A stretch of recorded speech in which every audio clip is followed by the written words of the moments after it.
Exiled to the notorious Terror Island prison, he awakened a silent system. Everyone locked up here was an extremely dangerous criminal. Every single day was a gamble between life and death. Signing in at the confinement room granted him Iron Body Qigong, while signing in at the back kitchen rewarded him with a space ring. As others still struggled on the brink of survival, he was already crushing all opposition, his combat strength skyrocketing at a mad pace. Soon his power even surpassed the so-called King of Strength tier. After his release, Causeway Bay Hongxing, every underground faction was reshuffled from the ground up. From a scapegoat prisoner, he rose to become the most formidable existence ruling the underworld. A few days ago, I hacked someone down. Now the police are tightening the net. I need someone to take the fall for me. Inside a boxing gym in Causeway Bay, the lighting was dim and murky. This place belonged to one of Hongxing's Red Pole enforcers, Debi.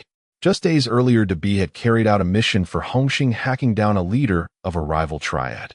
Now that the police refused to let the case go, Debi had to find someone to shoulder the crime for him. Don't say I'm not taking care of you. At most, you'll sit a few years inside. When you come out, I'll make you a boss straight away. Any volunteers? Debi swept his gaze over his lackeys. Chun Haonan, Shan Ji, Adabaopi, and more than a dozen others. But most faces carried unconcealed reluctance. Debi makes it sound so nice, but who can say what will happen in a few years? Data went in last time and came out years later selling newspapers. I'm not walking his old path again. The one nicknamed Data, whose face resembled that of a movie idol, lowered his head in brooding silence, hiding in the back, not daring to meet Debi's eyes, afraid of being dragged out as cannon fodder. In truth, he was not the original Dadu, but someone who had just transmigrated into this body. One look at a phone standing nearby, another at the speaker covered in tattoos, and his iconic face, and he already knew. He had crossed into this world. I'll take the rap for you. The handsome youth Nan, who looked like a phone, regarded Debi as a father loyal beyond measure. Seeing Debi in trouble, he spoke up without hesitation. The others all exhaled in relief when they saw Chun Haonan step out. Exactly, Chun Haonan is so loyal to you. Just let him take the rap for you. Data sneered inwardly. Having long been intimately familiar with the young and dangerous story, how could he not know this was a trap? If Debi really had no one to take the fall, couldn't he just use Chun Haonan? He simply could not bear to sacrifice such a loyal lackey.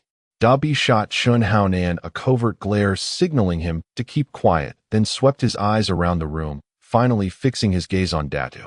The scapegoat he favored in his heart was Datu. Datu was loyal as well, but impulsive, always stirring up trouble for him.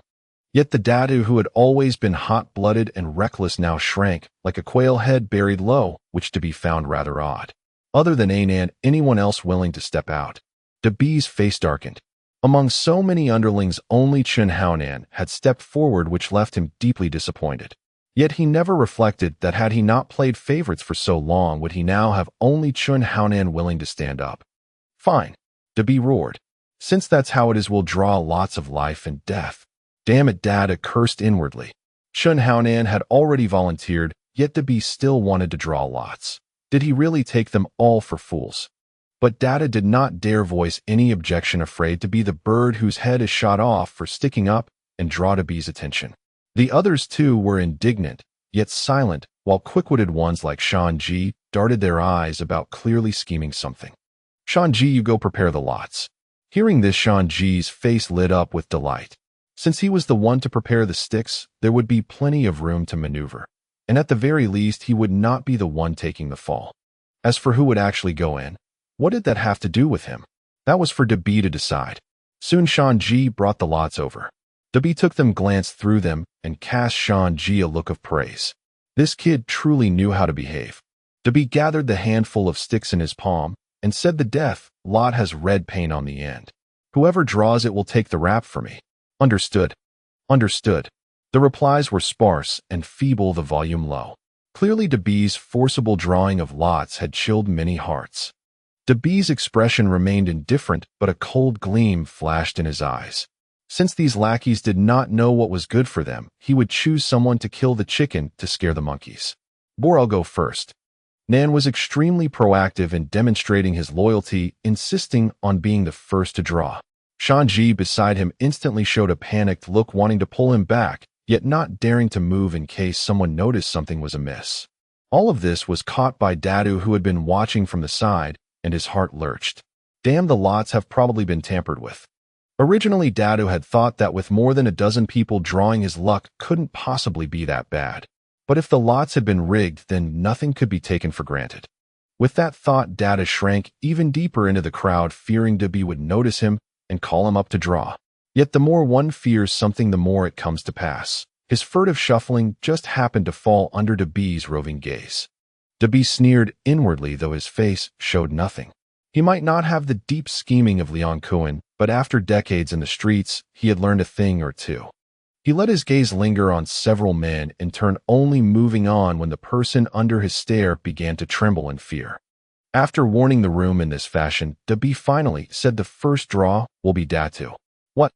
Completely unprepared for misfortune to fall on his own head, Datu could not restrain himself and cried out loud. I said you'll draw first. Any objections? Dabi's voice was as frigid as the dead of winter, piercing to the bone. At least that was how Data felt. His whole body started to shake. Data, go on, this is such a great opportunity.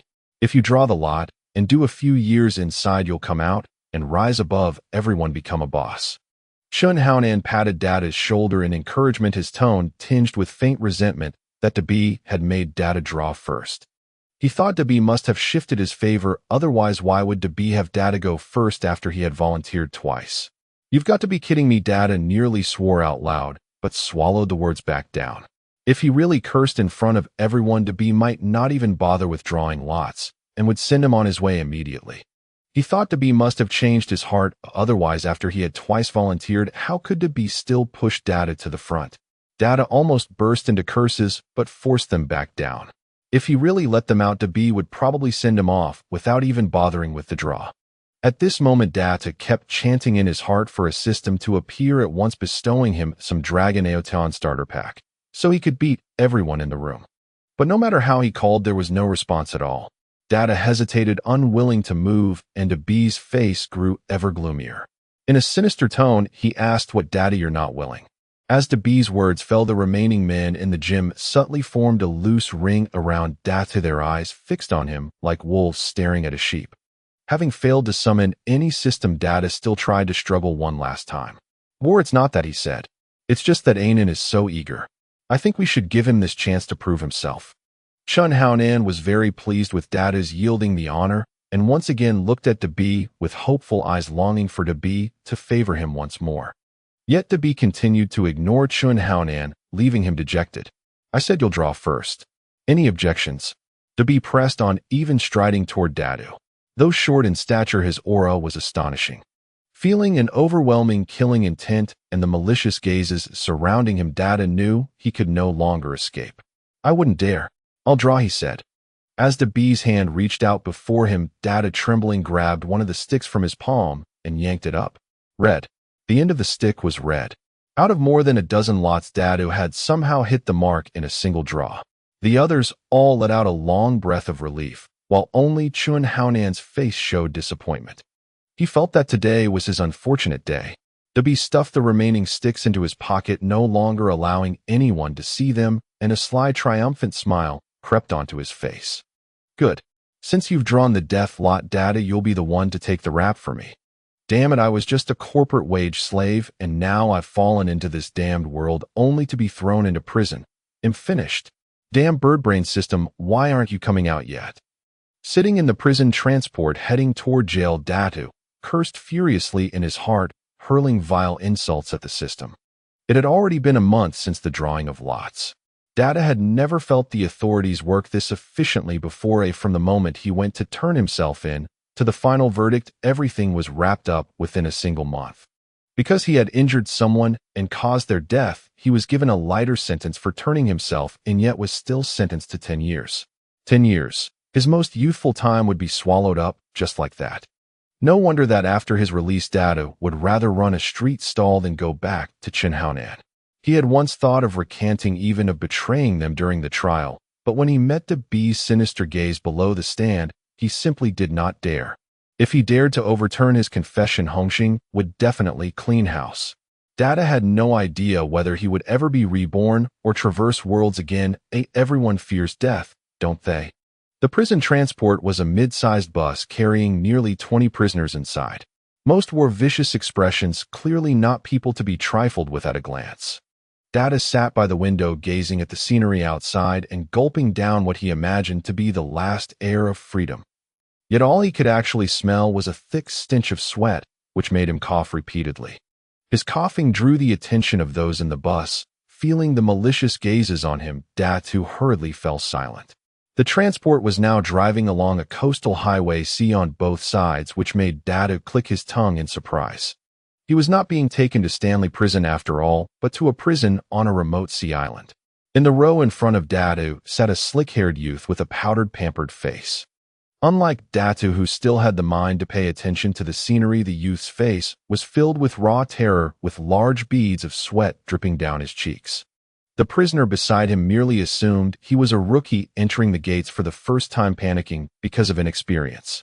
As a 3-time guest of the prison, the older man felt it his duty to give the youngster some proper guidance. Seeing the youth's tender skin and delicate frame, he thought it would be best if they ended up in the same cell, so that his 5 fingers would no longer have to work so hard. Just as the 3-timer was about to speak, the slick-haired youth suddenly shot to his feet and shouted loudly, startling him. "This road is wrong. I'm only supposed to be in re-education for 3 months. Why are we going to Terror Island Prison? Did you make a mistake? Stop the bus. Let me off. Terror Island." At the mention of that name, those prisoners who knew the rumors instantly went pale, fear creeping across their faces. Those who had never heard of it still sensed something was wrong and began whispering among themselves. After all, just from the name alone, Terror Island did not sound like a good place. Data felt the same. He searched his memories, recalling only names like Fire Island, Shutter Island, and Death Island. Whatever the island, none of them were pleasant places. Damn it. Useless system, why aren't you coming out yet? If you don't appear, I'm going to die. Datu continued to curse the system, yet it remained utterly silent. He had always been optimistic before. After all, a system was standard equipment for transmigrators. With a system, he could naturally sweep all before him. But what if he didn't have one? What would he do then? Terror struck him as the question formed, and he began scanning the bus, eager to find someone he could cling to for protection. One man caught Data's attention. While the other prisoners were either panicking or secretly excited, only he remained completely calm. Moreover, his features seemed imbued with righteousness, unlike the others whose ferocious faces screamed criminal at a glance. Perhaps sensing Data's panic and coveting his good looks, a prisoner with tattoos peeking from his neck and chest, looking anything but harmless, suddenly spoke to Datu. "Kid, feeling nervous, aren't you? Don't worry. I've got acquaintances on Terror Island. As long as I'll absolutely look after you, haha." What that leering laugh implied needed no explanation. Data felt his backside clench involuntarily. A wave of danger washed over him, and he itched to jab the man with an elbow and strike first. But the prison guards escorting them moved even faster than Datu. The bus was divided into 2 sections. The front held the driver and armed guards separated by iron bars. The rear section housed the prisoners and guards armed with batons. It was one of these baton-wielding guards who struck, snatching up his baton and smashing it down hard on the slick-haired youth's oiled head. Instantly, the noisy clamor inside the bus was cut off as if by a blade. One strike to scatter a hoodlum's soul. At least that was the effect. You can't hit me," the youth stammered. "My dad is." No one heard clearly who his father was. They only watched the slick-haired youth head split and bleeding, and every man in the bus straightened in his seat, sitting rigidly upright, not daring to utter another sound. The bus gradually approached the sea island as mist began to rise on both sides of the road. As the dense fog enveloped Terror Island, the island and its prisons slowly vanished from view like a giant beast lying in wait to devour its prey. At a roadside food stall, the bee and a group of his subordinates were eating. His trusted aide Chun Haonan, along with Shanji, who had recently earned great merit, sat on either side. Boss Data was sentenced today and sent to prison. 10 years, someone reported. At the word 10, ripples spread through Chun Haonan's heart. He secretly rejoiced that he had failed to take the fall back, then otherwise the one going in for a decade now would be him. To put it bluntly, in 10 years' time, whether Dabi would even still be alive was a question. Talk of wealth and glory was pure nonsense. Carrying guilt toward Dada, who had taken the blame for him, Chun Haonan spoke up. Brother B, Dada did this for the society, and now he has to sit 10 years. Do you think we should give his family some money to see them through? Compensation for the family. Dabi almost wondered if he had brainwashed Chun Haonan too thoroughly when teaching him the rules of the underworld. A payout like that could easily run into tens of thousands. If he had that much spare cash, wouldn't it be better spent on a few more visits to the sauna? But Chun Haonan was a talent he had painstakingly cultivated, someone meant to shield him in his old age. Dabi clearly couldn't refuse outright, so he could only hint at Shanji beside him. This, quick-witted, Shanji immediately grasped Dabi's meaning. He spoke up. Of course, Brother B has thought about giving compensation to the family, but I've looked for a long time and still haven't been able to find Dada's relatives. So in the end, nothing came of it. Dabi was very pleased with this explanation. He nodded and said that's how it was. Ainin, you had other things to handle at the time, so I had no choice but to ask Shanji to take care of it. It's normal that you didn't know. Listening to Dabi, Chun Haonan couldn't help thinking in puzzlement since when had he been busy this past month. But of course he wouldn't expose Dabi. He continued to display his own righteous loyalty. I see. In that case, it really is hard to give compensation. Then, Brother B, do you know which prison Data's in? He asked. When I go visit, I can bring him some extra things. Which prison? At this question, Dabi's lips curved into a meaningful smile. You probably won't be seeing Data for a while. The place he's locked up in is a bit far away.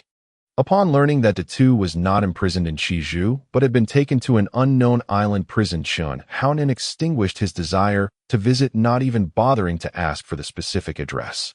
He was merely putting on a show. Having done so was sufficient.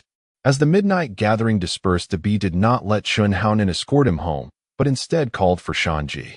I'm going to take Shanji for a bath. And then you should head back with the other brothers.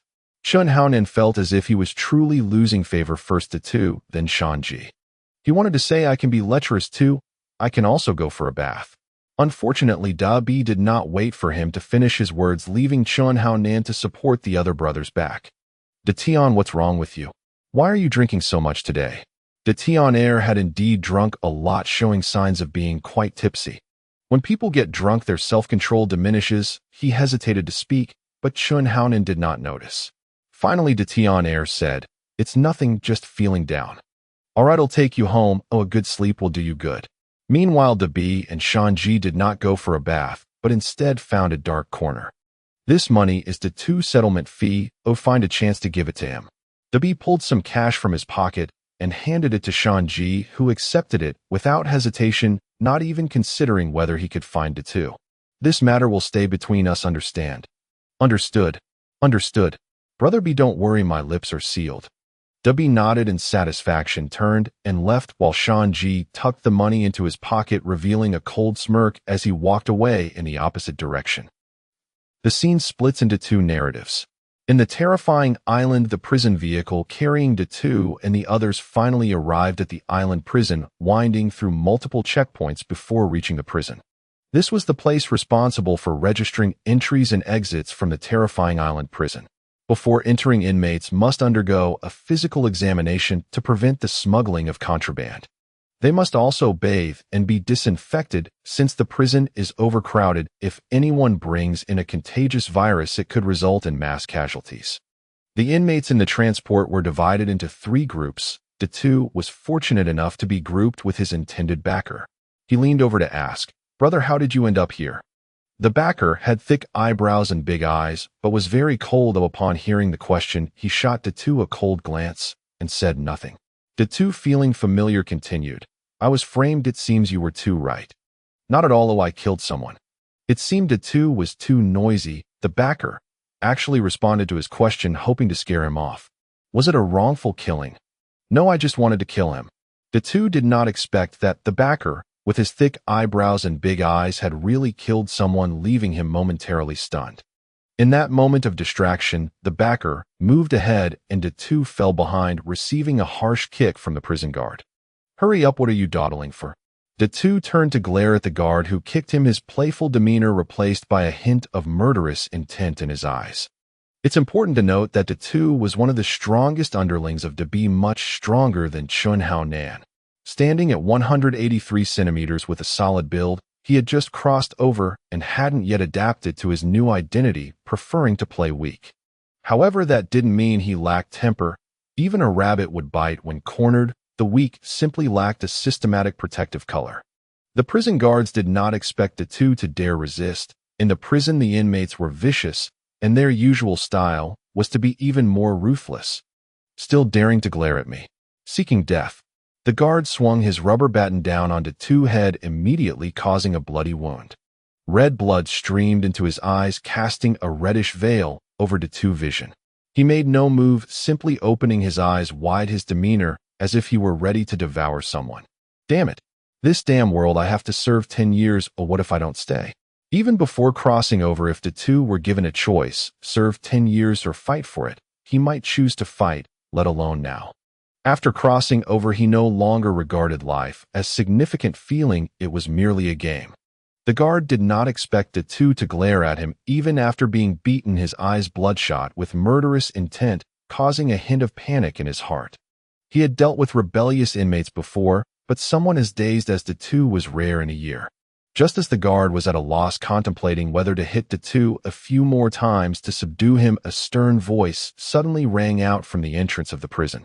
Why is there one less person? Where did he go? A fearsome-looking man resembling Yao Yang furrowed his brow as he looked at the guard and Datu. From the guard's demeanor, Datu sensed he seemed a bit nervous and afraid. It's nothing. This inmate is disobedient. I was just teaching him a lesson. There's plenty of time for lessons. Don't delay the inmate's entry. And how have I instructed you? How could you be troubled by a rookie? Yao Yang directly ignored Datu as if he were disregarding a dead person, which sent a chill down Datu's spine.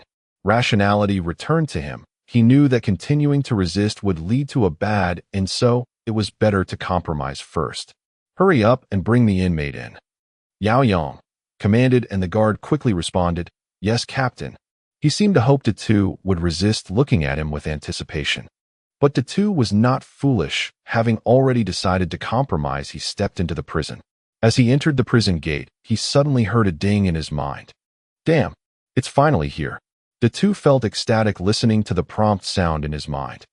Detected that the host has entered the mission location, Terrifying Island Prison, activating the sign-in mission. As long as the host arrives at the designated sign-in location, rewards can be obtained. The current sign-in location is the main prison warehouse. Successful sign-in rewards a strength pill. Finally, the system had arrived, and Datu was overjoyed, but soon his smile faded. Because the system was not as powerful as he thought, it seemed to appear merely to advance the mission, as his next location would definitely be the warehouse. But let's not forget, Datu was in a prison. Moving around was not that easy. Since I'm here, I might as well settle down. Having something is better than nothing. With the system, at least I have a chance to survive. Datu then walked to the medical examination area, where his group had already begun their checks.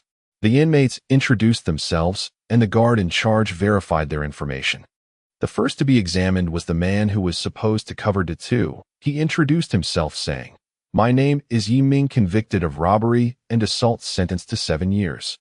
After finishing his introduction, the guard beside him swung his baton, pointing roughly in the direction, and shouted, Go over there. Yiming made no unnecessary movements and obediently complied. The other inmates followed suit. It wasn't until the backer stepped forward that Datu perked up. The backer was indeed a backer. Without a word, he stood there, hands in pockets, stating his name, Healy Wong. Hearing this name, Datu nearly lost control of himself. Damn. Now Datu knows that he is not just in the world of gangsters, but rather in a chaotic mix of a movie world. If he were to rank the prisons, he knows the terror level of the prison where Li Wong is located would at least be in the top 3, if not the first. Datu is confident he could survive on places like Death Island, Isolation Island, or Fire Island, but in Li Wong's world it seems a bit difficult. Especially with the system imposing sign-in tasks, it's impossible to just behave and keep a low profile. Even if one tries to stay out of trouble, surviving in this prison until release is likely not simple. However, since he is here, he can only comfort himself this way. Recalling his chaotic thoughts, Datu focused on observing the situation in front of him. Li Wang's arrogant attitude displeased the guards, but they had yet to act. However, Li Wang did not wait for the guard's command and walked directly towards the detection gate made of a metal detector. But as soon as he got close, a piercing alarm blared. He has something on him. The guards, already displeased with Li Wang, immediately attacked from both sides, swinging their batons toward his head. Yet Li Wang reacted even faster, raising his hands to block the batons. Moreover, his expression remained unchanged, as if the baton strikes on his arms were no more bothersome than a tickle. Li Wang said nothing more, merely unbuttoning his shirt to reveal his bare chest, which was muscular, but indeed, he had no weapons on him. The guards searched him thoroughly, but found nothing, so they brought over a metal detector to scan Li Wang again. Finally, an alarm sounded once more, indicating something at his chest and abdomen. Without a word, the guards pressed Li Wang against the X-ray machine. Soon the image generated, revealing 5 white spots on Li Wang's chest and abdomen. "What are those white spots?" one guard asked sternly, to which Li Wang calmly replied, "Bullets. Why not let a doctor take them out? Just keeping them as a memento." Unlike the guard's aggressive demeanor, Li Wang remained calm, as if he were not speaking about himself. The two did not know what kind of pain 5 bullets in the body would bring. However, he knew that the god of war had 3 bullet fragments in his head, which was also the reason for his chronic headaches. When it was the Tu's turn, he wasn't as arrogant as Li Wang. He respectfully stepped forward to register and accept the inspection. "My name is Yang Tian." As he passed through the metal detection gate, Yang Tian couldn't help but sigh. Thankfully, science has advanced, otherwise in the past he would have likely faced a stick-up, and that would have been disastrous. After the health check, the guards took several people to shower. Here are soap, prison uniforms, basins, toothbrushes, and towels. From now on, if you want anything else in prison, you'll have to work to earn it. After receiving the basic living supplies, the two headed to the bathroom for a shower, where there was naturally no privacy. The bathroom is often a hotspot for incidents. The two stood next to Li Wang, thinking that if something went wrong, he would have Li Wang to share the burden. Sure enough, just as the two was washing the blood off his head, a bar of soap slid to his feet. The two squinted at the direction the soap had come from, only to see Yiming leering and saying, "Kid, help me pick up the soap." Damn. The two felt a chill run down his spine. Reactively, he kicked the soap away and cursed, "Don't you have hands?" Damn. Seeing his invitation rejected, Yiming's expression darkened. "Kid, don't be ungrateful. Do you believe I can make you spend the night in a terrible state?" Yiming spoke with a threatening tone, because there was a rule in the Terror Island prison. Newcomers had to fight someone designated by the prison leader, and there was a lot of room for manipulation here. If the assignment is tough, newcomers might be beaten to death or severely injured. And the prison leader just happened to be Yiming's former sworn brother. But the two did not know any of this, and even if he did, he would never sell out, even if he got beaten to death. So the two replied firmly, Have you never been hit before?" The two was tall and muscular, looking far more intimidating than Li Wang. Though Yiming was an old hand, he didn't dare to provoke the two, but also didn't want to lose face. "Fine, you're tough now, but you'll be begging me later." Seeing Yiming's confidence, the two felt a hint of gloom creeping into his heart. While several people were still showering, a guard shouted from outside, "What are you all dawdling for? You have 1 minute. Those who are late will be put in solitary confinement." From the guard's words, it seemed that solitary confinement was a serious punishment. The two had seen many movies, and confinement was usually a single room referred to as a water and rice room. For example, in Prison on Fire, it was a place that prevented communication, which was very uncomfortable. But in Fire Island, solitary confinement was terrible. People were hung upside down, lying on the ground like dogs, and in total darkness eating dog food. Naturally, no one wanted to live like this, so everyone hurriedly put on their prison uniforms as the guards led the inmates toward the assigned large cell. In Terror Island, the highest authority is the warden, followed by the deputy warden, and then the guards. You must obey what the guards say. Otherwise, you'll regret it. Do you understand? As the guard walked ahead, he explained the rules while fully armed guards stood around the prison. Generally, guards who come into contact with inmates do not carry guns to prevent inmates from seizing them, but they do have batons and other self-defense tools. Moreover, these guards are skilled fighters who understand the principle of fighting fire with fire. The prison is divided into 4 large cells in the east, south, west, and north, each managed by a boss. You have been assigned to the south cell. Upon hearing it was the South Cell, Datu noticed Yi Ming's expression of delight, and his own feelings of gloom deepened. But soon a system prompt cleared the gloom from his heart. Congratulations, host, you have successfully signed in and received a great power pill. The next sign-in location is the solitary confinement room. Successful sign-in grants you a set of the hard chi skill method. Hard chi skill? Isn't that what Li Wang practices? Datu pondered how to go to the solitary confinement room, completely unaware that the guards had already disappeared. Meanwhile, he was surrounded by inmates who noisily gathered around.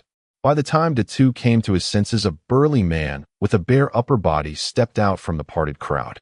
The man's chest bore a vividly depicted fierce tiger, alive and menacing. Are these the newcomers today? The man asked, and Yi Ming hurriedly stepped forward ingratiatingly, saying, Yes, brother Yu, we are all newcomers. Brother Yu glanced at Yi Ming, a smirk of disdain curling his lips. Oh, it's you, Yi Ming. Didn't you just get released? It's me. It's me. Yi Ming nodded repeatedly, seeming to take it as an honor that brother Yu remembered him. I had bad luck. I was just released, but got caught again for robbery. Oh, it seems you have quite the fate with this place, but rules cannot be broken, you know that, right? I understand. Yi Ming continued to nod. Then pointing at Datu, he said, Brother Yu, I choose him. Daitu remained clueless while the onlookers had already cleared a circle, leaving only Daitu and Yi Ming inside. In the prison, cigarettes were the hard currency equivalent to money. Gambling and fighting stirred the restless hormones of the inmates, thus the majority approached Yu Gu to place their bets. As an insider, Daitu now felt like an outsider, unable to intervene or speak. Listening to the betting trends, he realized that most people did not have high hopes for him. Hey, you're betting on me without consulting me. Shouldn't I get a cut? This was the first time a newcomer had made such a request in the years since the establishment of the Terror Island prison.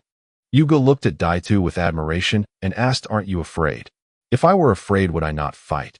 Daitu retorted, flexing his biceps. Besides, who's afraid of whom remains to be seen. He had taken a strength-enhancing pill earlier when no one was paying attention.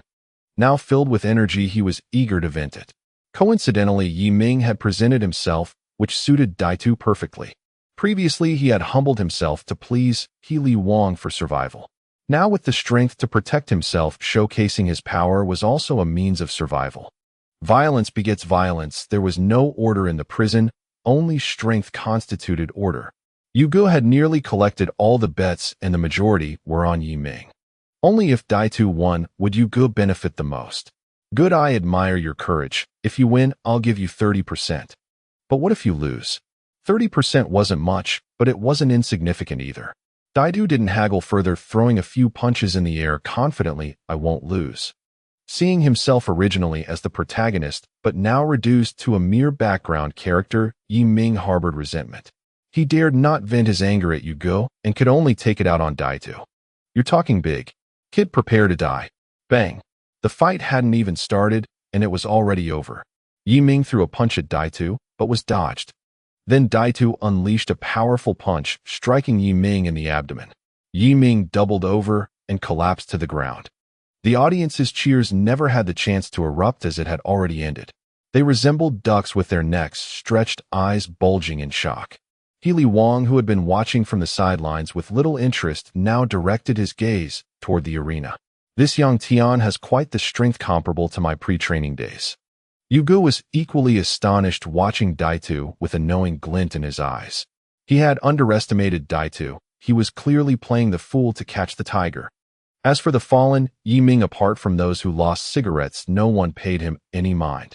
Soon he was dragged away by the inmates to make room for the next fight. Daitu stepped aside, and after Yugo settled the accounts, he approached Daido, handing him a note. Here, this is your share. Daitu took it and saw a number written on it, 3,457. Raising the note, he asked, What does this mean? Cigarettes are the hard currency in prison, Yugo explained to Daido. With this much tobacco, it would be hard for you to store it. I've established a cigarette bank, and this number represents your deposit amount. Of course, this deposit can be exchanged not only for cigarettes, but also for other things. Anything you can think of. The last statement from Yugo carried a hint of persuasion. He admired Daido, and this was meant to recruit him. Daitu waved the deposit slip, casually asking, Can I exchange it for food? Absolutely chicken, legs, roasted lamb, even lobsters. Daitu was somewhat surprised. He had never eaten lobster outside due to lack of money. Can I exchange it for alcohol? Beer, white liquor, foreign wine, anything you can name. Daitu wanted to joke, asking for a bottle of 1982 Lafite. However, thinking about how it was not long since 1982, saying it would likely get him labeled as a country bumpkin. But soon Daitu encountered a challenge he doubted Yugo could solve. Can I exchange it for women? Yugo suddenly widened his eyes, staring at Daitu. Daitu laughed nonchalantly, a bit smug. Can't be helped, can it? Yuji's gaze took on a profound meaning as he replied, of course, but your number isn't quite enough. When Yuga said it was possible, the commanding attitude he exuded was something Daitu had never even witnessed on Big B. Daitu didn't press further. He wasn't a police officer to meddle in Yuji's affairs. As long as he could exchange cigarettes for things, that was sufficient. Got it, I need a pack of cigarettes and a chicken leg. No problem. Yuga nodded, and one of his subordinates handed Daitu a pack of cigarettes and a box of matches. The matches are a gift. The chicken leg will be ready for you tomorrow. Daitu nodded. He didn't hand his deposit slip to Yuga for accounting, trusting that since he was running a bank, there would be records. He didn't even ask about interest. After all, this was a prison. Not charging a management fee was already a stroke of luck. Meanwhile, the fights inside had nearly concluded, leaving only Li Wang. He had no intention of performing tricks to please the inmates, and turned to leave. Seeing Li Wang's arrogant attitude, one of Yuji's subordinates couldn't hold back and shouted, "Stop, Yuga hasn't let you go." Li Wang turned around, his expression calm. "I can leave whenever I wanted. Do you have any objections?" If Li Wang had shown anger or fear, his subordinates would have found it normal, as they had seen and dealt with many such people. However, Li Wang's calm demeanor was clearly a form of contempt, showing he didn't regard anyone, including Yugo, in his eyes. Damn it! Seeking death. A subordinate, furious and embarrassed, swung a fist the size of a sandbag at Li Wang's face. Yet this sandbag fist was caught by an even larger sandbag. With a crack, the subordinate's anger instantly turned to howls of pain. Li Wang had crushed the bones of his subordinate's hand with just the strength of his fingers. Yuga didn't expect to encounter two troublemakers today and interjected to ease the situation. "Bro, that was a bit too harsh, wasn't it? If he doesn't hit me, I naturally won't hit him," Li Wang stated calmly, releasing his grip on his subordinate. At this moment, perhaps seeing the commotion, a prison guard approached, glancing at the subordinate's drooping hand, sternly stating, "Who told you to hurt him?" As he spoke, he swung his baton at Li Wang. Daido's eyes brightened at the sight. The opportunity had arrived. Ada. The big-head guy imitated Bruce Lee from the movies, delivering a flying kick that struck Garen with endless might, causing a critical hit and silencing the entire audience. Li Wang looked at the big-head guy in confusion, unable to comprehend how someone who had previously courted him and relied on his protection could dare to act so boldly. "Brother," you wore a knowing expression, finally understanding why the big-head guy was so brave. It turned out he was genuinely foolish. He had already decided to keep his distance from the big-head guy in the future, fearing that when the latter cursed the heavens, he might be caught in the crossfire. The efficiency of the guards on the terrifying island was remarkably high. Upon witnessing a fellow guard being attacked, the others quickly mobilized to take coercive measures against the big-head guy. However, before they could enact their plans, the big-head guy had already crouched down, clutching his head and shouting, "I plead guilty. I accept the punishment." This left Killer Xiong, who had come prepared to teach the newcomer a lesson, utterly bewildered, feeling an overwhelming sense of powerlessness. Ultimately, he could only raise the rubber baton in his hand and strike it down hard on the big-head guy. "Damn, that really hurts." The big-head guy protected his vital areas with his hands, dodging and weaving to lessen the impact of the blows. He had no choice but to resort to this strategy to avoid the confinement room, but he couldn't afford to lose more than he gained.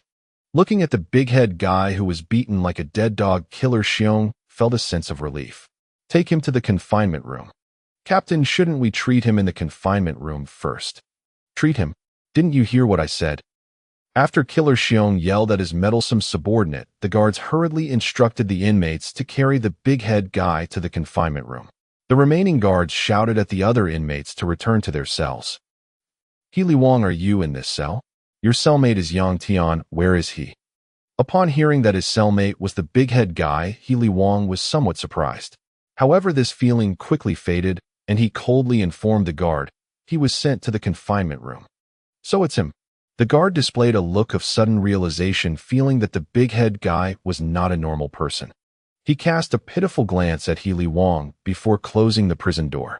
Naturally, the cell was devoid of light, plunging the room into darkness with only a small window, allowing a faint beam of moonlight to enter. Li Wang sat in the moonlight cross-legged, beginning to regulate his breathing. With each breath, it appeared as if someone was blowing air into his body, causing it to swell and contract. Ding! The host has successfully entered the confinement room. Sign in successful. Reward a copy of the Hard Qigong manual. The host can place it on their forehead to automatically master the cultivation method for Hard Qigong. Congratulations to the host for successfully completing the sign-in task. The next sign-in location is the kitchen behind the prison cafeteria. Completion. Reward a space ring. Hearing the system's notification, the big-head guy who had been dazed from the beating finally regained some clarity. Feeling the Hard Qigong manual in his hand, he awkwardly moved his palm to place it on his forehead. As the manual touched his forehead, it instantly transformed into a stream of light seeping into the big-head guy's body. With the learning of Hard Qigong, he immediately felt a cyclone form in his dantian. Due to the severe beating, the guards had not chained him up like a dog. Thanks to the cyclone's strength, began to emerge within the big-head guy's body. With a forceful slap against the ground, he leaped into the air, then assumed a cross-legged position and landed heavily back down. Hey, huh? The big-head guy formed a single-finger stance with both hands repeatedly pulling back and pushing outward. With his movements and shouts, his lungs expanded and contracted rhythmically, much like a balloon. Visible to the naked eye, the bruises on the big-head guy began to fade. The confinement room was generally deserted. If someone were to patrol and hear his sounds, they might suspect it was a ghost crying. The big-head guy was confined for 3 days. The confinement room was pitch black, devoid of any light, and he had no sense of time. Only from the food delivery window could he feel the movement of air. After dawn, sunlight would beam through these gaps, informing him that daytime had arrived. Since being locked in the confinement room, the big-head guy had been practicing Hard Qigong. It was not until someone knocked on the door to inform him that food had arrived that he finally snapped back to reality. Through the window, the big-head guy received his meal, and to his surprise, in addition to plain rice and water, there was unexpectedly a chicken leg in the meal. How could there be a chicken leg in the meal? Is the food here this good? You think too highly of it. That's what you bought from Brother Yu yesterday, don't you remember? Brother Yu said that this chicken leg costs 10 times the price, a total of 500 cigarettes. The guard was clearly bribed by Brother Yu, so he patiently explained to the big-head guy. Of course, how much he might gain from this was not for the big-head guy to know. He never expected Brother Yu to be able to deliver a chicken leg to the confinement room. After practicing Hard Qigong for an entire night, he was already starving, and he began to devour the food voraciously. In just a few moments, he finished the meal, yet he still felt a lingering sense of dissatisfaction. Hey, are you still there? The big-head guy didn't know the guard's name, so he could only ask like this. What is it? Speak up. The guard was clearly not new to this situation and had been waiting outside.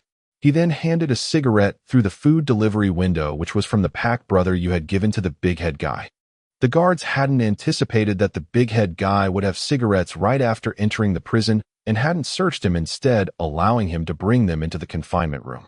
The guard delivering the food didn't mind and squatted down to catch the cigarette. Please tell Brother Yu to add a chicken leg to each meal from now on. The big-head guy vaguely remembered that he was locked up for 3 days, and at 2 meals a day that would mean 6 chicken legs, which he had just enough balance to cover. Upon hearing the request for an extra meal, the food delivery guard was somewhat taken aback. Do you have that many cigarettes? I just made a little profit right after coming in. The food delivery guard, clearly having heard of the big-head guy's exploits, no longer questioned further. By this time, the cigarette was already finished, and the guard tossed the butt on the ground, extinguishing it with his foot before whispering, "I'll pass it on. I'm leaving." Wait, I haven't asked your name yet. Just call me Chang-gu. As Chang-gu left the confinement room, fell silent again. The big-head guy did not complain about the darkness of his surroundings, but instead continued to sit cross-legged and practice Hard Qigong. Why was he working so hard? because he felt a persistent sense of urgency in his heart, wanting to enhance his strength for self-protection. He had a premonition that this prison would not be peaceful, and he would not remain there for long. Originally, the two had no such thoughts until he met Li Wang.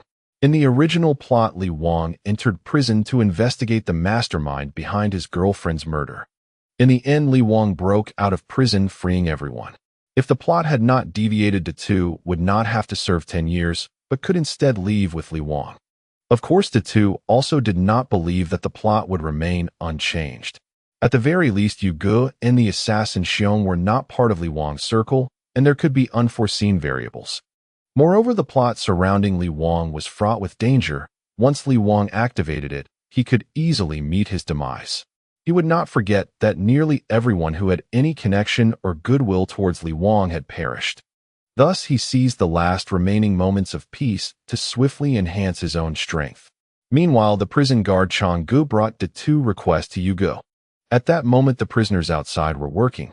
Terror Island was a private prison, and the inmates inside were essentially free labor for the prison warden. That was why the two was sold for a good price by the B. This prison, aside from the surface-level light industrial products, concealed a shocking big secret. As the boss of the North Warehouse, Yu Ge naturally did not need to work and was resting in the shade with two subordinates. Guard Chang Gu approached, squatted down, and lit a cigarette, while saying the stuff has been delivered, but he wants to make a trade. Oh, what does he want? He wants a chicken leg for every meal. What? Yu Ge was somewhat taken aback. The two had been locked up for 3 days, which meant 6 meals equating to 3,000 cigarettes, nearly depleting the two balance. Hee. I didn't expect him to be alive in the moment kind of guy. Fine. I agree to his request. You can arrange it later. All right. After Chang Gu replied, he gazed intently at Yu Ge. Yu Ge understood his meaning and whispered, "Go home and have your wife check her account." Satisfied with the reply, Chang Gu smiled faintly and got up to leave. After Yu Ge finished his cigarette, he was escorted by his subordinates to the prison factory's office. There were guards at the office door, but they seemed to ignore Yu Ge, allowing him to push the door open and enter. Inside the office, it was empty. Yu Ge first went to the liquor cabinet to grab a bottle of whiskey and poured himself half a glass. He then walked to the boss chair, sat down, and placed his legs on the desk. After leisurely finishing his drink, Yu Ge picked up the phone on the table and dialed out. Before entering prison, Yu Ge was a formidable big drug lord. Who would have thought that even after being imprisoned, he could still command his subordinates outside via phone, continuing with his deadly business. Yes, you will deliver the goods to the original location in 5 days. Someone will meet you. Besides delivering goods, transfer money into these accounts. Also send me another batch of supplies. Yu Ge instructed his subordinates, and after a long while he finally hung up the phone. After ending the call, he poured another glass of liquor, reclining in the boss chair, contemplating the situation. Soon the prison will begin allocating this year's quotas, and the outcomes will be decided through betting and fighting. The new guy Yang Tian is pretty good, and He Li Wang is not bad either, but He Li Wang hasn't shown any intention of aligning with me. As for Yang Tian, he has skill, but lacks smarts. However, as long as he needs something from me, there won't be any problem. Time passed quickly, and the day to end solitary confinement finally arrived. As the door to the solitary confinement cell opened, the harsh sunlight forced it to shield his eyes. After gradually adjusting, he squinted slightly. Yang Tian, your solitary confinement period is over. Come out with me. The two did not hesitate. Although he had been practicing hard Qigong for 3 days, not experiencing the pain of solitude, the dark and damp solitary cell was still uncomfortable.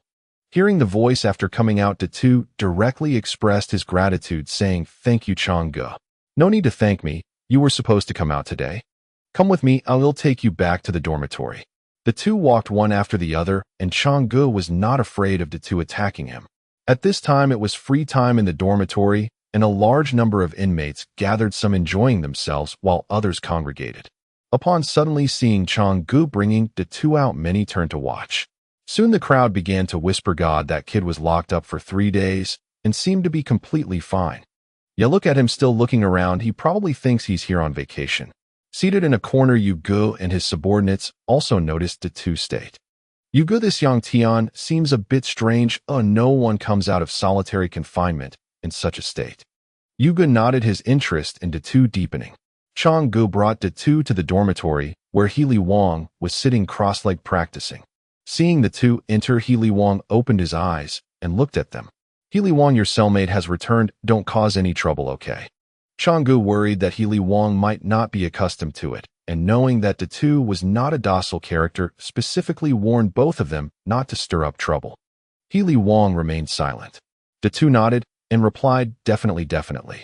He had no intention of provoking Healy Wang, this humanoid monster that would be seeking death. After Changgu left, the two walked into the dormitory. Instead of making his bed first, he took out cigarettes to share with Healy Wang. Healy Wang waved his hand in refusal, staring at the two intently, and asked, why did you help me before? The two had already thought about how to interact with Healy Wang in solitary confinement. He did not expect them to end up in the same dormitory, so he needed to adjust his strategy. Actually, I should call you senior brother. The two boldly recognized their relationship, shaking Healy Wang's previously calm demeanor. Senior brother, Healy Wang asked in confusion. The two nodded and continued, Shan Gui is my master. Shan Gui was the one who taught Healy Wang hard Qigong, and was also the brother of Healy Wang's father, He Daochen, which is why Li Wang addressed him as Uncle Shan Gui. You are Shan Gui's disciple. How can you prove it? Shan Gui's whereabouts were elusive, and very few knew of him. Just mentioning it made Li Wang trust him a bit more. However, since Li Wang had a significant mission upon entering Terror Island prison, he was extremely cautious. If the two proof did not satisfy him, it could mean that the other was targeting him. In that case, even if it was an accidental kill, he would have to eliminate any future threats. Is hard Qigong enough? The two closed the door, then sat cross-legged on the ground, beginning to circulate his qi. He could be seen as his chest began to swell with each breath, a cyclone rotating through his limbs, which was the practice method of hard Qigong. The King of Strength pressed his finger against the bulge of the vortex, and after a moment confirmed that the hard Qigong practiced by the two was indeed of the same origin as his own. However, he still had one question. How did you end up in prison? The two knew this was the last hurdle. As long as he explained clearly, Healy Wang would not doubt his identity. I was young and reckless and joined a gang. Then the boss killed someone and forced me to take the blame. I only remembered your name, senior brother, during the physical examination, as master had mentioned you to me. The two explanation was airtight, and Healy Wang couldn't find any flaws, so he nodded for the time being. I see that your hard Qigong is quite rudimentary. The two pretended to be shy, lowering his head and saying, my talent is dull. It was only because I had a bit of brute strength before that master accepted me as a disciple. This statement aligned perfectly with the original intent of the King of Strength's hard Qigong teachings, further corroborating what he had said earlier. It was at this point that Healy Wang fully believed what the two said. The simple-minded Healy Wang patted the two on the shoulder and said, it's all right, I'll teach you from now on. Thank you, senior brother. Although he already knew the answer, the two still asked, then senior brother, how did you end up in prison? You seem to have such a righteous demeanor. You don't look like someone who would commit a crime. Upon hearing this, a hint of sadness flashed in Healy Wang's eyes. Healy Wang, after our investigation, we found that your girlfriend encountered a group of drug dealers on her way home from class and was subsequently kidnapped back to their lair, falling to her death while trying to escape. Li Wang, the information you asked us to investigate has come back. The goods in the hands of that group of drug dealers came from the Terrifying Island prison. Li Wang, are you really going to Terrifying Island prison alone? You will have no support whatsoever. Remember, this mission is extremely dangerous. Oh, do not trust anyone. Memories flashed back in his mind repeatedly. Li Wang looked at the junior brother to two in front of him and suddenly said, Junior brother, why don't you change to another cell? Li Wang realized he had lied.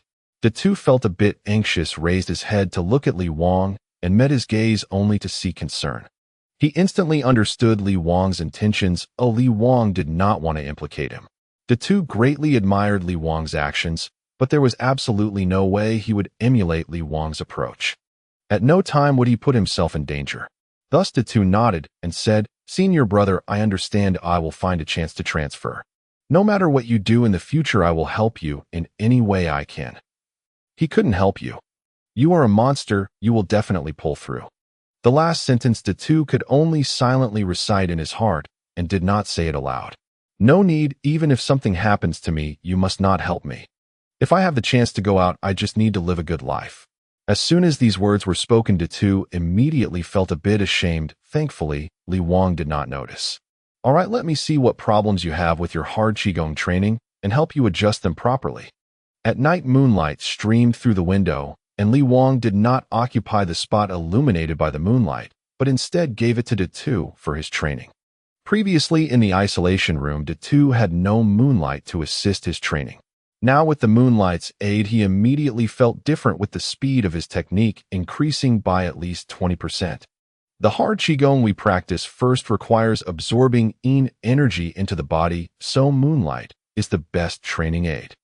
If one can practice to the point of Yin giving birth to Yang, then they can absorb sunlight for training, advancing further until reaching the state of Yin and Yang harmony. At this moment, Tu recalled that he had encountered Li Wang again at the mass grave, and it was also there that he taught Li Wang martial arts. This was the reason. No wonder in the original plot Li Wang was buried alive underground for 7 days soggy, and yet he managed to survive. It was probably for this reason. I understand, senior brother. Good. You continue to practice. After saying this, Li Wang also closed his eyes and began to cultivate on his own. Tu, not being in solitary confinement, naturally needed to work. When he arrived at the workshop, Yuga stopped him. Yang, my brother, congratulations on getting out of solitary confinement. Are you interested in having a chat with me? Li Wang glanced at a few people and did not say much, circumventing them and entering the workshop. Tu also wanted to know what Yuga wanted from him, but he would not give anyone leverage. If I go with you to chat, it won't count as skipping work, right? Ha ha ha. Yuga seemed to have heard the best joke in the world, laughing out loud, even attracting the attention of those in the workshop. You are too funny, Yang. Don't worry, if I call you, they won't dare say anything. The guards nearby heard this, looking at the nose and the heart, indeed, not daring to say a word. Seeing this, Tu naturally had no worries and followed Yuga and his people to a remote corner. Yuga's subordinates spread out to form a circle, preventing others from barging in to eavesdrop. Yang, how was the chicken leg? In solitary confinement, the meal was water rice, essentially just plain rice and water. But during Tu confinement, Yuga had given him a chicken leg with each meal. Although Tu had traded it for cigarettes, it still proved Yuga's influence in the prison. The taste was of course good, and I must thank you for your help, Yuga. It was a small matter. I'm sure you also saw my capabilities, brother Yang. As I said before, in this prison, as long as you can think of the enjoyment, I can arrange it for you. Revisiting old matters, Tu knew that Yuga must have something he wanted him to help with, so he pretended to be greedy and lustful, saying, "What if I want a woman?" Again with the women. Yuga glanced at Tu, sighing in his heart that Tu was really lecherous. Getting a woman is also not a problem, but it's not something that can be solved with just a few thousand cigarettes. It's not something that can be resolved with just a few thousand cigarettes. Yuga did not refuse, but hinted at Tu with his words. A few thousand cigarettes were the amount Tu had earned previously, and Yuga's words implied that a greater price must be paid. What do you need me to do? Please speak directly, Yuga. As long as it's not asking me to stab the warden, anything else is fine. Yuga did not expect Tu to be so blunt and was startled into quickly covering his mouth. The most powerful figure in terrifying island prison was the warden, and even Yuga had to avoid his sharpness. Only after confirming that Tu would not speak carelessly again did Yuga release his hand from his mouth. Yang, you can't speak recklessly. Tu spat a few times. He had just caught a whiff of a foul smell and suspected that Yuga had not washed his hands after using the toilet. As long as it's not about stabbing the warden. Tu, seeing that Yuga was about to cover his mouth again, quickly asked, "Then what do you want me to do?" "What's the matter? It's simple, you just need to have a match with him." With a wave of Yuga's hand, a burly man stepped out from the crowd behind with tattoos on his chest, clearly a member of the gang. The opponent was cracking his knuckles, ready to take action. Tu indeed stood still, looking at him and asking, "What's in it for me if I fight him?" "What do you want?" Seeing Tu's unwillingness to act, Yuga felt a bit helpless and asked, "What do you desire?" "My current position isn't good. Change my dormitory and help me find a job in the cafeteria." The cafeteria job in prison is considered the easiest and has some benefits. This request was not difficult for Yuga, but he was reluctant to agree so easily. "You can change, but I need to see sufficient value from you." "Sufficient value? How do you want to see that?"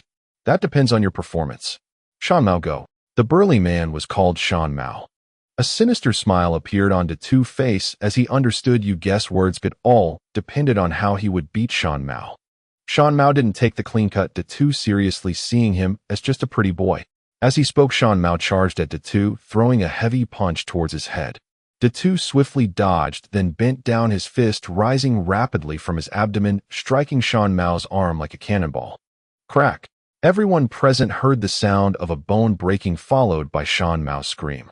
Watching Shan Mao stagger back, Datu looked at Yugo and asked, "Do we need to continue?" "No need. No need. He's no match for you." "Yang, well done. I indeed didn't misjudge you." Yugo waved his hand while one of his subordinates took the howling Shan Mao to the infirmary, and Yugo affectionately pulled Datu to sit down. "Yang, rest assured I will arrange for you to change cells immediately. Also, you can start working in the cafeteria tomorrow." Datu nodded, and Yugo readily agreed to his conditions, indicating there would be more to follow. "Yugo, you're so agreeable. What do you want me to do?" "Yang, you're indeed straightforward. Soon there will be a competition in the prison, and all 4 dormitories need to send representatives. This is a contest for the prison's power dynamics." "Are you saying you want me to compete in the boxing match?" "Yes, as long as you help me win whatever you want, I will give it to you." "Then I want a woman when the time comes." "Damn. Brother, have you never seen a woman before?" "Yugo, that's not what I meant to. I've certainly seen women, but am young and full of vigor, unlike you." The 2 words made you guess heart feel cold. Seeing Datu still trying to explain, Yugo quickly interrupted him. "Brother, can we not discuss this topic?" Sure. By the way, Yugo, you haven't said if I win, can you really find me a woman?" "Why are you still talking about women?" Yugo thought Datu must be obsessed with it, angrily got up and left without further discussion. As he watched Yugo and the others leave, Datu revealed a triumphant smile. Yugo's influence in the prison surely had deep connections with the warden. He definitely didn't want to stay in prison and be complicit with them. Not to mention Li Wang's purpose for entering was to eliminate this prison's tumor.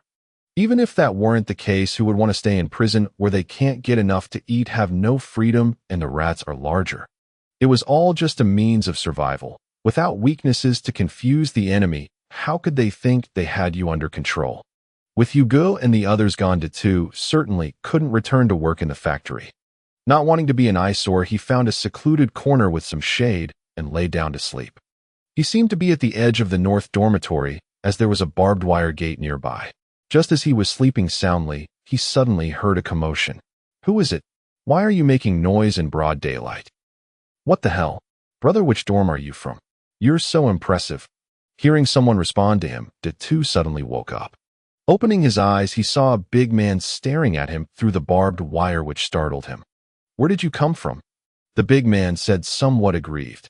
"I'm from the west dormitory, just cutting grass here. I was just responding to you calling me brother."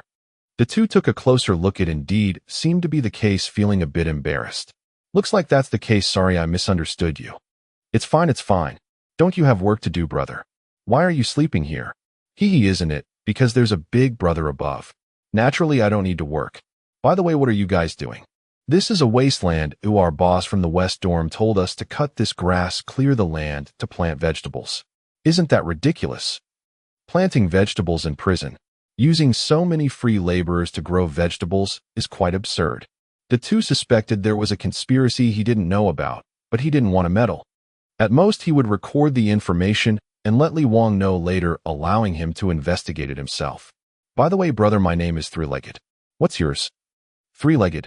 Datu glanced at the big man's lower body, and indeed it was robust, not falling short of his own, hence the name was well-deserved.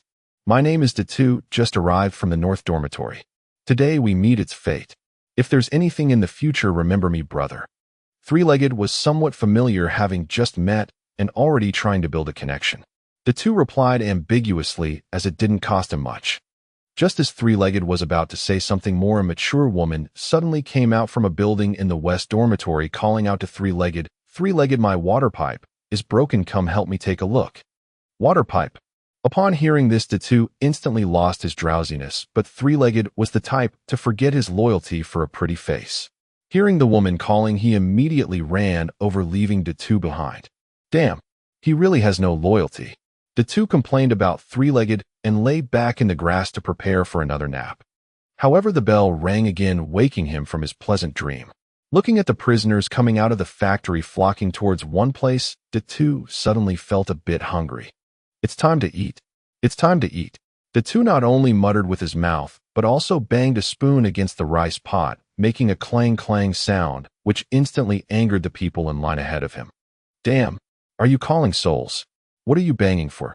The speaker had a face full of flesh looking tough to deal with, but Datu was not one to back down and directly cursed back. I'm calling my own, none of your damn business. If you can't stand it, just shut your mouth. The thug had seen arrogance before, but never such unabashed arrogance.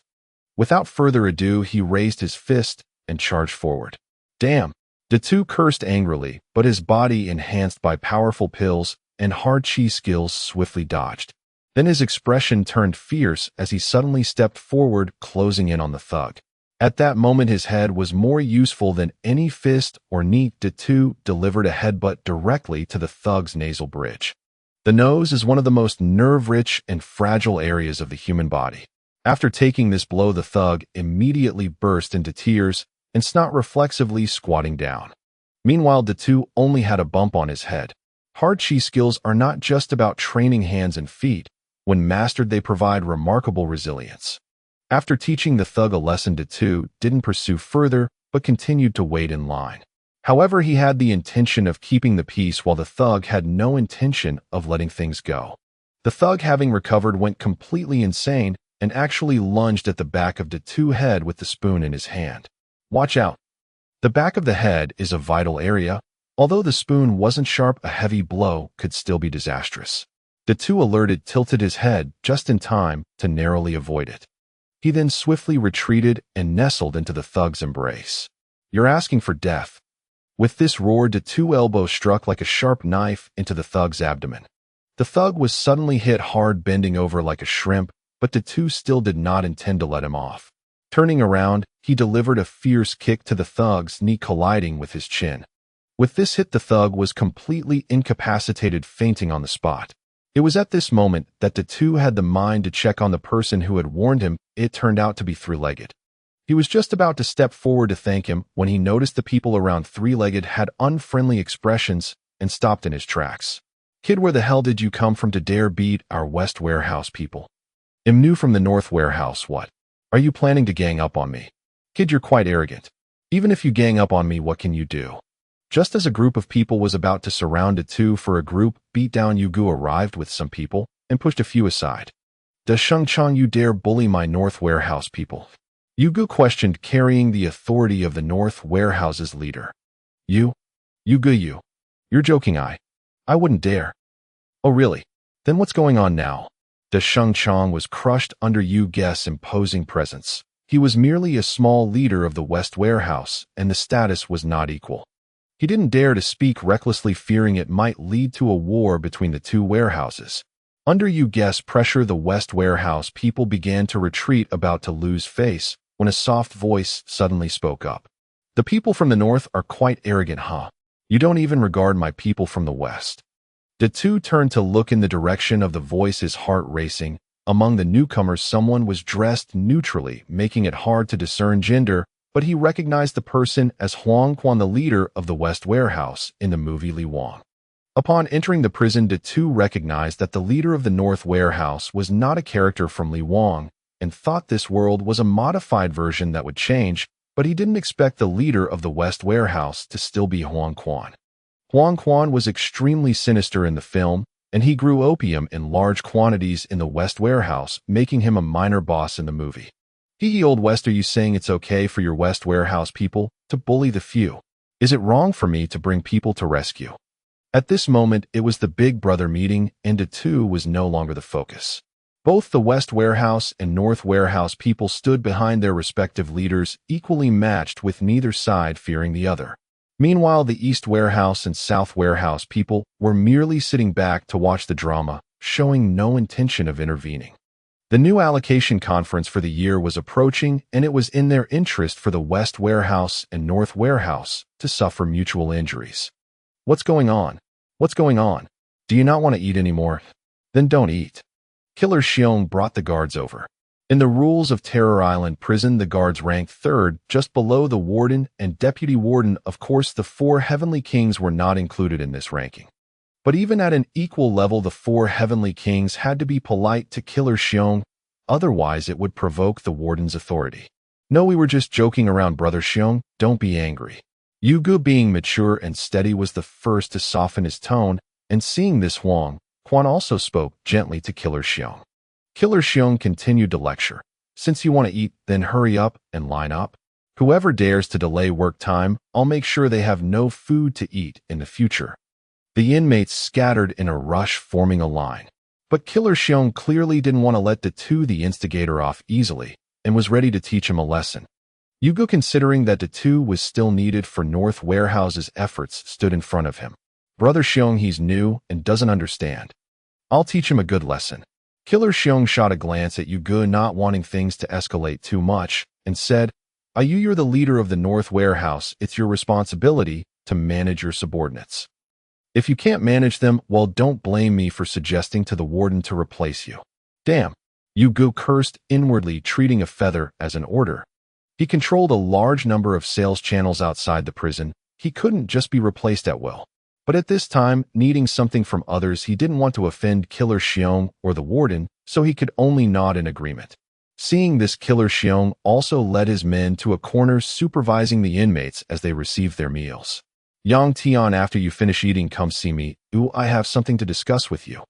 Although Yugo decided to let the help the North Warehouse fight, he also didn't want to indulge him too much. It was just that the was too prone to causing trouble. The nodded in agreement, holding his plate and waiting in line for food. When it was his turn, the person serving the food deliberately gave him an extra scoop of vegetables, clearly more meat than what the previous inmates received. The had been keeping his head down in line, only lifting it now. He saw the server smiling, a man in his 40s who quietly said, From now on we are colleagues, let's look out for each other. It turned out the person knew that he was about to start working in the cafeteria. Upon hearing this, the nodded. There was nothing special to say about the meal. The food wasn't great, just enough to fill the belly. After finishing the meal, Yugo gestured to the who then followed him. When they reached a corner, Yugo turned around, his tone not very pleasant. Yang, can you try to cause less trouble in the future? Big Head revealed a look of grievance and defended himself, saying, Brother, you saw it too. It wasn't me who caused the trouble, it was the other party looking for a reason to stir things up. You never know, the other party might be deliberately provoking Baitsong, looking for a fight. Big Head felt that Brother Yu and the others were too far away to know the full story, so he directly shifted the blame onto Shitsong. Brother Yu was indeed somewhat misled. After all, during this fierce competition for shares, the relationships among the 4 warehouses, southeast, southwest, northeast, and northwest, were rather tense, resembling a powder keg ready to explode. However, Brother Yu could not be led by the nose by Big Head, so he continued to criticize him, reminding him to behave himself lately. Big Head nodded repeatedly in agreement, but only he knew what he truly thought. In the afternoon, Big Head still found a secluded place to lie down and sleep, skipping work. Perhaps realizing that Big Head would not be working in the factory the next day, or due to Brother Yes' influence, the prison guards turned a blind eye. During mealtime, there was not much to say except that Big Head noticed some scars on the face of Three-Legged. Wanting to greet him, Big Head saw Three-Legged react like a mouse, seeing a cat dodging away towards the people from Shitsong. The people from Shitsong glared at Big Head, and he decided not to make a fool of himself. Back at the main warehouse, a prison guard approached him and said, Yang Tian, you're switching warehouses today. Pack your things. There wasn't much to pack, just some toiletries and bedding. Big Head quickly tidied up, gave a subtle nod to Li Wang, and prepared to leave the dormitory with his belongings. At the door, he happened to meet the person he was swapping with, a man in his 40s with a face full of wrinkles and graying hair. Wearing glasses, he appeared timid, clearly someone who had often been bullied in prison. Seeing Big Head approach, he even stepped aside. Big Head merely glanced at him, and he shrank back against the wall, adopting a posture ready to take a beating, trying to minimize harm. In truth, Big Head had no ill will towards him. He was just surprised to see a wooden toy train among the man's belongings. Sigh. Big Head sighed, slightly uncertain if changing warehouses would alter the fate of this pitiful man. Upon arriving at the new warehouse, Big Head did not see his new cellmate and asked, "Officer, where's my new roommate?" The guard glanced around and said, "He's in the medical room." "Medical room? What happened to him?" "What happened?" The guard looked at Big Head and said, "Wasn't he beaten by you? Don't you remember? Your cellmate is called Mountain Cat." Mountain Cat. Big Head then recalled that this was indeed the person whose arm he had broken. No wonder he had seen a wooden train among the belongings of the man who was swapping with him. The root of it all began when the two were in the same cell. Since they shared a cell, it was normal for Mountain Cat to bully him. Naturally, he wouldn't want his toy to be paroled and escape his control. "I helped you a bit, whether you can escape fate is up to you." The guard, seeing Big Head shaking his head and muttering to himself, found it a bit strange and chose not to linger, leaving by himself. Seeing the guard leave Big Head directly through all of Mountain Cat's bedding from the lower bunk onto the floor and put his own bedding on. As for how Mountain Cat would deal with it upon his return, it's none of his business. A night with no conversation. Although Big Head had not slept after practicing his hard chi all night, he felt refreshed. Not following the inmates to work, he washed up and then went to the cafeteria. The guard brought him to the back kitchen, and as soon as they entered, he said to the busy people in the cafeteria, "Everyone stop. A newcomer has arrived today who guide him in his work to quickly familiarize him with the kitchen's tasks." After the guard finished giving instructions, he left while Big Head was still immersed in the system's prompt. Ding! The host has successfully entered the back kitchen of the cafeteria's sign-in. Successful reward, personal space of 10 cubic meters. Congratulations to the host for successfully completing the sign-in task.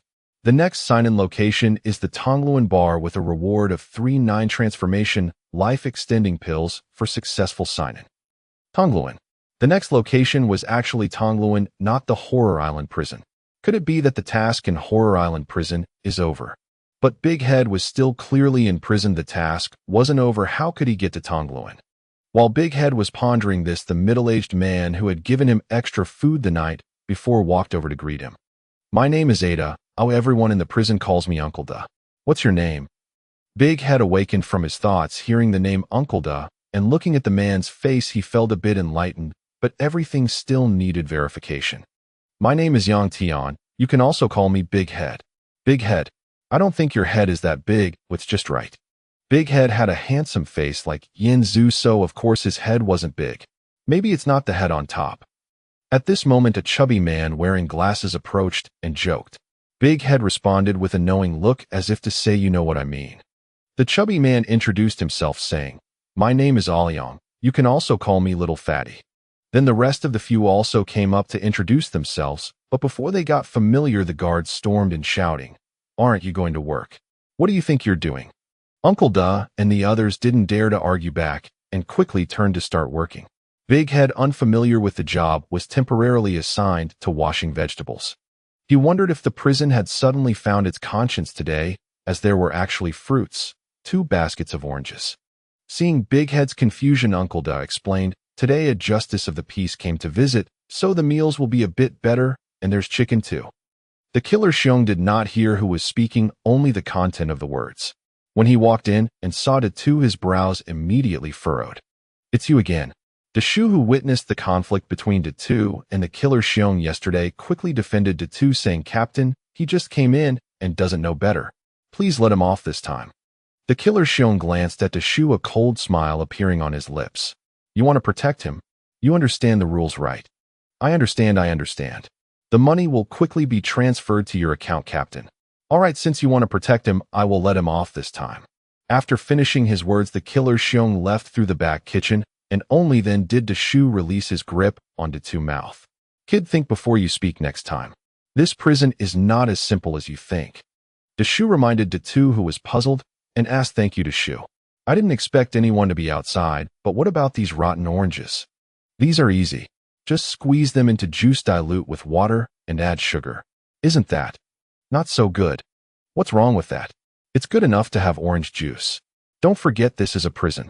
Datu thought for a moment and decided not to argue further. After all, he just wouldn't drink it. He leaned closer to Datu and whispered, "Datu, why did you help me just now?" Datu did not believe that the other party wanted to establish a good relationship. In prison, it is better to avoid trouble. The best strategy is to stay uninvolved. We'll talk about this later. For now, let's get to work. The two nodded, but had some guesses in his mind, the most likely being that the Shu had taken a liking to his strength. While cooking, the two took the opportunity to sneak a few chicken legs into his space.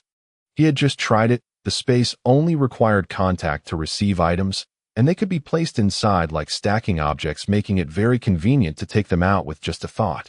At that moment, there wasn't much worth taking in the back kitchen, just some food, but the two still prepared a bit. Who knew if it would be useful later? Soon it was mealtime, and the prisoners lined up to get their food. The two stood at the front to serve. When he saw Li Wang coming, he gave him a little extra food, and Li Wang discreetly nodded at him. Quickly, the killer Xiong accompanied a well-dressed elderly man inside, followed by several reporters. The elderly man walked to the front and scooped up some food with a ladle to check, nodding the food is good. As soon as the elderly man's words fell, the reporters began taking pictures, capturing the moment of the elderly man inspecting the prison's food. The two knew this was just a performance, but he dared not speak out or make a fuss to avoid trouble. After the reporters finished taking pictures, the killer Xiong shouted, "Hurry up and eat. After you finish, go to the playground to receive the gentleman's visit." Upon hearing the killer Xiong's order, the prisoners realized that the elderly man was actually the gentleman. As the day of return approached, the foreign influence gradually distanced itself from the core of power in Hong Kong, leading to a significant reduction in the power of the high-ranking officials associated with them. However, even now the gentleman remained a figure whom the prisoners could only meet by chance. The gentleman's surname was Li, and it seemed he was a knight. The two vaguely heard the killer Xiong refer to him as Sir Li. Sir Li inspected the place, and after taking pictures, he smiled and left with the reporters. He did not notice that among the prisoners a well-dressed man was staring at his back, pondering something. After the two finished serving food with the Shu, he prepared to go to the back kitchen to eat, but saw several guards waiting for them. As the oldest in the back kitchen, the Shu was seemingly the head of the few people there. He stepped forward with a smile and said, "Gentlemen, is there a problem? Gu Wang, why are there fewer chicken legs today? Did you all steal some?" It turned out the guards had noticed that there were fewer chicken legs made and were waiting in the back kitchen to demand an explanation. The Shu had indeed hidden some chicken legs, but the amount was similar to the usual, and he had never been caught before. "Oh, how could this be? It's always been this many, right?" The Shu's tone was filled with uncertainty as he subtly glanced at the two, his heart questioning, "Is it him? Do you think we are framing you?" The guard's tone was somewhat harsh. He had long known that the prisoners in the cafeteria would hide some food, but had no evidence. Plus, the Shu often showed respect, so he turned a blind eye. But today the quantity was clearly less, and coupled with the intent to extort, he began to search for trouble. Seeing the guard's unfriendly tone, the Shu felt somewhat flustered. He had not counted how many chicken legs had been made, but had indeed intercepted some and hidden them in the back kitchen. If the guards found out about the little stove he had kept the prisoners working in the cafeteria, would definitely have to face some hardships. How could this be? Perhaps there were fewer chickens sent today, so there are fewer chicken legs. We didn't count. I still say you all are withholding. Get back. I want to inspect.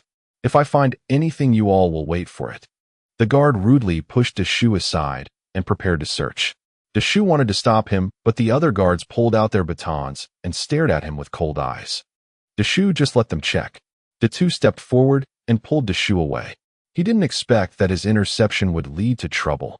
However, when he had just walked over, he noticed the food by the pot and casually collected it into his space, not fearing the search at all. The Shu wanted to say something, but the two did not let him continue.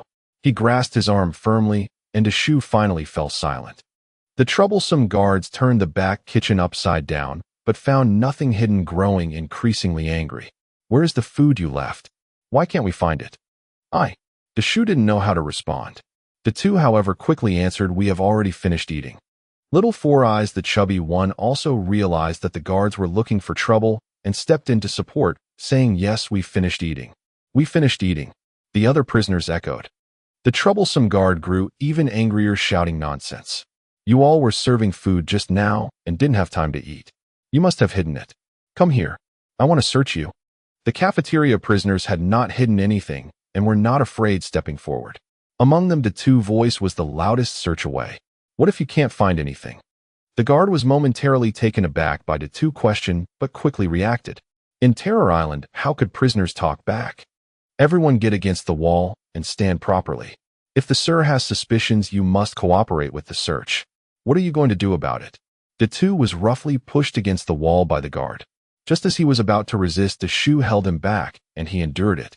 Prison uniforms were loose, making it difficult to hide anything. The troublesome guard naturally found nothing, making it increasingly difficult for him to back down. He suddenly pulled out his baton and pointed it at Datu's head, saying, "Tell me, where did you hide the stuff? Where did you hide it? Are you hiding something? Just because you failed to find it, you resort to coerced confession." A sharp cough, spittle, and blood flecked the air. The instigating guard slammed his baton deep into Dato's abdomen. His stomach convulsed violently under the blow, forcing him to vomit bile. But little else emerged. Coerced confession. Today I will coerce a confession. What will you do about it? Not content with striking his gut, the guard now rained blows across Dato's back and skull with his baton. Dato reacted instantly, shielding his head with both hands. Fortunately, he had cultivated iron chi art, or otherwise even these few strikes would have left him bedridden in the infirmary. Dato bore this punishment not for himself alone, but for the entire kitchen crew. Uncle Da and the others could no longer stand by. Breaking free from the guard's grip, they rose in defiance. Chaos erupted in the kitchen. While the others wrestled, guards, Dato, still crouched on the floor, seized his chance and lunged, locking his arms around the instigating guard's waist. With a powerful thrust of his legs against the floor, Dato surged forward like a maddened tiger, slamming the guard face first onto the stainless steel workbench. The tide had turned. Now astride his adversary, Dato loomed over the terrified guard, fist raised high, cold fury blazing in his eyes. Coerced confession. What can you do? I'll punch you right now. Let me show you coercion. Let me show you arrogance. You truly think I'm afraid of you? You wretched cur. With every ounce of strength, Dato drove his fist down, crushing the guard's temple. A sickening thud echoed as purple-black bruises bloomed instantly around his eye. Had Dato channeled his iron chi art into that strike, the guard's eye would have burst outright. As it was, the pain was excruciating, eliciting a shriek like a slaughtered pig. While Dato pinned the instigator, the rest of the kitchen descended into another kind of chaos. The guards wielded weapons, and Uncle Da's crew, though brave, lacked true combat prowess. After a brief moment of disarray, the guards reasserted dominance through sheer force, beating the kitchen inmates to their knees, heads clasped tight. The guards then turned toward Dato, but he was no longer human. He fought like a demon, unchained fists flying like hailstones, each blow landing with brutal precision upon the guard beneath him. Seeing this, other guards swung their batons repeatedly against Dato's back, but none dared strike his skull. Why? Because Terror Island upheld an iron law. Every inmate on Terror Island belonged to the warden, his private property. No one save the warden himself might kill a prisoner without explicit permission. Discipline was permitted, solitary confinement, food denial, but death was forbidden. On Terror Island, the warden was heaven itself. The guards, though enraged, retained enough reason to spare his head and strike only his back. Yet this restraint only inflamed Dato's ferocity further. With every blow he absorbed, he delivered two in return. Blood now coated the instigator's face, his cries weakening to ragged gasps. As the guard teetered on the edge of death, the others prepared to intervene decisively. "Stop, unless you want us to get serious." "Let's see how serious you get. You're asking for death." The nearest guard raised his baton high, aiming straight for Dato's skull. Uncle Da and the others cried out in horror. "Halt!" A thunderous command rang from the doorway, but too late. The baton crashed down upon Dato's occiput. Stunned, his punch veered wildly, slamming instead into the aluminum-clad steel bench. Boom! A deep crater-like dent marred the bench's surface, silencing all who witnessed it. Killer Xiong stood framed in the doorway, flanked by armed guards. It was only at that sight that Dato's fist had missed its mark. Had he killed the guard outright, Dato would already be riddled with bullets. He slid awkwardly off the man's body, just as Killer Xiong strode forward, baton raised, and brought it down hard upon Dato's head and shoulders. Circumstances dictated submission. Gone was the lone warrior who'd held the line moments before. Now Dato crouched low, clutching his head, screaming in apparent agony. Yet listen closely. The cries held a hollow ring. Iron chi art may lack offensive brilliance, but its resilience is peerless. Panting heavily, Killer Xiong lowered his baton and demanded, "What happened here?" Silence filled the kitchen. The instigator lay unconscious, grievously injured. The others had merely followed along, looting opportunistically, and now shrank from speaking first. "You speak." When no one answered, Killer Xiong pointed arbitrarily at one guard, whose face paled instantly. Trembling, he stammered, "Officer Ming believed the kitchen crew was hoarding food, so he came to search." Uncle Da, nicknamed Stock King Da, had once owned a securities firm.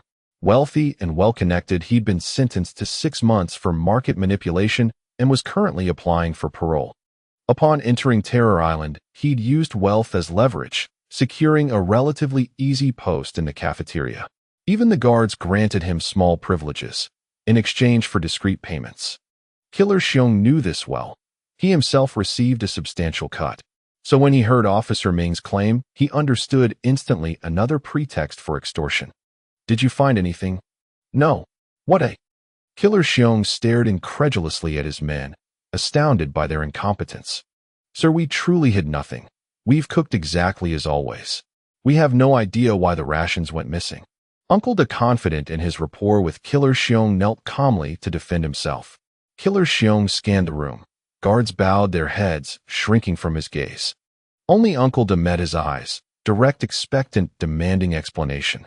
That insolence ignited a slow burn of fury within Killer Xiong. An officer could never let a convict sit atop his authority.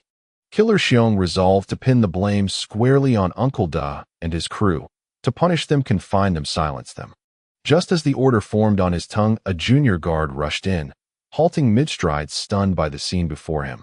"What is it?" "The Justice of the Peace's inspection ceremony begins shortly. Deputy Warden requests your presence." Justice of the Peace. Killer Xiong nearly forgot. His rage had clouded his mind. He shot a venomous glare at the culpable guards. With protocol looming, he needed resolution, fast. His voice dropped, each word carved like frost from northern winds. "Take this rioting inmate to solitary confinement. Transport Officer Ming to the infirmary. Kitchen inmates, clean this area thoroughly, and cause no further trouble. Is that understood?" It was the isolation cell again. The two had already set a terrifying record at Terror Island Prison, 2 confinements in under a week. This time, however, his sentence was not 3 days, but 7.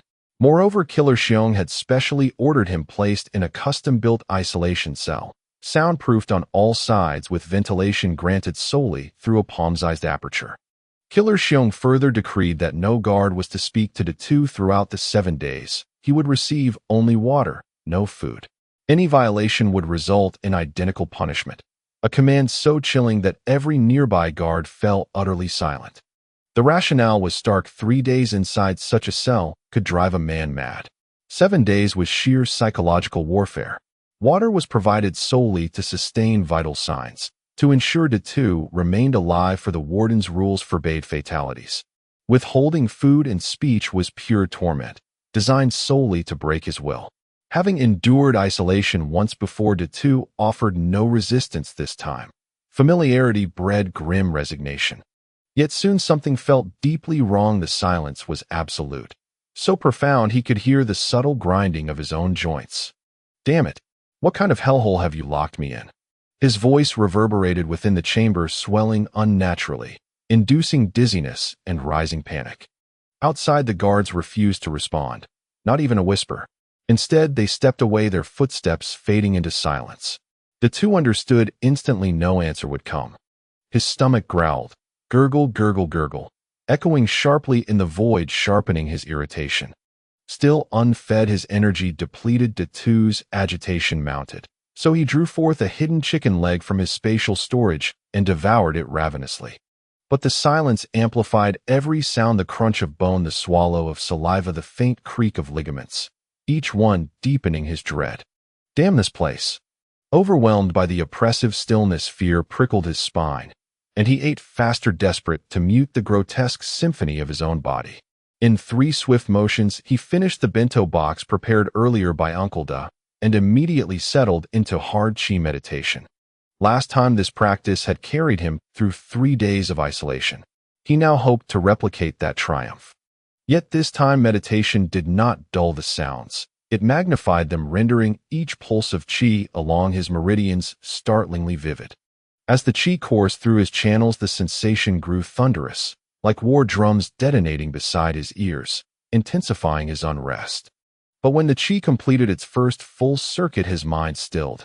Only then did he truly observe his internal flow and realize the explosions were illusions born of anxiety. Had those sounds been real, the guards outside would have stormed in long ago. Could this be what Taoist texts call inner vision? Have I by accident awakened it amid this unnatural silence? Inner vision, the pinnacle of martial cultivation, where one's consciousness sinks inward, turning perception upon the body itself. Through this faculty, cultivators diagnose flaws in their techniques and fine-tune their physical state with surgical precision. From birth to maturity, the human body accumulates countless hidden injuries, latent, imperceptible in youth, yet destined to erupt in old age.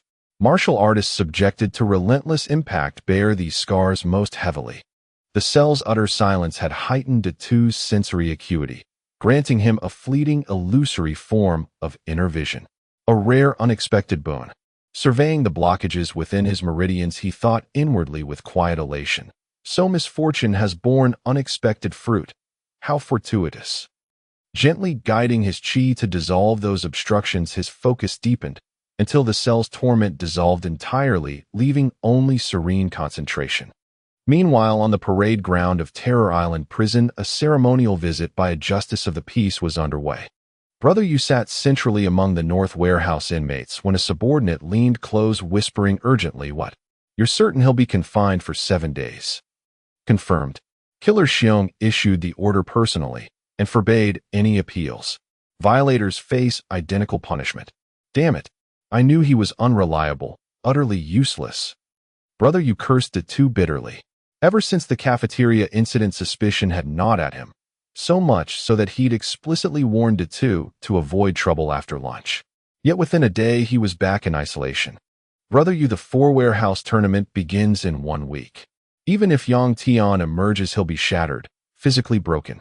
Who then will represent North Warehouse? Damn it. When he comes out, I'll destroy him myself.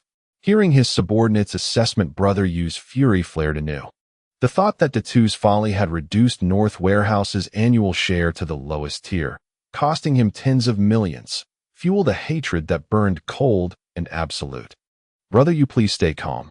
We'll deal with Yang Tian once he's released. But right now, the tournament is paramount. The council struck home. Brother Yu exhaled, regaining composure, and asked aloud, "Who else can step in for Yang Tian?" "There's Big Elephant, but though immensely strong, he's sluggish and unwieldy. Last year he lost to West Warehouse. This year offers little hope. Regardless, tell him to prepare." "But Brother Yu, Big Elephant consumes 30 jin of rice daily and demands meat and wine. How shall we manage?" Though Brother Yu could smuggle supplies from outside, resources were finite. Recruiting Big Elephant would demand a steep personal cost. "Arrange the provisions yourself. Just ensure he avoids trouble until the arena." "Understood." Though a backup was secured, Brother Yu still felt uneasy, so he rose and approached Killer Xiong. Killer Xiong caught his intent, and the two withdrew to a secluded corner. Brother Yu offered a cigarette, lit it for him, then asked quietly, "What price for Yang Tian's release?" Such negotiations were routine. Killer Xiong rarely resisted, usually naming a figure they'd bargained down to mutual agreement. This time, however, Killer Xiong shook his head without hesitation. He injured a guard and violated prison law. There is no negotiation. His unyielding stance sent a chill through Brother Yu, a whiff of conspiracy. Though in Meidiongered violence was rare, it was always negotiable, given sufficient funds. "I'll compensate the guard double, including you." Killer Xiong listened, then gave a dismissive smirk and crushed the cigarette beneath his heel. "My answer remains unchanged. The justice of the peace has arrived. I must attend to him. You should return as well." Upon the newly erected dais, Sir Li slowly ascended the stage, while from the opposite side the prison's representative approached to greet him with a handshake. The prison's delegate was the deputy warden, yet his appearance left much to be desired. He was grotesquely overweight with a bloated face and only one eye. the right one being a lifeless glass prosthetic unnervingly dull and chilling. His left hand was missing, entirely replaced by a rusted iron hook resembling that of a butcher.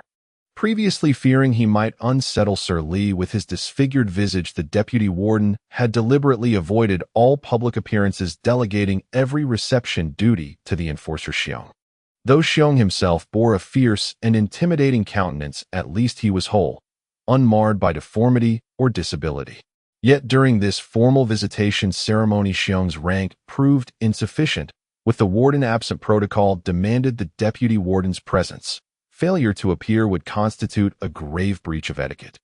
Nevertheless, the deputy warden's reluctant appearance yielded disastrous results. Upon laying eyes on him, Sir Lee involuntarily trembled. It was as if a caged tiger bred in captivity suddenly confronted a feral hyena from the untamed wilds. Despite superior strength, the tiger recoiled, instinctively overwhelmed by the raw primal ferocity radiating from its counterpart. Noticing Sir Lee's trembling, the deputy warden bowed deeply and asked Sir Lee, "Are you unwell?" What was meant as sincere concern struck Sir Lee instead as the cruel, grinning leer of a bloodless butcher. Sir Lee immediately collapsed onto the floor, sparking raucous laughter from the assembled inmates below.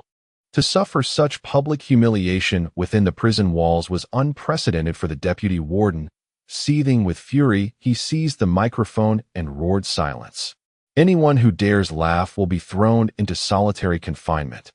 The threat of solitary confinement carried immense weight. Instantly, the inmates clamped their mouths shut. Those struggling to suppress laughter pressed their hands tightly over their lips, daring not utter a sound.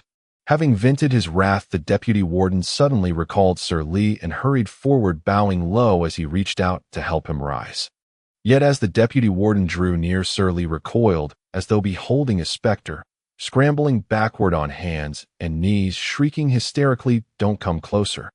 Only then did Sir Lee's entourage, the journalists, and the rest of the prison staff react, rushing forward to assist, restrain, or intercede. Xiong stepped in to block the deputy warden and urged gently, "Warden, perhaps Sir Lee was startled by your appearance.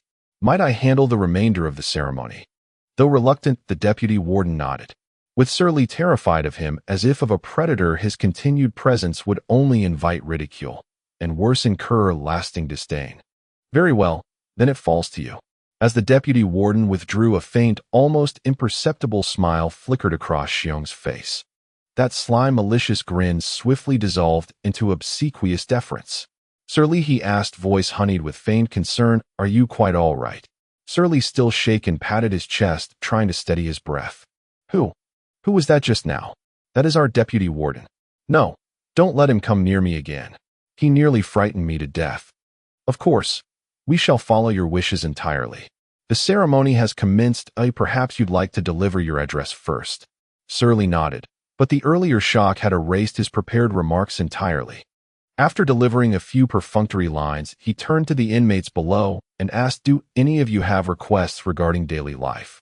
Such questions were purely ceremonial, a token gesture of humanitarian concern. Inmates rarely voiced unreasonable demands, as the prison administration had already prearranged everything. But today proved exceptional. A slender, bespectacled inmate rose to his feet. "Sir, I have a request." He spoke in English, and Sir Lee, visibly intrigued, replied in kind-o. "And what might that be?" "We receive only 2 squares of toilet paper per day, and no undergarments whatsoever. This is inhumane. I urge the prison to provide us with more toilet paper and proper underclothing." "What? Such conditions still exist today?" Sir Lee stared, incredulous, as if hearing tales from some barbaric, forgotten age. "Yes, the prison claims it must cut costs." Xiong, unable to understand English, stood bewildered, yet he recognized the speaker. His name was Ah Wei, a journalist imprisoned after exposing societal injustices. Though unjustly convicted, his sense of justice remained unbroken. Yet in prison, integrity held no currency and often invited peril. He had been repeatedly beaten for lodging complaints with the guards. Now seeing Ah Wei stand, Xiong needed no translation to grasp the provocation. Sir Lee and the inmate ceased speaking and turned expectantly toward him. "Officer Xiong, does your prison truly deny inmates undergarments and limit them to only 2 squares of toilet paper per day?" Xiong responded with awkward deflection. How could that possibly be true? It is merely a temporary shortage in procurement. Rationing is strictly provisional and will be resolved shortly. Terror Island Prison was a privately operated facility owned outright by the warden. Profit dictated every policy. Every expense was scrutinized, every cost slashed. I see. Then I trust you will implement these improvements promptly. I shall return next month to verify compliance. Gazing upon Sir Lee's sanctimonious facade, Xiong longed to drive a fist into that smug face. Yet remembering the promised donations, he forced a polite hollow smile instead. Issuing undergarments and extra toilet paper posed no real difficulty, but jeopardizing the donations would cost him his life at the warden's hands. Yes, I assure you it shall be done. His smile never touched his eyes as he nodded, then narrowed his gaze toward Away, his expression sharpening with cold, lethal intent. Beyond these incidents, the visitation ceremony proceeded without further incident. Afterwards, Sir Lee departed the prison. As soon as his car vanished from sight, Xiong's subservient mask dropped, revealing an icy, ruthless composure. Captain, Away has been brought to the office. How shall we proceed? How do you usually handle such cases? Do I need to instruct you? Xiong's voice dripped with menace as he followed the guards into the office, where Away, pinned into a chair by several officers, writhed violently. What are you doing? I'll file a formal complaint with the magistrate. Away shouted, desperate to draw attention. But the other inmates had been dispersed far from the building, leaving him utterly isolated. Xiong entered just as the word complaint echoed. He bristled with rage. Striding forward, he loomed over Away, gazing down with contemptuous dominance. You're quite the talker, aren't you? A mouth built for speech, not for eating, and certainly not for lodging complaints. I speak only truth. Even prisoners possess human rights. Slap. Xiong struck Away across the face with brutal force, seized his collar, and yanked him upright, roaring, Who do you think you are? A prisoner. Human rights. With that, he hurled Away back into the chair and barked at his subordinates, since he loves talking so much. Give him a thorough, merciless beating. Inside the cell, San Tiao Tue paced anxiously in the cramped space, muttering, He hasn't come back, yet what should I do? What should I do? San Tiao Tue was worried because his roommate, Away, had not returned yet, and the visitation ceremony was to be held in the afternoon. Both of them were in the West Warehouse, where San Tiao Tue had gone to inquire with the leader Huang Quan, who told him to mind his own business. Away can't have been killed by the assassin Xiong, can he? Just as San Tiao Tue was speculating about Away's fate, the door to the cell swung open. With a thud, Away was unceremoniously thrown in by the guards, crashing heavily onto the ground. Hey, San Tiao Tue, keep an eye on him, don't let him die. Like tossing out garbage, the guards coldly issued their command before turning to leave. San Tiao Tue rushed forward to check Away's injuries. Hey, Away, are you okay? It hurts. It hurts. Away could barely respond to San Tiao Tue's inquiry, only crying out in pain. With no other option, San Tiao Tue had to hold Away down and help him check his body.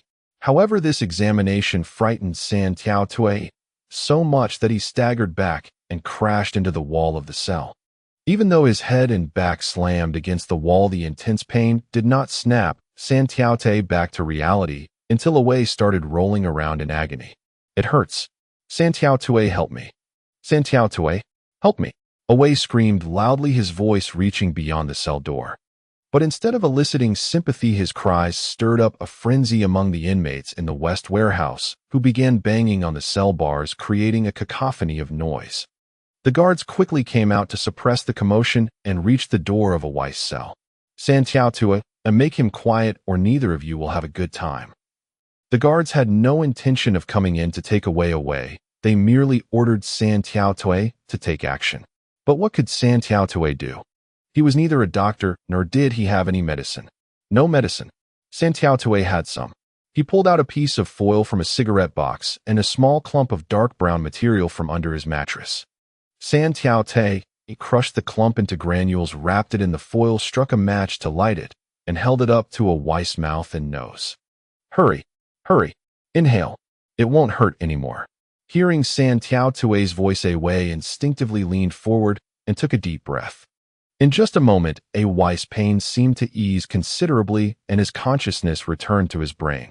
He trembled and asked, "What is this?" "What does it matter? Just take another puff, it will relieve the pain." San Tiao Tui's hesitant expression caught Awai's attention, causing him to become suspicious. He pushed San Tiao Tui away and refused, saying, "If you don't tell me what it is, I won't inhale it." "But if you don't inhale, you'll die from the pain." Away gritted his teeth and continued to refuse. He had an inkling of what San Tiao Tui had brought out and resisted it internally. However, the effects of the few puffs he had just taken were wearing off, and the pain once again overtook his mind. No matter how tightly he gritted his teeth, his expression gradually became confused. Seeing this, San Tiao Tui hurriedly brought the joint closer and urged, "Hurry, hurry. No, no." Away stuttered as he spoke, but his resisting consciousness was growing weaker. Finally, the pain drove him to lean forward and take a hard puff. Taking a few puffs for the pain shouldn't be a problem. Isn't this what doctors use for pain relief? Away reassured himself, seemingly believing this would lessen his guilt. San Tiao Tui watched as Away resumed inhaling the joint, feeling relieved. The smoke exhaled by Away filled San Tiao Tui's lungs, and even he showed a hint of intoxication. But soon it seemed he remembered something and quickly held his breath. As Away stopped shouting, coupled with the guard's suppression, the West warehouse, finally, fell silent, though this silence felt somewhat eerie. In the confinement room, the guard said nothing, poured some water into the basin by the door, and then left as if feeding a dog. "Damn, they really aren't giving us food. Hey!" The two slammed the door of the confinement room, trying to attract the guard's attention, but no one paid him any mind. "What the hell? Are you treating me like a dog? Just wait until I get out, it'll make you pay." The two grumbled, and then kicked over the water basin, spilling it everywhere as the food bowl rolled on the floor, echoing loudly in the confinement room. He took out a hidden orange from within the space, biting into it without peeling the skin. The sweet juice mixed with the bitterness of the peel created a unique sensation. The two did this intentionally, seemingly to vent his emotions. Although he could alleviate loneliness through practicing hard Qigong, the two was not a machine for training when idle negative emotions would still arise. The next task point given by the system is Causeway Bay. It's certainly not a normal exit. Are they asking me to escape? He couldn't just sit and dawdle. The two began to ponder his next move. The system was triggered when entering the kitchen of the cafeteria. Could the task be related to the cafeteria staff? It should be related to Uncle Da, right? But Uncle Da has acted in so many films, I don't know which one it is. Since meeting Uncle Da, the two recognized him, but couldn't confirm as there were several prison films related to him. "I won't know until I get out of the confinement room. Overthinking is futile. I should continue practicing hard Qigong, as having skills is the foundation for surviving in prison." With that thought, the two sat cross-legged on the floor of the confinement room. A beam of moonlight shone through the vent, indicating it was night. It seemed that practicing hard Qigong in places heavy with yin energy was faster. This was true for the confinement room and also true for the night. The two felt that he had accelerated his cultivation speed slightly and intensified his training. He planned to sleep during the day and practice at night, as the confinement room was oblivious to the passage of time, making it perfect for his inverted schedule. While the two was engaged in his cultivation, the lynx entered the cell where he was. The lynx, missing a hand and bound with bandages, saw his bedding thrown on the floor as soon as he entered.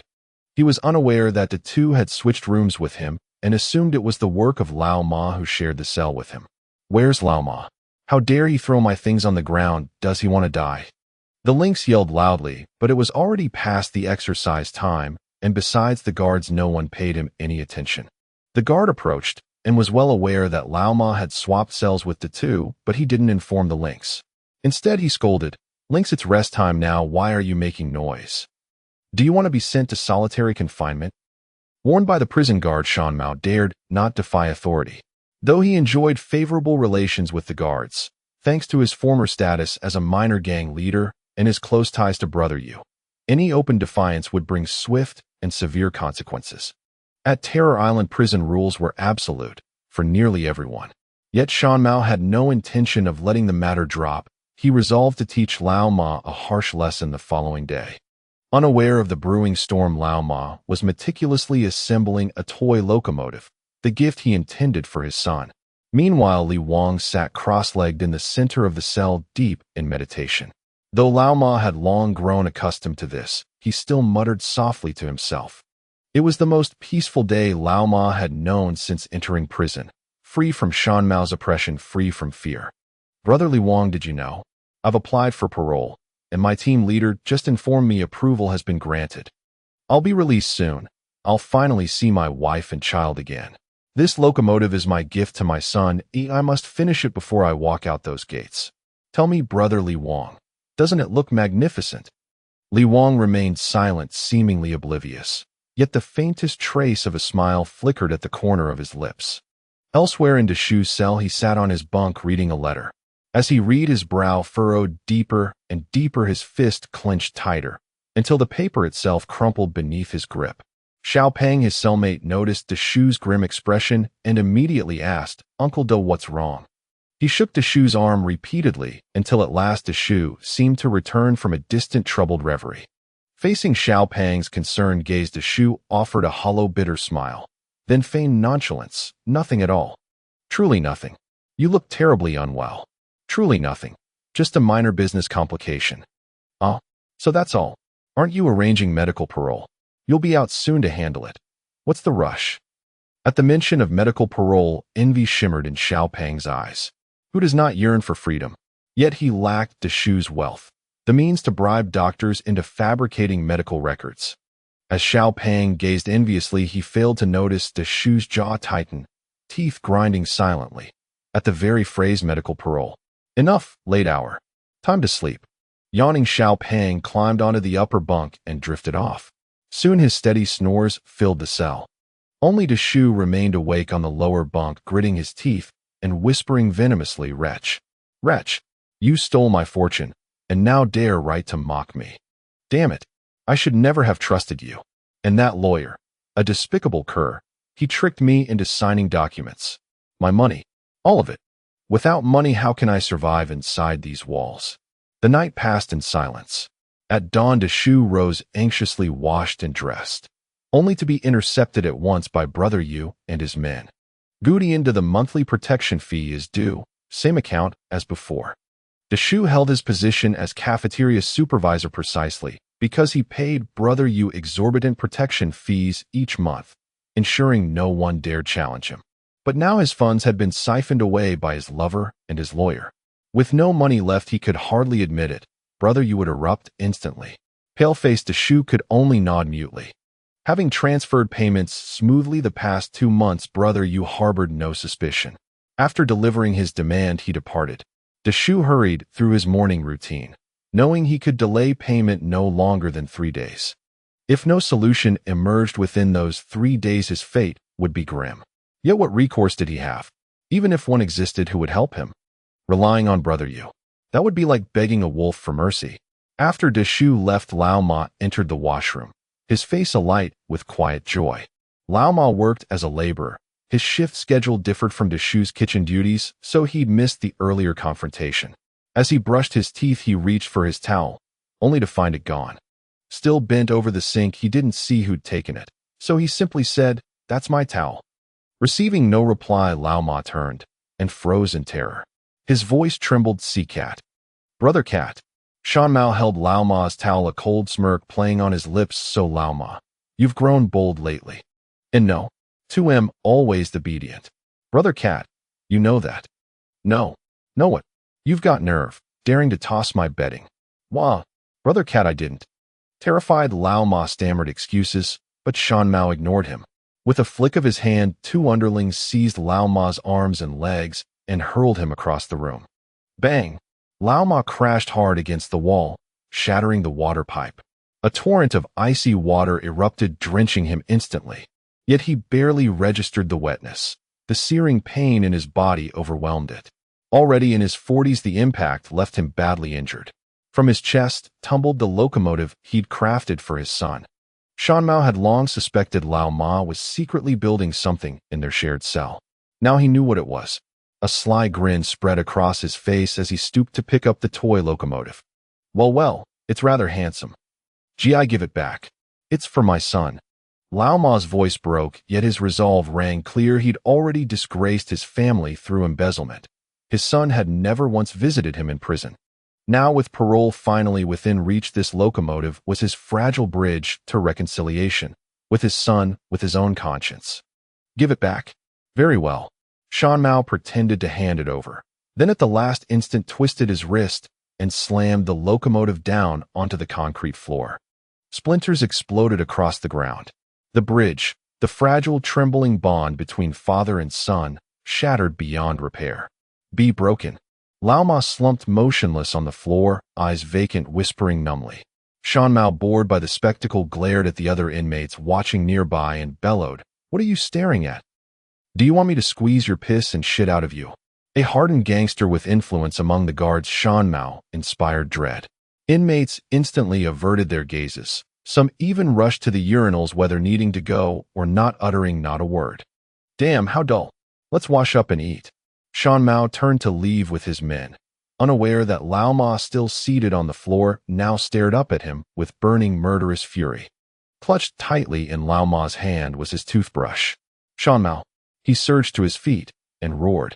Shan Mao whirled around, just as Lao Ma charged, screaming, "You motherfucker," and drove the toothbrush straight toward his eye. Go to hell. Looking for death. Old Ma, despite his brave heart, was simply too weak. Even his sneak attack was anticipated by the lynx, who kicked him squarely in the chest. Old Ma's body was sent flying horizontally, crashing heavily to the ground. Bang! As his body hit the floor with a dull thud, the lynx showed no intention of letting Old Ma off, ordering his subordinates, "Damn it.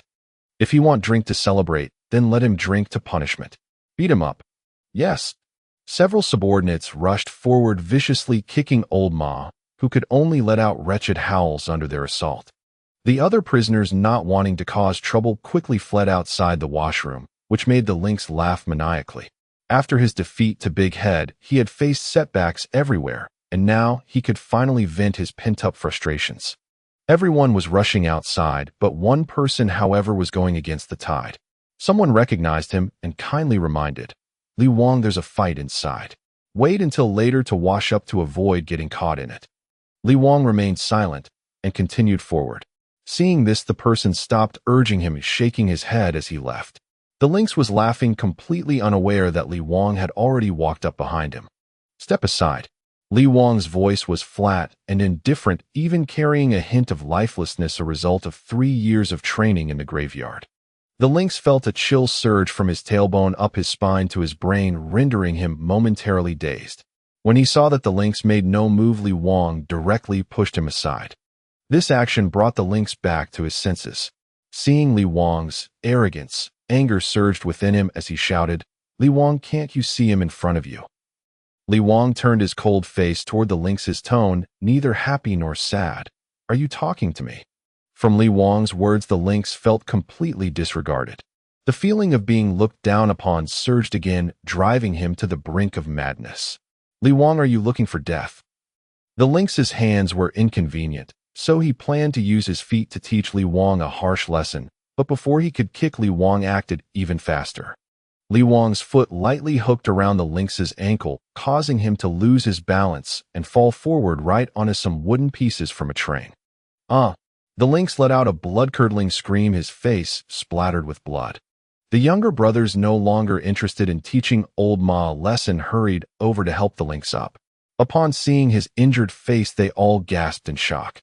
The wooden pieces were weak and typically wouldn't cause much harm, but the lynx was simply unlucky as his right eye struck the wooden piece directly.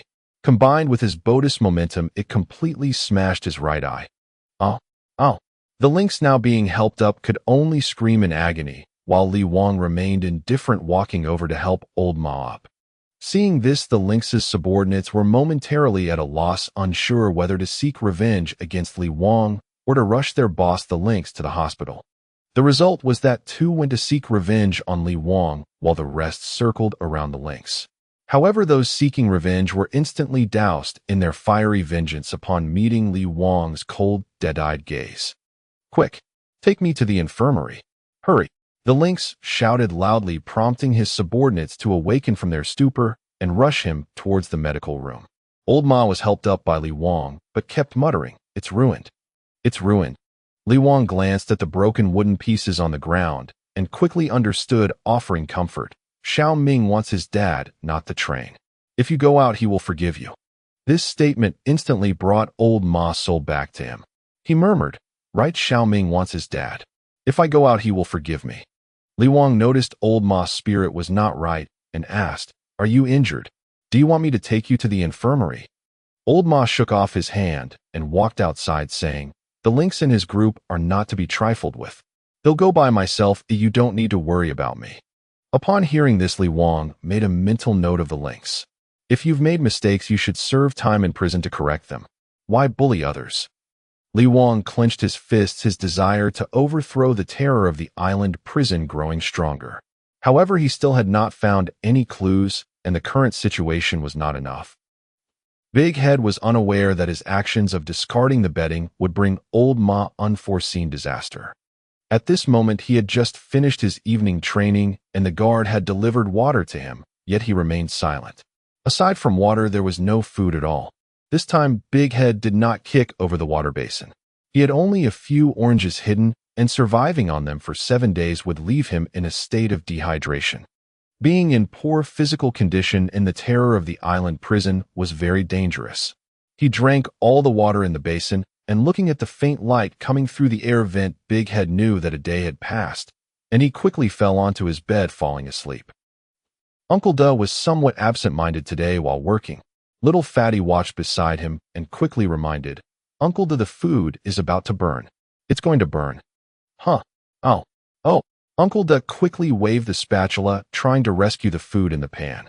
If he burned it, the prisoners in the prison would not spare him. Just as Uncle Da was desperately saving the food in the pan, Killer Xiong approached and said, Stock King, don't forget what day it is today. What day it was? The day to call outside for money. Uncle Da wanted to live peacefully in prison, but simply flattering Brother Yu, the head of the cell, was clearly not enough. The guards also needed to be bribed. Killer Xiong was in charge of managing the prisoners, always collecting money, distributing it below, and also showing respect upwards. Hearing that more money was needed, Uncle Da turned pale, but still dared not say he had none, only responding softly. Seeing this, Killer Xiong was satisfied and instructed the guard to take Uncle Da to make a phone call, which would be in Killer Xiong's office, as had always been the case. Uncle Da, let me cook. You go make the call, Little Fatty said eagerly. This was originally a chance for Uncle Da to slack off, and in the past he had always been eager, but this time he hesitated. However, under the guard's watchful eye, Uncle Da did not dare to delay and reluctantly handed over the spatula. You? Don't burn it. When did Uncle Da care so much about the food? Little Fatty shook his head vigorously, wielding the spatula, while Uncle Da was taken to Killer Xiong's office. The guard pointed at the phone on the desk and commanded, go. Uncle Da, with no choice, slowly walked to the desk, sat down, picked up the receiver, and began dialing the number. The busy tone came from the receiver with no one answering.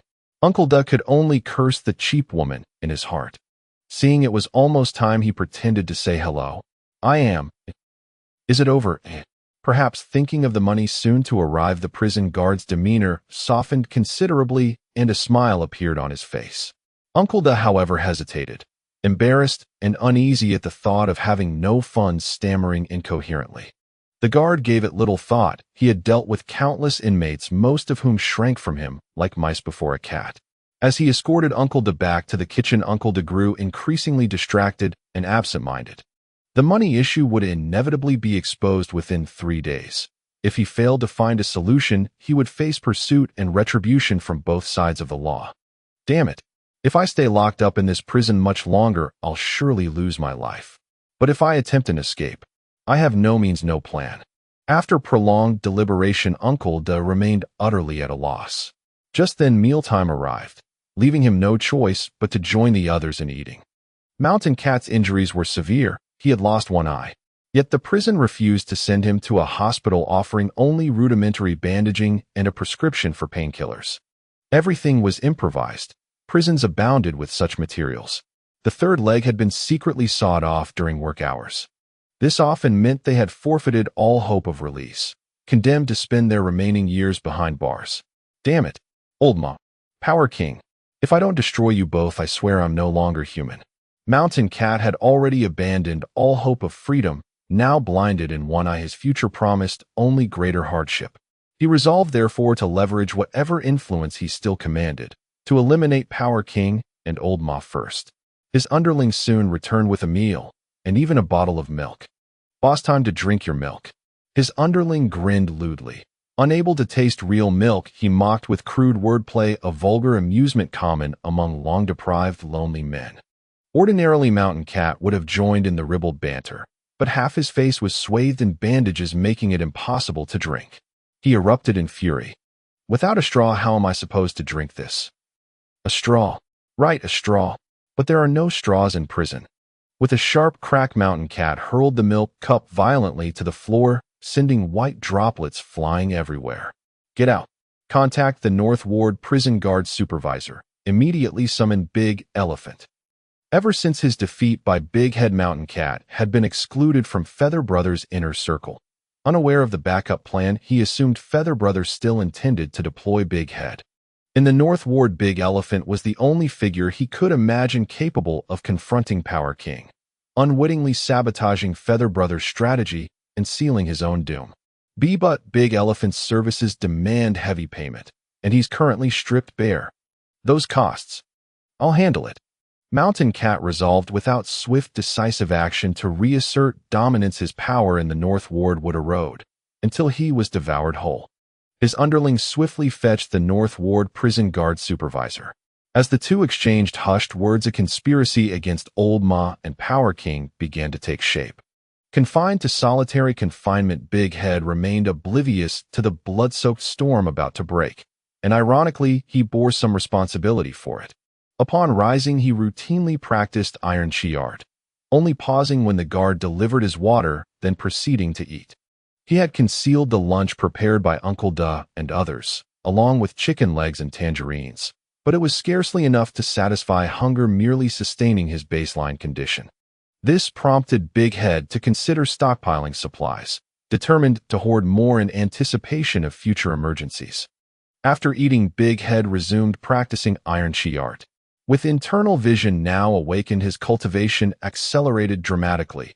Each day's progress equaled a full week of arduous training. In just 7 days, he gained the equivalent of 1.5 months advancement. Recall, Power King had attained his current prowess after only 3 to 5 years of cultivation. After ingesting the strength pill, Big Head's physical capacity matched Power King's pre-cultivation baseline. Mastering the secret manual elevated him roughly to Power King's level after 1 year of training. Yet he still lagged behind by at least 2 or 3 years. Hence, Big Head preferred to hold back, letting Power King bear the brunt of danger. "Time waits for no man. Were I granted several more years to cultivate, I could sweep across Terror Island prison unopposed." He sighed deeply, then sank once more into profound cultivation. After shift ended, a dazed and broken Old Ma was summoned by the guard supervisor to a secluded corner. Old Ma was a pitiful sight, entirely swathed in bandages resembling a mummy. Yet even so, he was compelled to report for labor. Such was the cruel reality of Terror Island. "Supervisor, is there something urgent?" Old Ma asked meekly, receiving only a cold, mocking laugh in reply. "Old Ma, your parole application has been rejected. You must serve out the remainder of your sentence before release." "What a... Supervisor, didn't you tell me just days ago that my parole was approved?" "Initial review passed, but our final audit revealed you mailed several letters outside. You know the prison's rule, absolutely no leakage of internal information." "Supervisor, I'm innocent. I wrote only about routine daily activities." "That's unacceptable. In any case, your parole is revoked." With that, the supervisor departed with his subordinates, leaving Old Ma stunned and hollow-eyed in place.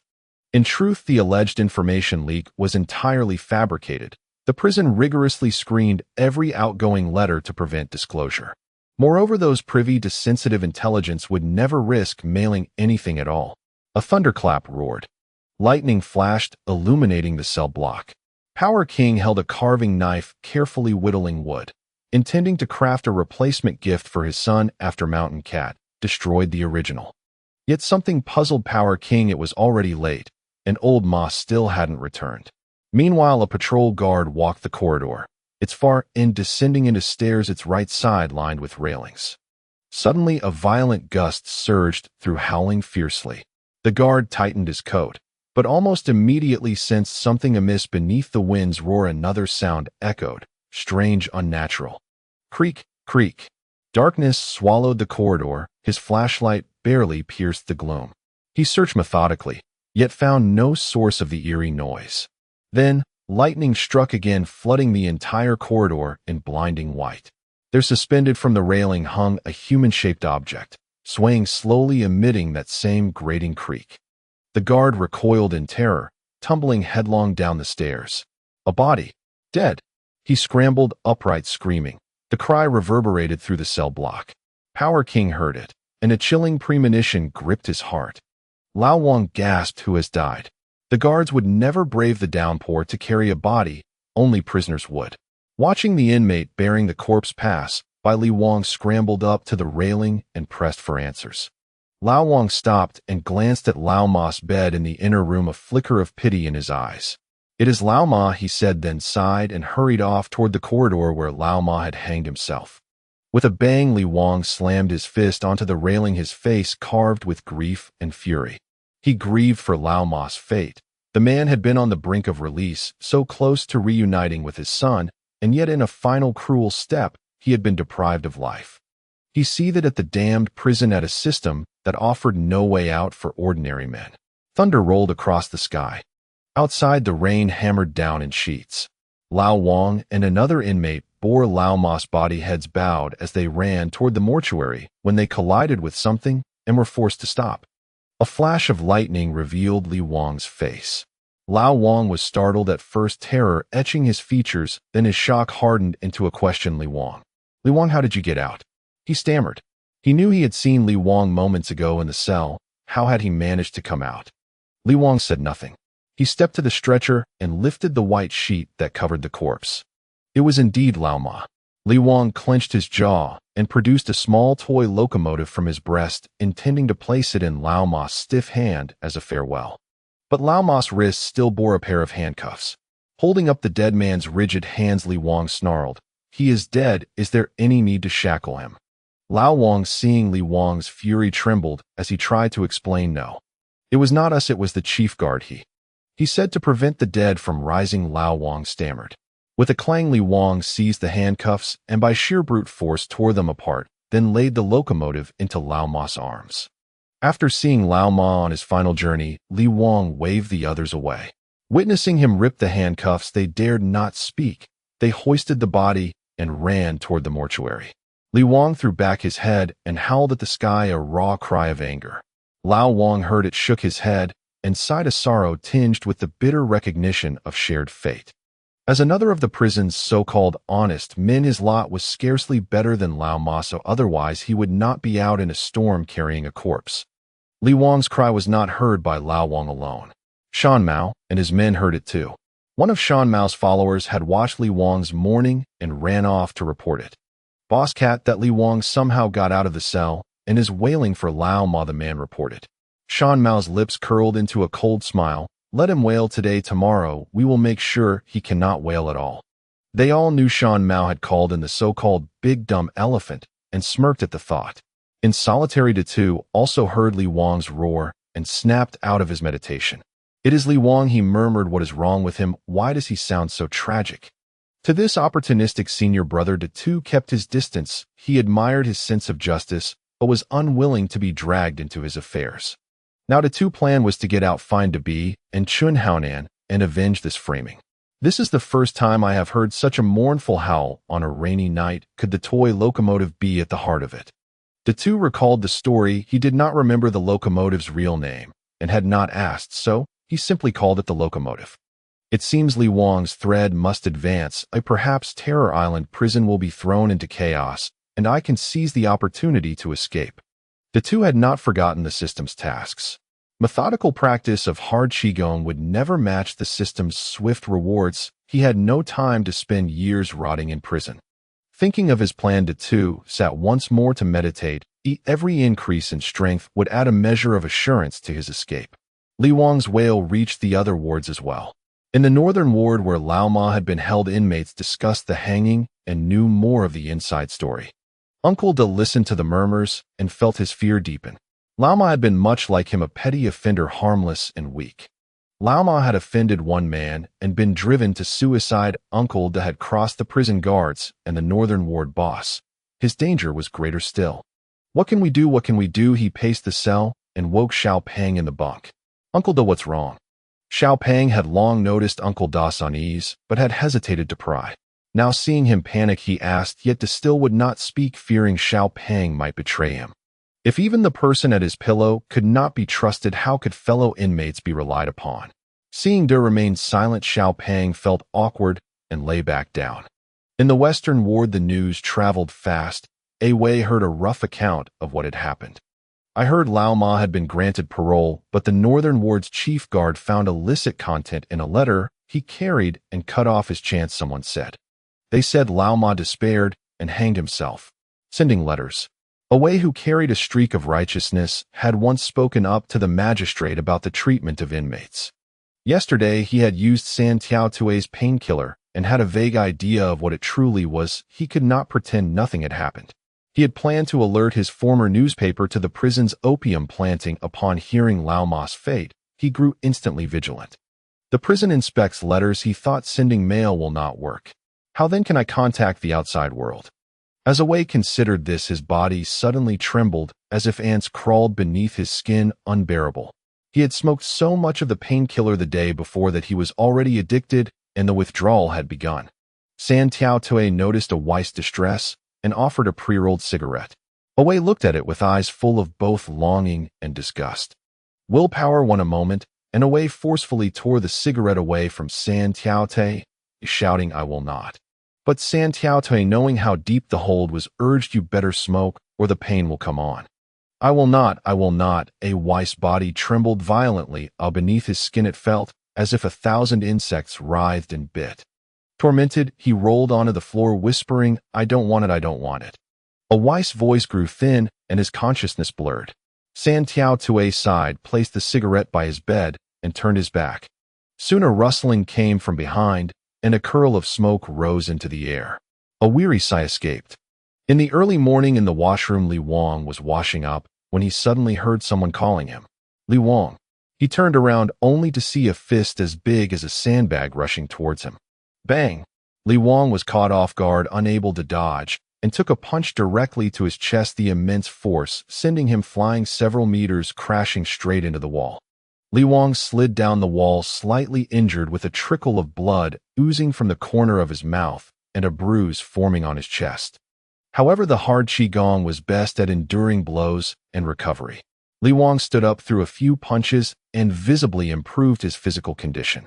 Looking at the giant beast of the human world before him, standing at 2 meters tall and weighing at least 300 to 400 pounds, Li Wang asked, "Who are you? Why did you attack me?" "Someone offered 3 buckets of rice and 50 pounds of meat for me to take you down, and it just so happens that I can make you into meat sauce for my meal." "Yes, Big Dumpling, take him down." Suddenly Mountain Cat popped out from behind Big Dumpling, thinking that with Big Dumpling around, Li Wang was as good as dead, and he could bask in the tiger's might. "So it's you. I was just looking for you, and you came right to me." Through the prison gossip, Li Wang naturally knew who was framing Old Ma. Now seeing Mountain Cat daring to show himself, he felt a surge of killing intent. "Looking for me? You should be worrying about yourself, Big Dumpling. Kill him for me." "Ha, don't worry, I can take him down with 3 punches." "You'd better prepare what you promised me. If I can't eat later, I'll eat you instead." Big Dumpling, bulky and with a cruel smile on his face, looked extremely intimidating. Li Wang, who had already been marked as fish on the chopping board, remained completely unperturbed, uttering words laden with a sense of impending doom. "Come at me if you have the guts." Big Dumpling charge. Mountain Cat shoved Big Dumpling forward, who barreled towards Li Wang, his hefty thighs thudding on the floor. Li Wang stood calmly, eyeing the charging Big Dumpling as he assumed a bow stance and concentrated power into his right fist. Puff! The punch struck flesh with a muffled thud, Li Wang's fist piercing like a javelin deep into Big Dumpling's fat belly, while Big Dumpling's punch was easily evaded by Li Wang. Puff! As Li Wang withdrew his fist, blood gushed from Big Dumpling, whose belly was now stained red. Li Wang didn't even glance back at Big Dumpling and instead walked towards Mountain Cat. The situation turned sharply, instantly dropping Mountain Cat's mood from heaven to hell. In a panic, he stumbled backward, repeatedly pleading, "Li Wang, I'm sorry. I shouldn't have provoked you. Please spare me. Spare me." Mountain Cat's face revealed sheer panic, but Li Wang remained unmoved, steadily advancing towards him. Die. The bravado was merely a facade. Mountain Cat was actually trying to feign weakness to throw Li Wang off. Seeing that Li Wang was not fooled, Mountain Cat's expression turned fierce. He thrust a weapon, a dagger-like nail, towards Li Wang. Puff! Li Wang extended his palm, tightly gripping Mountain Cat's right hand that held the nail. The nail pierced his flesh, but Li Wang's expression remained unchanged, as if it was not his hand that was pierced. It hurts. It hurts. Li Wang, spare me." Mountain Cat's fist was squeezed tightly, his knuckles crushed by Li Wang's grip, and at that moment he truly began to cry for mercy.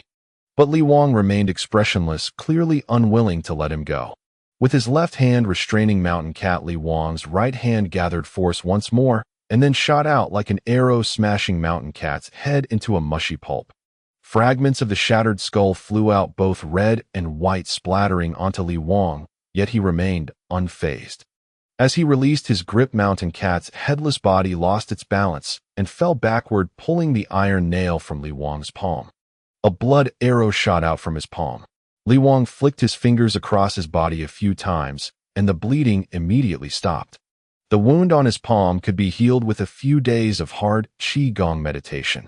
Naturally, a murder in the washroom would not go unreported to the guards. However, the guards had previously accepted bribes from Mountain Cat and did not intervene. Now, with the situation reversed, the guards rushed out. Seeing the ferocious Li Wang, the guards were also intimidated, their batons trembling in their hands, exposing their inner panic.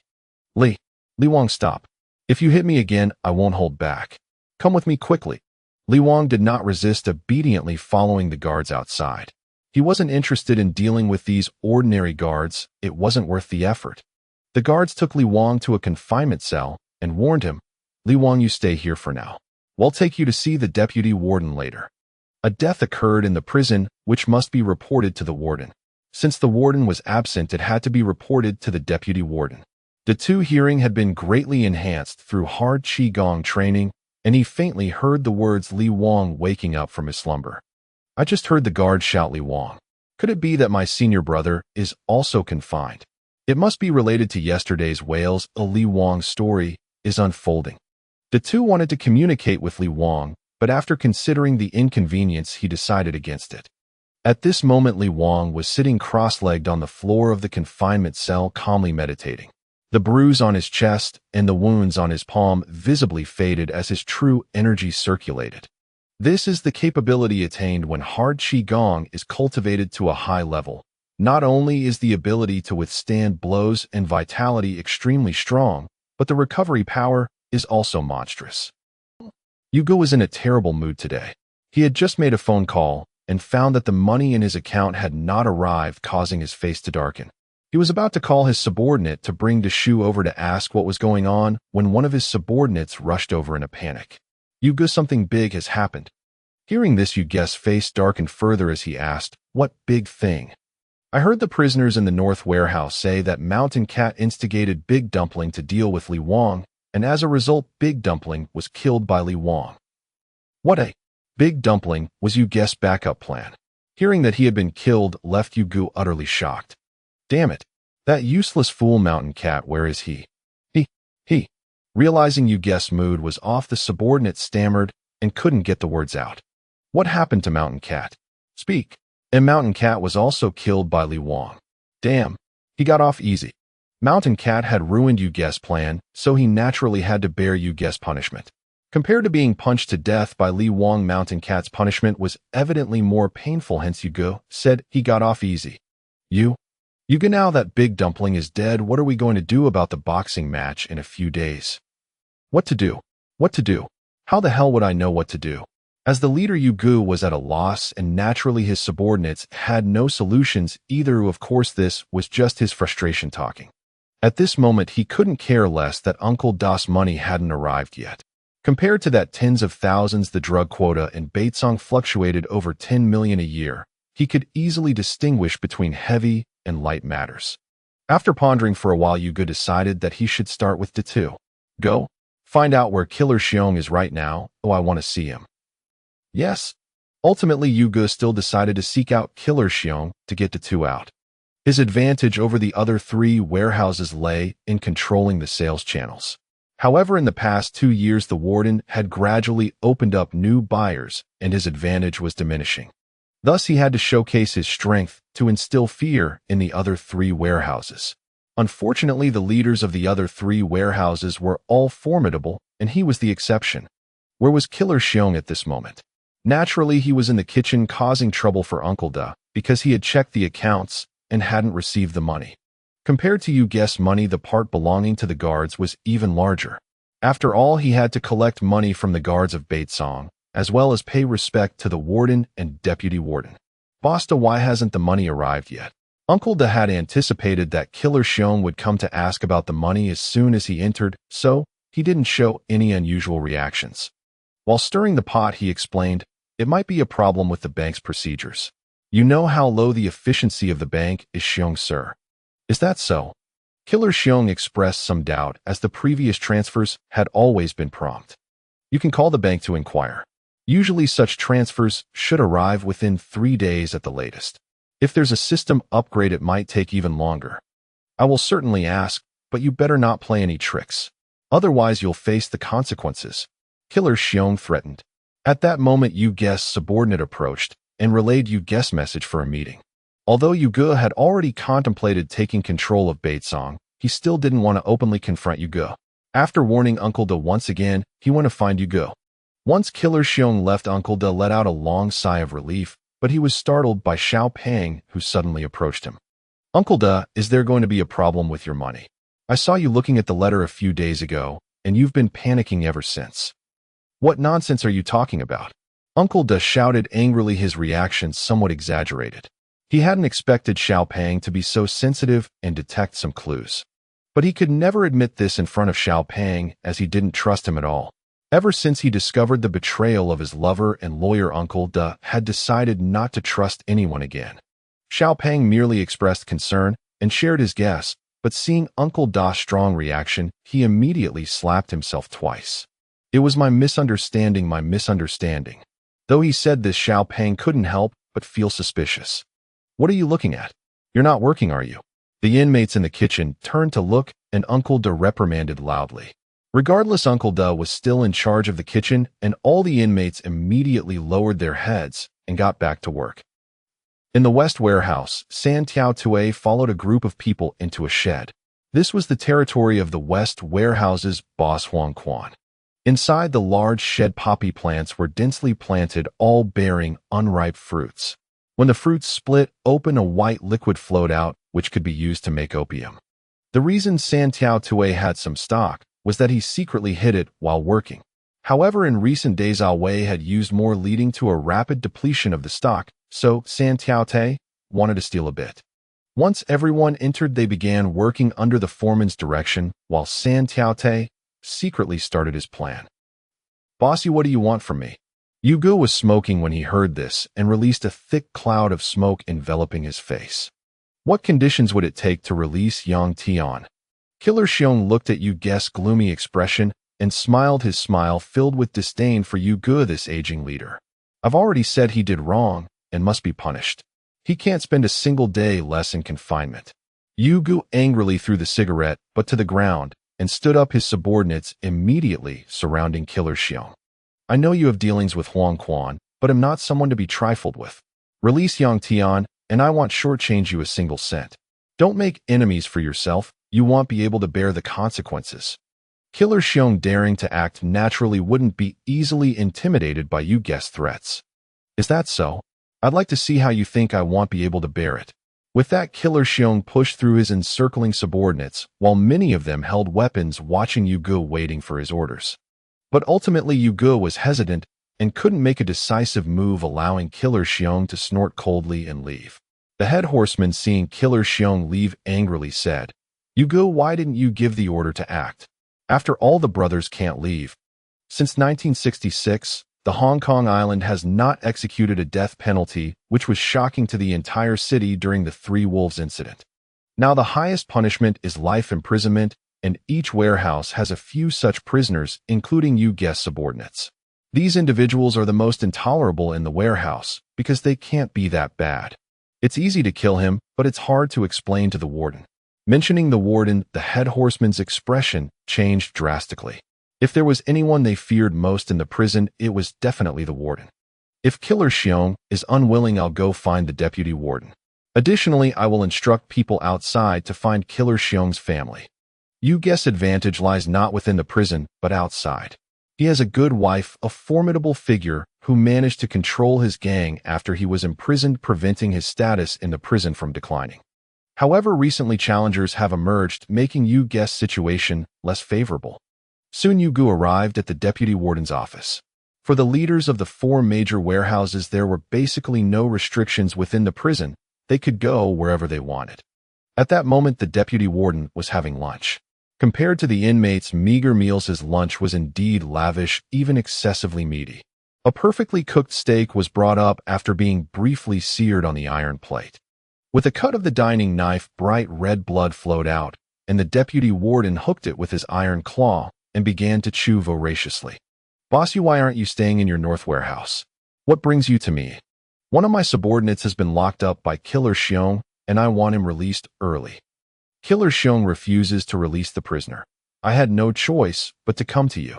The deputy warden quickly deduced the reason. While suppressing Yugu was indeed the warden's established policy, the warden himself had emphasized a dual strategy of suppression and conciliation. A slap followed by a sweet date. Since Killer Xiong had delivered the slap, the deputy warden saw no harm in offering the date.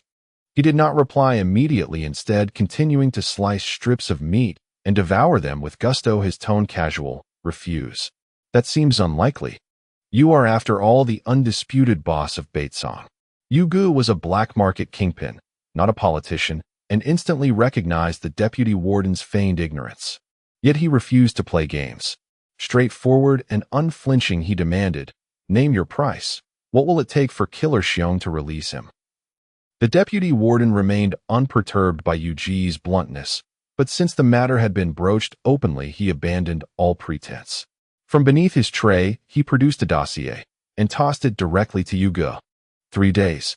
I need to know everything about this man, who he is, why he's here, and then you'll clean up the loose ends. Yugu opened the folder to find a photograph of Li Wang. He already knew Li Wang had killed Shan Mao and De Ben Xiang. He'd planned to deal with Li Wang after resolving the matter of Datu, but now unexpectedly the deputy warden had also taken notice. Instantly, Yugu sensed something unusual beneath the surface. Still, he kept his suspicion to himself, merely nodding in agreement, and added firmly, I want my man admitted to the arena. Arrange for Killer Xiong to release him early so he can recover his strength. Everyone inside the prison knew how grueling solitary confinement was, especially under Killer Xiong's methods. Those who endured 7 days emerged half-broken, requiring weeks of convalescence. Agreed, you'll see him shortly. Yugu said nothing more, took the dossier, and left. After he departed, the deputy warden pressed the call button on his desk. A guard entered promptly. Deputy warden, what are your orders? Go to solitary confinement. Release the man, Yugu requested. Yes, sir. The guard snapped to attention, saluted, and sprinted off. Meanwhile, the deputy warden resumed eating his raw beef, as if savoring some rare, irresistible delicacy. The two had just finished meditating and fallen asleep when the solitary cell door suddenly swung open. Alert and instinctive, he sat upright at once. Sunlight flooded in, striking his face. He squinted and raised a hand to shield his eyes. Yang Tian, your confinement is over. Come out now. But wasn't I sentenced to 7 days? Today's only the 3rd. What nonsense. You don't want to leave? Out, out, out. Though solitary confinement granted early access to internal observation techniques, Datu's restless nature made it unbearable. He'd longed for freedom since day one. System quests suit me better. The sooner I'm out, the sooner I can plan my escape. As this thought crossed his mind, he rose. There was nothing in the cell worth taking, so he simply followed the guard out. Bathed in light beyond the threshold, the guard caught sight of Datu's condition. Aside from a slight pallor, he appeared entirely unscathed, a fact that stirred quiet astonishment. Whoever entered solitary usually emerged half dead, yet Datu bounded out lively and unburdened as though nothing had happened. Passing Li Wang's cell, Datu pointed and asked, "Officer, is that he Li Wang of Baitsong inside?" "How did you know?" The guard paused, puzzled. "I heard the officers bring him in yesterday." "What crime earned him solitary?" Though he'd already formed a suspicion, Datu sought confirmation. "Yesterday he killed 2 inmates. The deputy warden intends to punish him personally, but hasn't yet decided how.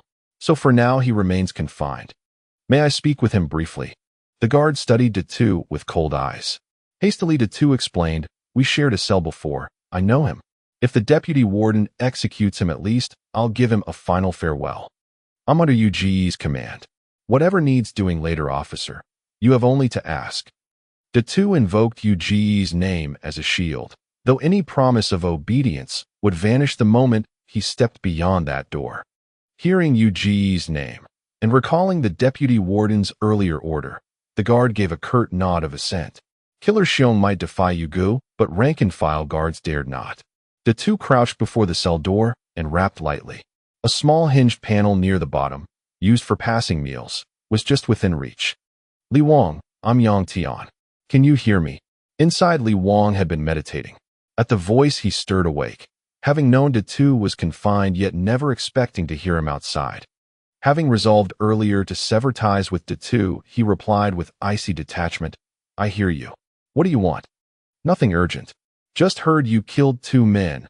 Warden and deputy warden are likely to execute you. So I've come to bid you farewell ahead of time." Any ordinary man would rage at such words, bid farewell being a euphemism for death. Datu spoke, thus deliberately ensuring the guard witnessed no sign of alliance between them. Li Wang's voice remained placid. "Thank you." Datu hadn't come merely to exchange pleasantries. He intended to convey vital intelligence. Feigning indignation, he scoffed, "Li Wang, I know your fist techniques are formidable. Perhaps you imagined you could dominate every fighter in this prison. Dream on. Mount Tai of Dongsong possesses unmatched brute strength. Huang Quan of Shitsong wields sinister acupressure arts.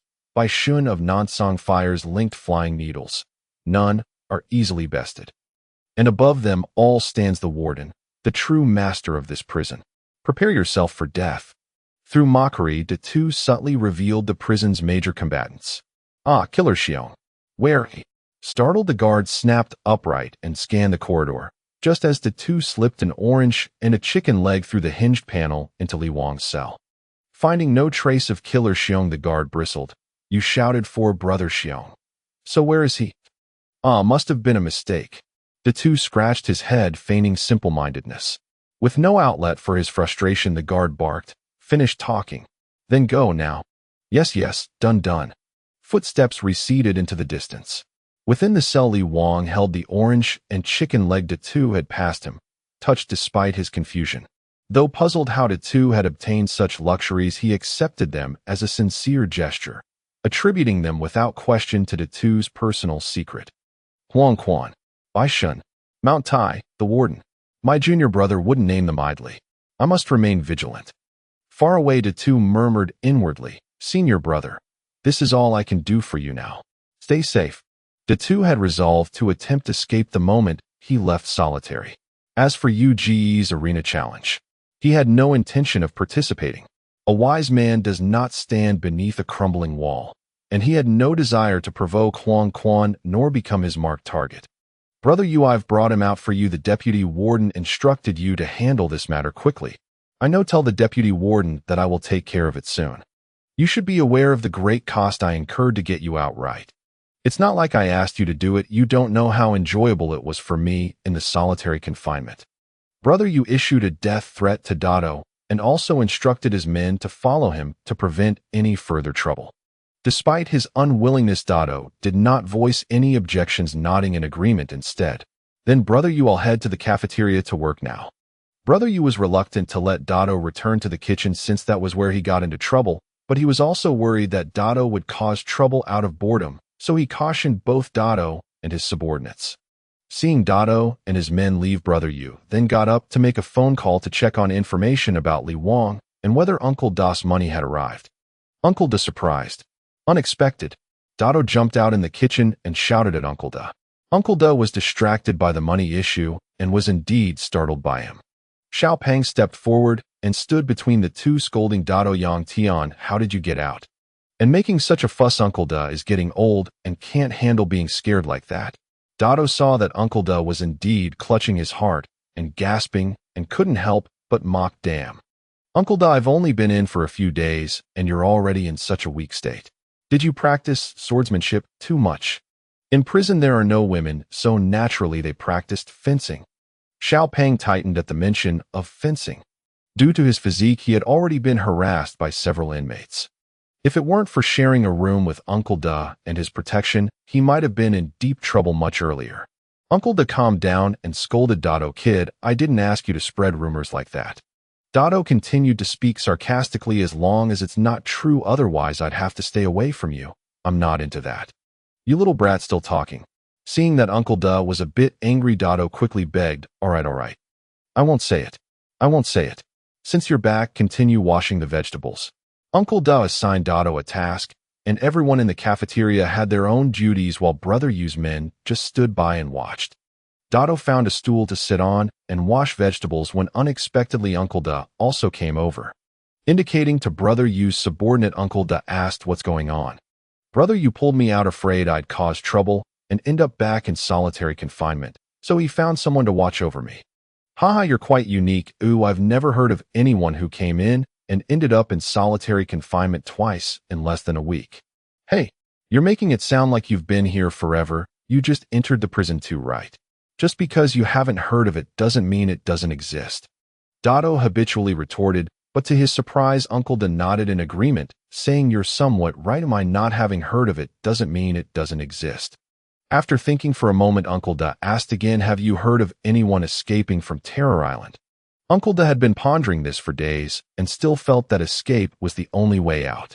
However, his physical condition was as it was, and without help he was afraid that he wouldn't even make it to the walls before being caught again. Dado was originally chosen to be his protector to ensure his safety in prison.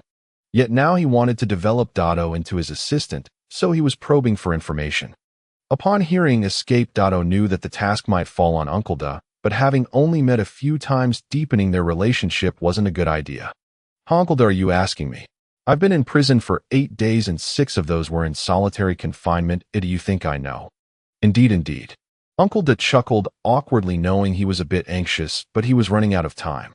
At the latest the day after tomorrow, Brother Yu and the assassin Xiong would come looking for him, and at that time, he could either be beaten up or worse, lose his life. Dado didn't want to let this opportunity slip away, so he pretended to discuss and said, although I haven't heard of anyone escaping, I think there are only a few conditions for it. Uncle Da, intrigued by this, asked what conditions. Firstly, of course, is how to get out. I observed the environment when I came into the prison is surrounded by the sea, and there's only one road for entry and exit, which has many checkpoints. To get out, you need an identity certificate. Uncle Da had thought of this, but obtaining an identity certificate was difficult. An identity certificate? That's not easy. Yes, but I noticed there's a type of vehicle that regularly enters and exits the prison. What kind of vehicle? Dado pointed to the floor beneath him. The implication was clear. Uncle Da took a while to process this and asked in surprise, are you saying the delivery? Shoo. Dado quickly raised a finger to his lips, interrupting Uncle Da's words. Uncle Da's voice became low as he discussed with Dado, but the delivery vehicle has to be checked when leaving. It's not that easy. Of course it's not that easy, if otherwise would it be your turn to escape? Escaping from prison is indeed a matter of life and death. Are we not to take any risks at all? Uncle Da felt somewhat awkward upon hearing this, as he indeed harbored such thoughts. However, given his current situation, that was clearly impossible. Jumping into the sea to escape, the only person Datu could think of was Brother Zhang, who first tricked old Lei, who into jumping, and then followed suit himself. Unfortunately, neither of them truly succeeded in escaping. Then aside from jumping into the sea, is there no other option? Of course not. The island is 2 to 3 kilometers from the shore. Not only do we risk death from falling, but we also have to swim to the shore, which is a significant test of physical endurance. Once on shore, how do we recover our strength and change our identities? We can't just wear prison uniforms, can we? There are so many issues to consider. In fact, there was one last option to break through the entire prison, but that was the task of the Strength King, not something he could do, nor did he have the ability. Datu was inclined towards the second option. He had observed while working that the only things blocking them were barbed wire and a cliff. With his tough body, he should be able to withstand it. As for Uncle Da, that was uncertain. Yang Tian. Uncle Da, my nickname is Datu, why not just call me that? I am not used to being called Yang Tian. All right, Datu, seeing how you speak so confidently, are you thinking about escaping from prison?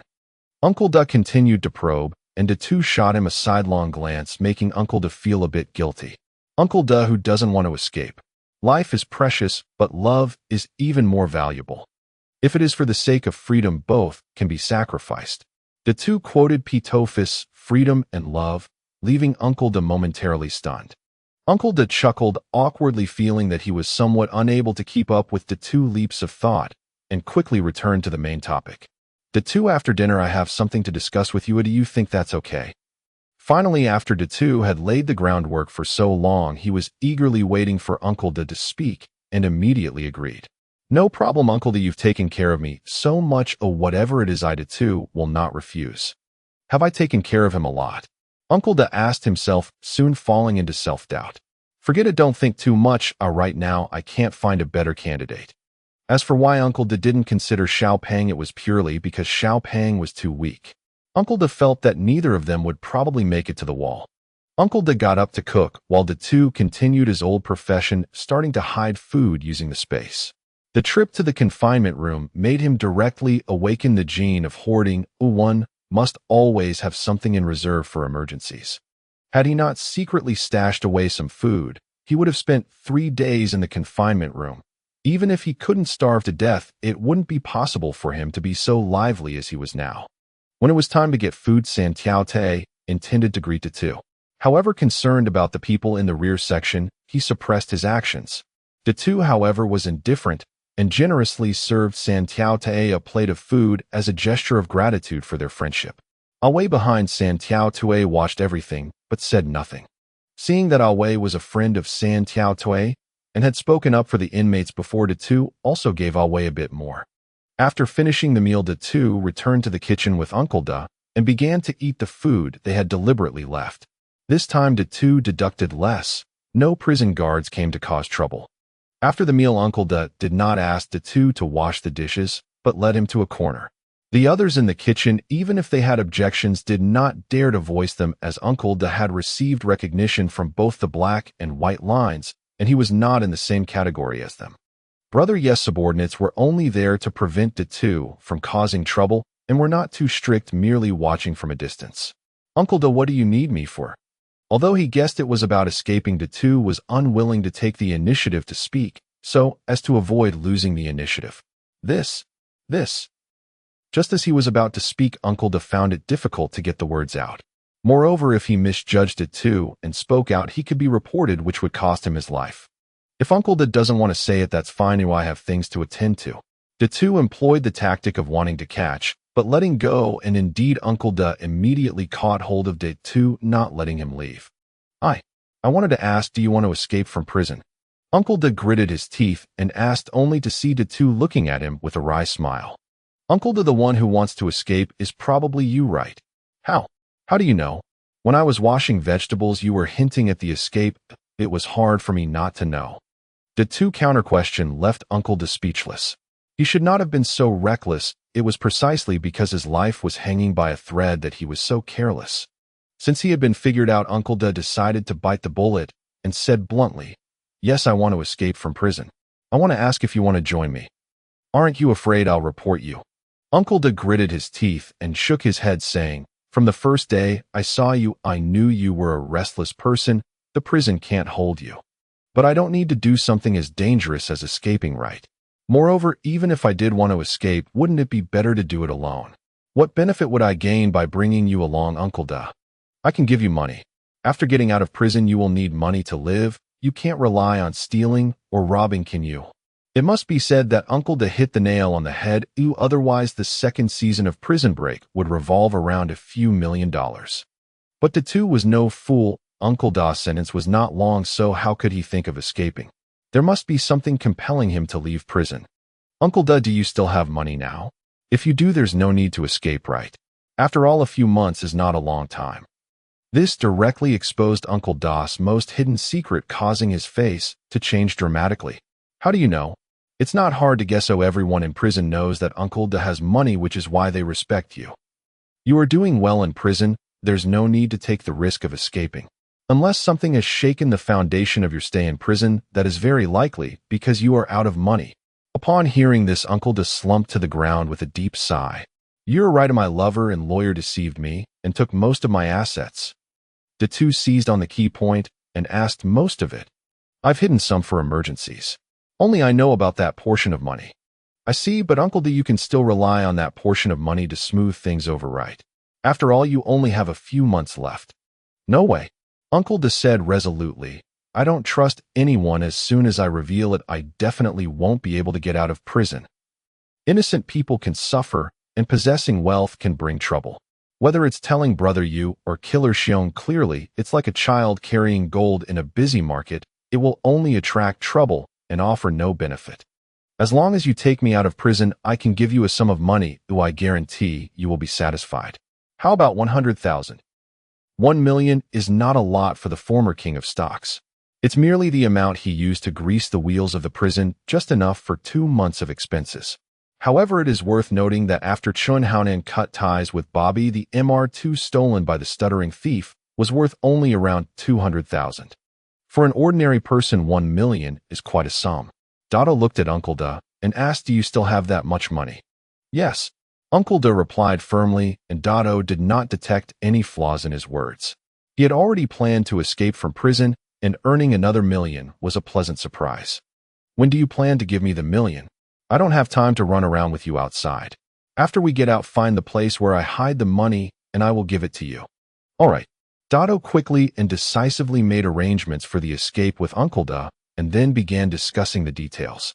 Ideally, it should be within the next couple of days. I have to settle things with the assassin Xiong, and they will soon notice and come looking for me. Understood, but you also need to prepare some supplies. What do you mean? Food and drinks to help recover energy on the way. Food and drink. When we jump into the sea, won't the water wash them away? Is it useful to bring these? Uncle Da wasn't foolish and quickly thought of the issue. Don't worry, I have tricks up my sleeve. I can take them with me. A few days ago, the lunch boxes you had were hidden by me, otherwise you wouldn't have escaped then. So it was you. After the guards left, Uncle Da had checked carefully, confirming that nothing was found, and he had been puzzled ever since. Though he suspected Dado, he couldn't fully believe it. Additionally, it would be best to procure 2 sets of guard uniforms to help us blend in. Guard uniforms. That won't be easy. Aren't you rich? Just make an empty promise and trick them into giving you some. But if we get guard uniforms, it will expose us, right? Well, that depends on your persuasive skills. Of course, I have other methods. For example, we can hijack a delivery truck, crash through the barbed wire, and then jump off the cliff while being pursued by the guards. It's your choice. The risk of hijacking a truck was clearly greater, so Uncle Da ultimately decided to go with the guard uniforms. This was actually simple. There was a laundry in the prison, and he could bribe a prisoner there to sneak them out. All right, I'll prepare the clothes and food. You quickly scout the route. I don't have much time, so hurry up. Don't worry, for your million, I'll do my best. Uncle Da and Dado parted ways, and Uncle Da immediately went to find the laundry inmate Aquan. What? 2 sets of guard uniforms? No way.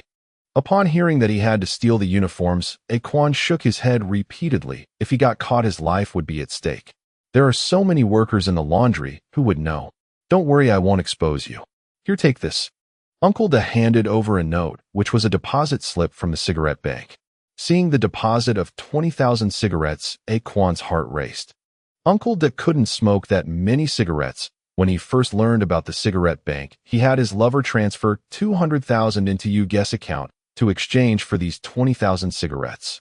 Outside, the cigarettes cost 1 cent each, but at the cigarette bank, they multiplied tenfold. However, this was the protection fee Uncle Da had to pay.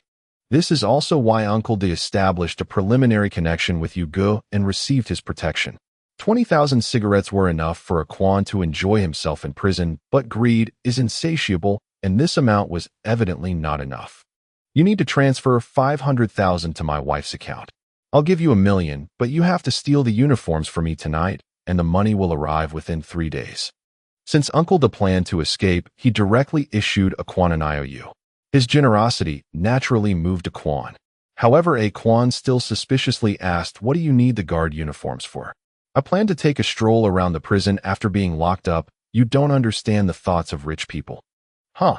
So having a little money makes you special?" A Quan never considered the idea of escaping. After all, Uncle Da was supposed to have less than 6 months left on his sentence, so there was no need to take that risk. After discussing with a Quan, Uncle Da returned to the cafeteria. In the afternoon, after finishing cooking, Uncle Da called the people from the cafeteria over. "Today's ingredients are a bit lacking, so pay attention. While serving, each person should take a little less to avoid any trouble."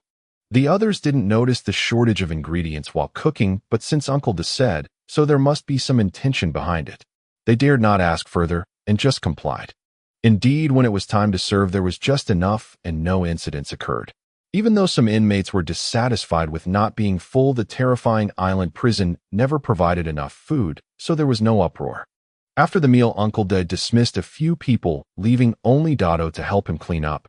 Once everyone had left, Uncle Da took out the hidden food. "It's only the cafeteria's food. There's no problem, right?" Although the cafeteria's food wasn't tasty, at least it could replenish energy, and moreover, Dado had cut back on the guard side dishes, so he didn't raise any objections. "All right, I'll come back for it after being locked up." Uncle Da wanted to see how Dado would perform his tricks, so when Dado said he would take care of it after being locked up, he dropped the thought and began cleaning. "I've already arranged for the uniforms. You quickly scout the route. There's not much time left. Don't worry, I'll scout tonight, and we can leave tomorrow. But you should tell you good to transfer me to my cell." Dado planned the escape for the evening. If Uncle Da was in the same cell as Xiao Pang, they would easily be discovered. Uncle Da realized this too, but asking Yu Gu to switch cells was somewhat difficult now. However, Uncle Da also knew this was the final step, so he nodded and said, "All right, I'll talk to him tomorrow." After that, the two of them began to focus on cleaning and then returned to their cell together. At night, the terrifying island prison was scanned by searchlights patrolling every corner of the prison. In the playground, a manhole cover suddenly loosened and was then pushed open, and a figure emerged. It was Dado. He had been puzzled about how Li Wang had gotten out of the cell until he spotted the water tank next to the toilet. He forcefully pulled the water tank outward, creating a hole behind, which was a dense network of sewage pipes. This maneuver could likely only be performed by Li Wang and him, as they were the only two with such strength. No, Huang Quan should be able to do it too, as Dado remembered that in the movie Huang Quan jumped out of a well.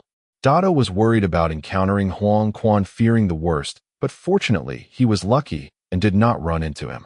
After pushing open the sewer, Dado crawled into the shadows, moving until he was in a concealed spot, then stood up and quickened his pace toward the cafeteria. Dado planned to grab some food from the cafeteria first before checking out the cliff. There was no way he could escape by groping around tomorrow. That would be too dangerous. The waves crashed against Terror Island, roaring like a beast that devours its prey in the darkness. The reason why escaping from the Terror Island prison is so difficult lies in its layout, akin to a single path up Mount Hua. The island's terrain resembles a spoon, with the head of the spoon being the Terror Island prison, occupying over 95% of the small island's area within a kilometer. The handle of the spoon is a cross-sea highway connecting the coast to the Terror Island prison. Apart from this solitary highway, there is no other way to reach the shore from the prison. The terrain of Terror Island is unlike that of ordinary islands. It rises gradually in height, surrounded by sheer cliffs. Beneath the cliffs lie treacherous reefs 2 or 3 kilometers away from the shore. Even if one successfully jumps off the cliff, swimming to safety would be nearly impossible. The prison is enclosed by high walls on the side facing the highway, while the seaside is protected by barbed wire. Big Head had determined that the escape route was towards the sea, so he found a secluded corner and forcefully tore open a gap in the barbed wire to slip out. Along the edge of Terror Island, Big Head began searching for a place to jump into the sea. After walking for a while, he suddenly caught a whiff of a foul odor. The sea breeze usually carries a salty scent, but this stench resembled that of a latrine. The closer he got, the stronger the smell became. Fortunately, it was a full moon, and with the moonlight, Big Head could make out his surroundings. A pipe was embedded in the rock wall, occasionally leaking some liquid that flowed into the sea with a sound. It turned out he had stumbled upon the outlet of the prison's sewage system. Looking at the massive sewage pipe, it was hard to believe that this was the outlet of a prison. When designing and constructing the prison, the issue of waste disposal must be considered, otherwise the daily refuse produced by the inmates would have long caused unbearable stench. However, a pipe with such a large opening seemingly over a person's height felt somewhat wasteful. Big Head couldn't help but recall that the first meeting between Huang Quan and Li Wang occurred through a sewage pipe. It seemed the prison's sewage system harbored secrets. If the sewage outlet were large enough, there would be no need to go above ground. One could simply escape through the sewage pipe. Moreover, the outlet should be deep underwater, a deep water zone. Otherwise, if feces accumulate for too long, it would only worsen the situation, making it harder to clean. The outlet is buried within the island and is closer to the water surface. Big Head thought that perhaps jumping out from the sewage direction would be a good choice. However, the stench from the pipe was somewhat unbearable. Big Head had previously underestimated the situation, thinking that after jumping into the sea his abilities would allow him to swim to shore. But in the darkness it was difficult to scout the area. If he indeed encountered reefs, he might get injured, and Uncle Da could even lose his life. For the sake of freedom, what's a little stench? Perhaps I must practice the redemption of Shaoshinka.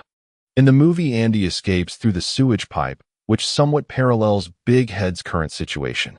Returning along the path through the torn barbed wire, Big Head deliberately chose a secluded corner where he wouldn't be easily discovered. Covering it a little, he could probably manage for a day or two. Once again, he entered through the sewage system beside the playground, meticulously beginning his exploration. The pipe was devoid of light, pitch dark. Fortunately, Big Head had brought a flashlight. With its faint beam and the flow of water, he could sense the direction. The pipe was deep, revealing an increasingly grand scale, like an underground world. Could it be that the Terror Island prison was built on some old site? A prison does not necessarily require such an extensive sewage system, which led Big Head to ponder this possibility.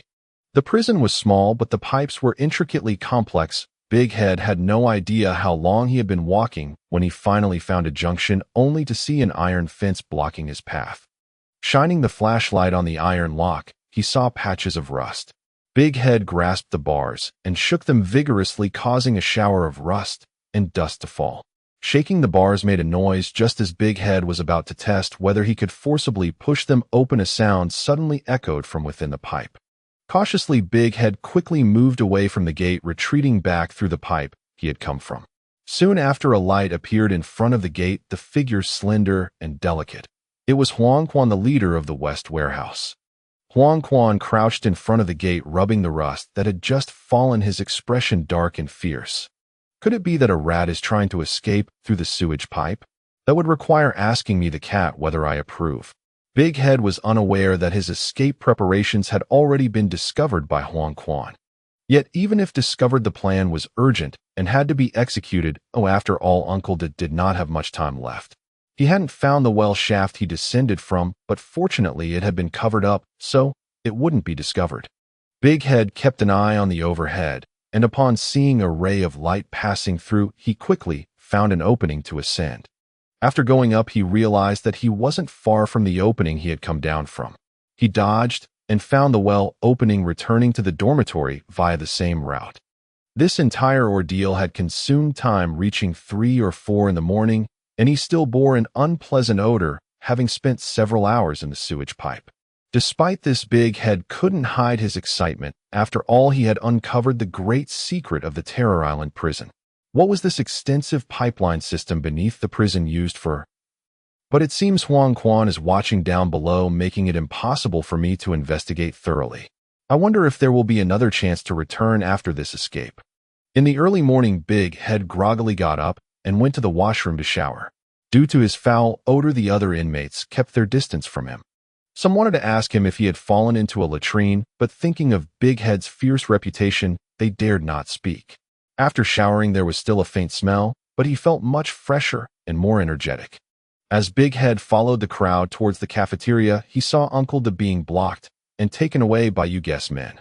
He didn't intervene so as not to expose their relationship. If Uncle Da couldn't withstand it, Big Head would have no way to help, and his presence might instead raise unnecessary suspicions.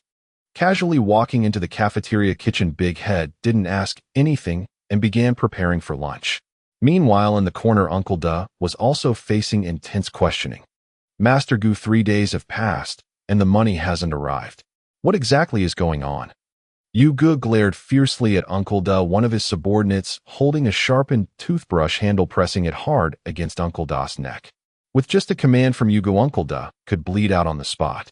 2 drops of sweat slid down Uncle Da's forehead as he looked at Yu Gu and pleaded, I don't know either.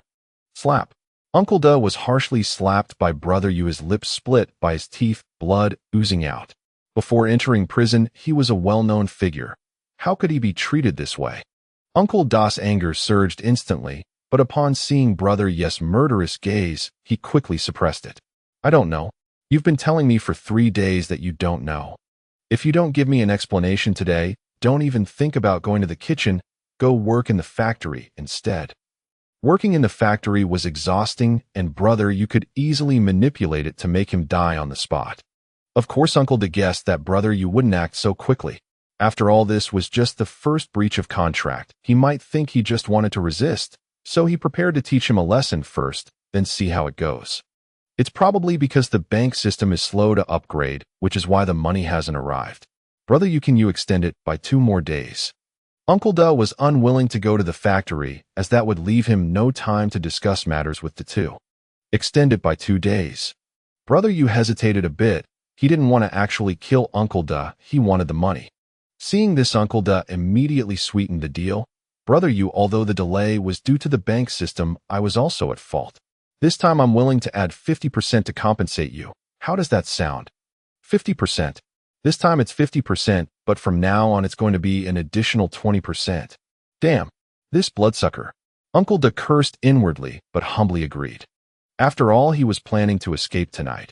If the escape failed, he wouldn't live to see next month, and he wasn't unfamiliar with issuing worthless checks. Having successfully extorted him, Brother Yu warned while patting Uncle Da's face, if I don't see the money in 2 days, be prepared for your funeral. No, it won't happen. Uncle Da nodded and bowed, watching Brother Yu leave with his men. Before even entering the kitchen, he was blocked again by the killer Xiong. After promising a bunch of conditions, Uncle Da was allowed to leave and enter the kitchen. The two, upon seeing Uncle Da's swollen cheeks, burst into laughter. Laugh, laugh, laugh. What's so funny? When I was taken away by Brother Yu, I saw you taking the long way around. You're with Brother Yu, say a word for me, and I'll suffer less. Uncle Da complained to the two, who explained, if I stick my neck out for you, what if Brother Yu gets suspicious? You suffering a little is better than our plan going awry. The two's reasoning was sound, and Uncle Da had to accept it. The two then began discussing the escape plan. What? You didn't tell Brother Yu about switching cells? Uncle Da had been threatened and hadn't dared to speak, but if they couldn't switch cells, there would definitely be variables tonight. The two frowned. If Uncle Da couldn't switch cells, their escape time would have to be moved up. However, if they started escaping during the exercise period, they could easily be discovered, leading to early capture. What should we do? Should I talk to Brother Yu at noon? Uncle Da suggested.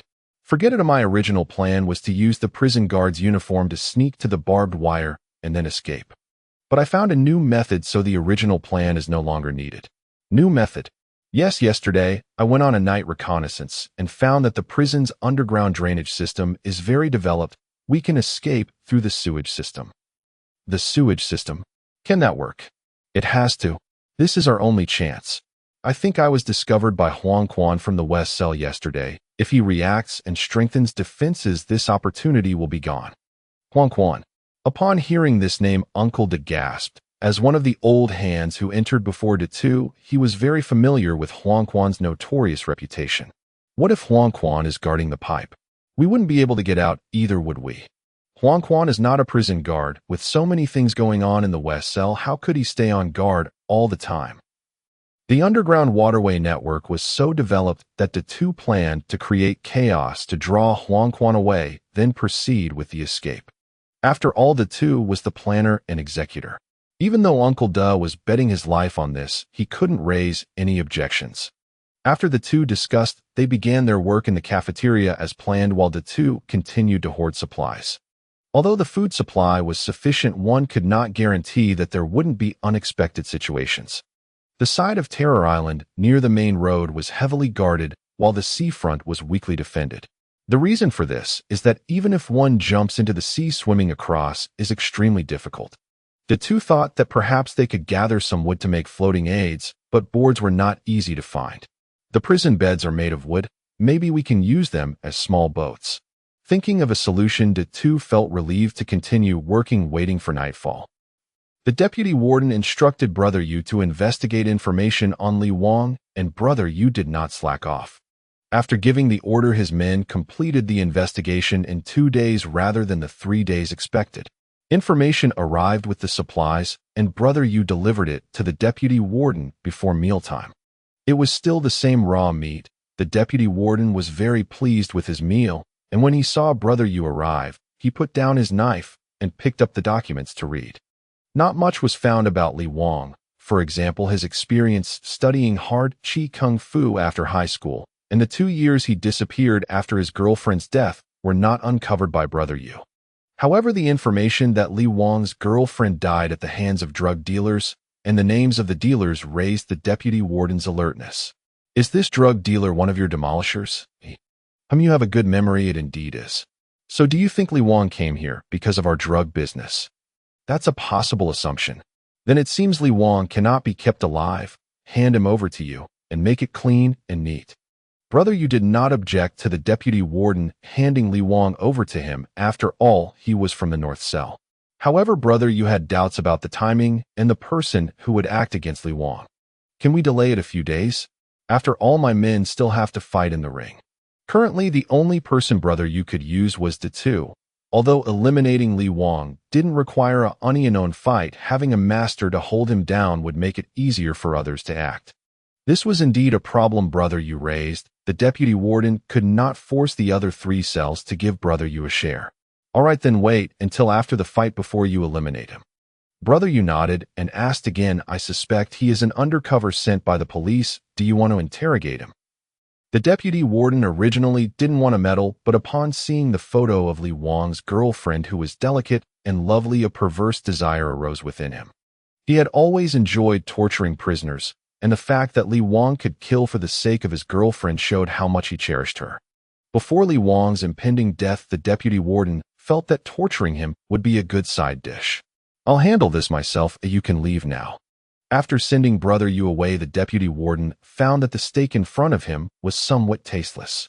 Remembering his previous impulse, he immediately ordered the guards to bring Li Wang over for a thorough interrogation and torture. Facing the interrogation by the prison guards, Li Wang remained calm, showing no intention of resistance. From the moment he chose to enter the Terror Island prison, he knew this journey would be fraught with peril, yet he had not found any clues regarding the drugs, so he could not take action. This is where the two and Li Wang differ. Li Wang follows the rules and has principles. Even though he knows drugs exist on Terror Island, he will investigate methodically without evidence. Conversely, the two, upon receiving a mission, might act immediately knowing there are drugs and just aim to find them in the end.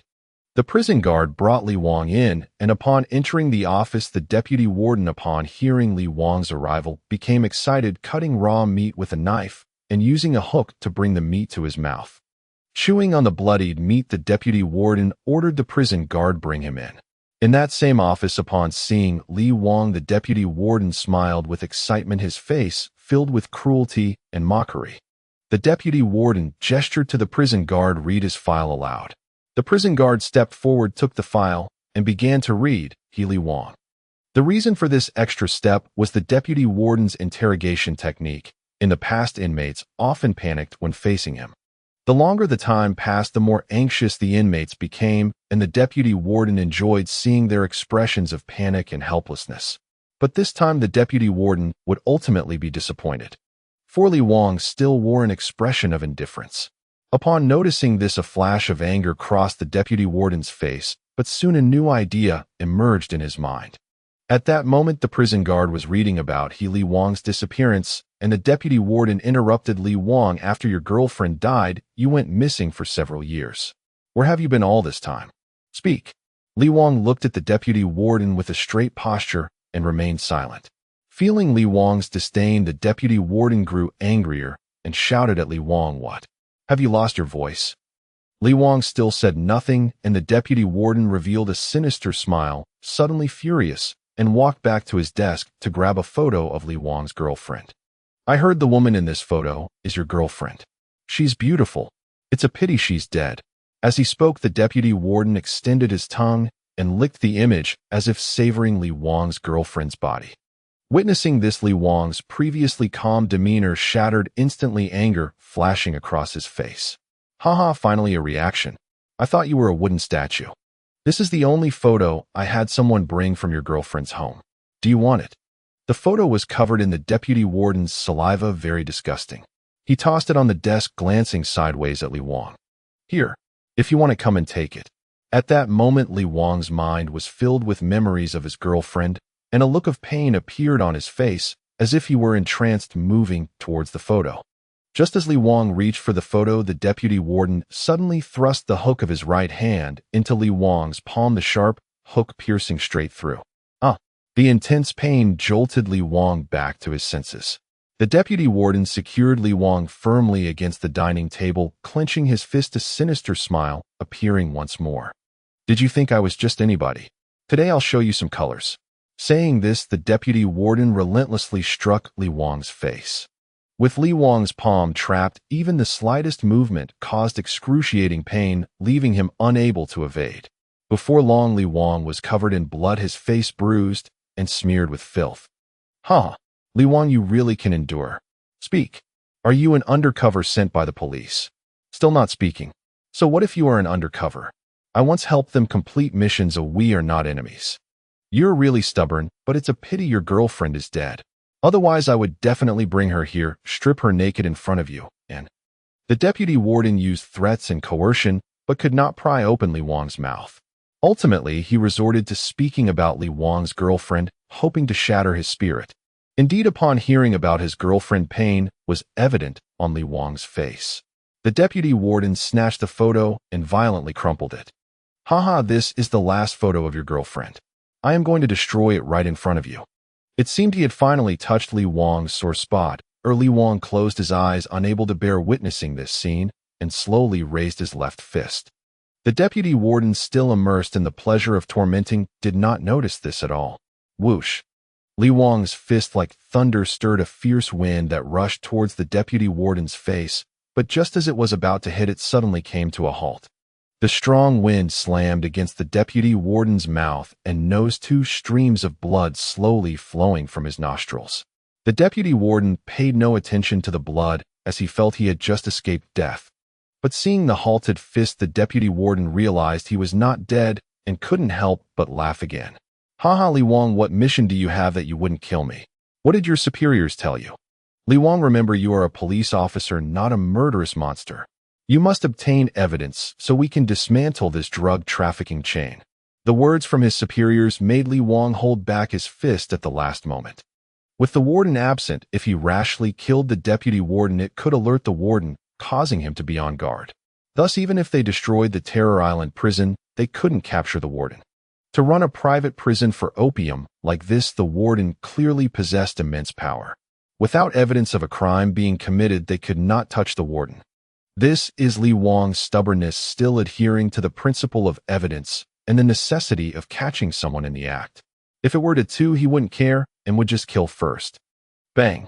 The halted fist did not strike the deputy warden, but smashed down onto the dining table, splitting it in two.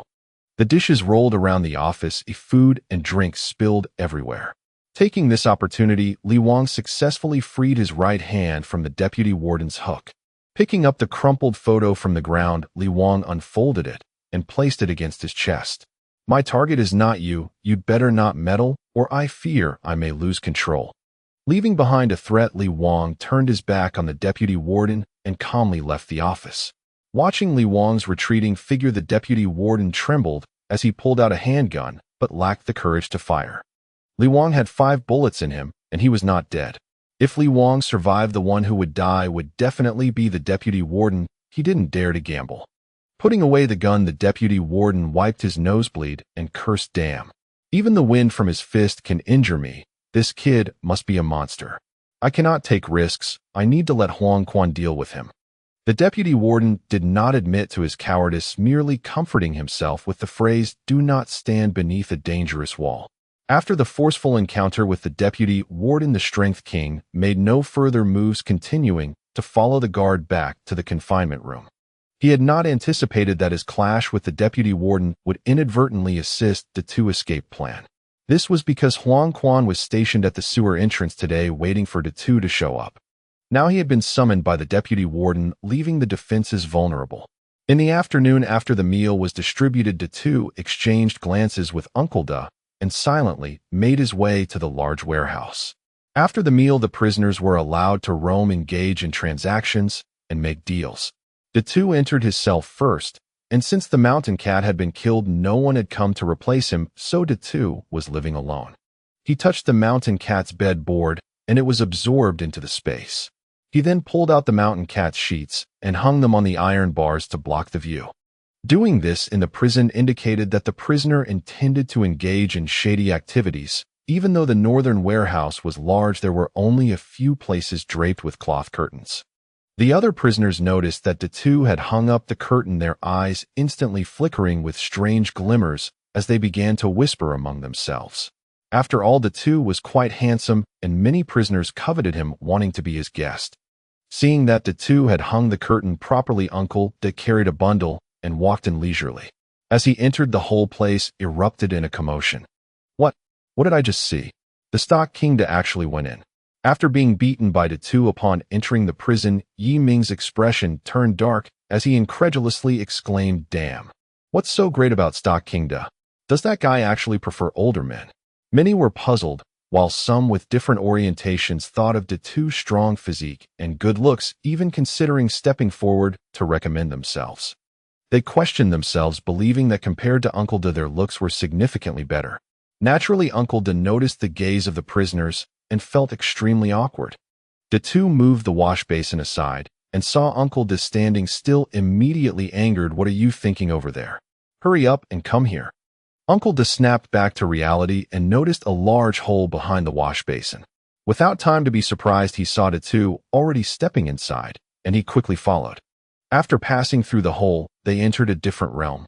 He had only heard the two mention the sewage system in the prison was well developed, but he had not expected it to be so vast.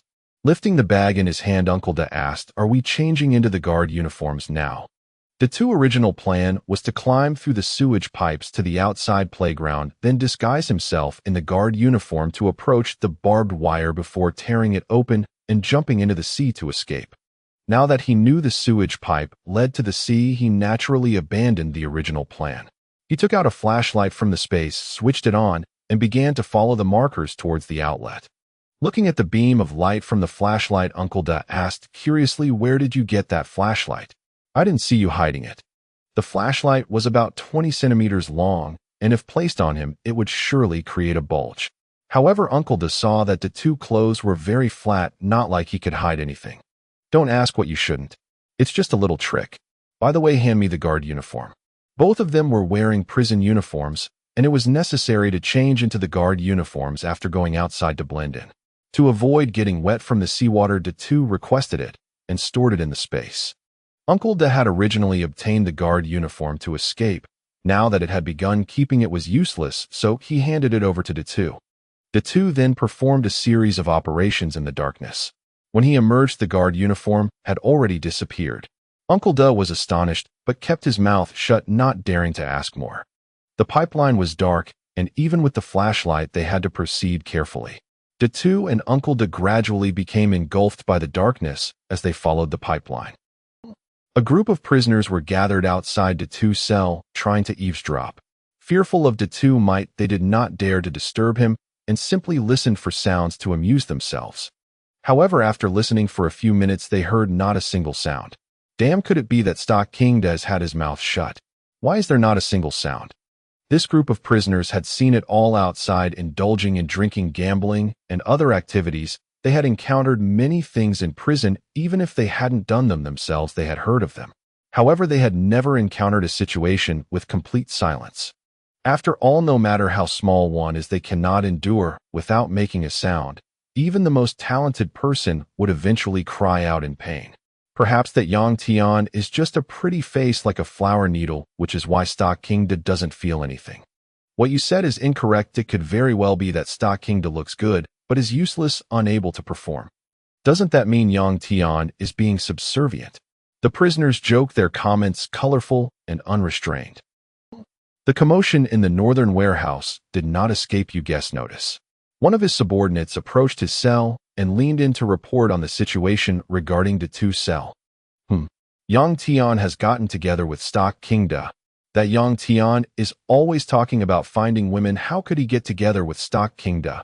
Could this be his smokescreen? Or was he really that impatient, unable to hold himself back? Yu Gu originally planned to reward the two if he could help him suppress the other 3 warehouses during the fight, perhaps even helping him find a girl to come in. The two and Stock Kingda were both individuals Yu Gu had been paying close attention to recently. Hearing that the two had gotten together, he couldn't help but feel a sense of unease. However, he didn't want to barge in directly, as it would offend Yang Tian, and fear he wouldn't fight earnestly.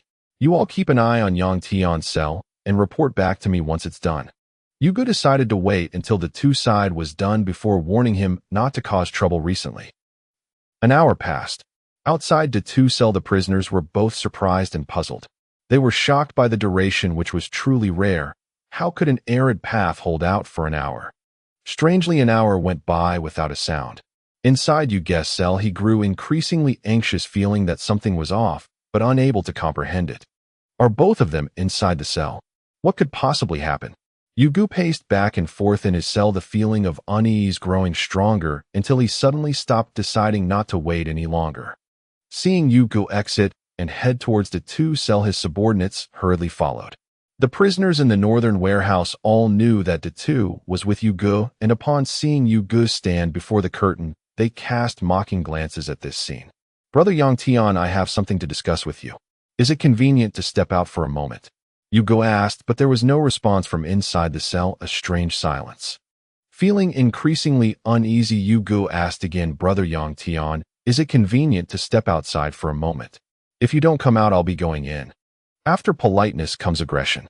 I feel I've asked politely enough. No matter what, I can pull my pants up without embarrassing myself. Seeing there was still no response, Yu Gu reached out and pulled aside the sheets, but what stunned all the prisoners in the northern warehouse was that the cell was completely empty. Where are they? Where is he? Yen Gu roared in fury upon finding the cell completely empty. The prison martial arts arena challenge was only days away, and the fighter he had personally designated had vanished without a trace. Before leaving, the two had carefully repositioned the toilet bowl. Though the ruse would soon be uncovered, it bought them precious time. One of his underlings, Sharpie, noticed crumbling plaster around the base of the toilet and stepped forward to shake it, immediately dislodging the entire fixture. Boss, there's something here. Yen Gu stared into the gaping hollow now exposed, and instantly understood the two had conspired with Uncle Da to break out. He himself lived comfortably within the prison. His illicit trade, deeply entrenched there, escape had never crossed his mind. Alert the warden, immediately. A shrill, piercing alarm blared across Terror Island Penitentiary. Searchlights flared to full intensity, sweeping violently across every corridor, yard, and cell block. Assassin Xiong led an armed squad into the north warehouse, weapons drawn and ready. He stood frozen before the massive cavity gouged into the cell wall, his face ashen. Terror Island Penitentiary had gone decades without a single successful escape, and now under his command it had happened. Notify the deputy warden, immediately. A breakout has occurred. Lock down the entire facility. All inmates must return to their cells at once. Anyone found wandering outside will be shot on sight. With the warden absent, the deputy warden held supreme authority, and only he could issue a full lockdown order. A guard sprinted off to deliver the report, while Assassin Xiong led his team into the sewer tunnels, racing after the two and Uncle Da. In the deputy warden's office, the portly official was briefing Huang Quan Tai Shan and Bai Shun, preparing them for the imminent confrontation with the Titan of Strength. Suddenly, the alarm shrieked through the building. Moments later, Assassin Xiong's subordinate burst in with news of the breakout. At the word, Huang Quan's expression darkened. He immediately thought of the sewer's coastal outlet. Deputy Warden, I know exactly where they're escaping from. I'm heading there now to intercept them. Still unaware of the details, the Deputy Warden saw urgency and certainty in Huang Quan's tone and granted immediate passage. Urgency overriding protocol, Huang Quan bypassed the stairs entirely, leaping straight from the window. He landed hard, then seized the nearest manhole cover, pried it open, and dropped into the darkness below. Years spent training deep within these sewers had etched every conduit junction and gradient into his memory. Without hesitation or pause, he chose the shortest route, racing toward the sea. The tunnel swallowed all light. He carried no lamp, yet ran unflinchingly through absolute blackness. Datu and Uncle Da, unfamiliar with the labyrinthine pipes, took a full hour to reach the outlet, only to find a heavy iron grate barring their final passage to freedom. Uncle Da examined the massive padlock, tugged helplessly at the rusted iron bars, and asked crestfallen, "It's locked. What do we do?" "Step aside." "What?" I said. "Take the flashlight and move." Datu's voice cracked like a whip. He thrust the flashlight into Uncle Da's hands and raised his right fist high. Uncle Da trained the weak beam onto the iron grate. Though he'd already guessed Datu's intent, disbelief still flickered across his face. "When you jump, hold that flashlight tight, or sink into the depths, and don't expect me to fish you out." Datu repeated the warning. Night cloaked the sea in impenetrable gloom. Once submerged, neither knew where the currents might drag them. Only that slender beam could guide him to Uncle Da and pull him back from drowning. As for himself, Uncle Da, barely clinging to survival, dared not hope for rescue. "Okay," he stammered, voice trembling. Uncle Da hesitated, but Datu was already charging toward the grate, his raised fist blazing with raw, focused power. Boom! A thunderous detonation echoed through the subterranean channel, dust cascading from the ceiling like rain, the very walls seeming to shudder as if struck by an earthquake. The iron bolts anchoring the grate shattered and flew outward. The grate itself collapsed inward with a groan. Huang Quan, sprinting toward the outlet, heard the blast and instantly grasped what had transpired. Damn fool, daring death itself. A chilling silken snarl tore through the night, laced with volcanic wrath, as Huang Quan hurtled toward the coast. Datu's hearing, refined by years of hard Qigong training, caught the venomous cry instantly.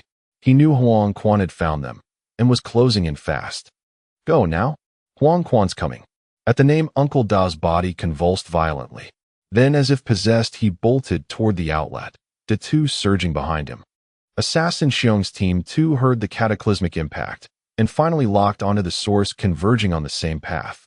Uncle Da panicked and, stumbling, burst onto the rocky shore, only to freeze. Before him stretched the sea, ink-black, bottomless, roaring as waves slammed against jagged cliffs. He recoiled, toppling backward. "Steady yourself. What's there to fear?" Datu caught him before he fell. Yet even he hesitated, staring down at the fathomless void beneath, a churning abyss of utter darkness. Twice now he'd faced this sea at night. Neither time had he dared test its depths. What if razor-sharp reefs lay hidden beneath? Both would vanish. No trace, no grave. The flashlight's feeble glow skittered uselessly across the water's surface, revealing nothing. Uncle Da's knees knocked together, his teeth chattered as he whispered, "Really? Must we jump?" "You may choose not to. Huang Quan arrives any moment, and you'll have ample opportunity to witness his methods up close. So, it's you who dares escape.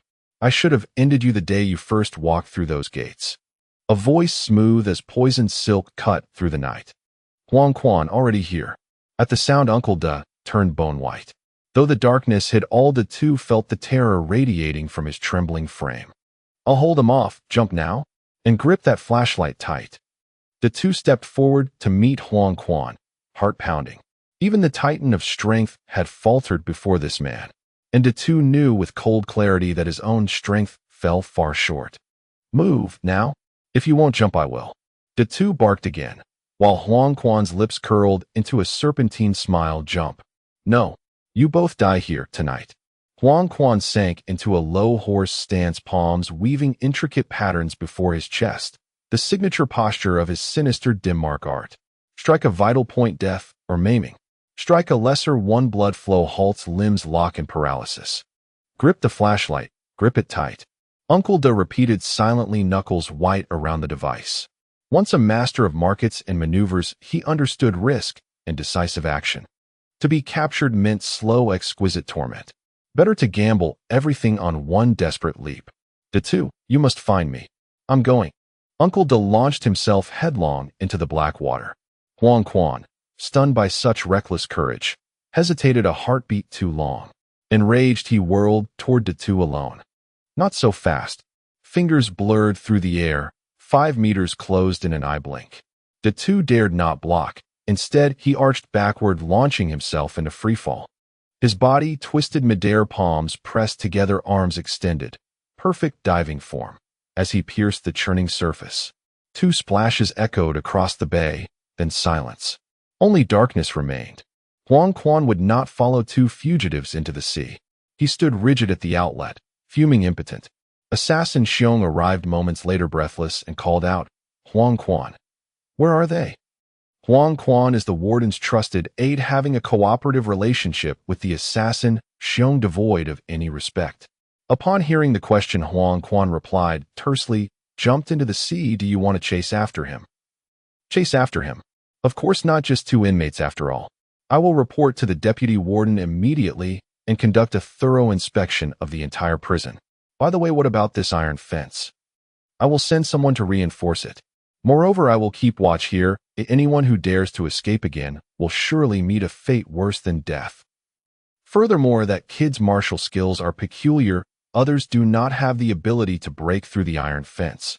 With Huang Quan's assurance, Xiong finally felt at ease. The prisoners in the northern warehouse witnessed the scene of De two escape, and surely everyone in the prison would know of this route by tomorrow, leaving the possibility of someone taking the risk. The deputy warden received Xiong's report and immediately began a thorough search of the prison. The result was that in the cell of Li Wang they discovered a moved toilet no one else had noticed, and the deputy warden and others breathed a sigh of relief. Upon recalling the 2's peculiar martial skills, it was not difficult to understand why only they had discovered the issue. The prison authorities strengthened their supervision, but the turmoil of the escape was far from over. In you guessed, cell, he was pacing restlessly. De two had escaped with Uncle De. Not only had he lost money, but there was also no one to participate in the fight, making it nearly a sure loss. Damn it! Haven't I treated you well enough? Why are you doing this to me? Yang Tian.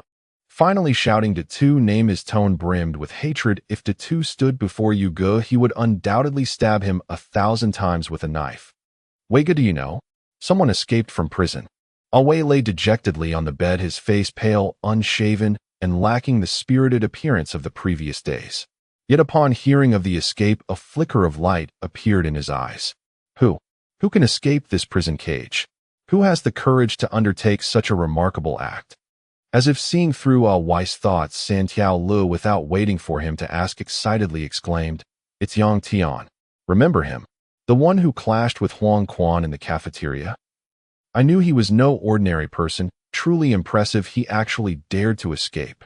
For him, who had lost his freedom, someone daring to break the cage felt like a vast sky and ocean. Although it wasn't himself, there was a sense of longing and satisfaction. Escape from prison. Wei murmured. In the past few days he had thought of countless methods to convey news, all of which he had rejected one by one. Under the dual torment of opium and disappointment, he had become so dejected.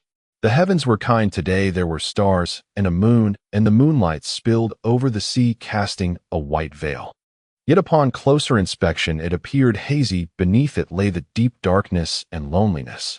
A wooden board floated on the surface of the sea, drifting with the waves, upon which lay a man in his 40s, soaked and unconscious, none other than Uncle De. Beside him was another person straining to push the wooden board toward the shore. It was De two. Damn it, thanks to me jumping down almost simultaneously with him, otherwise I wouldn't have found him, and it would have been for nothing. His body is so weak, he fainted after falling, and I have to push him back. No way this time, I've exerted too much effort. He must pay more. The two transformed into money increase brother, muttering if it weren't for the strength-enhancing pills and the hard Qigong improving his physical condition, he and Uncle Da would have likely perished at the bottom of the sea this time. On the shore stood a mountain within which was a wooden hut appearing to be an abandoned base of fishermen. Indeed, there is no place where fishermen cannot reach. The two did not delve into how there was an abandoned wooden hut near the terrifying island prison, but instead used matches stored in his space to light a fire, warming himself against the cold. After coming ashore, he changed into dry prison guard clothes. He did not touch Uncle Da, as the unconscious man was stiff, and changing clothes was extremely inconvenient. He had no interest in handling an old man's body. Using a stick to skewer a leg of chicken from his space for roasting, the warmth of the fire combined with the aroma of the chicken soon awakened Uncle Da. Cough, cough, cough. Uncle Da coughed a few times, gradually sitting up straight and staring at the fire in disbelief. Did we escape? Of course would I lie to you. But it took a lot of effort to save you, so you must pay more. Upon hearing the word pay more, Uncle Da smiled. Oh, as long as it could be solved with money, it was not a problem. Before entering prison, he had left a small vault with 10 million Hong Kong dollars. Although not much, with his experience and skills, accumulating wealth in the stock market was not difficult. We initially agreed on 1 million. How about this? I'll give you 2 million if you accompany me to get the money, okay? After jumping into the sea, Uncle Da was surrounded by the cold, dark seawater, almost believing he would perish in the ocean, but was rescued by the two from the depths. He had thoroughly witnessed the two abilities, thus he extended the invitation, providing assurance for the trip to retrieve the money. The two did not know how much money Uncle Da had left, but he was not greedy. 2 million was already quite substantial, and he nodded in agreement. The place where you hid the money is on Hong Kong Island, right? I have things to attend to and don't have time to waste with you outside. The system's sign-in task was the two top priority. The 9 turns life-extending pill. Just by hearing the name, one could tell it was a life-saving elixir perfectly suitable for the two who was in a perilous situation. All right, once we reach the city, a day is enough. Then hurry up and change your clothes, eat something, and we'll set off at dawn. After dawn, the two thoroughly surveyed their hiding place, which indeed was a mountainous forest. The clothes they wore were still prison guard uniforms. While they were certainly better than prisoner garb, they were still too conspicuous. The two planned to find some casual clothes to change into before heading to the city. Fortunately, the forest was not easy to search. Perhaps the prison authorities believed the two and the others had perished in the sea. Moreover, the terrifying island itself was quite unsavory. The prison did not wish to escalate the matter, so they only set up checkpoints on the roads without conducting a large-scale search, allowing the two and his group to sense danger in advance and evade capture. Trekking through the forest was challenging. If it weren't for the food stored into two space, the two would hardly have been able to make it out. Ultimately, they bypassed the checkpoint and reached the roadside at the city's edge, having changed into a new set of clothes. Wearing clothes stolen from the village, they looked like two fishermen. The two walked along the road, stretching their thumbs out to hitch a ride upon seeing passing vehicles. However, after several cars passed without stopping, a family sedan finally pulled over. Seeing this, the two quickly urged Uncle Da to go forward and negotiate. Uncle Da, in his 50s, with a harmless face, cheerfully approached and asked, "Hello, we lost our wallets. Could you please give us a ride to XX? We will surely reward you generously." The process of withdrawing money went exceptionally smoothly, as he found a small unit that Uncle Da had purchased before going to prison. He took out a key from a hidden spot in front of the door and unlocked it. Inside the wardrobe of the bedroom, there was a hidden compartment that contained a safe. The moment he saw the safe, Uncle Da finally breathed a sigh of relief. As long as the items were still there, he still had hope for a fresh start. Uncle Da was crafty in hiding his belongings, and the key to the safe was kept in the kitchen. After he took the money, he planned to leave without avoiding the big guy. It wasn't until Uncle Da placed 2 million in front of him that the issue of division was settled. "You will accompany me to deposit the money into the account, and our transaction will be complete." Uncle Da had already set up a fake identity and account, so depositing the money was quite easy. The big guy stroked the 2 million on the table, with each bill being 1,000, making 2 stacks. "Aren't you afraid he'll rob you of all your money and then kill you to silence you? You must know that you are a fugitive. By the time it is discovered, you might already be in deep trouble." Uncle Das' expression changed immediately. He had been reminding himself to be cautious and not to trust anyone, yet he forgot after being rescued last night. Maybe the big guy saved him just to get the money, who knows? Uncle Da was flustered, but when he looked up and saw the big guy's teasing gaze, he immediately understood that the big guy was joking. You wouldn't do that. I believe in you. Really believe. I can see you still have 8 million. I've never seen so much money in my life. The big guy once again threatened him.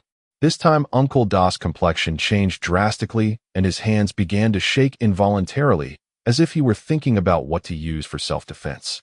Seeing that Uncle Da was scared out of his wits, the big guy stopped joking and warned him seriously, money can easily tempt people. You just got tricked and you've already forgotten so soon. If you aren't careful, you might find yourself caught again in a few days and a certain death awaits you. Uncle Da knew the big guy was looking out for him and he nodded repeatedly. They each found a bag to pack the money and then headed out to deposit it into the bank. Uncle Da planned to resume his old profession and continue with stocks, as it was a fast way to make money, and experience and insight were crucial. Big guy, why don't you leave the money with me? Then the money can make more money and you'll earn even more. Uncle Da couldn't tell if it was a good intention or him being greedy, actually asking the big guy to let him operate the funds. The big guy instantly shot him a sideways glance. What? I didn't rob you, but now you are eyeing my money. What are you saying? I'm doing this for your own good. Uncle Da's tone rose due to the misunderstanding, but seeing that the big guy remained unmoved, his momentum diminished again. I just think you are skilled and having you by my side makes me feel safer. If the big guy gave the money to Uncle Da to invest, he would naturally become bound to him and effectively become his bodyguard. All right, I have other matters to attend to and can't waste time with you. We'll talk again when we have the chance. When they arrived at the bank, the big guy said, "You can go in now. Aren't you coming in? Aren't you asking too much? I don't have a fake identity, and besides, if both of us go in, wouldn't that make us a bigger target?" Uncle Da thought about it and nodded, "Then wait for me to come out." The big guy nodded, but once Uncle Da truly entered the bank, he turned and left without looking back, showing no signs of attachment. He had no idea if they would have any future interactions, but for now it seemed unlikely. Getting 2 million was already an unexpected joy, and there was no need to linger. The big guy had no relatives left, only a grandmother who raised him by collecting cardboard and cans. It was just that the big guy himself was not ambitious. He followed bad influences in middle school, and it was then that he fell under the wing of Big B, resulting in. Looking back was already impossible. Holding 2 million in his hands, he planned to leave a sum for his grandmother's retirement and then deal with the subsequent matters. Outside a small public housing unit in Yuan Long, cardboard cans and other items were haphazardly piled up, which was the home of the big guy's grandmother. Watching the faintly moving figure inside the window, sand suddenly filled the big guy's eyes. However, he was now a fugitive and could not show himself, and with the police possibly coming after him, he did not want to disturb his grandmother. Bang bang. The big guy's grandmother was warming up food, leftover boxed meals from the restaurant given to the elderly or the homeless. In this world there are certainly evil people, but there are also good people who cannot bear to see others suffer. It's just that evil people tend to live long, while good people. Just as the grandmother was about to eat after opening the boxed meal, she heard a noise and opened the door only to find no one outside, just a black bag.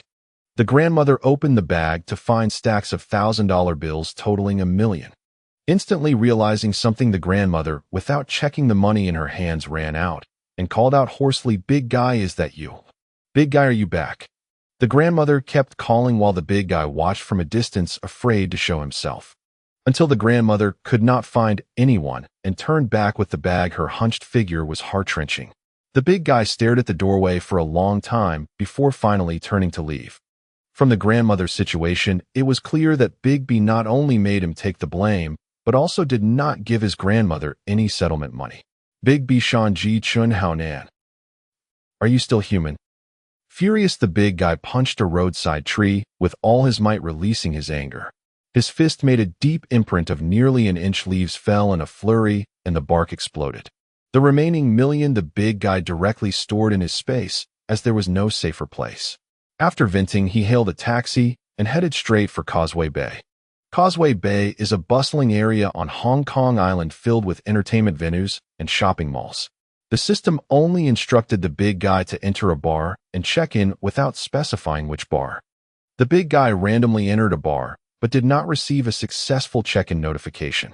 After several attempts, he still did not trigger anything. Could there be other conditions? What should I do? The big guy was puzzled.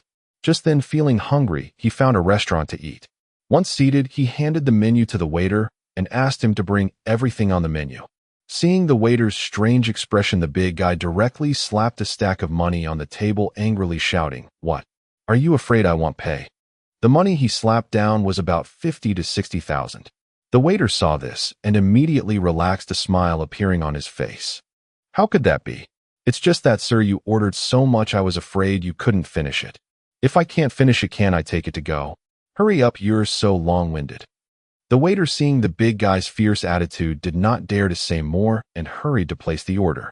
Shortly after dish was brought to the big guy, who finished one plate in less than a minute. After cultivating hard Qigong, his demand for energy was enormous. He couldn't eat enough in prison, so he had to endure.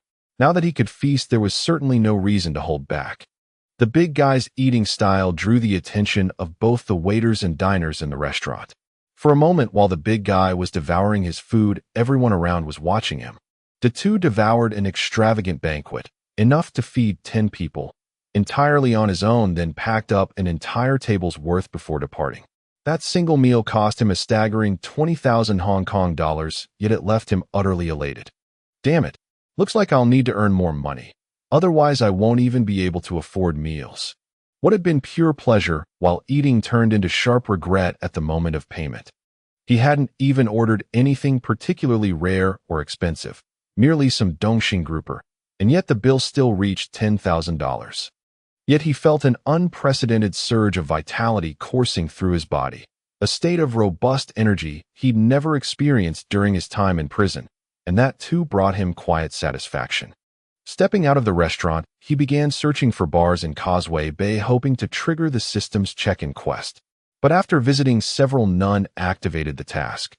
Back during the day, the bars were closed, so that didn't count. Now in the evening, they're bustling with patrons, yet still nothing. What exactly does this system quest mean? Just as the two grumbled inwardly, he found himself standing before another bar, and as if struck by sudden inspiration, stepped inside. At once, raucous noise flooded his ears, mingled with someone singing. "Wan Chai has always been my domain. I've ruled it, played, and it dominated the youth of this generation." Hearing the lyrics, the two felt a strange familiarity. Then abruptly realization struck. Shit. Blade, light, sword, shadow. As the title surfaced in his mind, the system's voice echoed within his consciousness. "Congratulations, host. You have successfully checked in. 3 9-fold life continuation pills have been awarded and deposited into your system space. Next check-in location, Xiao Jieba's rented apartment. Upon successful check-in, you will receive 3 minor restoration pills, which accelerate hard Qigong training." Here it is. The two mentally surveyed the 3 pills shimmering in his system space, and a broad smile spread across his face. 9-fold life continuation pill, forged through 9 celestial refinements. It defies fate itself. No matter how grievous the injury, so long as life still flickers, ingestion guarantees survival.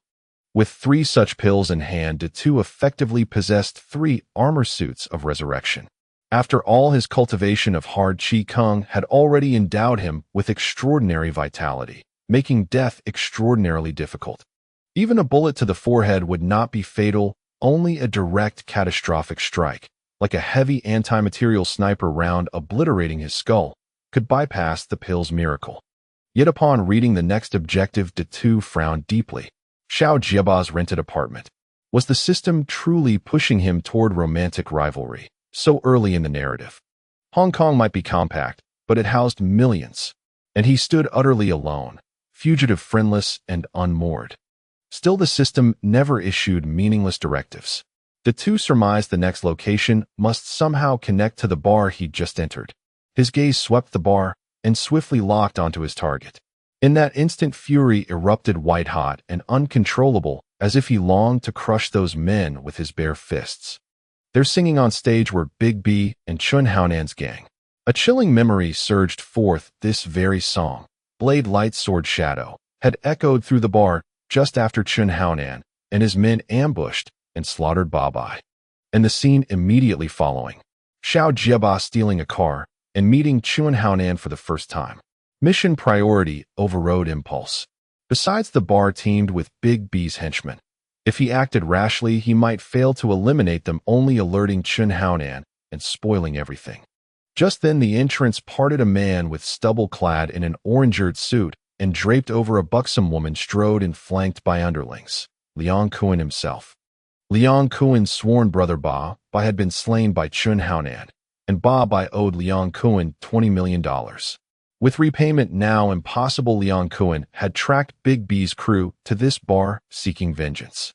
Liang Kuan was notoriously stingy. Lending $2 million revealed the depth of his loyalty and love for Ba. In the original storyline, his fury-extinguishing rampage exposed his madness. But whose tears did he shed? For money or for brotherhood? At the doorway, a thug with long hair flirted with his girlfriend. Liang Kuan seized the man's mane, yanked his face close to inspect it, and satisfied hurled him aside. Why examine the hair? Because Chun Haonan wore his own long, unruly locks. The terrified thug dared neither protest nor resist, only fled hastily with his girl. Liang Kuan prowled the bar, spotting Pak, Pei Shanji and others, but no sign of Big B or Chun Haonan. Mere foot soldiers meant nothing to him. He sought only the two leaders. The two and Liang Kuan shared a common enemy. An alliance against Big B was not unthinkable, yet the two remained a wanted fugitive, making open confrontation with Chun Haonan circle dangerously premature.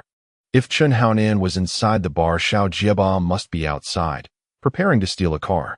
The two slipped out and approached the valet boy stationed at the entrance. "Hey, I'm Brother Nan's underling.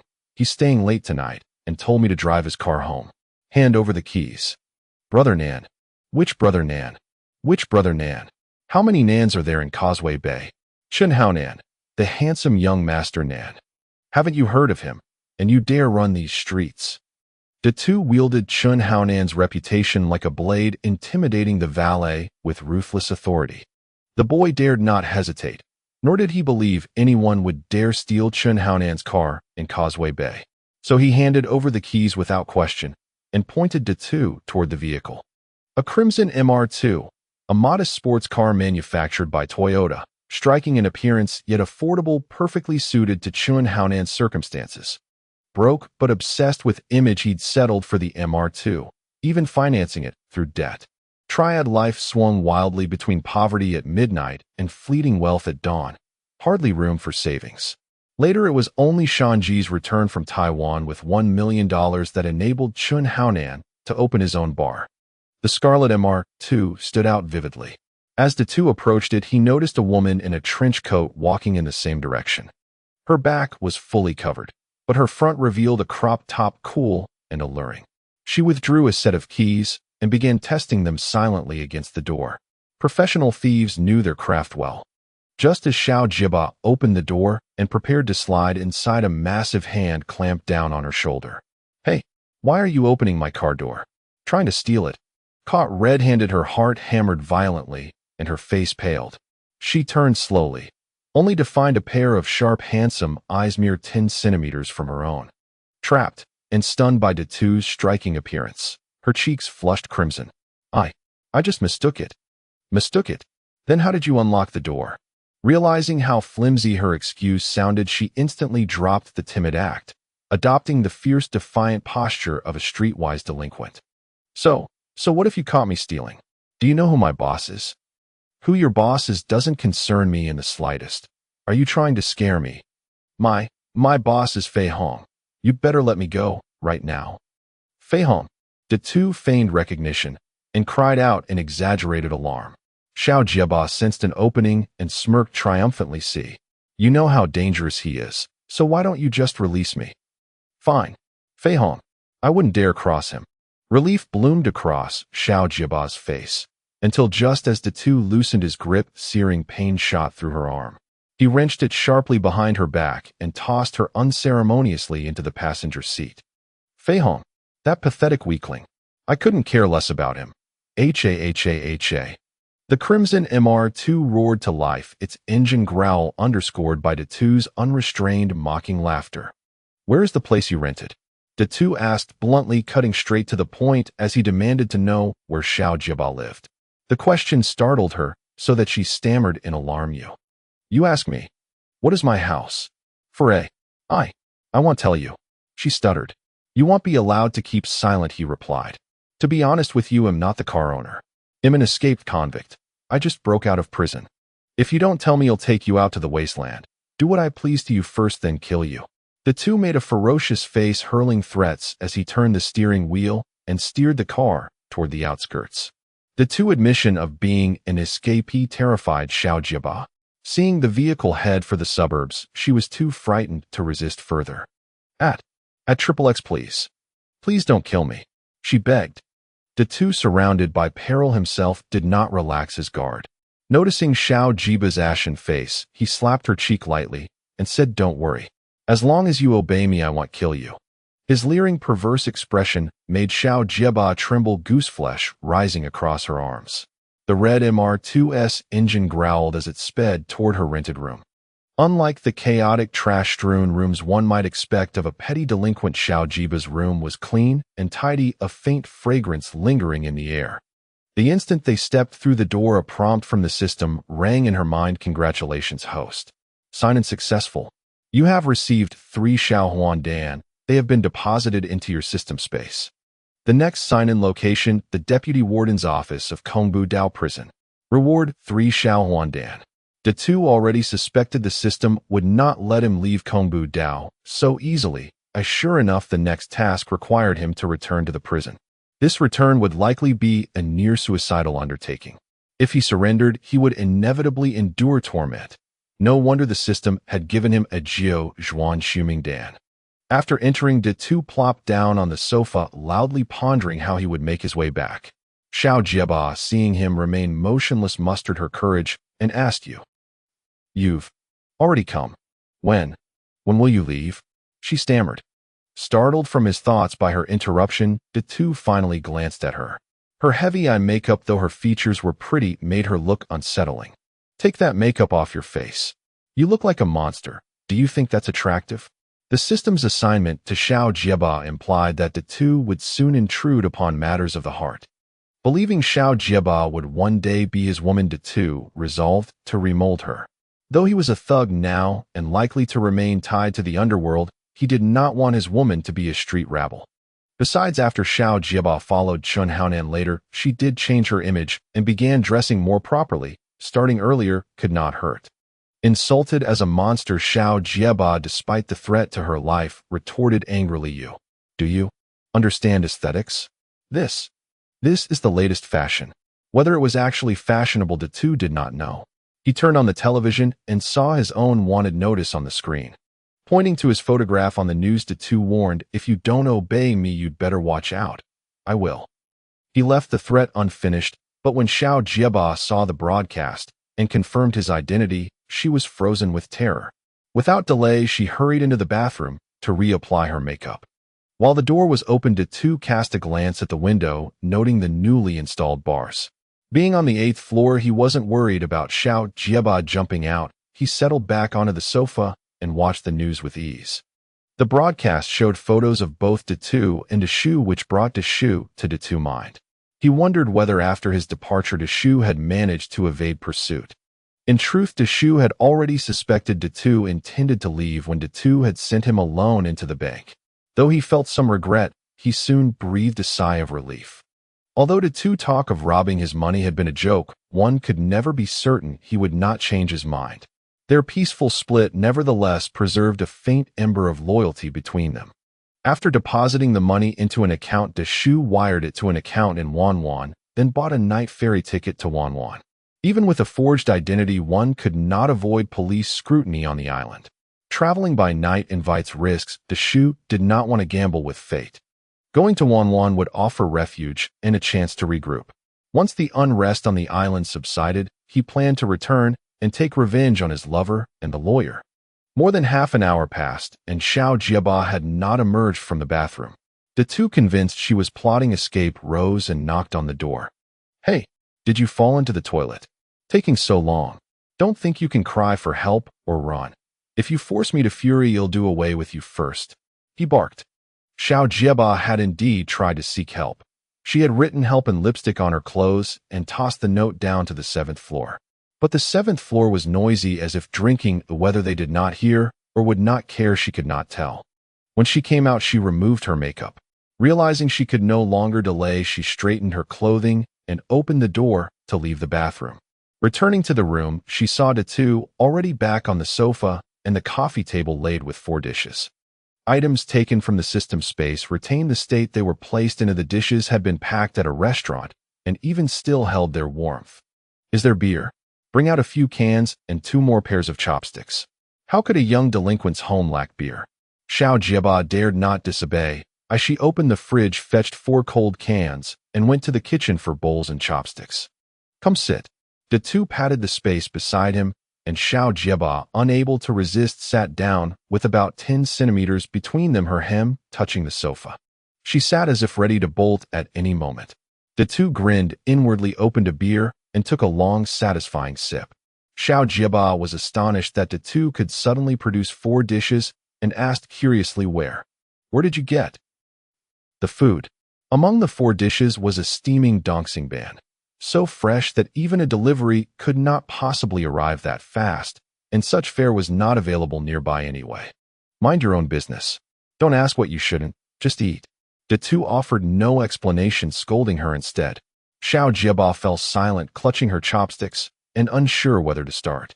When not hungry, Datu scooped a piece of fish and chewed. Xiao Jieba watched and swallowed hard. She could not afford such dishes. At best, she could eat at a street stall when she had money. Datu picked at a piece of white-cut chicken and taunted, If you don't move your chopsticks, I'll finish it. Hearing that, Xiao Jieba no longer hesitated. She quickly took a piece of fish and a long pull of beer. A rush of pleasure traveled from her mouth through her limbs, making her shiver with sudden delight. Having eaten his fill, the stammering girl decided the big head wasn't quite as fearsome as she'd first thought, and summoned her courage to ask, When will you leave? And who said I'm leaving? I've nowhere else to stay. I'll be lodging here for a few days. And what? No. What? No way. And the stammering girl sprang to her feet, only to be instantly pulled back into Big Head's arms. He held her close, a sly, crooked smile flickering across his face. Let me make one thing clear, don't try any tricks. I'll leave in a few days, naturally. But if you dare call the police, or summon your so-called big brother, I'll rape you first, then kill you. Big Head issued the threat with chilling nonchalance, then hauled her upright and steered her toward the bedroom. The gesture sent her into instant panic. Her bare feet braced rigidly against the doorframe, refusing to cross the threshold. Why resist? I dislike coercion. You wouldn't prefer being bound, would you? Man, you really won't. Rape me. In gazing at her, trembling doyed like a startled fawn, Big Head burst into hearty laughter once more. You know I'm a fugitive. Tell me, do you know which kind of criminal is most despised inside prison? And she had no idea, merely blinked blankly and asked, Which kind of criminal? And rapists. They're invariably dragged off and subjected to anal assault. Though the slang term chrysanthemum hadn't yet entered common usage, its implication was unmistakable, and the mere thought turned her cheeks crimson. You felt my strength. Don't force my hand. And under that renewed threat, she finally acquiesced, half reluctant, half resigned, as he guided her inside. At that moment, she accepted her fate, better this than death. Yet Big Head harbored no such intent. He simply cradled her and closed his eyes, genuinely preparing to sleep. As the saying goes, beauty emboldens cruelty. With a face as striking as Yen Zhu's, had he chosen force, she likely would have yielded without serious resistance. Their faces hovered barely half a foot apart. His warm, steady breath brushed her skin, making her flinch, flush, and tremble with shy, unbidden arousal. Gazing upon his sleeping countenance, she found herself unexpectedly entranced. Though he was a hardened fugitive, a figure of menace, his features softened in slumber, calm and serene, yet faintly shadowed by sorrow, his brows knotted in quiet anguish. She longed to reach out, to smooth away those furrows, but her hand rose only halfway, trembling, suspended inches from his face. Even with eyes closed, he sensed her movement. Years of hard Qigong cultivation had honed his spiritual sense to razor-sharp sensitivity. He'd spent the past nights scouting routes and escaping confinement. He was utterly exhausted. With a final firm pat on her bottom, he growled, "Go to sleep. No more fussing." The sudden searing warmth bloomed across her buttocks, flooding her cheeks anew. She murmured a barely audible mosquito-soft dissent. Big Head pressed his advantage. His hand lingered, and truth be told, the sensation was rather pleasant. In the next morning, he awoke to find her clinging to him like a koala, prompting an immediate involuntary physical response. Yet he knew the timing was wrong. Suppressing his urge with iron discipline, he gently disentangled her arms and legs. The motion roused her. Gazing up at him already standing, she felt, strangely, an unexpected pang of disappointment. Seeing she was awake, he straightened his clothes and declared, "I've business to attend to. The car is yours." And without another word, or even glancing back at the vehicle, he turned to leave. Her alarm flared instantly. "Won't come back?" And he offered no direct answer. Only a vague, enigmatic reply, "If destiny wills it, we shall meet again." Watching his retreating figure, she felt an inexplicable hollowness settle deep within her chest, despite knowing rationally that she ought to rejoice at his departure. Emerging from the building, Big Head stretched luxuriously. Since he intended to re-enter prison, preparation was essential. The sewer escape route was likely obsolete now, and whether another breakout would ever occur remained uncertain. He needed a new plan forged in advance. His original scheme had relied on a vegetable delivery truck. This time he resolved to construct a concealed undercarriage compartment, a low-slung reclining cradle, welded beneath the truck's chassis. A local welding workshop could expedite fabrication, especially given his remaining fortune of over 900,000 yuan. Next came provisioning prison rations where meager medical supplies scarce. Starvation or injury could strike without warning, so he'd stockpile essentials just in case. Moreover, the powerhouse known as Li Wang would soon clash with operatives from the Terror Island Penitentiary. Though canon depicted him as nearly invincible, overwhelming all foes through sheer regenerative might, this timeline held no guarantees. And having tasted the radiant vitality of a full stomach, he refused to endure hunger again. Not extravagantly, perhaps, but certainly not cheaply. A banquet costing over 1,000 yuan per table would suffice. A dozen such tables should cover his needs. As for the stammering girl, he would not abandon her so carelessly.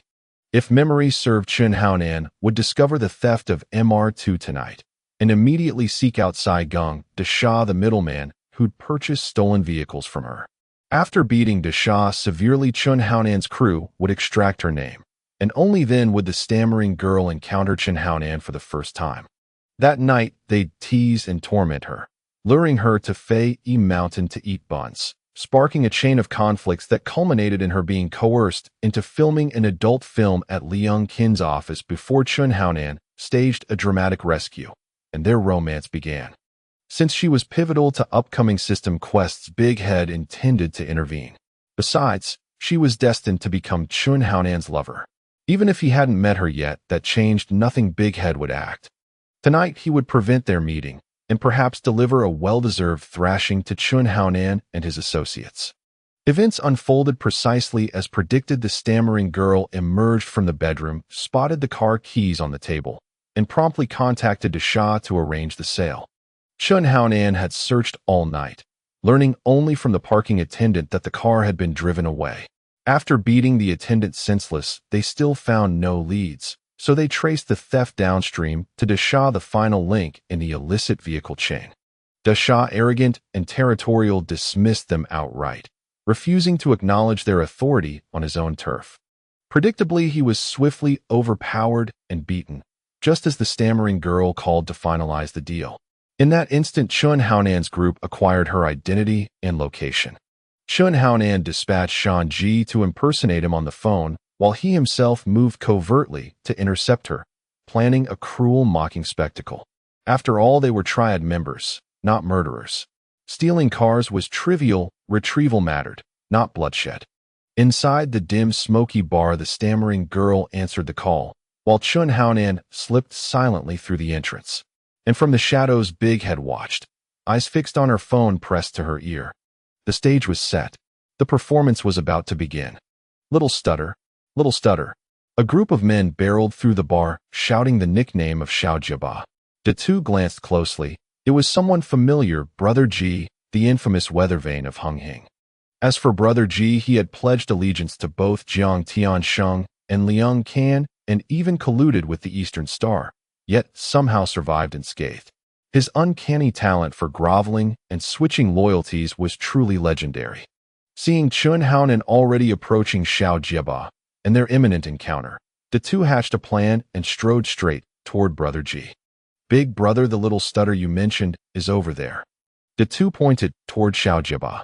Though Chun Haonan was also a Hunghing member, he served under the B as a red pole, whereas Brother Ji held the rank of underboss. It would be effortless for Chun Haonan to shield Xiao Jiaba from Brother Ji's notice. Yet if Brother Ji spotted him, Chun Haonan would never step forward to publicly back Xiao Jiaba. Following the two's gaze, Brother Ji indeed saw Xiao Jiaba, dressed in crimson, standing by the bar speaking on the phone. Without so much as a word of thanks, he turned away to hunt her down for debt collection. As Brother Ji and his men pivoted, the two suddenly bellowed, "Little stutter, someone's here to collect your debt. Run now." His voice rang loud and clear. Every patron in the bar turned to look, including Xiao Jiaba herself. At the sight of the two, joy instantly bloomed across her face. But intuition struck like lightning. She bolted for the exit. She had originally intended to seek Chun Haonan's protection, but now that her plan was exposed, flight became her only recourse. Brother Ji and his men were likewise startled by the two's shout and turned their eyes toward him, just long enough for Xiao Jiaba to vanish into the night. Brother Ji, this kid just tipped off the little stutter. Should we teach him a lesson? Brother Ji, she's escaped. Shall we chase her? His underlings clamored in turn. After a moment's hesitation, Brother Ji fixed it too with a venomous glare and spat, "Kid, you'll pay for this." Then he led his men out the door in pursuit. The two, undaunted, dashed after them.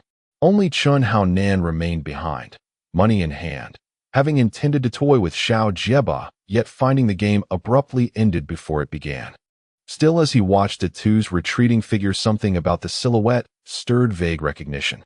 The bar's dim lighting obscured details, and deep down Chun Haonan assumed the two remained imprisoned, so he dismissed the thought entirely. Failing to intercept Xiao Jiaba, Chun Haonan returned to find Shanji and wait for her to deliver the car. By underworld customs, such matters demanded payment, but Chun Haonan and his peers, brimming with youthful arrogance, refused to pay, vowing instead to discipline her for insolence. That very grievance later drove Fei Hong to confront the Bee in a formal negotiation, though the Bee's overwhelming influence forced Fei Hong to back down. At the prearranged handover spot, Shanji, surprised to see Chun Haonan return alone, asked curiously, "Brother Nan, didn't you find her?" "I did, but she slipped away." "Ah, I see. Brother Nan, something huge happened recently. Have you heard the whispers?" Shanji lowered his voice, his expression shrouded in mystery. Chun Haonan admitted he'd heard nothing, and urged Shanji to speak, plainly no riddles. "The two has broken out of prison, just days ago." "What a—" Chun Haonan recoiled in shock, suddenly recalling that hauntingly familiar backlit silhouette. The Tian heir nodded gravely. "It's true, Brother Nan. Made headlines. I saw it myself just now." He drew the short straw and took the fall for the Triad. Now he escapes. What kind of loyalty is that? Chun Haonan muttered bitterly, still believing the two had sacrificed himself willingly. The Tian heir, who knew fragments of the truth, and Shanji, who had masterminded the escape, exchanged a fleeting glance, then looked away. Such matters brought no honor and deserved no airing. On the street, Xiao Jiaba sprinted, desperately pursued by several burly men. Her stamina waned, the gap between them narrowed with every stride. Just as she dashed past a shadowed alley, a hand shot out, seizing her wrist and yanking her inside. Startled, she instinctively struggled, until the two hissed, "Chill. It's me, don't move." Hearing his voice, her frantic pulse steadied. She obeyed without protest, pressing herself silently against his chest. They melted into the alley's deepest gloom, undetectable unless one stepped close. Brother G's men arrived nearby, losing Xiao Jieba's trail, their muffled voices debating whether to split up and search separately. Two of them veered into the alley. Xiao Jieba clutched at Tu's waist tighter, her nerves taut. Both could feel the heat radiating from their bodies. The two feared no confrontation with Brother G, not out of cowardice, but pragmatism. And at this moment, indulging in such intimate proximity felt infinitely preferable to bloodshed. The alley lay pitch black. The searchers grew careless and passed within inches of the pair, utterly oblivious. Only after they vanished did Xiao Jieba release her grip. Her cheeks flushed, though darkness concealed the blush. "Why, how did you come here?" Leaning against him for so long left her knees weak with shyness. Her voice trembled barely above a whisper. "That MR2 belongs to a Hung-Hing red pole. I worried you'd mishandle it and stir trouble, so I came to intervene." Hearing he'd come expressly for her, warmth swelled in Xiao Jieba's heart. Learning she'd angered a red pole, she faltered anew. What? What should we do?" That Chun Hao Dong." The two nearly choked. Surely she'd misremembered. He corrected gently, "It's Chun Hao Nan." "All right, yes. See Chun Hao Nan. Is he very fierce?" "No matter. He can't possibly be fiercer than me. After all, I'm a fugitive." The two thumped his chest with theatrical pride, as if escape were a badge of honor, drawing a soft, incredulous giggle from Xiao Jieba. "Huh? Dare you laugh at me?" He swept an arm around her waist and teased the sensitive spot just above her hip. She squirmed helplessly, breathless and pleading. Their playful tussle dissolved distance. Yet intimacy bloomed too swiftly, leaving both flustered and speechless adrift in an awkward, tender silence. The two, ever unflappable, broke the quiet. "Let's resolve the stolen car issue first. Otherwise Chun Hao Nan will hound you endlessly." "Yes, whatever you say." She bowed her head obediently. Seeing her stand motionless, the two teased, "You agreed readily. So where's the car?" Oh, it's this way." There stood the crimson MR2 by the curb. She tossed him the keys and obediently slid into the passenger seat. The two started the engine and drove toward the rendezvous point. Soon Chun Hao Nan and his crew appeared waiting roadside. He parked, then pulled a mask from his pocket, bought earlier, to obscure his identity. Then side by side with Xiao Jieba, he walked calmly toward Chun Hao Nan and his men. "Brother Nan, is it her?" Ji stood by the roadside, his shifty eyes darting repeatedly at passing women. Spotting the stammerer, he instantly recalled Chun Hao Nan's description, and upon catching sight of the MR2, he voiced his question. Chun Hao Nan and the others also turned their gazes toward her, only to frown when they noticed Dadu standing beside the stammerer. He hadn't seen Dadu at the bar earlier. Moreover, Dadu's build stirred a vague, unsettling sense of familiarity. Bolstered by Dada's presence, the stammerer gained confidence and strode brazenly up to Chun Hao Nan and his group, declaring, "You're Chun Hao Nan." With no counterfeit Fei Hong masquerade in play, there was no need for Ji to step forward. The group exchanged glances. Chun Hao Nan stepped forward and retorted, "So what if I am? Little delinquent." Hearing him respond, the stammerer studied him closely and recognized him at once. It's you." A sudden realization struck her, and she cried out, You want a trick? Trick me? Hey, little delinquent, watch your words. Who's tricking you?"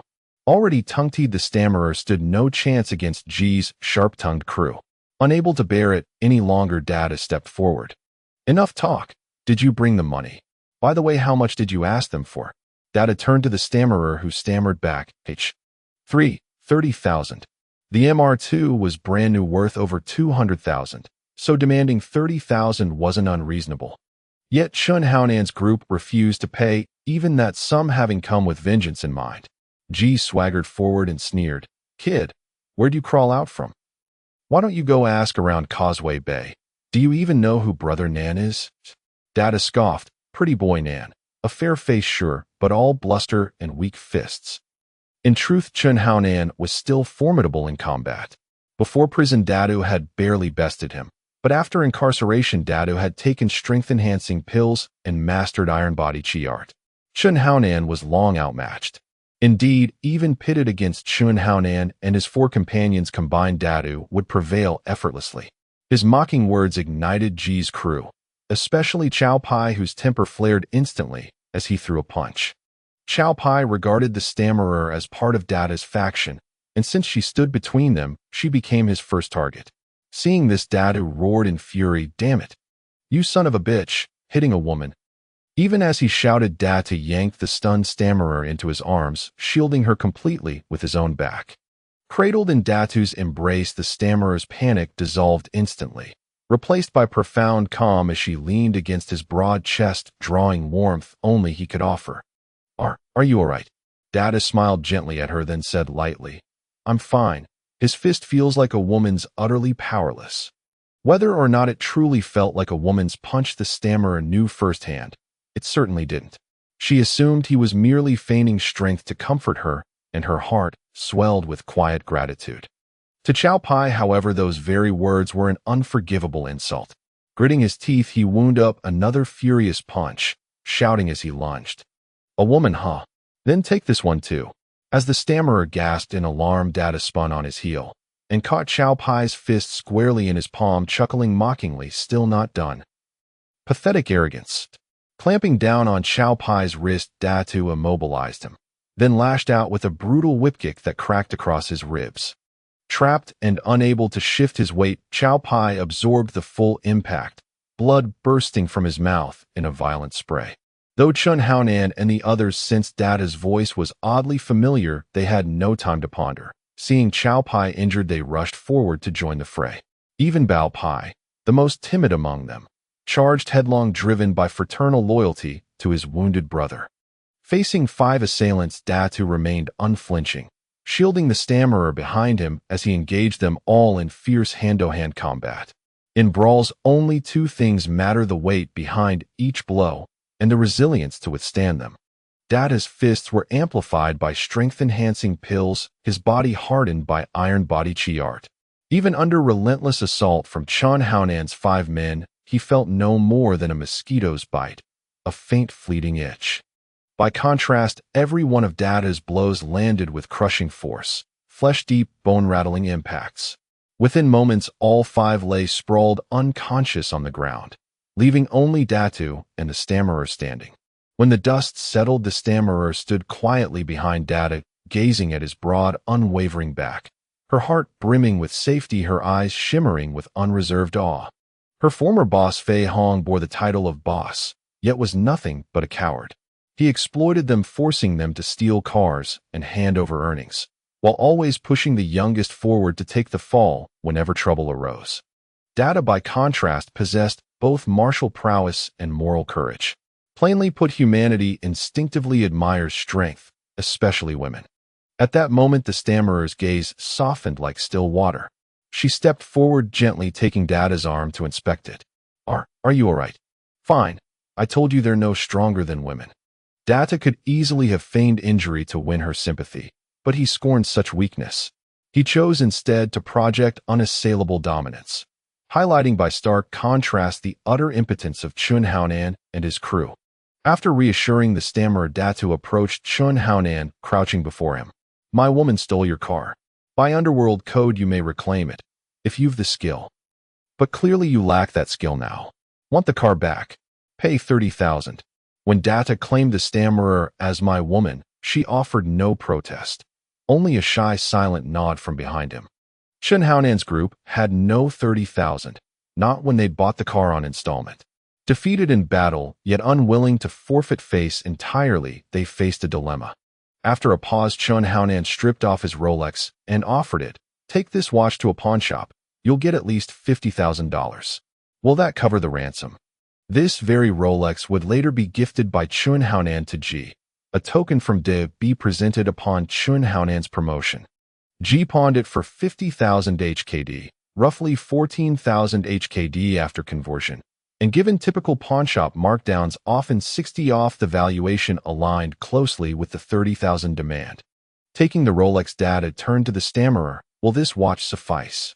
Having witnessed Chun Haonan's crew's ferocity, she longed only to rid herself of this hot potato. Though less valuable than the car, the watch was easier to liquidate and far less conspicuous. She nodded. "Why, yes." Datu accepted the Rolex, then patted down Chun Haonan and his men, extracting several $1,000s in cash. The watch doesn't cover 30,000, so this cash makes up the difference. Let me make this clear, I'm the one who beat you. Grievances have names, debts have owners. If you seek revenge, come for me. But harm Little Dot, and I'll dismantle you piece by piece. Little Dot was the nickname the crew gave her, her real street name. Tossing the car keys to Chun Haonan, Datu slipped an arm around the stammerer's waist and strode away without a backward glance. Only after Data vanished did Ji and the others stagger to their feet. Ji's expression darkened. He and his crew hadn't suffered such humiliation since pledging allegiance to Dabi. Haonan, what do we do now? Chun Haonan's face twisted with resentment. Yet defeat was undeniable. Could he truly beg Dabi for help? That would be the ultimate disgrace. He sighed, replying only, let's retreat and discuss our options. De Tian Air watched Datu's receding figure thoughtfully. Brother Nan, doesn't that man's voice, and his back, seem strangely familiar? Familiar? Now that you mention it, I feel the same. Bao Pai echoed, and the others exchanged glances, each seemingly struck by the same uncanny sense of recognition. Suddenly, De Tian Air dropped a bombshell. Could he be Datu Zai? Datu? Didn't he escape from prison? What business does he have meddling in our affairs? Just to stir trouble for that stammering girl. Shanji had already given the girl a nickname. But since they'd just been beaten, tempers were frayed, so it wasn't the affectionate Xiao Jiaba. Instead, it was the dismissive, stammering girl. De Tian Air shot Shanji a sidelong glance, inwardly muttering, you know exactly why he's causing trouble. Why pretend otherwise? He'd long suspected Datu had been framed and jailed through the collusion of Dabi and Shanji, so he kept his thoughts locked tight. Only Chun Haonan, ever the blunt fool, roared in fury. If it is Datu, then he's truly a traitor. He's even siding with rival gangs to strike down his own brothers. Brothers? Shanji and De Tian Air curled their lips in quiet scorn, their eyes briefly meeting, then swiftly looking away. That man claimed the little one is his woman. Shanji, investigate where she's been seen lately. Tail her closely. See if he is indeed Datu. Confirm his identity. And once confirmed, if it is Datu, we might as well play the part of upstanding citizens. Chun Haonan had collaborated with police multiple times before, and in today's climate, corrupt officers abounded who law enforcement and triads had long become snakes and rats in the same hole. On the way, Datu tossed the stolen Rolex watch and several thousand Hong Kong dollars to the stammering girl. You don't want them. Well, this watch, you can have it. She felt uneasy accepting everything. He'd risked himself to seize it after all. Besides, Chun Haonan's Rolex was a men's model, far too large for her wrist. To sell or pawn, it would mean heavy losses. No thank you. I won't wear anything Chun Haonan has used. The stammering girl wasn't foolish as she caught the implication instantly. Chun Haonan has used. Used it, do you? Have a grudge against him? Yes, I was framed and imprisoned by his boss. Ironically, we were senior and junior brothers in the same sect. How could that be? Seeing her wide-eyed disbelief, Datu recounted his betrayal with calm detachment. It wasn't a shameful secret. Dabi and the others were merely names on his list of vengeance, a reckoning still awaiting its hour. Hearing Datu's story, the stammering girl burned with righteous anger and gained a stark new understanding of the underworld. To girls like her, joining a gang meant swagger and protection, someone to watch their back. But reality proved harsh. 3 days, starved, 9 meals missed. Feasting one moment, starving the next. Now learning they'd even be expected to take the fall for their bosses, her revulsion toward the Triad world began to deepen. After a pause, she suddenly declared, since you won't take them, then I won't either. And with that, she hurled the Rolex into a nearby trash bin. Just as she reached to toss the cash in, Datu seized her wrist. What are you doing? That's money. Won't food taste better with it? But you just said you didn't want it, SSO. So why not just throw it away? No need to discard it. Pawn shops pay cash. We'll split the proceeds later, same as always. Huh. Stunned, the stammering girl's eyes widened as if her breath had been snatched. She gasped, staggered, then slowly regained composure. Then, I'll fish it out. Datu glanced at the bin. A rancid stench rose from it, thick with the sour reek of vomit. Revolting. Forget it. It's only 10,000 or so. 10,000. She knew little about watches, but her heart shattered at the thought 10,000 could buy so much delicious food. At that, she resolved to retrieve it. She'd simply wash it over and over. The two watched her closely, sensing her intent to reach in. He swept her up in his arms. Enough. Enough. It's just a watch. Tossed into vomit, how filthy. But that's 10,000. 10,000. Watching her transform into a hoarder desperate to reclaim the watch, the two hoisted her onto his shoulder and strode away swift and decisive. Under the night's veil, an elderly scavenger approached the bin searching for anything saleable, only to spot the Rolex gleaming amid the refuse. Undeterred by filth, she snatched it up, then held it under the street lamp, turning it over and over, inspecting it again and again. Inside the rented apartment, while the stammering girl stepped away to remove her makeup, the two laid out 4 dishes of soup and sweet dessert. When she emerged from the bathroom, astonishment lit her face anew. How did you do this? I'm a magician. I carry a bottomless bag full of delicious things. Just wish for them, and they appear. His tone was pure fairy tale whimsy, the kind adults use to charm children. She blinked stunned, then replied flatly, "You're lying." Lying? If you don't want to tell me, fine, don't. The two slumped crestfallen. I am telling the truth, and you won't believe me. Fine, don't believe me. Come eat then. She didn't press further. Hunger overrode curiosity. At his call, she fetched bowls, chopsticks, and cold beer, and they settled in to feast. The two only knew her from film as Xiao Jiaba. He didn't yet know her real name, nor did she likely know her own identity beyond fugitive. That wouldn't do. Setting down his chopsticks, he introduced himself. "Little one, I'm Yang Tian. My nickname is De Tu. And you? What's your name?" "Tu M Du Xiao Xiao, nickname Xiao. Xiao Bujian. Xiao Bujian is what others call you. May I call you Xiao Jiaba instead?" "No, that's not allowed. I will call you that, and only I may." The intimacy of those words stole her breath.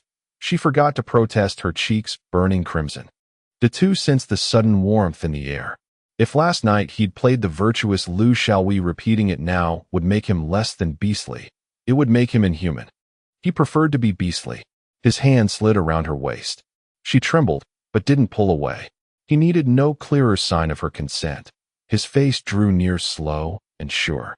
Beneath the amber glow of the lamp, the world itself seemed to blush pink. Only when she grew breathless beneath his kiss did he relent. Her limbs had gone utterly boneless, so he swept her up in his arms and carried her toward the bedroom. Her hairpins gleamed like golden blossoms. Within the lotus-patterned canopy, spring's first night bloomed warm and tender. Since his crossing, a week's worth of pressure was finally released. Under the powerful physique of De Tu, the little stutterer had already collapsed like a puddle nestled in De Tu's embrace. Now that the little stutterer had become his woman, De Tu had to consider her. With a casual wave, a stack of Hong Kong dollars appeared in De Tu's hand, amounting to 100,000. "Little stutterer, keep this money." Seeing De Tu offering her money, the little stutterer was not pleased, but startled, her face pale, as she repeatedly refused. I don't want it." De Tu noticed the little stutterer's expression and realized she misunderstood his intention, quickly explaining, "You misunderstood. I'm giving you this money so you can find a new place to stay. You want to support. Keep me." De Tu was taken aback by the little stutterer's thought process, but continued to explain, "No, it's just that the matter with Chun Haonan isn't over yet, and your boss is likely to cause you trouble, so you should find a new place to stay temporarily."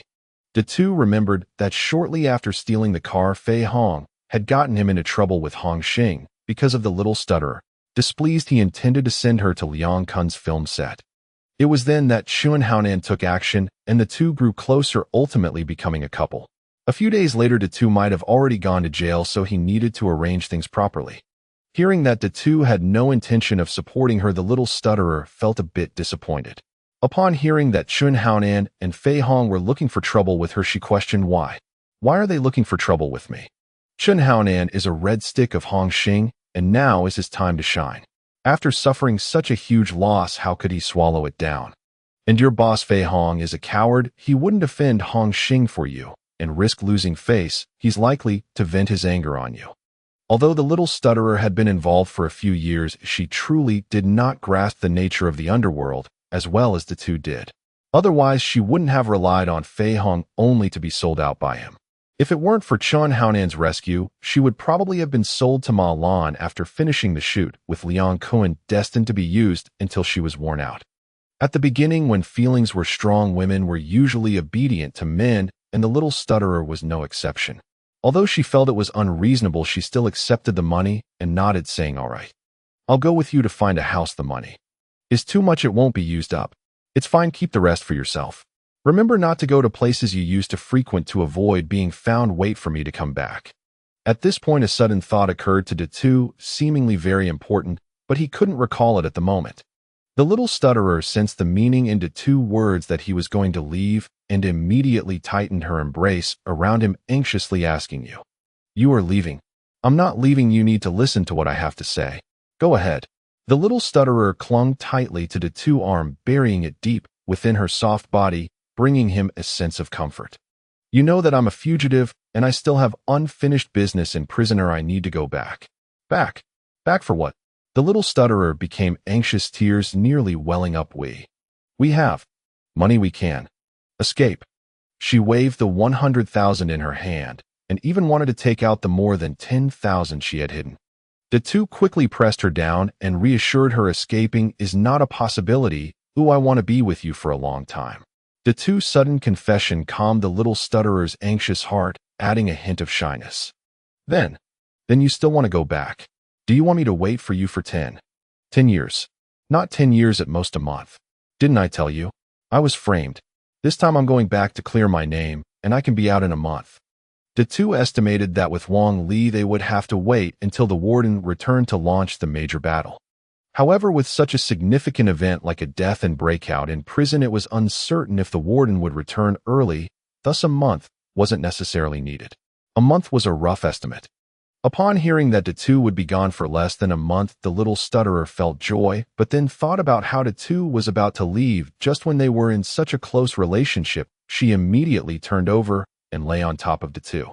I still want more." With a firm tone filled with deep affection, how could Datu refuse? The room was soon filled with gentle sounds. Due to the little stutterer's initiative, the important thought Datu had just entertained faded away, laying the groundwork for the troubles that would befall the little stutterer later. After a night of fatigue, even Datu's iron body felt a bit sore, but he still got up, preparing to go to the welding factory to pick up the custom items. He left a note at the head of the bed for the little stutterer, telling her not to worry, that he would be back soon, and then Datu opened the door and walked out. Not long after leaving, Datu's keen instinct sensed someone was following him. To avoid alarming the enemy, he found a place with a mirror to linger, using the reflection to observe the person trailing him. The follower did not appear to be a police officer, but seemed more like a thug. Datu speculated that they were likely Chun Haonan's subordinates. Only Chun Haonan's men would find him so quickly and follow him. "I originally planned to spend a few more days with the little stutterer, but now it seems I won't be able to stay for long." Since receiving the task of signing in at the deputy warden's office, Datu had no intention of hiding his tracks, so it was expected to be recognized by Chun Haonan and his group. He even counted on using Chun Haonan and his group to return to prison. It was all part of his plan, just a bit sooner than expected. Having come this far, Datu decided not to linger any longer and continued toward the welding factory. As he moved, Datu divided most of his attention immersing himself in the space to check for the necessary items. He spent nearly 100,000 on food and medicine, enough for daily needs. He bought a large number of emergency medicines and instant foods, even stocking up on several vials of adrenaline, which were quite pricey. He also acquired a set of pots, pans, a gas stove, a tent, a tactical jacket, and a lifeboat, ensuring he could survive even in wilderness adventures. Back and forth, he spent nearly 200,000, and after giving the little stutterer 100,000, Datu still had over 600,000 left. This money really didn't last long. "After I get out of prison, I need to think about ways to make money, otherwise just eating will cost several thousand a day, and the remaining money won't last long."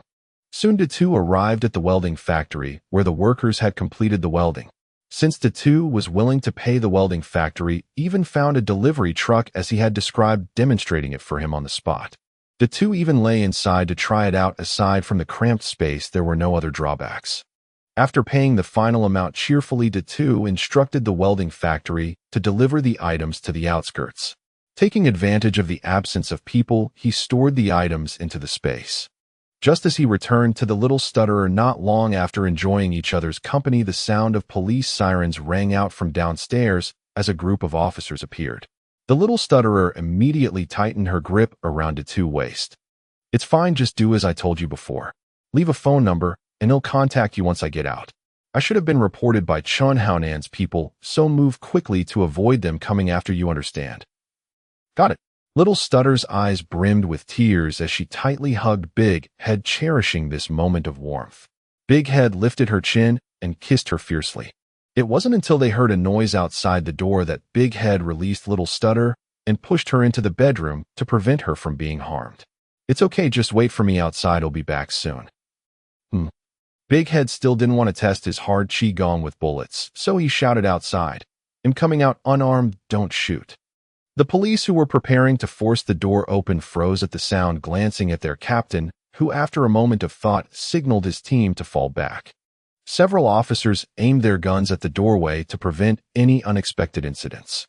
Big Head continued to shout, "I'm opening the door, don't shoot."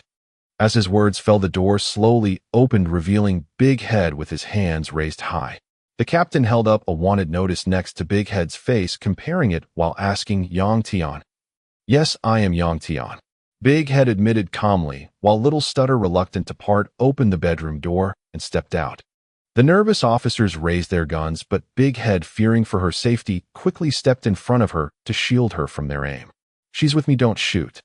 Big Head explained calmly, showing no fear of the police accidentally firing their weapons.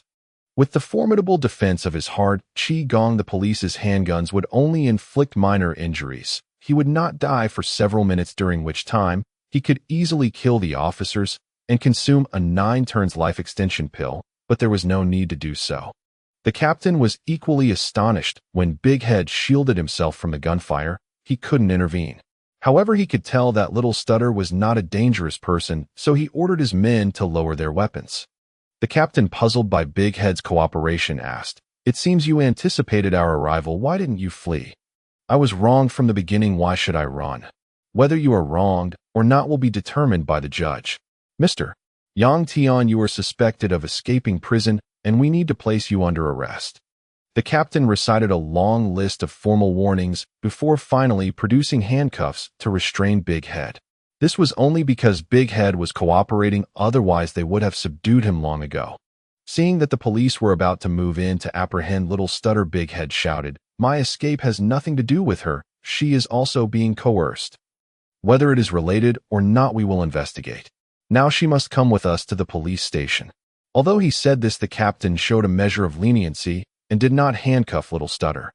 The two were taken away in a police car, and among the crowd of onlookers, Sean Jai's face was filled with excitement as he confirmed that the person being arrested was indeed Big Head. And it was he who reported to the police. In a hurry, he ran to call Chun Haonan, and when the call connected, Sean Ji excitedly said, "Brother Nan, that guy is really Big Head, but he has already been caught. After escaping from prison, if this kid isn't killed, he will definitely face harsher penalties." Upon learning that Big Head was the mysterious person who had beaten them up yesterday, Chun Haonan felt a rush of vengeful pleasure. He valued loyalty above all else. To him, Big Head was a traitor, and his actions were a way of upholding justice. At this moment, Chun Haonan recalled Little Stutter, and after their encounter at the bar, he felt a flutter in his heart, realizing he might have developed feelings for her. What about that stuttering girl? She was also caught by the police. Oh, let her go with Big Head. She deserves it. Though Sean Ji was indeed lecherous, he also understood the gravity of the situation. To him, Big Head was already an enemy, so anyone associated with him would be treated similarly. "Keep an eye on that stuttering girl for me, and let me know when she gets out." Sean Ji thought Chun Haonan intended to teach Little Stutter a lesson, and he agreed. In the interrogation room, Big Head was being questioned by none other than the captain who had arrested him, Lu Jingxiong. The interrogation mainly focused on how Big Head escaped from prison, what he did afterward, and where Uncle Da had gone. Big Head recounted his escape, but withheld the details about the money. "Are you saying that after Zhou Saida got out, he didn't fulfill his promise to pay you, and in a fit of anger you beat him up and parted ways?" "Yes, officer. Zhou Saida is not an honest person. His wife tricked him out of all his money, but he kept it hidden and instead promised me a large sum after the escape. After escaping, he finally revealed the truth to me. I couldn't really kill him, so I had to accept my misfortune. Then I wanted to make some money, and coincidentally Du Xiao was preparing to steal a car, and I caught her. I coerced her and stayed at her house. Big Head had rephrased the previous events to sound reasonable. Lu Jingxiong continued to probe, what about the car? I returned it to the owner, but the owner had no money, so he gave me a Rolex and a few $1,000s. Who was the owner? Chun Haonan from Causeway Bay. Chun Haonan. Lu Jingxiong flipped through the file and asked, isn't he your fellow disciple? Why did you steal his car? I never killed anyone. Oh, I was coerced into taking the blame by Debi Dengzhiyong. If I didn't go after Chun Haonan, who else could I target? Earlier, Big Head stated he was wronged, and Lu Jingxiong speculated it referred to this incident. At that moment, Lu Jingxiong, still reviewing the file, discovered another clue.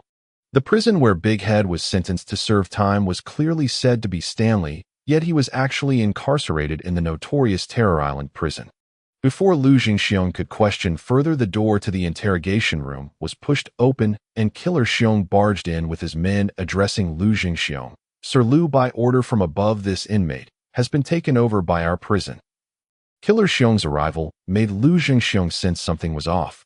He wanted to delay, but noticed his superior's signature on the documents, realizing this matter was complicated. We haven't finished the interrogation yet. We will hand him over after we've asked our questions. No, we need to take him now. The interrogation record will be sent to you later. If Sir Lu has any objections, should I let your superior speak with you? Killer Xiong brought in Lu Zhengxiang's superior, and Lu Jingxiong felt he could no longer delay, so he handed Big Head over to him. However, in his heart, he increasingly suspected that there was a significant secret involved. With the prisoner gone, there was no reason to remain in the interrogation room. Lu Zhengxiang's subordinate asked, Boss, should we question that Du Xiao, who was with Yang Tian?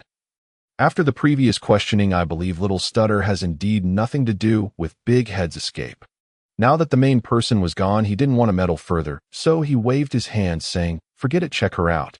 If her escape has nothing to do with her, then let her go. Xiao Jibai exited the police station and immediately returned home, everything as the two had anticipated, so she did not dare to delay. She planned to only bring some change of clothes, leaving the rest in the old house as the lease had not yet expired. However, packing still required several large boxes. At that moment, the phone in Xiao Jibai's room rang. She picked it up, and it was her best friend KK. The two had forgotten one thing. He wanted Xiao Jibai to pay attention to KK. After all, at this moment, KK was already the girlfriend of the Tian. It was very likely that because of KK, her whereabouts would be leaked. However, the two could not remember all the connections, and in his impression, KK had a good relationship with Xiao Jibai, so he subconsciously overlooked KK. When KK heard that Xiao Jibai was moving, she immediately offered to help. Xiao Jibai gladly accepted, and the two girls quickly gathered at Xiao Jibai's home. Xiao, why did you suddenly decide to move? Faced with KK's inquiry, Xiao Jibai was momentarily stunned. Regarding the two matter, she did not want to disclose it, so she merely said that she had been living there for too long and wanted a change of environment. KK did not suspect anything and helped to move things. After the two girls left, Shanji finally managed to come over. However, after watching for a long time, he did not see Xiao Jibai's figure and could only return to report to Chen Haonan. Unaware that she had escaped a calamity, Xiao Jibai was having a housewarming meal with KK. The two had given her 100,000, enough for her expenses for this month. After the meal, Xiao Jibai naturally did not report back to her boss, and instead went shopping with KK, which infuriated Fei Hong. Boss, I heard that Xiao Buddy stole a car a couple of days ago, and still hasn't come to settle with you. Really? What kind of car was it? It seems to be an MR2. The car belongs to Chun Haonan, and to retrieve it, Chun Haonan even threw the Sha into the sea. What happened next? Was the car returned? Even if it was returned, Xiao Buddy should have come to me for help, otherwise it would be a slap in the face for our Chongla. It wasn't returned. I heard that Chun Haonan and a few others were beaten by the people Xiao Buddy found, and they exchanged their watches for the car. Then, Xiao Buddy should come to settle with us. Where is she? We searched her usual haunts, but we didn't find her. Could it be that she made a big score and is hiding? Find her. It's unacceptable to eat in my territory without settling the score. Understood. At Terror Island Prison, Datu was sent over overnight. At this moment, he had his arms crossed in front of his chest locked in chains, and his feet were also shackled. In the office, besides the deputy warden, there was also the boss of the North Warehouse, Brother Yu. Since someone from his warehouse had escaped, he naturally had to execute family law. At this point, the martial arts competition at Terror Island Prison had already ended, and the North Warehouse suffered a crushing defeat. This year's share was the lowest, and Brother Yu had long been seething with anger. Seeing Datu come in, Brother Yu immediately stepped forward and said viciously, "Yang Tian, I have not treated you poorly. Why did you escape? Do you know how much money I've lost because you caused me to lose the arena?" Datu looked innocent and said, "Brother Yu, I didn't want to. It was just that Gu Wangda promised too much at the beginning." "How much did he promise you to make you betray me?" "He said he would give me 2 million. Brother Yu, you know I've never seen much money. 2 million I've never seen in my life." Datu was talking nonsense anyway, as they couldn't find anyone to verify. Hearing that Datu betrayed him for 2 million, Brother Yu became even angrier, knowing that he had lost over 10 million in business. "You lost 2 million, but do you know how much I've lost?" Saying this, Brother Yu struck Datu's waist hard with the iron rod in his hand. The iron rod had barbs tearing off several strips of flesh from Datu's waist, causing him to almost faint on the spot. Damn. Although he had anticipated being tortured once he was caught, this was simply too painful. Moreover, Datu intentionally did not use his hard chi to resist. Otherwise, even if Brother Yu had a weapon, it would be impossible for him to inflict such damage on Datu. The deputy warden watched with great interest, as if such a bloody scene only stimulated his appetite further. However, the deputy warden did not want to kill Datu right away. He still had some questions to ask. Moving his hefty body, the deputy warden approached, and the hook in his hand viciously pierced Datu's shoulder blade as he pressed speak. "How did you find the sewer? Did Li Wang tell you?" The prison guards inspected and found that only Li Wang and Datu's cell had issues. Li Wang was suspected by the deputy warden of being an undercover agent sent by the police, so he naturally began to suspect Datu. Especially since Datu's behavior of going and returning again, although the prison did receive a report from the police and knew that they had also caught Datu due to a tip-off. However, the deputy warden did not believe that Datu, who could plan an escape, would be so easily caught. He suspected that Datu was also an undercover agent sent by the police, so he needed to press Datu for the purpose of his going and returning, and even ask about Li Wang's purpose for coming here. As the hook pierced his shoulder blade, Datu felt another wave of excruciating pain surge through him, threatening to drive him insane. However, he did not want to get involved with Li Wang, at least not now. I don't know what you're talking about. I just discovered it by accident." The deputy warden did not get the answer he wanted, pulling the hook back towards himself, bringing Datu along with it. "Did you find anything in the sewer? Speak up and I'll spare you." "The sewer?" Datu only felt that the sewer was somewhat hidden, but had not explored it in detail. At this moment, Datu remembered Huang Quan. The sewer is so stinky, why did Huang Quan stay there? Datu decided that if given the opportunity, he would definitely investigate the secrets of the sewer thoroughly. "I don't know. I just discovered that the pipe could lead to the sea, so I thought of jumping into the sea to escape." Datu was desperately arguing, but the deputy warden did not believe his words at all, so he let Brother Yu continue to torture Datu. For a time, the office was filled with the scent of blood and Datu's screams until Datu was on the verge of collapse. The deputy warden finally called a stop. "Pa, you're really a hard nut to crack. Bring him down and lock him up, or let him starve for 7 days." Watching the prison guards take Datu away, Brother Yu, still unsatisfied, said to the deputy warden, "Why not let me kill him? He hasn't confessed yet. First there's Li Wang, then there's him. I suspect the police have already noticed us, so we must dig out the people behind him. Recently, so many things have happened in the prison. If the warden doesn't come back and give him an explanation, neither you nor I will be able to escape responsibility." Mentioning the warden made even the fierce Brother Yu hesitant to say anything further. He then recalled his drug share and tentatively asked the deputy warden if he could adjust the share back. "If you want to adjust it back, you can. Get what I need from Li Wang." Compared to the share of drugs, the deputy warden understood better what the warden valued. After all the money was circulating in this pool, the warden wouldn't take less, but if someone wanted to break this pool, he certainly wouldn't agree. Brother, you naturally knew the might of Li Wang, who could double-kill the big elephant and the lynx.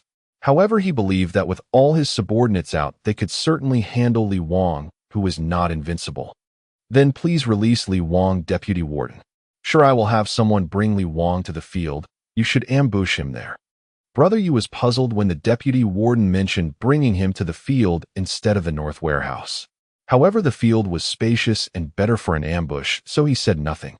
After Brother Yu left, Huang Quan came to the office.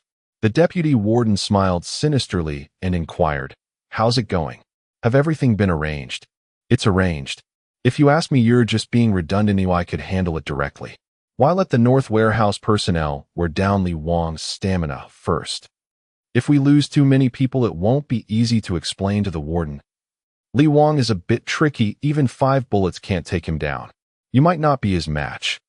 The Deputy Warden still remembered how Li Wang's fist force had caused him to bleed from the nose, and he felt a lingering fear. Huang Quan smirked at the Deputy Warden's lack of confidence, dismissing it. He had inquired and learned that Li Wang possessed immense strength comparable to Taishan of the East Warehouse. However, Huang Quan practiced a sinister technique, making his movements elusive and agile. No matter how strong you were, if you couldn't hit him, it would be futile. Moreover, he specialized in targeting crucial points. As long as he struck the acupoints, even with a tough physique, one would still have to lie down. The Deputy Warden observed Huang Quan's expression and sneered coldly.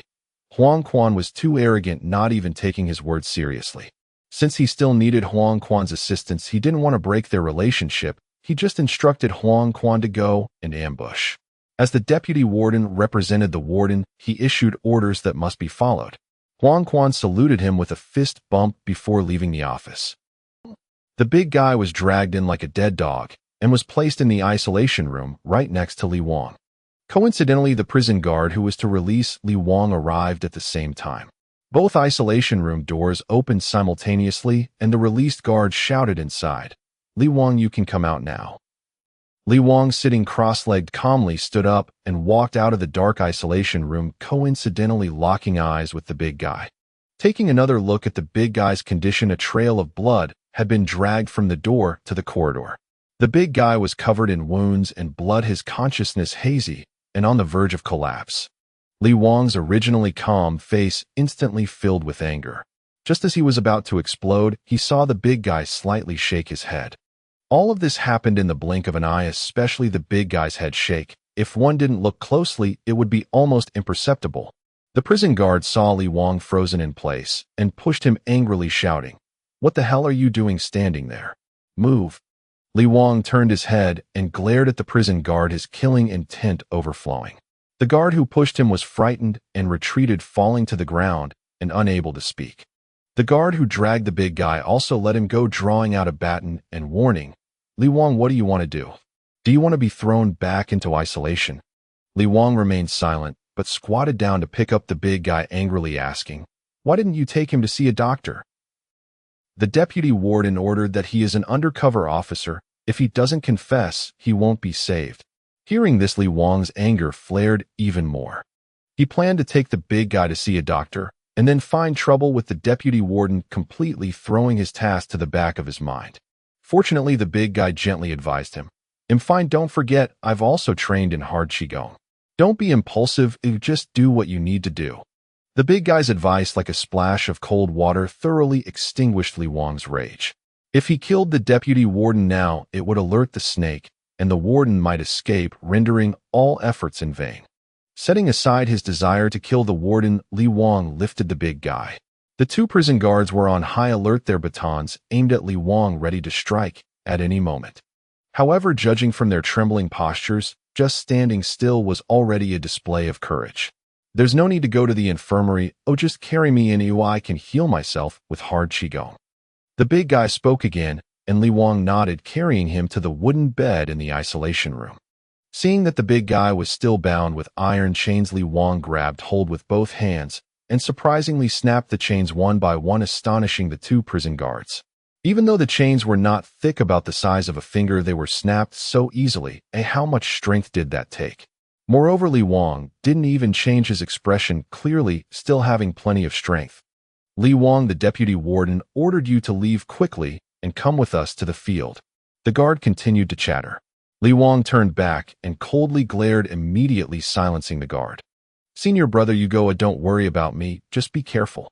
The big guy urged Li Wang, feeling that this trip was not simple based on what the guard had said. Li Wang nodded and stood up, leaving the isolation room. As the door closed behind him, the isolation room fell into darkness once again, and the distant footsteps marked the departure of Li Wang and the others. The big guy was in excruciating pain, his body severely injured. He felt that if he didn't take the 9 turns life extension pill relying on hard Qigong to recover, it would probably take a month. Damn it. I underestimated things, thinking I would only endure some torment. I didn't expect the deputy warden and Wang Yu to be utterly inhumane. Time is tight now, there's no time to recover.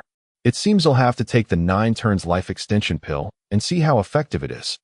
The big guy wore a pained expression. After all, the 9 turns life extension pill was like a resurrection armor.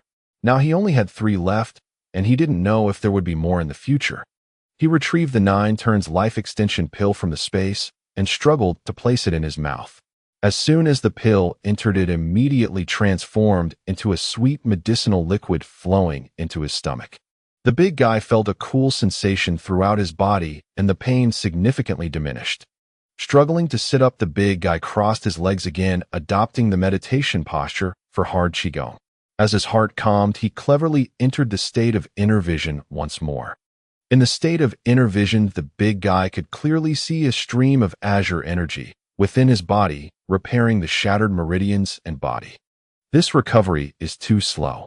I'll see if I can move this stream of energy like I do with true Qi. As soon as the thought crossed his mind, the big guy attempted to manipulate the azure energy stream, and surprisingly a portion responded to him, flowing towards the damaged areas he saw. As soon as the energy stream touched the damage, the repair speed suddenly accelerated. The big guy was unaware that inadvertently he had reached the pinnacle of martial arts, seeing the divine without damage. Practicing martial arts to the extreme involves moving from the outside to the inside, from the surface to the core, leading to longevity. The reason for achieving longevity lies in having an exceptionally high level of control over one's body, allowing one to view any minute detail for targeted treatment. Maintaining the bodhis functions at their peak until the 5 declines of heaven and man, when the body naturally dissipates energy, leading to a peaceful death. With the clever inner vision and the 9 turns life extension pill, the big guy surprisingly felt the power of this realm ahead of time. Just as the big guy was using his energy to heal, Li Wang also arrived at the field. As soon as he stepped into the field, the guard who brought him quickly ran away, and a group of people emerged from the darkness wielding sharp blades, led by none other than Wang Yu, the boss of the North Warehouse. Time rewound to when Wang Yu returned to the North Warehouse. Entering his own chamber, Wang Yu pulled out a knife from the crevice in the wall. Seeing Wang Yu take out the knife, his subordinates were first astonished, then panicked, rushing to advise him. "Boss, let us handle this. Oh, why must you do it yourself?" Few knew that Wang Yu became the leader outside the tyrant of the North Warehouse, not through any connections. Those were matters that came later. His power was earned step by step. However, due to an unexpected incident, he had sealed away his knife and refrained from acting, hiding behind the scenes, leaving the battles to his subordinates. Wang Yu paid no heed to his subordinates' advice. Gripping the leather hilt, he slowly drew out the short knife. The knife was only about 40 to 50 centimeters long, thick at the spine and thin at the edge, with a black body, a white light swirling from the hilt to the blade tip. "Go find me a whetstone and a bucket of water, boss." As his subordinates tried to persuade him further, Wang Yu looked up, scanning the room. Under his piercing gaze, everyone lowered their heads. "Is what I say no longer valid?" "Huh." The last cold snort made many of his subordinates tremble, afraid to say more as they hurried to prepare the items as instructed. As the king of supplies in the terrifying island prison, even the niche item like a large whetstone was quickly procured by his subordinates. Wang Yu did not require help. He personally began to sharpen the knife. The act of honing the blade was not merely about the knife, it also polished Wang Yu's dulled heart. Only when the blade gleamed and the iron edge turned cold did Wang Yu scoop up a handful of water from the bucket to clean it, signifying his return to bloodshed. "Old buddy, you haven't emerged from the mountain for a long time. They've underestimated me." I must make those people realize that Wang Yu cannot be lightly insulted. Wang Yu knew that the warden had grown uncomfortable with him, otherwise his share had always been fixed. Why was there a need for a martial contest this year? It was merely because they thought he was no longer useful, and Wang Yu had to make them aware that he was not old yet, he could still wield a knife. Wang Yu surrounded the Strength King with his men, pointing the sharpened knife at him, saying, "Li Wang, you are too ungrateful. I have invited you several times, yet you have always refused. Now I ask you once more, are you willing to submit to me? If you do, I can guarantee you wealth and comfort in the prison, and your life will be worry-free." The Strength King said nothing, merely shedding his shirt to reveal his muscular body, taking a fighting stance. His fists were his answer. "Damn it. You don't drink the wine offered, and instead choose the punishment wine. Attack. Take him down." With Wang Yu's command, his North Warehouse subordinates rushed forward, each armed with sharp objects, whether sharpened toothbrushes or iron nails. These could all serve as daggers, piercing human flesh to create holes. Facing the onslaught, the Strength King retreated, preventing an attack from both sides, while swinging his fists at those who got too close. At this moment, he held a shred of mercy, not wishing to cause excessive bloodshed, and did not use all his strength. Those he struck were injured, but not dead, falling to the ground in agony. However, the Strength King's mercy did not deter Wang Yu's subordinates. Instead, it fueled their ferocity, each move becoming more fatal. Soon the Strength King's body bore numerous blood marks, growing increasingly agitated. Wang Yu's subordinates were undeterred, instead they were incited to greater violence. The battle on the field quickly attracted the attention of the inmates in the prison, many of whom gathered outside the wire fence to watch. They observed the Strength King's restraint while Wang Yu and his men struck with deadly intent. The long-suppressed desire to resist that had been hidden away was gradually ignited. Many began to cheer for the Strength King, shouting for him not to hold back. "Strength King, if you show mercy, you will lose your life. Strength King, if you hold back, they won't be grateful. Instead, it will waste your energy. If you do this, you will die, and it won't be worth it." The Strength King was gradually pushed into a corner by the crowd, and the inmates reached out to his back, cheering him on. In the terrifying island prison, although they were all inmates, they were still ranked. There were those with gang and mafia backgrounds who inherently held an upper hand, oppressing other inmates. These prisoners could no longer endure. Now, with the Strength King as the vanguard of resistance, they naturally hoped he could win. "Strength King, fight on. Strength King." The Strength King turned his head to glance at the inmates behind him, and from their faces, he seemed to see Lao Ma. Yes, Lao Ma. He could have been paroled. He could soon reunite with his son. He made some mistakes and faced punishment. He just wanted to see his son. What wrong did he do? At this moment, seeing the Strength King backed into a corner, Wang Yu felt the timing was right. He tightened his grip on the knife, stepping forward to prepare for a fierce stab. His gaze locked onto the Strength King's. As the Strength King let out a furious roar, his expression instantly turned savage. Faced with Wang Yu's advancing knife, the Strength King had no way to retreat.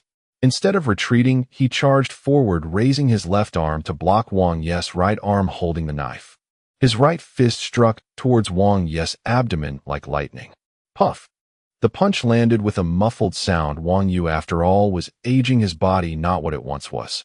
This punch directly sent him spewing blood, and among the blood, foam fragments of his internal organs could even be seen.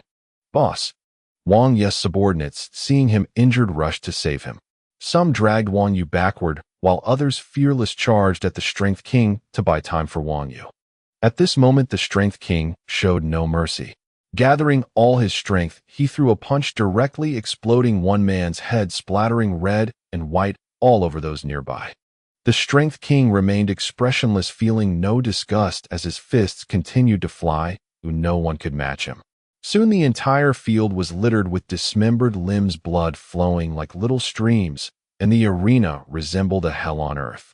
Those who had originally cheered for the Strength King fell silent, many having never witnessed such bloody scenes, their stomachs churning as they bent over to vomit.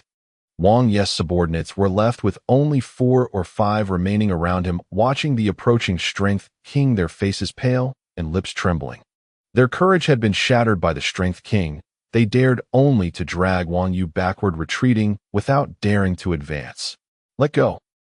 Let go of me." Wang Ye's face was ashen, a line of blood at the corner of his mouth, his voice trembling, yet carrying an undeniable aura that steadied his subordinates' hearts. His subordinates let go of Wang Yu only to see him trembling, yet still tightly gripping his treasured knife. Strength. Strength, King, please. Grant me a quick end.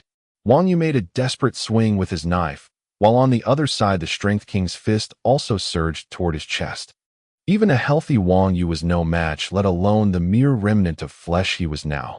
There was no miracle. Wang Yu was pierced through by the brute force of the King of Strength without leaving a single scar on his body. Leaning against the shoulder of the King of Strength, the last flicker of life in Wang Ye's body sighed softly in his ear. Indeed, aging. Truly, the waves of the Yangtze River push the ones in front. But, what a pity. What was the pity? Wang Yu did not speak it out. Was it the regret of lost youth or the sorrow of not being able to see the one he loved? The answer remained unknown to anyone as everything faded into dust with Wang Ye's passing. The black gold dagger clattered to the ground, sinking into the pool of blood. Boss! The mournful cries came as the remaining subordinates rushed forward to hold Wang Ye's body, yet none dared to speak of avenging him. The King of Strength did not trouble them further. He stepped back, his violent demeanor transforming into clarity. Along with that came a wave of exhaustion, for he had indeed killed dozens with his fists, and even a deity or demon would tire. At that moment of weakness, a soft voice emerged, accompanied by applause. He, King of Strength, you truly are a monster. I even find myself somewhat appreciating you, reluctant to kill you. Huang Quan stepped out from the shadows, neither male nor female, followed by Bai Shun from the south warehouse and Tai Shan from the east warehouse. Seeing the four great kings of the terrifying island prison gather in the arena, the prisoners erupted in chaos, and a few who sensed the wind began to retreat. However, most were inspired by the King of Strength, thinking he could break through the prison and lead them out of this cage. The strong smell of blood stimulated the prisoners, who shouted, "Kill them! Go, King of Strength!" Perhaps finding the noise too bothersome, Huang Quan nodded to Tai Shan and Bai Shun. The two understood and immediately targeted the shouting prisoners. Tai Shan charged forward with a tiger pounce, and with a powerful swing of his large hand, he smashed a man's head into a pulp. Bai Shun shot out two iron needles from his hands. They pierced through the bodies of the prisoners, retracting to reveal gaping wounds spurting blood. Bai Shun's aim was precise, striking the arteries. Within 5 minutes, the prisoners would bleed out and die. Upon witnessing Bai Shun and Tai Shan slaughtering the innocent, the King of Strength grew furious and raised his fists. Why do you again wantonly kill the innocent? The King of Strength wanted to step forward to stop them, but was blocked by Huang Quan. Your opponent is me. The King of Strength had initially dismissed Huang Quan, but he then saw Huang Quan take a stance, his hands dancing before his chest, conjuring phantoms, a wave of death energy emanating from his body. The King of Strength stared in shock. This Huang Quan cultivates sinister techniques. Although the benevolent ghosts had allowed him to absorb the yin and death energy to train. However, hard Qigong itself was cultivated to achieve the harmony of yin and yang, a righteous practice. Huang Quan's techniques, however, were entirely about death energy. Indeed, looking at his hands, they began to darken, exuding toxic gas. The King of Strength's face grew solemn, and he had no time to worry about Tai Shan and Bai Shun's killings, focusing instead on dealing with Huang Quan.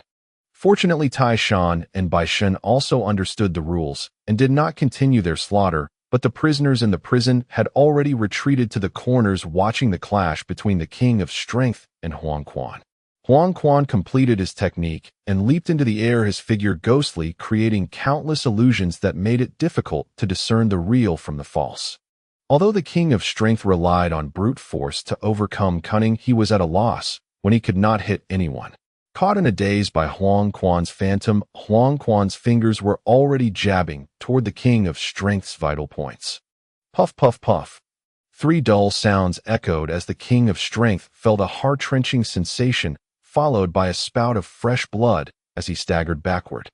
After striking, Huang Quan was exceedingly confident in his technique and did not pursue further.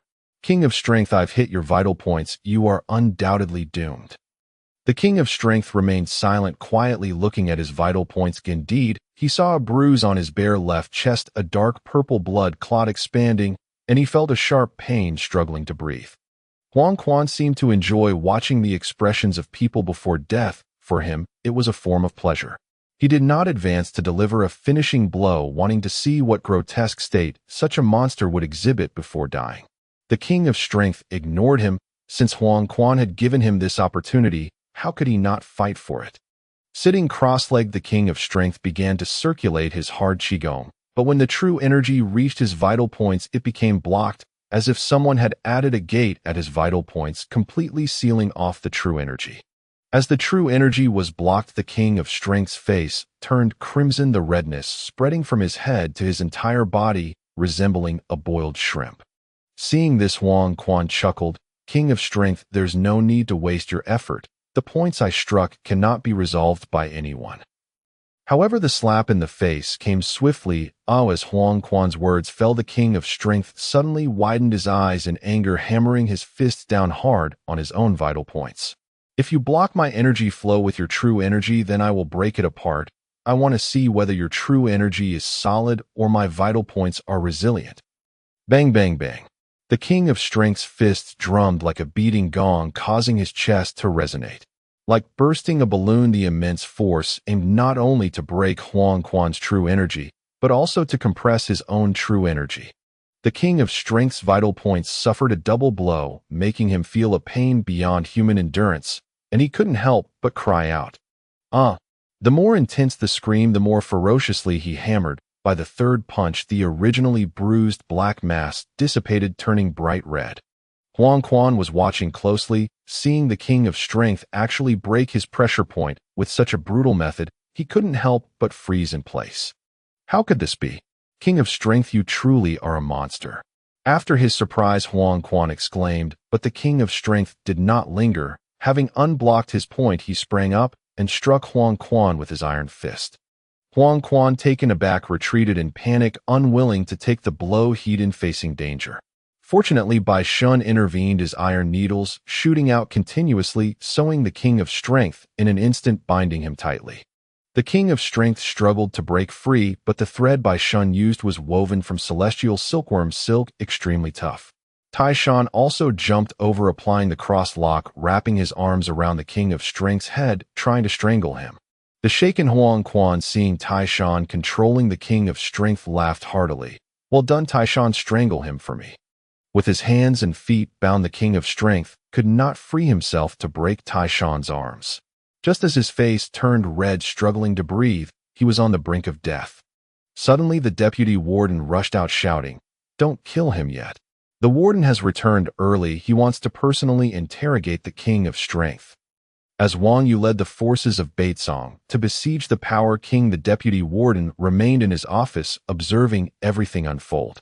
Although many prisoners were injured or killed, Wang Yu was someone the warden intended to abandon. Moreover, Wang Yu and his subordinates were not contributing any labor, which did not yield much output for the prison. Thus, even with such casualties, the deputy warden still deemed it worthwhile, as long as he could explain the situation to the warden later to redeem himself. The deputy warden had never expected Wang Yu to defeat the Power King. His real trump card was the alliance of the three great kings, Huang Quan and the others. He watched with great interest, even as the smell of blood wafted to his nose, which only excited him further, akin to a high from absorbing the chaos. However, the report from the guards made him panic, causing him to lose composure. It turned out that the warden had somehow learned about the recent happenings in the prison and demanded to personally interrogate the Power King. In the terrifying island prison, the warden's word was law. Any action contrary to the warden's wishes would be severely punished. Thus, the deputy warden dared not delay, quickly running down to order Tai Shan to cease his actions. Upon hearing it was the warden's command, Huang Quan and the others stopped, and the Power King collapsed to the ground, free from Tai Shan's restraint. The Power King, who had escaped a calamity, gasped for air. Hearing that the warden was coming, a glint of hope flashed in his eyes. He finally had a chance to complete his mission. At the same time, he felt somewhat fortunate. He had made a mistake, yet still had the opportunity to correct it. Clearly, Big Head had already warned him to be cautious of Huang Quan and the others, but he had not taken it to heart and had been captured due to his carelessness. Next time, he would definitely not fall into Baishin's trap again. The deputy warden glanced at the Power King lying on the ground and ordered take him down, keep a close watch, and wait for the warden to return. A team of guards emerged, shooing away the onlooking prisoners while Taishan dragged the Power King towards the interrogation room. The chaos at the court was so loud that even Big Head, far away in solitary confinement, heard some sounds. At this moment, his injuries had mostly healed, demonstrating the miraculous effects of the 9 turns life-prolonging pill. However, as the flow of the 9 turns life-prolonging pill dissipated, the effect of his pseudo-immortal indestructibility also faded. His consciousness could not direct the true energy cultivated from hard Qigong, let alone repair his body. He could only rely on the true energy to gradually recover. Big Head rose from the bed, practicing his punches, and immediately felt that his hard Qigong had improved significantly. This 9 turns life-prolonging pill is indeed effective. When combined with hard Qigong, it is comparable to a scion receiving a Senza bean in Dragon Ball, though the quantity is simply too scarce. Big Head went to the deputy warden's office to sign in and received 3 small recovery pills. The new sign-in location was the Poppy Cultivation Room in Terrifying Island Prison, with the reward being 3 great recovery pills. The small recovery pill could enhance the speed of cultivation, while the effect of the great recovery pill was double that of the small recovery pill. As for how strong the small recovery pill's effect was, Big Head had yet to try it. The system wants me to go to the Poppy Cultivation Room. This obviously means I should intensify the conflicts. Big Head knew that he was not a good person, but having received anti-drug education since childhood, he absolutely detested drugs and would eliminate them at any opportunity. If he went to the Poppy Cultivation Room, Big Head would have no choice but to experience the pleasure of setting fire to it. Currently still trapped in solitary confinement, although this iron door can no longer hold me back, there is no need to present myself out in the open. Big Head did not know that the Power King had already been captured, but even if he did, he would not risk coming out as the one to stick his neck out. In a word, if the Power King charged ahead, he could act as support, but if it meant taking the lead, he would rather abandon the system's task and prioritize self-preservation. Regardless, given his current conditions, he could easily escape again and smuggle his way out, still living a good life. Strength is still the most important. Just right, the system provided me with small recovery pills. Let's first test their effects. Big Head took out a small recovery pill from his space, swallowed it, and immediately felt that the amount of true energy generated was double that of usual. This meant that 1 small recovery pill could equate to 3 days' worth of hard work, while the great recovery pill would equal 6 days. However, he did not know how long the effect of the small recovery pill would last. But no matter how long it lasts, time will tell. A Big Head was not anxious and continued to sit in meditation to cultivate. As the warden was about to return, the terrifying island prison fell into a momentary calm. The prison began a thorough cleaning, ensuring not a speck of dirt was visible. The bloodstains on the court had long been washed down the drain, and severed limbs and broken arms had been collected, though no one knew where they had been disposed of. Even the cafeteria started adding extra servings for the prisoners, providing an additional meat pie with each meal to welcome the warden's arrival. The deputy warden stood at the distribution counter in the cafeteria, holding a microphone and saying, "The warden will be back soon, so you all better be on your toes. If the warden returns unhappy, I won't let you off. I won't treat you poorly either. Everyone will receive an extra meat pie with every meal until the warden returns." Understood. Understood. Upon hearing about the meat pies, the prisoners responded loudly, and with a wave of the deputy warden's hand, they began to line up for their meals. "Brother Dog, what brings you here?" Three-Leg attempted to stand and greet him, but was pushed down by the yellow dog. Recently, the boss discovered that many fruits in the poppy room have been picked, and he asked me to investigate. The words of the yellow dog made Three-Leg's heart tremble. He still held on to a glimmer of hope, but little did he expect that in just a few days Huang Quan had already sensed something was amiss. The perpetrator can only be among those who work in the poppy room. The boss means that it's best to come clean. He isn't unreasonable. Just make up for the loss, and all will be well. If you don't confess and the boss finds out who stole it, you'll suffer a fate worse than death as a warning to others. Three-Leg, do you know who stole the poppy fruits? Three-Leg faced the yellow dog's inquiry, straining to control his facial expression and trying not to show any signs of panic. His fists under the table were already clenched tight, his nails digging into his flesh.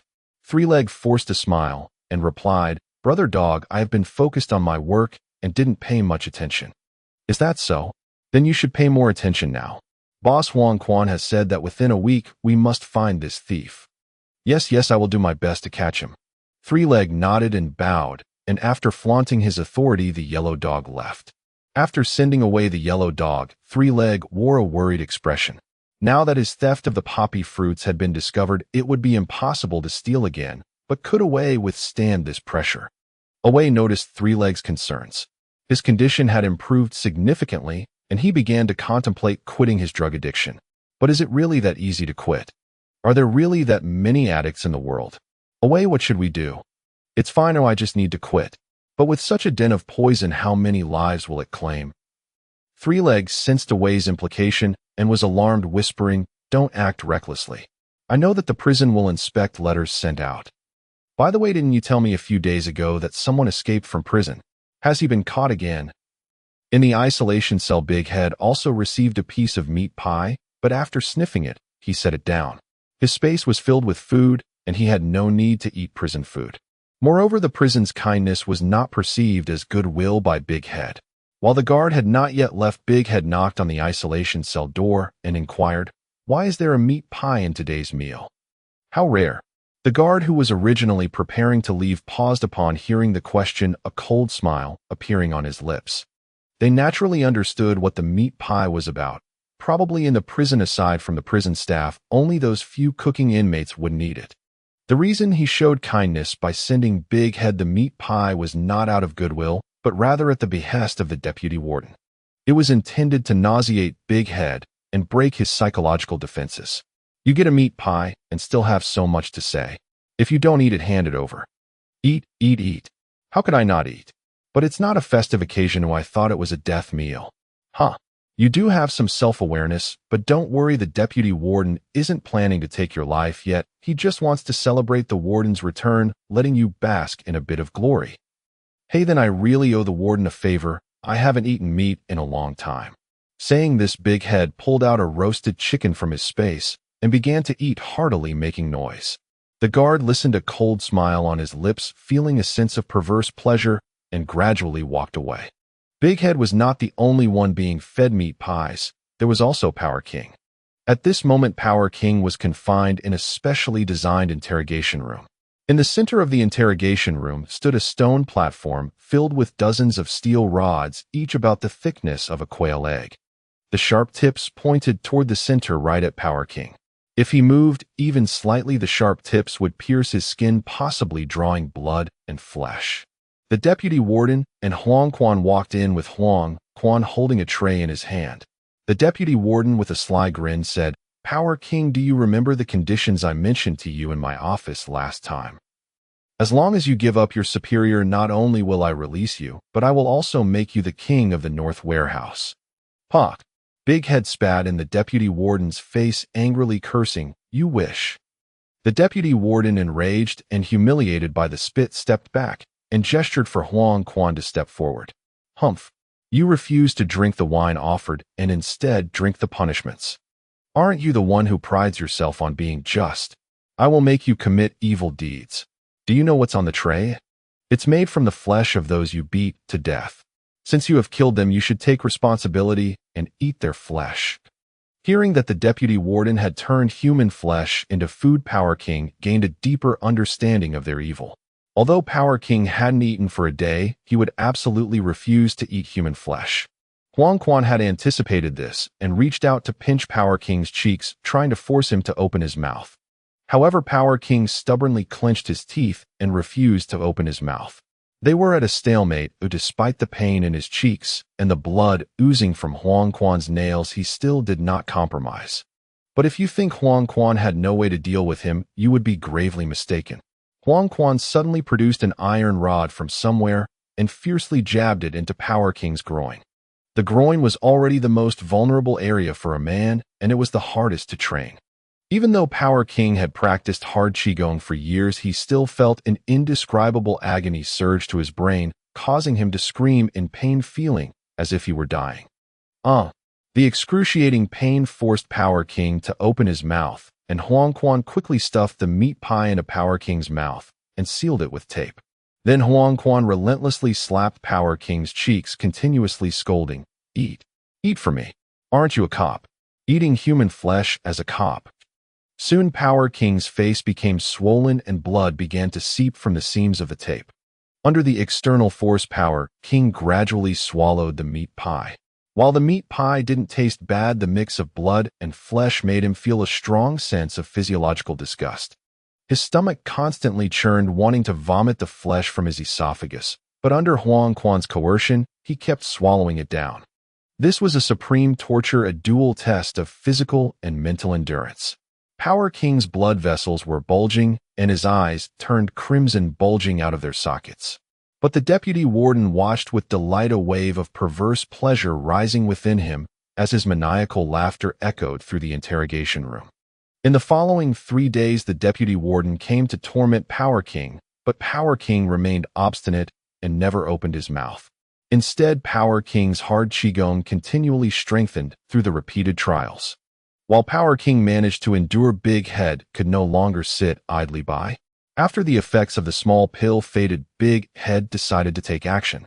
After 3 days in the isolation cell, the effects of the small returning pill faded, and Datu verified that one small returning pill could provide an additional 6 days of hard work. After finishing his exercise, Datu did not take another small returning pill. Instead, he began to contemplate. He felt that the prison had been too quiet these past few days. Since Li Wang came out of the isolation cell, he had not returned, and Datu was worried something had happened and that he needed to take action. Bang! Bang! Bang! Datu knocked forcefully on the door of the isolation cell, attracting the attention of the prison guard. Sure enough, the guard on duty rushed over and scolded, "Stop knocking. What's the matter? Go report to the deputy warden. I have something to confess." Hearing Datu's response, the guard was taken aback, as Datu hadn't said much these past 3 days, and he thought Datu was a tough nut. "What are you waiting for? Hurry up," Datu urged when he saw the guard was unresponsive. Only then did the guard snap back to reality and quickly run to inform the deputy warden. In the deputy warden's office, upon learning that Datu had actually come to his senses, he was pleased and instructed the guard to bring Datu to his office for questioning. A moment later, Datu was brought in, and the deputy warden sized him up. 3 days ago, Datu was barely alive, but now he was full of vigor, which amazed the deputy warden. "I didn't expect that aside from the monster Li Wang in our prison, we also have you, a little monster." Datu had not yet demonstrated his fighting abilities, so the deputy warden only thought he had a strong recovery capability. Regarding the deputy warden's compliment, Datu remained silent, and the deputy warden was not angry, as he was about to obtain information that he could report to the warden. "So who sent you to be an undercover agent?" Datu deliberately remained silent for several seconds, showing his struggle. As the deputy warden grew a bit impatient, he coldly replied, "Inspector Lu Jingxiong from the Major Crimes Unit. And I'm not an undercover agent, I'm just an informant. He forced me to come in." An undercover agent is usually a police officer, while informants are mostly from the underworld. Lu Jingxiong. The deputy warden did not know this person, but felt a hint of familiarity, as if he had seen this name somewhere. "How did you end up in prison?" "My boss outside asked me to take the blame for him, but I refused. Lu Jingxiong found out and had me enter prison to be his informant. He would help me clear my name." "What did he want you to do?" "He heard that drugs were being smuggled out of the prison, so he asked me to gather intelligence." "So your previous escape was to send out information?" "No, I didn't want to do it anymore, which is why I escaped with Josida. But unexpectedly, I was caught by Lu Jingxiong. He forced me to come back in, or I would have to spend my whole sentence in here." Upon hearing about being caught, the deputy warden suddenly realized that the name of the person listed on the transfer documents was indeed Lu Jingxiong. "What information have you sent out?" "None. I just got here and spent most of my time in isolation. I haven't really been around the prison, so I don't know if there are any drugs. Besides, drug trafficking in prison seems a bit like a ghost story. I think Lu Jingxiong must be going crazy trying to make a name for himself." "How does he contact you?" "He said to contact me on a single line, He would come to see me regularly, claiming it's for follow-up investigations and asking me to cooperate, but he hasn't come yet. The two could guess what the deputy warden was thinking and tried to align his words with the deputy warden's thoughts, making him feel that he had guessed correctly. Receiving such information, the prison could not remain indifferent. Whether it was an investigation or an assassination, it would inevitably alert Lu Jingxiong, who would then investigate in return. After all, he had already discovered the two problems with the prison from the files. Following the clues, it would be easy to trace. Although the two brought danger to Lu Jingxiong, he also delivered a credit to him. All depended on whether Lu Jingxiong could seize the opportunity. The two goal, of course, was to leave the isolation cell as soon as possible, complete the sign-in task at the opium den, and then formulate a plan based on the next steps. As a surrendered individual, the deputy warden would not abandon him, or else there would be no traitors in the future. However, in the deputy warden's heart, the two was almost impossible to leave the prison. Very well, I am very satisfied with your attitude. If you have any requests in the prison, as long as I can fulfill them, I will definitely help you. The two naturally had a clear idea of what can be done meant and did not propose any excessive conditions. I don't want to stay in the isolation cell. Also, could I be arranged to work in the kitchen again? The deputy warden was pleased with the two shrewdness and agreed, sending a guard to take him down. Then the deputy warden called for Sha Shouxiong. Sha Shouxiong was fierce towards the inmates, but respectful towards the deputy warden. After knocking and entering, he straightened up and saluted. Deputy warden, you called for me. Yes, Yang Tian has confessed, revealing his superior, an inspector from the major crimes unit named Lu Jingxiong. Send someone to investigate him. If there is indeed a case involving the prison, take him out. Also keep someone watching Yang Tian in the prison, understand? The deputy warden naturally could not easily believe the two words. If Sha Shouxiong found information that contradicted the two claims, he would make a move against the two again. Understood. After saluting again, Sha Shouxiong left to arrange matters. The deputy warden took out the two file again, saw Lu Jingxiong's name, and revealed a cold smile. The grappling hook in his hand plunged down hard, perfectly piercing through the three characters of Lu Jingxiong. Little Fatty and the other kitchen helpers were busy when they saw the guard bringing the two in. For a moment, everyone in the kitchen was dumbfounded, greatly surprised. You all know Yang Tian now. You'll still be working in the kitchen. You better not cause any trouble for me, understand? After warning them, the guard stood in the corner, watching the kitchen, mainly keeping an eye on the two. The two did not take notice of him, treating him as if he were invisible, greeting everyone instead. Everyone was surprised. They knew the two had escaped, but did not realize he had been caught back. To these inmates, escaping was something they wished to do, but dared not attempt, so they gathered around the two, asking him to share his escape story. The two naturally boasted, saying little truth, but fabricating plenty. He spoke of how high the cliffs were, how rough the waves were, how he had slept with several women, and what meals he had eaten. The inmates occasionally gasped in surprise, while the guard scoffed, having seen the two being tortured and looking disheveled. Seeing the inmates doing nothing but listening to the story, the guard reprimanded, "What are you all gathered around for? Don't you have work to do?" The inmates scattered in a rush, but little Fatty did not leave. Instead, he squatted beside the two to help wash vegetables, his face showing a mix of joy and worry as he whispered, "Yang Tian, how's the shoe doing? How is he doing?" Little Fatty and Uncle Da shared a cell and had a good relationship. However, little Fatty felt some resentment towards Uncle Da for secretly escaping from prison. Yet little Fatty still cared about how Uncle Da was doing after his escape, which is why he inquired with Big Head. Him? I don't know. After he got out, we parted ways not long after that. Uncle Da and Big Head had at least a brief connection, but Big Head was reluctant to reveal too much information about him to avoid causing trouble. Sigh. I wonder how Uncle Da is doing. But with his wealth, he should be fine.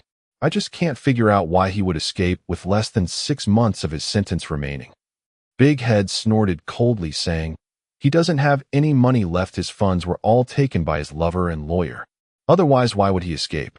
It's just that he couldn't stand being in prison anymore. Big Head intentionally raised his voice to ensure the guards heard him, confirming what he had said a few days earlier, while also diverting attention from Uncle Da in the prison. A wealthy tycoon would certainly attract many who would want to recapture him. However, an impoverished old fool would make anyone reconsider the cost. Little Fatty had an expression of sudden realization, finally understanding the reason behind Uncle Dot's escape, which was soon followed by worry. But Big Head was not interested in discussing it further and left Little Fatty standing there. During lunch, Big Head's appearance once again caused a stir. Many people showed great enthusiasm towards Big Head, the first inmate to successfully escape from the terrifying island prison. They greeted him and inquired about the details of his escape, but Big Head was indifferent. Only when Three-Legged approached him did Big Head respond a few times. "Wow, brother, didn't you escape? Why are you back again?" "Sigh, bad luck, I got caught again." "That's still impressive. You don't know I've made you my idol." Big Head nodded in acknowledgement, but suddenly noticed Away behind Three-Legged staring at him intently, as if he had something to say, so he gave a slight nod as a greeting. Away was somewhat surprised, but responded in kind. Big Head speculated that the opium-growing operation was likely in the West Warehouse and needed to find someone from there to inquire about it. Three-Legged was a good candidate. After lunch, Big Head had some free time and sauntered back to the spot where he had taken his first nap, lying down to relax. The guard watching him kept his distance, and Big Head noticed, but didn't care much. In the hot afternoon, seeing Big Head remain motionless, the guard also found a place to relax, thinking that monitoring Big Head was a redundant task. He had heard that Big Head's escape was closely related to the former leader of the North Warehouse, Wang Yu. Now that Wang Yu was dead and nobody was providing Big Head with any conveniences, he did not believe Big Head could do anything in prison. Big Head appeared to be sleeping, but in reality, he was watching the guard. When he saw the guard slacking off, he began to take action. The reason he returned here was to wait for Three-Legged.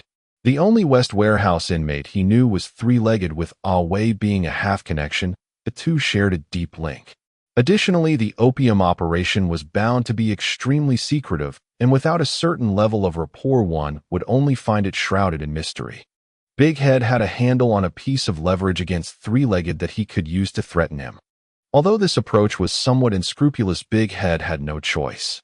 He already knew that Li Wang had been caught, and if he could not quickly move the task forward, he feared that with Li Wang's death he too would have no option but to escape. Three-Legged appeared sneakily, heading towards a building near the barbed wire. "Three-Legged, what are you doing?" Big Head's inquiry startled Three-Legged, causing him to tremble. Once he realized it was Big Head, he let out a sigh of relief. Three-Legged changed direction and walked up to Big Head, dissatisfied, saying, "Brother, do you know that scaring someone can cause them to die from fright?" Big Head smirked, saying, "Hey, if you aren't doing anything wrong, what is there to be afraid of?" Three-Legged, sensing that Big Head seemed to know something, felt a bit guilty. "I don't know what you're talking about." "Oh, is that so? Then how about I go tell Killer Xiong that your third leg often seeks his wife for massages?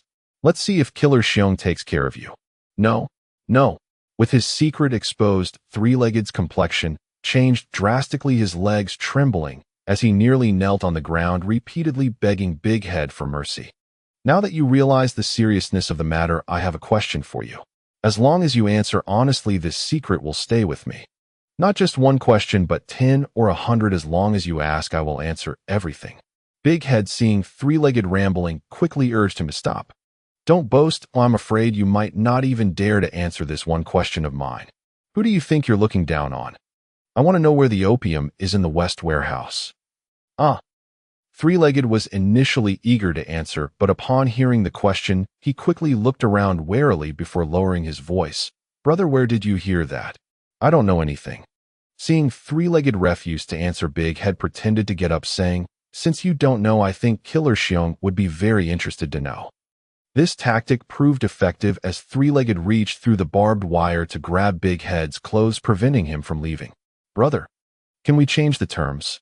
If Boss Huang Quan finds out I told you this, my life would be in danger. You're afraid of Huang Chuan, but you're not afraid of Killer Xiong.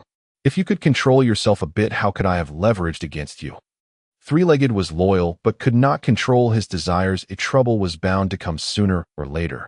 If Big Head and Li Wang could quickly uproot the Terror Island prison, it might even save Three-Legged's life.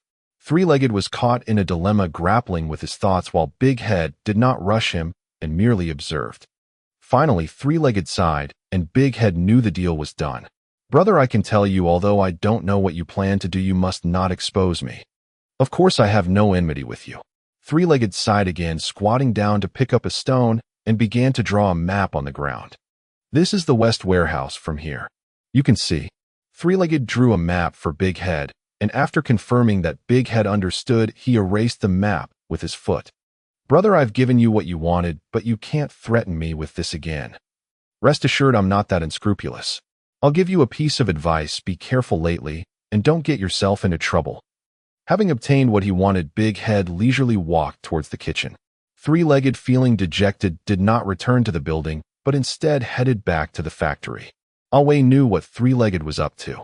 Seeing him return absent-mindedly, he realized something must have happened and pulled Three-legged into a corner, asking, "What's wrong?" "Just now, Yang Tian, the one who escaped, found me and asked me about growing poppies, and did you tell him?" "Yes, I told him. He already knew about my affair with Killer Xiong's wife and used it to blackmail me. If I refused, he'd expose me to Killer Xiong. I've warned you countless times to keep your desires in check, yet you ignored me. Now look where it's gotten you. Ugh, stop lecturing me. I know I was wrong. Quick, think of a solution. Could he cause real trouble? We don't know yet. Let's observe first. Whatever his purpose, remember this stays buried deep within you, never spoken aloud. If Huang Quan finds out, your life won't last another breath." Nahui issued a stern warning to San Tiao Tue, who nodded fervently in assent. Meanwhile, Awei pondered another matter: Datu's true motive for inquiring about poppy cultivation. And if Datu intended sabotage, were they in fact cut from the same cloth? Awei had been brutally beaten by Killer Xiong and forced to smoke opium to dull the pain. He knew his future was irrevocably shattered. Yet, even if his life were forfeit, he would drag Terror Island prison down with him, into utter annihilation. Once a journalist, Awei had written an exposé. If delivered to his former newspaper, it would certainly be published. It would lay bare the prison's unspeakable evils before the world. But how to get it out? That remained the gravest obstacle. The prison rigorously inspected all outgoing mail. Official channels were utterly futile. Visitation hours were equally scrutinized.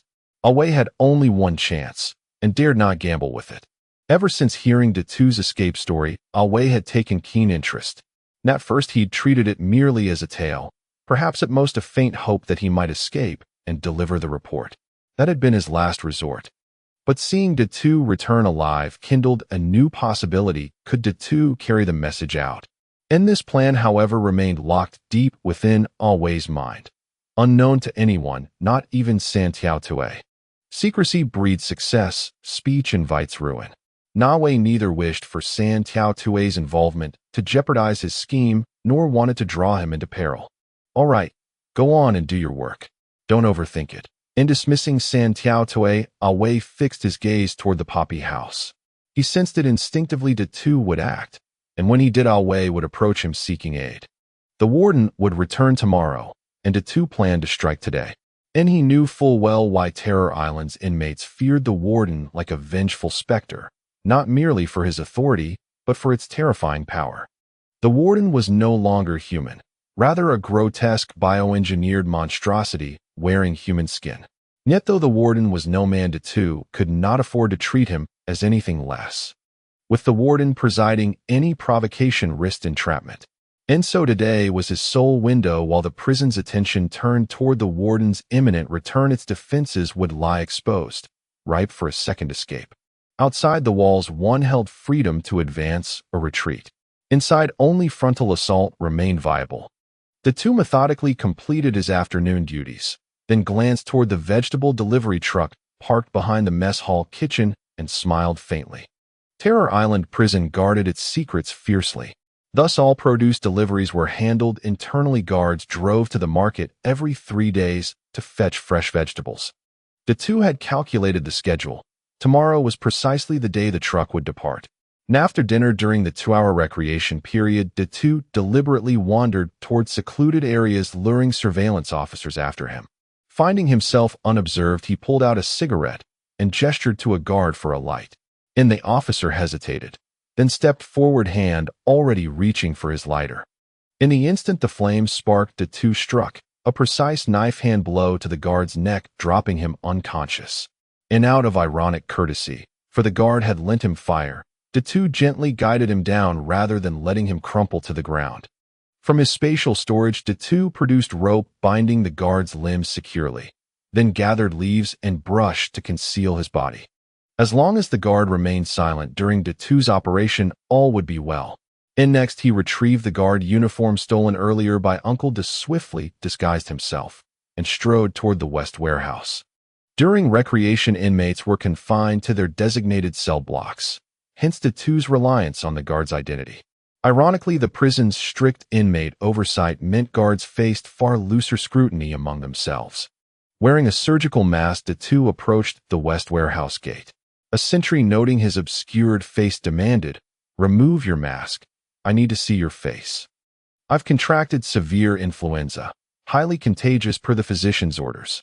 Hence the mask. As he spoke, Datu coughed violently, his face flushing crimson, as if death itself hovered just one gasp away. This theatrical performance, coupled with his claim, sent the sentries recoiling as though from venomous serpents. When Datu feigned reaching for his mask, they hastily urged him to keep it on, and waved him through. And he lowered his hand with quiet deference, nodded to the sentry, and entered the West Warehouse. Inside, the warehouse vigilance shifted entirely toward the inmates. Guards paid little heed to one another. NDA-2 affected the gate of routine patrol, while biding his time until recreation ended and prisoners returned to their cells. At last, the recall bell rang. Seizing the chaos of dispersing crowds, Datu followed the route Santiao Tue had indicated.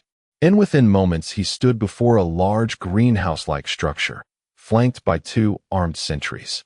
Head bowed and mask in place, Datu advanced toward the entrance. The sentries, alerted by his footsteps, snapped on their flashlights, blinding beams stabbing into his chest. Seeing his guard uniform, their suspicion eased slightly, but protocol compelled them to question, "Which sector are you patrolling?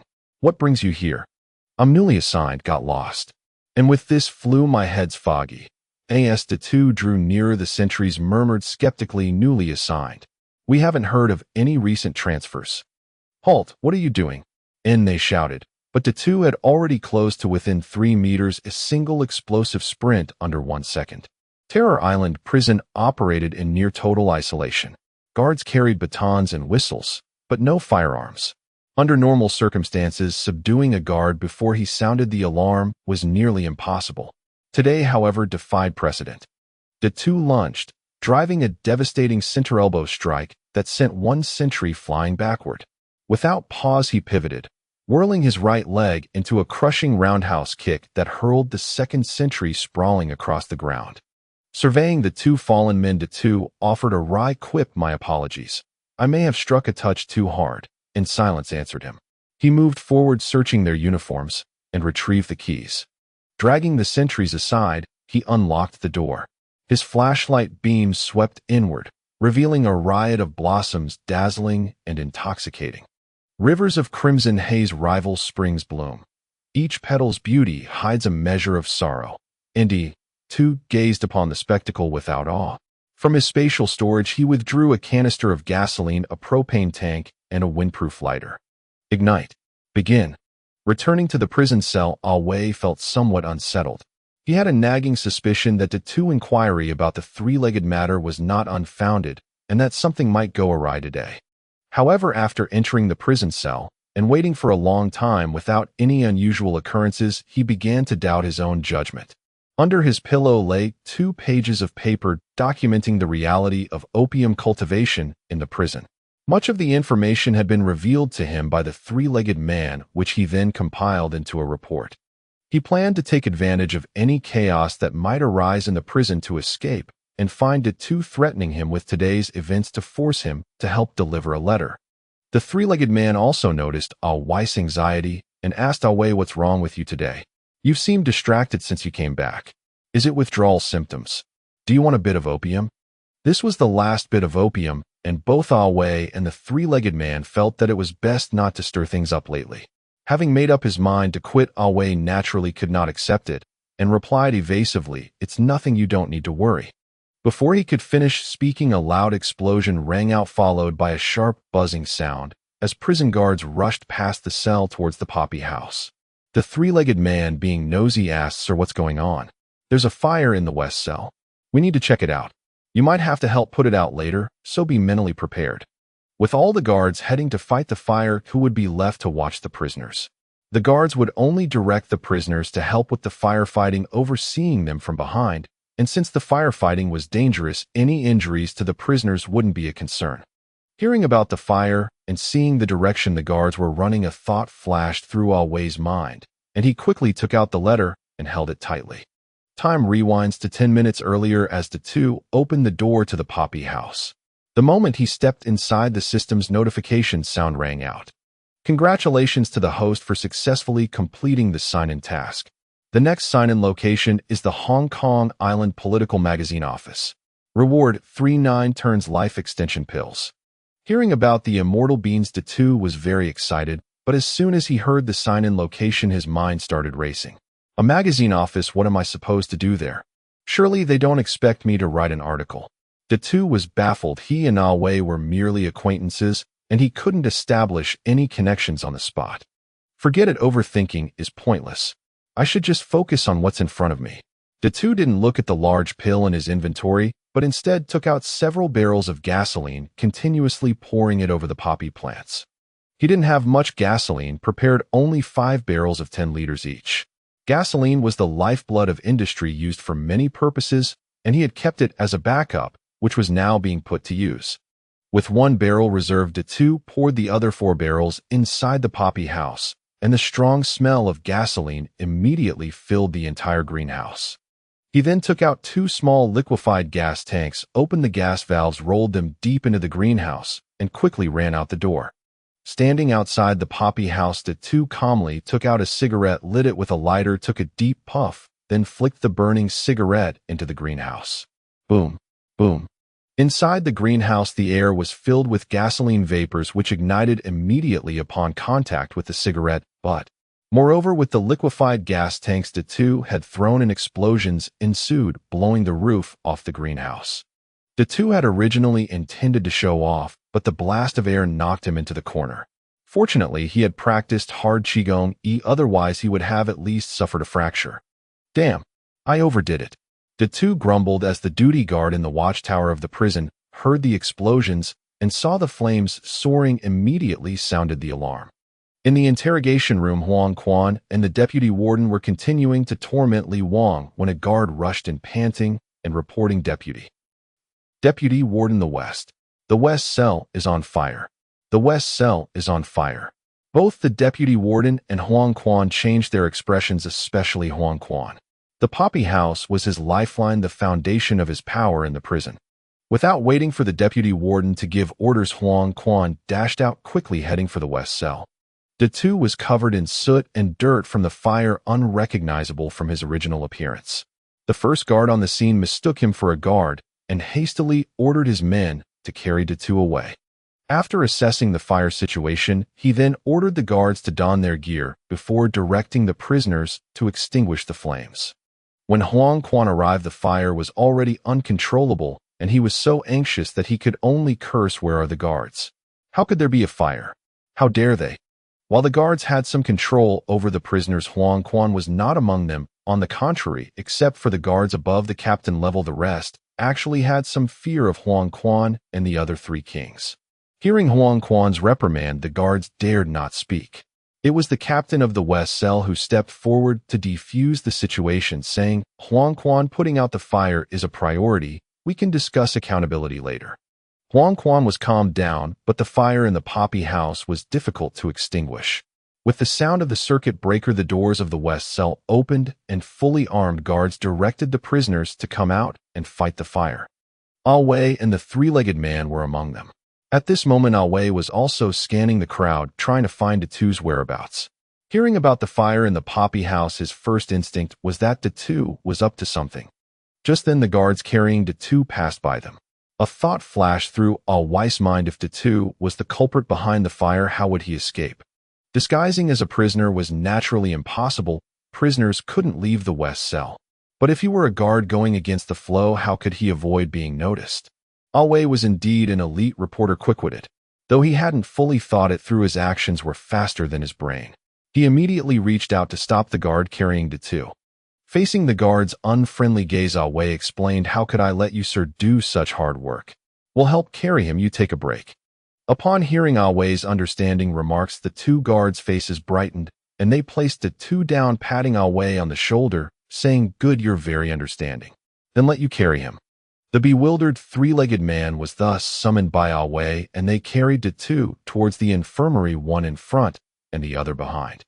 The two, who had been pretending to be unconscious, slightly squinted his eyes, and upon seeing that his bearers were familiar faces, felt a surge of joy in his heart. Seeing Wei's figure, he immediately recalled the other's identity as a reporter, thinking to himself that he had just crossed paths with a journalist.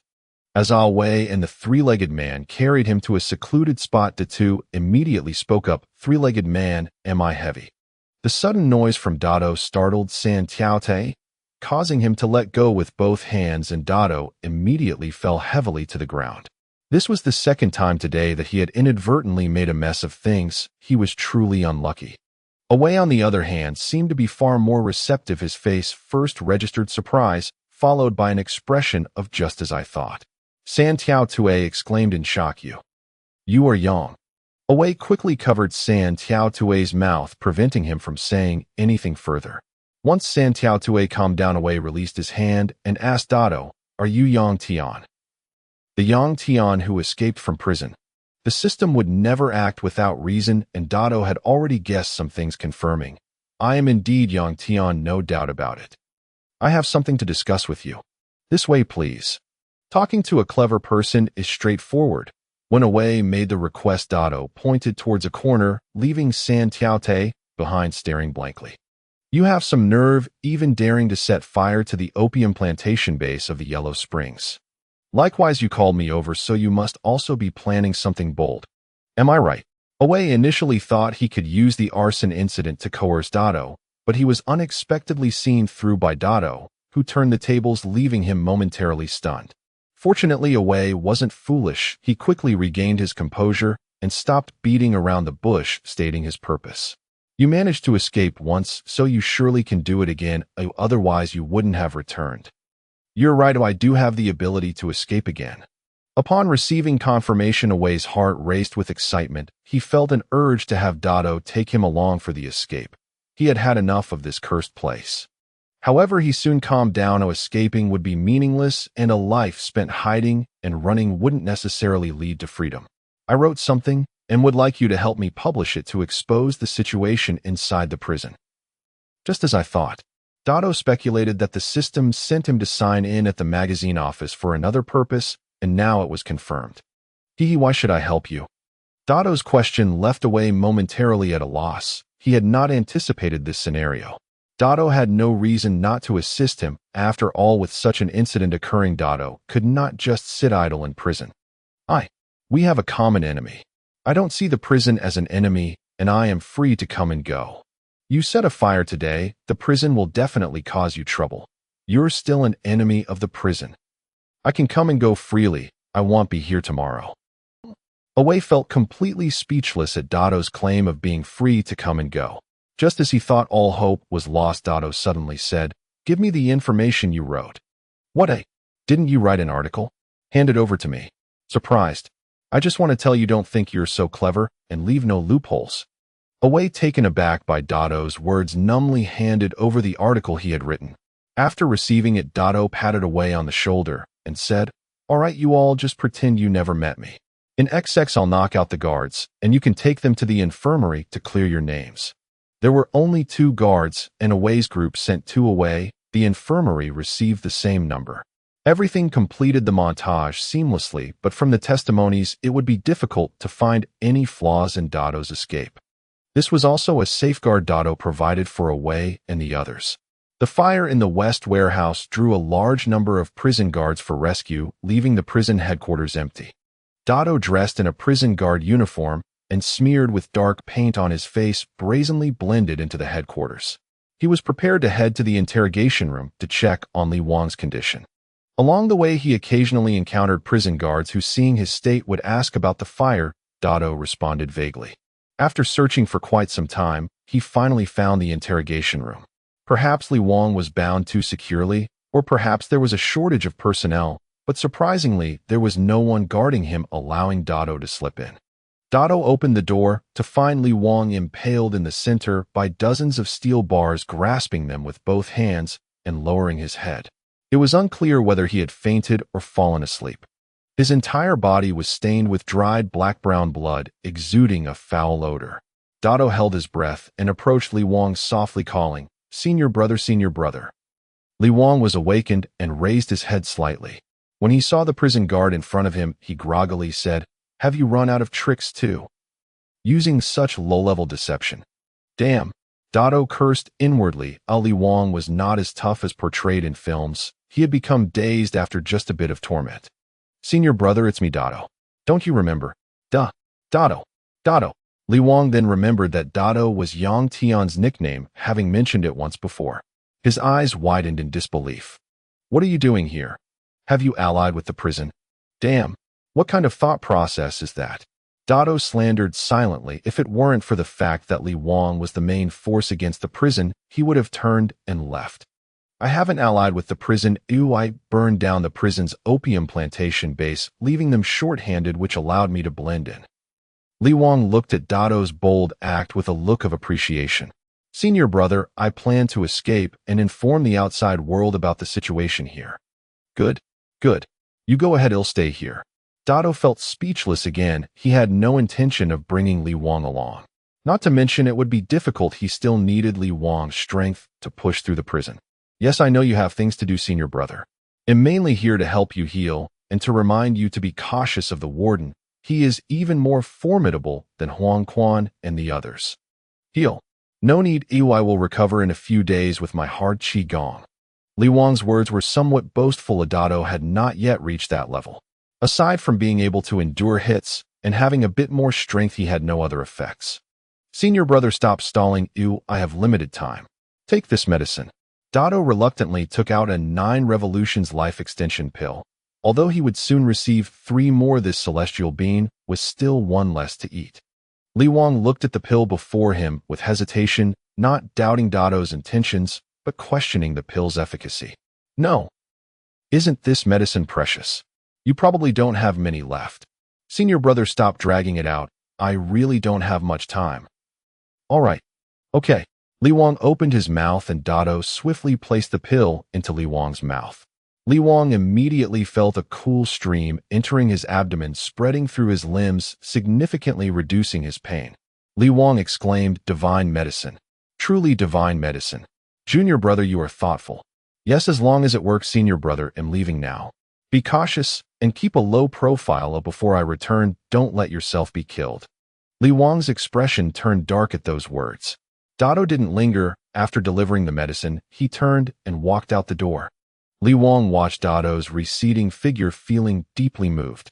After sneaking out of the headquarters, Dado made his way to the cafeteria, crawling beneath a vegetable cart and starting to disguise himself as a transport worker. The fire at West Wing raged for over 2 hours, reducing the entire greenhouse to ashes.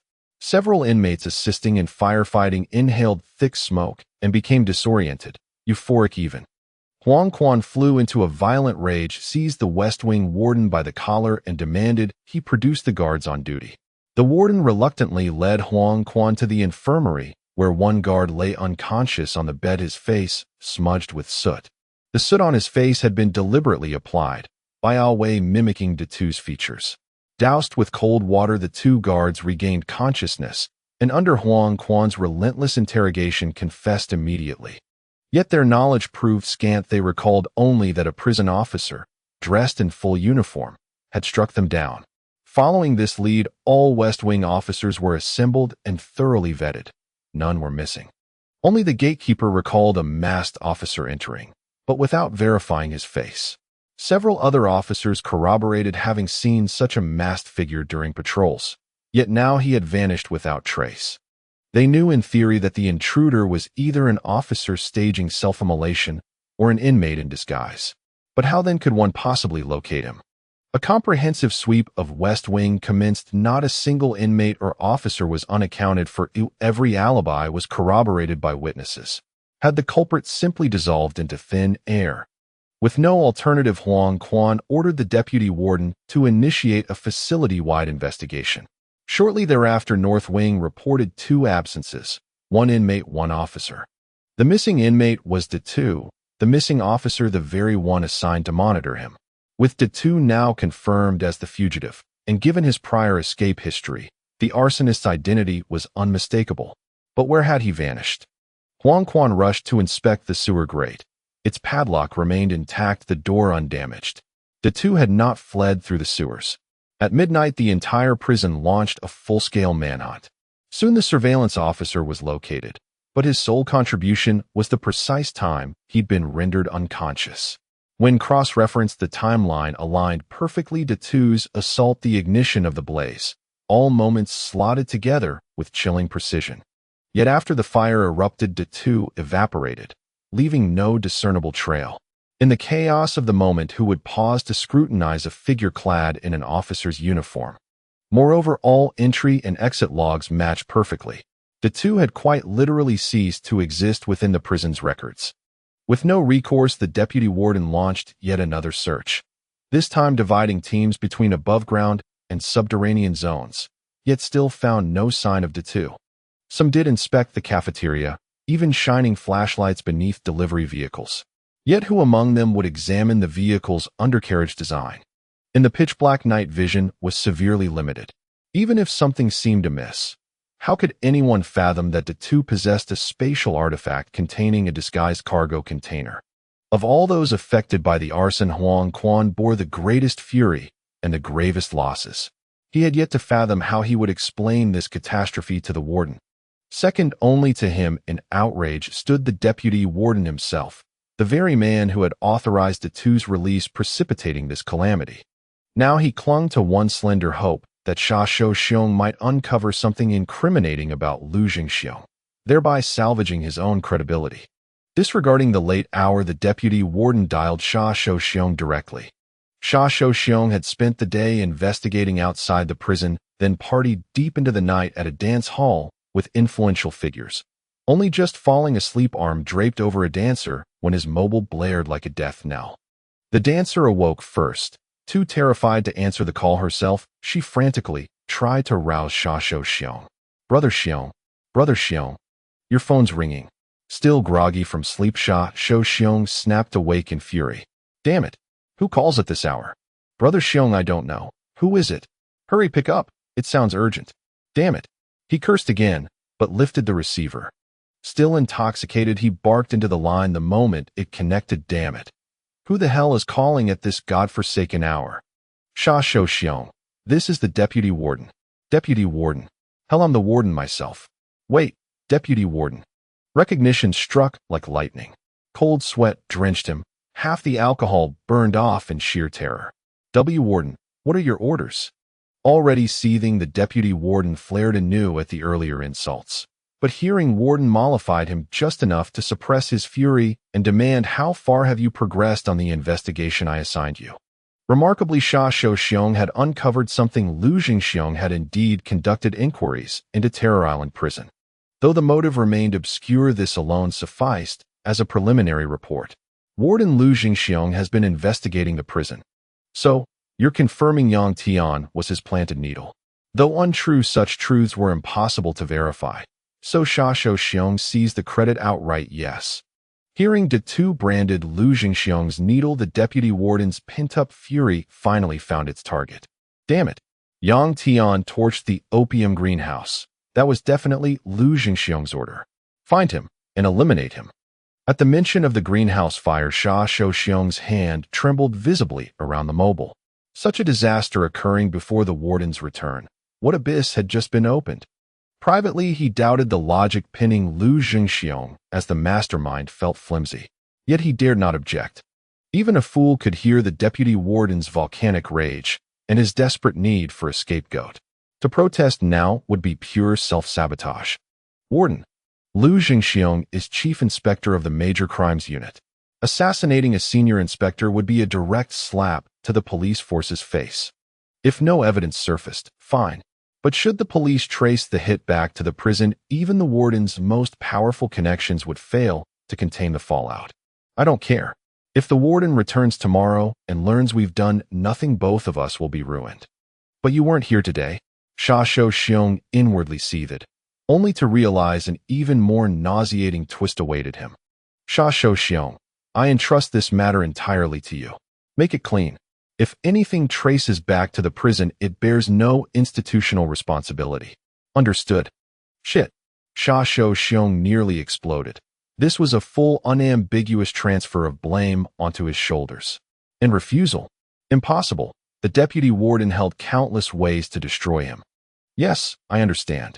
Gritting his teeth, he accepted the assignment. His fury unspent erupted onto the dancer beside him, whom he seized and forced into frantic motion. Perhaps burdened by anxiety, or simply drained, he climaxed swiftly, achieving no real catharsis. Frustrated, he shoved the dancer away and grabbed the phone to begin assembling his team. Damn it. We searched for half the night, and now we have to get up early to fetch the vegetables. Shut up. If the deputy warden hears you saying that, neither of us will get away unscathed. Hearing the words warden, the complaining guard shuddered 3 times, revealing the fear he had of him in the prison. As the vegetable transport vehicle started, the large-headed man lying in the compartment immediately woke up, observing the movement outside. Soon the vehicle stopped again, and the complaining guard's voice said, "Do we really need to be this serious about transporting vegetables? The deputy warden has ordered strict checks on entry and exit to prevent Yang Tian from escaping." All right, check quickly. If we delay the vegetable transport and the warden gets angry, we won't be able to bear the consequences. Although the guards were afraid of the warden, they dared not neglect their duties and began to search the vehicle carefully. To prevent being caught, they even used mirrors to check under the vehicle, but the compartment had been specially designed with reflective materials and angles, making it appear unchanged and thus evading scrutiny. As the vehicle started again, the large-headed man let out a sigh of relief, marking his second successful escape. While the vehicle was halfway, the large-headed man unlatched the compartment, which immediately fell into the middle of the road. The vegetable transport vehicle merely heard a sound, and the 2 guards didn't think much of it, maintaining their speed until they soon vanished from sight. With the compartment acting as a buffer, the large-headed man wasn't hurt. Once the inertia subsided, he stowed the compartment away and got up to leave. It seemed that his escape this time was effortless, and in reality, it was indeed so. Not to mention that he had prepared outside the prison with a spatial tool, like his being a game-changer, making any escape seem easy. In movies, there are always things like chewing gum glasses or transparent film used for successful escapes.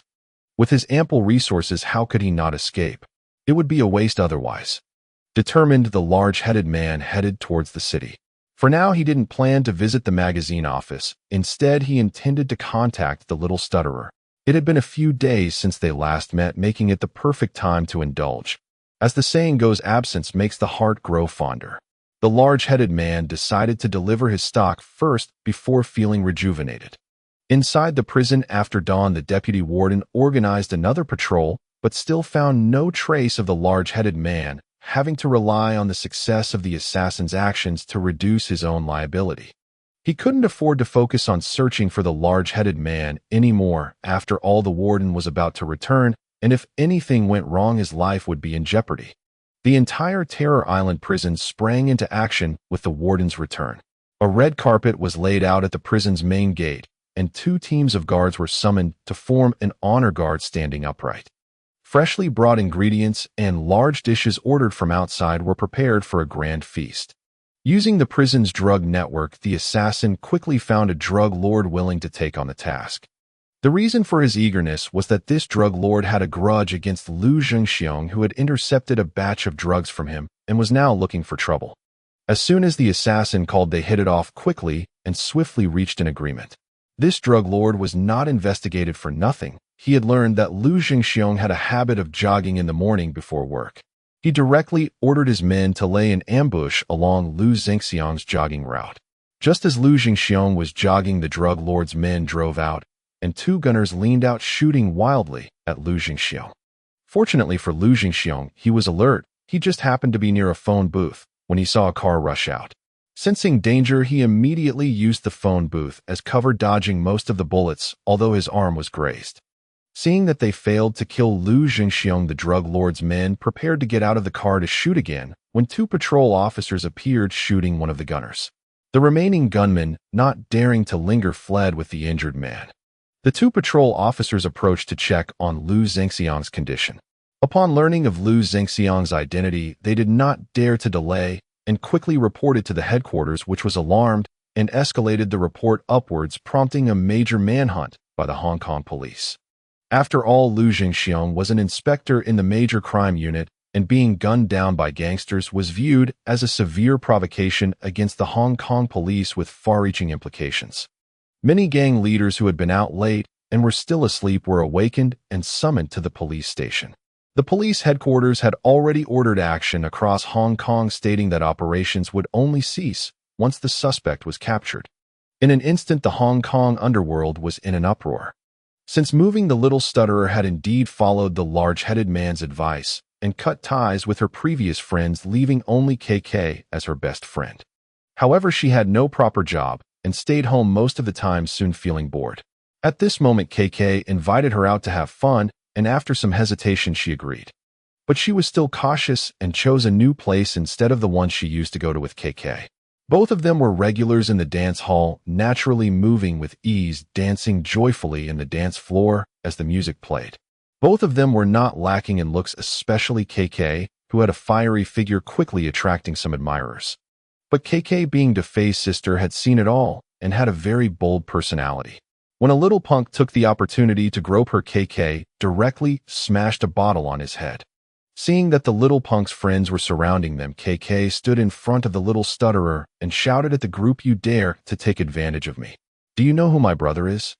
I don't care who your brother is. You hit me, and if you don't spend the night with me, don't even think about leaving this door. My brother is DeFei from Hongqing. Go ahead, try to stop me." Although DeFei wasn't the boss, he was a prominent figure in Hongqing, one of the two most distinguished individuals, the other being Chun Haonan. This name carried quite a bit of weight. Hearing DeFei's name, the little punk hesitated, realizing that the martial world is not just about fighting, but also about human relationships. It's about connections and influence. After being insulted and spat some harsh words, the little punk left while the onlookers found it boring and dispersed. KK and the little stutterer lost their enthusiasm and also left the dance hall. The little punk and his friends sat down in a private room, and the owner of the room was a subordinate of Fei Hong, who immediately inquired about the situation. After describing the incident, the subordinate of Fei Hong suddenly realized that among the two women, one was the little girl they had been searching for. "You mean the woman who hit you claimed to be DeFei's sister?" "And yes, and there was another woman with her. Describe her appearance in detail." The young thug, unaware of the implications, nevertheless described the stammering girl's looks and build, especially the tone of voice she used when speaking up on his behalf. Upon hearing the word stammer, Wei, the enforcer under Fei Hong, immediately realized the target had been found. He seized the thug by the collar and ordered him to lead the way. "Hurry, where did those two women go? Take us there at once." And the thug, intimidated by the show of force, ventured timidly. "Brother Wei, that girl said she was DeFei's sister. So what if she is? DeFei is merely a low-ranking underling in Hongqing. My boss Fei Hong is a top-tier enforcer." That may have been true, but everyone knew Hongqing's fighter. Hongqing commanded formidable strength and was not to be trifled with. Though reluctant, the thug dared not refuse Wei's command and rose immediately to pursue them. By the time those few minutes had passed, KK and the stammering girl had vanished without a trace. Yet Wei, having finally caught their trail, refused to relent. He barked orders: "Search the area thoroughly, but do not alert them. Wait for my arrival." Thus dispatched, Wei's men fanned out across the city, and it was not until well past midnight that they finally spotted the two girls. It turned out the pair had left the nightclub only to head to another venue, dancing and drinking until they prepared to return home. Only then were they discovered by Wei's men. Meanwhile, the two lay hidden beneath a vegetable delivery truck, preparing his escape. Having located the two women, Wei tailed them from afar, and at last uncovered the stammering girl's new residence. Yet Wei hesitated over how best to apprehend and handle the stammering girl. Uncertain whether to act independently or await instructions, he decided to consult Fei Hong directly. Unaware of the peril closing in, KK stayed overnight at the stammering girl's place instead of returning home. Both girls, having drunk heavily, collapsed onto the bed and fell fast asleep.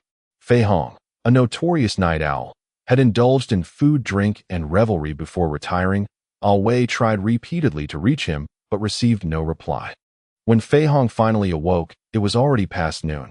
Upon learning Wei had tracked down the stammering girl, he ordered him to hold position and rushed over with reinforcements. Fei Hong maintained a gang of young thugs who specialized in car theft, illegal resale, and illicit vehicle modifications, including underground street racing. These ventures yielded modest profits, never substantial ones. Even in Causeway Bay, the most lucrative district under Hung Hing's control, perhaps even across all of Hong Kong, the monthly protection racket brought in only a few million. After deducting dues paid to the Triad, barely 1 million remained for personal use. Fei Hong's auto theft operation paled in comparison, earning at most several $100,000 per month. Recently, however, Fei Hong had heard whispers of a far more lucrative enterprise film production. Not mainstream cinema, but Category 3 and 4 films. Even without theatrical release, distribution via VHS and DVD alone could generate millions in revenue at shockingly low production costs, little more than a bed, a few actors, and a single set. Truly low-budget, high-yield. Among Hung Hing's ranks, Leung Kwan excelled in this trade. It was precisely Leung Kwan's windfall that ignited Fei Hong's envy and ambition. He resolved to use the stammering girl as his entree to sound out Leung Kwan's willingness to collaborate. Joint production and profit sharing would be ideal. Failing that, Fei Hong could legitimately serve as her agent and collect her fees. Even at $10,000 per film, if she starred in dozens, each month earnings would easily soar into the millions. Fei Hong held firm confidence in her potential stardom. After all, the mere sight of her had stirred his lust so fiercely, he'd nearly taken her then and there, had she not disappeared before he could make his move. Now that she had spurned his advances, he would simply sell her to Leung Kwan and be done with it. As the stammering girl and KK slept soundly, a violent pounding erupted at the door, its thunderous force jolting both awake. KK, seasoned by countless scrapes, instantly recognized the sound as hostile. The stammering girl, hearing familiar shouts outside, quickly realized Fei Hong had come calling. What should we DDO? It's Fei Hong at the door. NKK frowned in confusion. Isn't Fei Hong your elder brother? What's there to fear? And the stammering girl haltingly recounted the whole affair. KK was stunned to learn her own boyfriend Tian Air was entangled in it, but now was no time for recriminations. Once she grasped Fei Hong had come to cause trouble, KK tensed instantly, rushing to help the stammering girl drag a heavy table to barricade the door. Dingling, dingling. And just as the two braced themselves against the door, and Fei Hong, seething with humiliation, directed his men to kick it down, the telephone inside began ringing. KK and the stammering girl exchanged glances. KK asked, "Who on earth would call you now?" And maybe, it's a wrong number. Only you. Know my number. Except. MMY man. And this was the first KK had ever heard of the stammering girl having a boyfriend. And though she briefly considered seeking help from Tian Air or to Fei, both were vagrant thugs whose whereabouts at night were always uncertain. With no time to search and sensing a slim chance in this unexpected call, KK adopted a nothing to lose resolve. Why you? Answer it right now. If it's your man, beg him for help. And, ooh, okay. And without hesitation, the stammering girl confirmed KK was ready, then dashed to lift the receiver.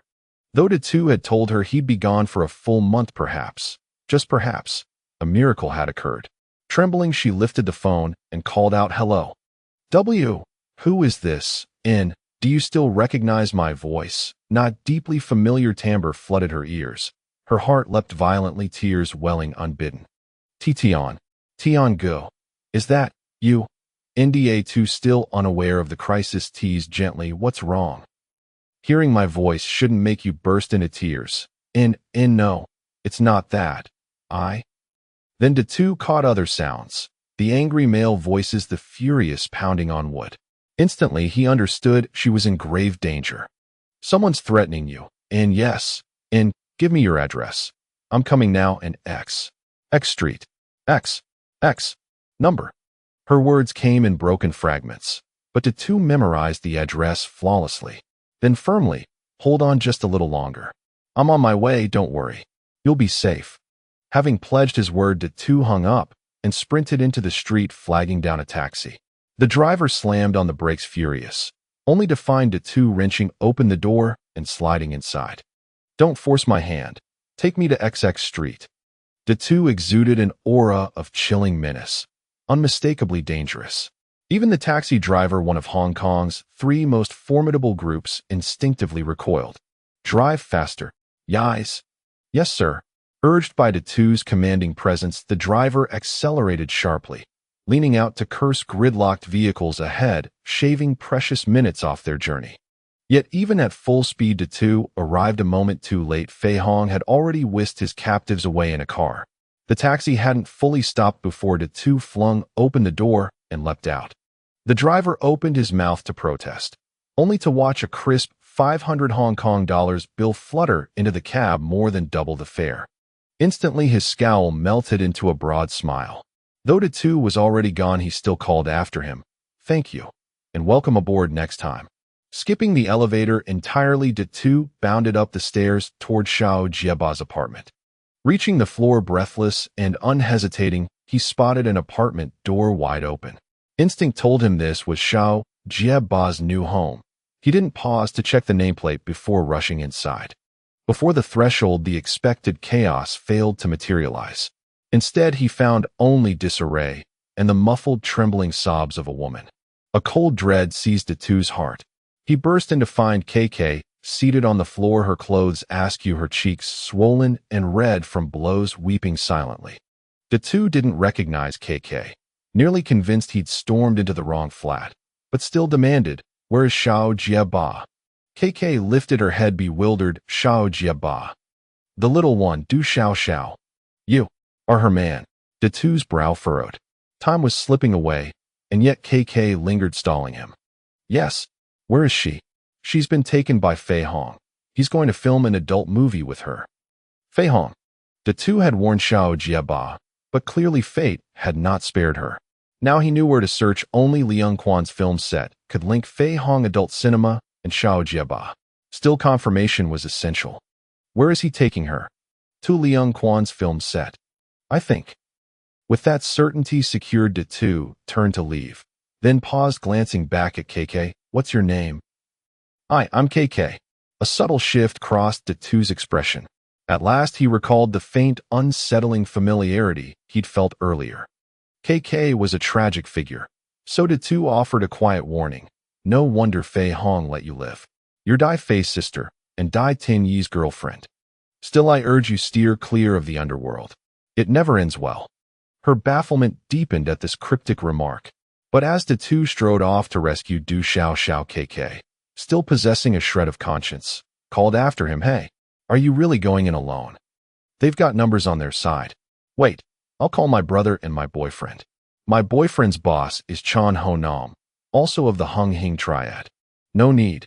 Without turning, the two raised a hand in farewell before vanishing into the elevator. What an odd man. Where did Xiao Xiao even meet him? KK dismissed his words entirely. Her brother was Triad, her deceased father Triad, her boyfriend Triad, even her friends, all Triad. What did "no good end" even mean? Still, she rose and reached for her phone to summon Dai Fei and Dai Tinny. She wasn't sure if they'd find them in time, but she had to try. Chien Kuan Film Production Company. Its sign bore a copper coin emblem, Liang Quan's emblem of boundless prosperity. Inside his office, Liang Quan sat across from a long-haired man, Chan Ho Nam himself.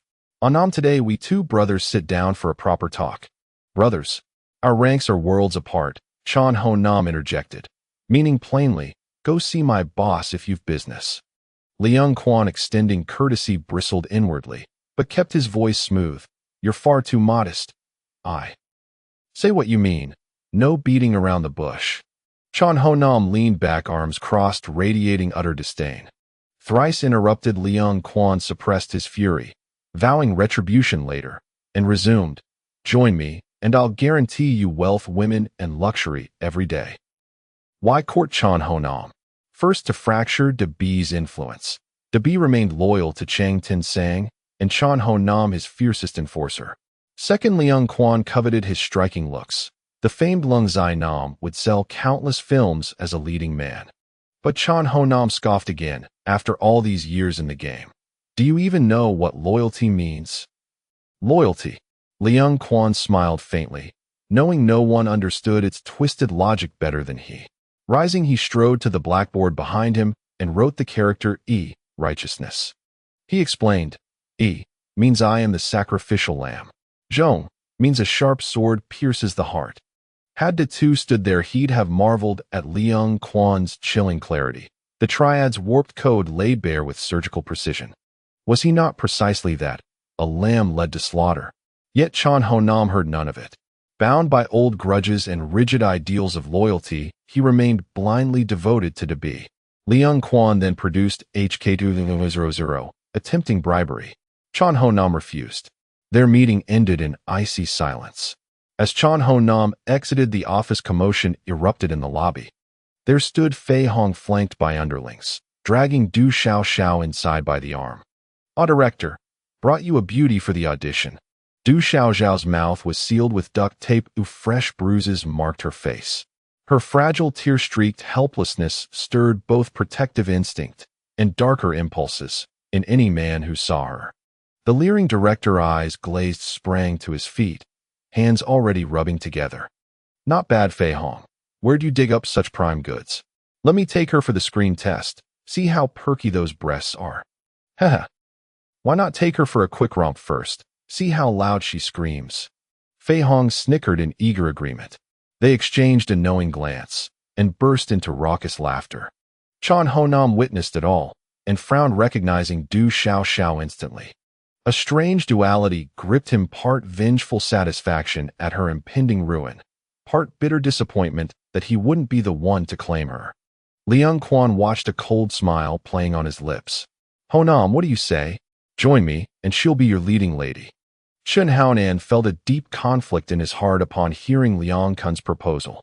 Perhaps the little stutterer was the demonic star destined for him, and he should never agree, yet he found himself hesitating.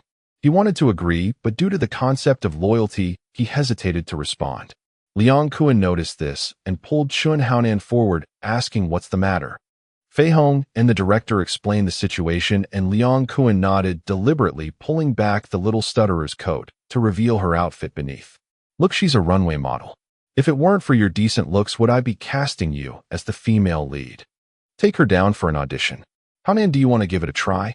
Just as Chun Haonan was moved, a loud shout rang from the door. "Who the hell dares to touch her?" The shout caught the attention of the little stutterer first. Although she was turned away from the door and couldn't see the face, just the sound alone brought tears to her eyes. She would never mistake it. It was the person she had been thinking about. Chun Haonan and Leung Kun, along with the others, turned to look at the door, while Fei Hong also turned to see. To him, this person was brought in by him, and Dido's words were obviously a slap to his face. Seeing Dido, Fei Hong felt that apart from having a good appearance, he couldn't discern anything special about him. He didn't recognize him as a powerful boss, so he cared even less. Leung Kun knew Dido, only aware that he was a subordinate of Dabi. It had just been a few days since he last saw him. Chun Haonan, however, was surprised to see Daitu back out again. Hadn't he just been sent back to prison by Shanji a few days ago? Did Shanji deceive him? "Which pants are you wearing? You're so cocky." Fei Hong angrily scolded Daitu while ordering his men to teach him a lesson, led by Away. Daitu was unafraid and stepped forward. Away swung a punch, but to Dido the speed was no different from that of an old lady. "Get lost." With one slap, Daitu knocked Away to the ground. With another swift motion, he also knocked one of Fei Hong's subordinates down. Encountering no resistance, Daitu continued forward, delivering a slap to anyone in his way until he stood right in front of Fei Hong. Seeing Data's ferocity, Fei Hong felt a mix of bravado and fear. He glanced around and suddenly said to Leung Kun, "Brother Kun, he's making a mess in your territory, showing you no respect at all." Leung Kun had never seen Daitu so fierce before. It felt like the first time. The rage and murderous aura emanating from Daitu made him feel a bit intimidated. "No, he's clearly here for you. I'm not familiar with you." Leung Kun took 2 steps back, making way for Fei Hong. Fei Hong, trembling before the approaching Dido, threatened you. Which gang are you from? Don't mess around, But I'm the boss of Chonglo. If you hit me, you and your gang will have to bear the consequences. Bear the consequences? I want to see how you'll make me bear the consequences. Dido harbored deep hatred for Fei Hong. If he hadn't arrived early, the little stutterer would not know what she would have faced. He grabbed Fei Hong by the collar, lifting him up, then began to slap him across the face with his right hand like a fan. Fei Hong's cheeks quickly swelled and bruised, with each slap blood and bits of white matter sprayed out occasionally. Liang Kuan watched, swallowing hard, taking 2 steps back, with the others doing the same. Seeing that Fei Hong was about to lose consciousness from the beating, Dido finally slammed him to the ground and unwrapped the tape binding the little stutterer.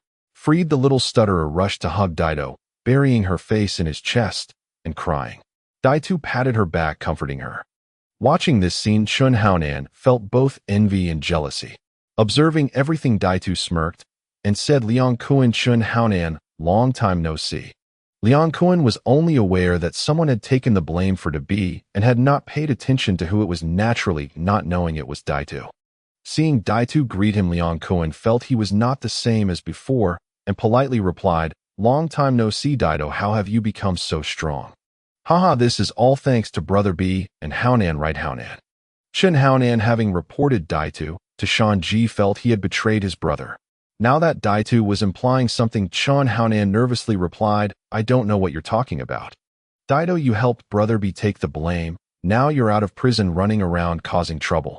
Hearing that Dido had escaped from prison, Liang Kuan was momentarily shocked. Even as a leader, he had never seen such an arrogant fugitive. What's wrong, Chun Haonan? Are you going to report me again? Well, it's not like it's the first time. With his hypocritical facade exposed, Chun Haonan angrily retorted, Dido, you're slandering me. When did I report you? You know yourself. I don't want to say much to you. Once I sort out the prison issue, I'll deal with you. Liang Kuan felt like he was watching an exciting show, more thrilling than being on set himself. He secretly hoped the two would fight. After all, both were under Dabi, and whoever got hurt or killed would only benefit Dabi. But Dido clearly did not want to fulfill his wish. He turned to him and said, Brother Kuan, the little stutterer is my girl. Did you ask me before letting her act? Look how much she has suffered. Shouldn't there be some compensation for her medical expenses? Liang Kuan didn't expect Dido would dare to extort him, angrily asking Dido, are you trying to blackmail me? What else? Dido calmly asked, tightening his right hand, the sound of cracking knuckles echoing.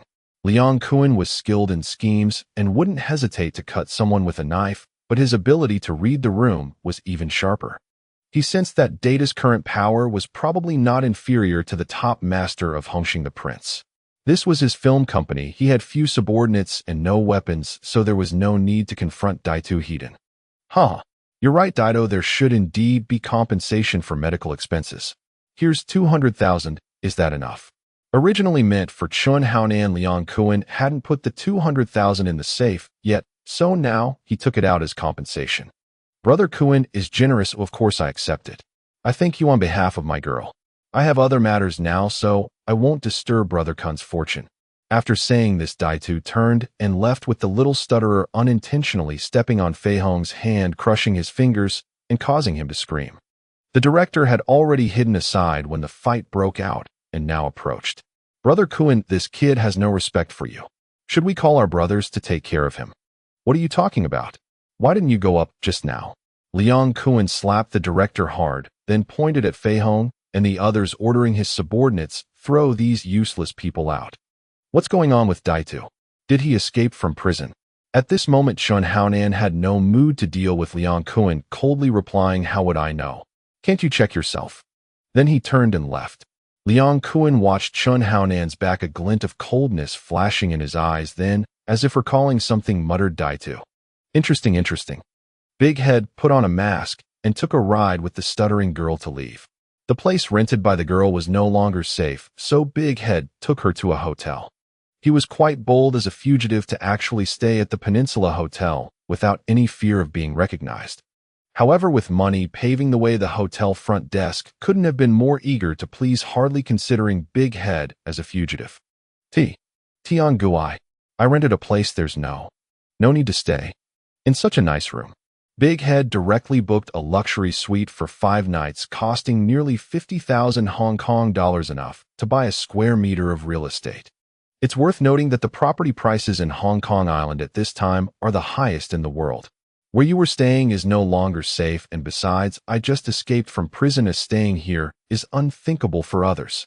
Upon hearing that Big Head had just escaped from prison, the stuttering girl immediately hugged him, fearing he might leave. After everything she had been through, she realized how important it was to have someone to rely on. Big Head understood what the stuttering girl was thinking and comforted her, saying, "Don't worry, I will resolve the prison matter soon." At this point, Big Head had come to realize that his hopes for a vindication were slim. The only way to clear his name was through a pardon. He believed that without the upper echelon's support, the notorious Terror Island prison could not possibly operate its opium trade so brazenly. With the political magazine's involvement, if he handled it well, he could apply pressure through public opinion to force the higher-ups to comply. Such a scandal, once exposed, would surely lead to a number of people stepping down, and to appease those in the know, a pardon would naturally follow. Upon hearing Big Head's words, the stuttering girl obediently nodded. Big Head handed her the remaining 150,000 Hong Kong dollars and said, "Here, this is the remaining amount, the medical expenses that Leon Cohen owes you. Keep it." "Oh, I don't want it." Startled by such a large sum of money, the stuttering girl panicked and quickly refused, saying, This is Tion. Tion, guess. Yours." I don't want it." "What do you mean mine? It's clearly yours." Big Head firmly placed the money in the stuttering girl's hands, saying, "Go buy some clothes or bags. Which girl doesn't like clothes and bags?" Before the stuttering girl could utter a refusal, Big Head lifted her chin and asked, "Do you want me?" Her voice was soft and shy, and Big Head could no longer hold back, lowering his head to kiss her. Chun Haonan emerged from Leon Kun's filming location only to encounter Big Tion Air and a phase group. Chun Haonan asked curiously, "Big Tion, what brings you here?" Big Tion Air, also puzzled, explained, "KK said her good friend was captured by Fei Hong, so I came to rescue her." "KK's friend? That little one?" The stuttering girl, KK, who had come with Fei, stepped forward and asked, "Where is she?" Upon receiving confirmation, Chun Haonan's expression became somewhat unnatural. The stuttering girl was someone he had his eye on, yet now she was taken away by Big Head without even a glance in his direction. But faced with KK's questioning, he could only reluctantly respond, "She was rescued by someone." Rescued by someone? Who rescued her? Chun Haonan was reluctant to mention Big Head's name, feeling quite embarrassed. Earlier, he felt intimidated by Big Head's aura, which was unimaginable before everyone knew that Chun Haonan was bold and fierce, a prominent figure in Hongxing. But with KK's relentless questioning, Chun Haonan could only say it was Big Head. "Big Head?" Big Tion Air exclaimed in shock, remembering that Big Head had been captured back to prison, and how could he suddenly reappear? "Who is Big Head?" KK asked Big Tion Air, who also looked troubled and stammered, unwilling to answer. Fei, on the other hand, had some recollection. Although he appeared carefree, he was quite astute, internally sensing that something was off, and pulled KK back, saying, "Since your friend has been rescued, let's disperse." "Are you stupid? Didn't you say that your friend's man went to rescue her? Now that she's been rescued, her man must be Big Head." "Big Head? You know him?" "Not really, just heard of him. He seems quite formidable." "Didn't you see Chun Haonan and his little brother's expressions just now? It seemed that Big Head had some grievances with them, which was why I pulled you away, to avoid you getting into trouble." Fei actually looked down on Big Tion Air, as he was merely Chun Haonan's minion. Upon hearing her brother say this, KK recalled Big Head's figure from before. She couldn't understand how Big Head managed to take someone away from the filming set. After all, her brother also came with people, which gave him the courage to approach. At this moment, Fei had also developed some interest in Big Head, musing over his name. Big Tion Air and Chun Haonan met up along the way. He was also eager to know how Big Head got out. Nan Good. Did Big Head really get out? Did he escape again? Is the prison run by his family? I don't know. Damn, this is really bizarre. How come I feel that Big Head has changed since he went to prison, becoming less like the person I once knew? Chun Haonan felt the same. Previously, he and Big Head were roughly equal in strength, with him having a slight edge, But today, under Big Head's intense gaze, he lost the courage to step forward. Big Tian Air wanted to ask more, but saw Chun Haonan's unsightly expression, so he fell silent, and the two walked on in silence. At the prison, the deputy warden had been waiting since morning, but even by noon, the warden's car had not yet arrived. The prison guards, having stayed up all night, were already exhausted. By noon, they all collapsed and fell asleep, including the deputy warden. At 2 in the afternoon, the warden's car finally arrived. The guards outside quickly used the intercom to have the control room open the door, calling 3 times before waking up the dozing personnel inside. The deputy warden and the welcoming guards quickly got up and lined up to welcome him. A Rolls-Royce stopped in front of the red carpet. The deputy warden bent over to open the car door, bowing respectfully. "Warden, welcome back." "Welcome back, Warden." The honor guards shouted in unison, and a makeshift band began to play a symphony. A pair of leather shoes stepped onto the red carpet, followed by a cane.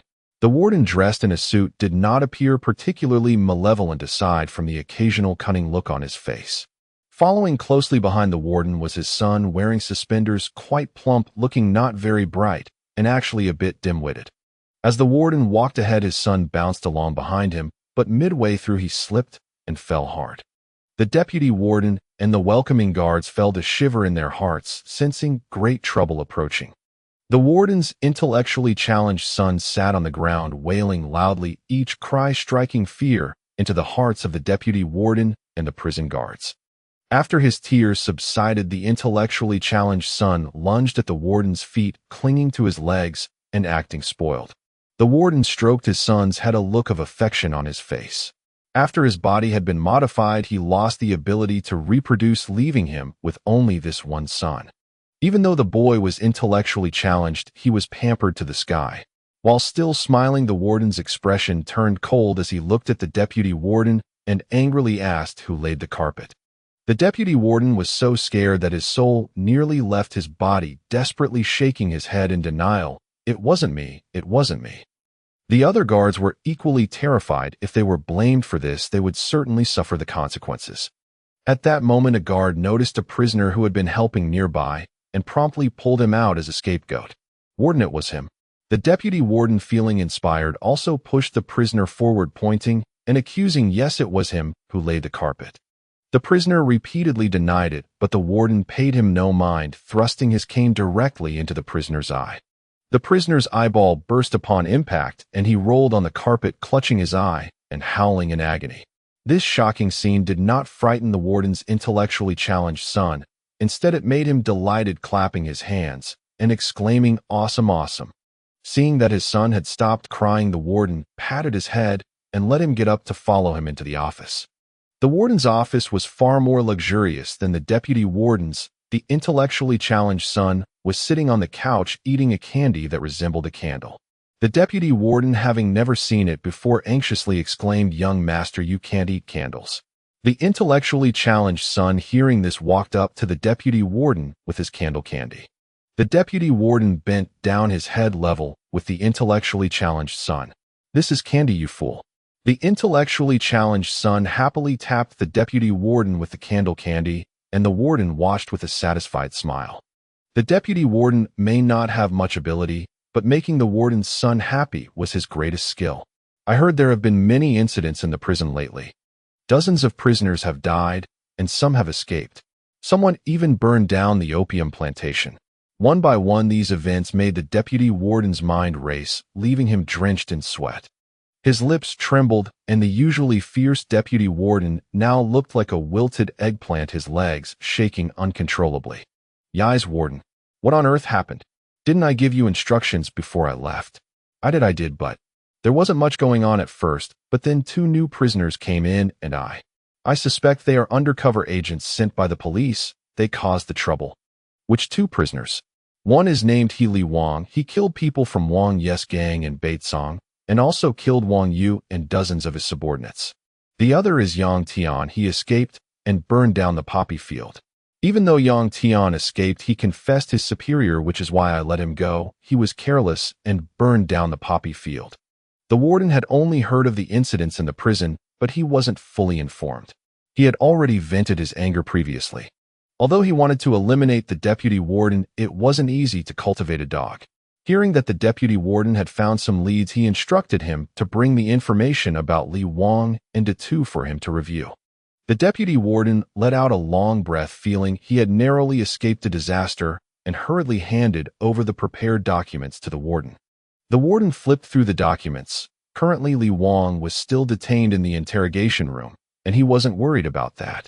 What he primarily focused on was the two information. This Lu Jingxiong, are you sure he is Yang Tian's superior? Was the burning of the poppy field his plan? I'm sure. The news from Killer Xiong indicates that Lu Jingxiong has been investigating the prison, and Yang Tian had contact with him before his first escape. I've already instructed Killer Xiong to deal with him. We should receive good news soon. The warden nodded and continued, then asked Killer Xiong how the progress is going. Yes. The deputy warden walked to the telephone, picked it up, and called Killer Xiong, quickly connecting the call. The deputy warden directly asked about the progress of the matter. Listening to Killer Xiong's report over the phone, the deputy warden's initially happy face quickly turned dejected, followed by a cold sweat. The warden watched from the side, noticing the deputy warden's strange expression. Though he couldn't hear what was being said, he could infer that things weren't going smoothly, causing his eyes to narrow, making the deputy warden's back feel cold. Old Fei, what's going on? Putting down the phone, the deputy warden trembled as he replied, Killer Xiong said the progress isn't going smoothly. He also said that the police have issued a death order to track down the person behind this. If they can't find them, they will sweep through all the Underworld's establishments, so both the black and white sides are looking for us now. What? The warden could no longer sit calmly. He stood up suddenly, but then clutched his chest as his heart condition flared up. Due to biological modifications, the warden's body was under great stress, especially his heart, which had become more fragile from toxin accumulation. Even slight stimulation could trigger a crisis. The deputy warden clearly wasn't experiencing this for the first time. He quickly brought water and medication to the warden. The water was fine, but the medication came in a large jar. The warden didn't care how many pills there were. He just grabbed a handful and shoved them into his mouth.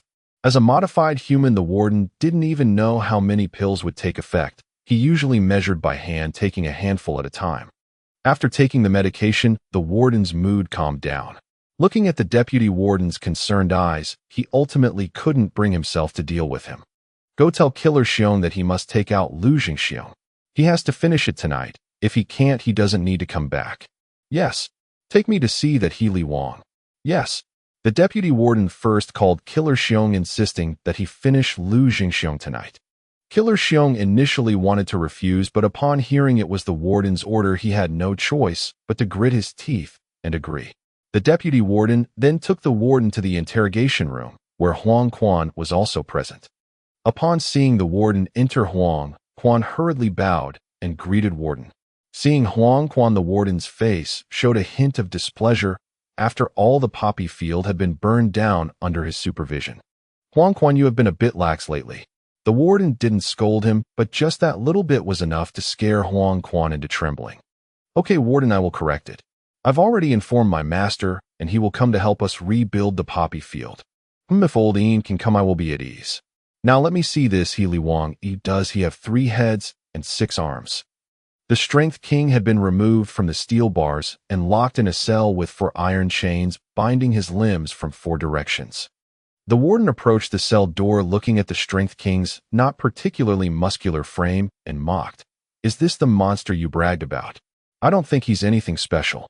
The deputy warden dared not refute the warden's words and could only force a smile, saying, It's all due to the incompetence of the subordinates.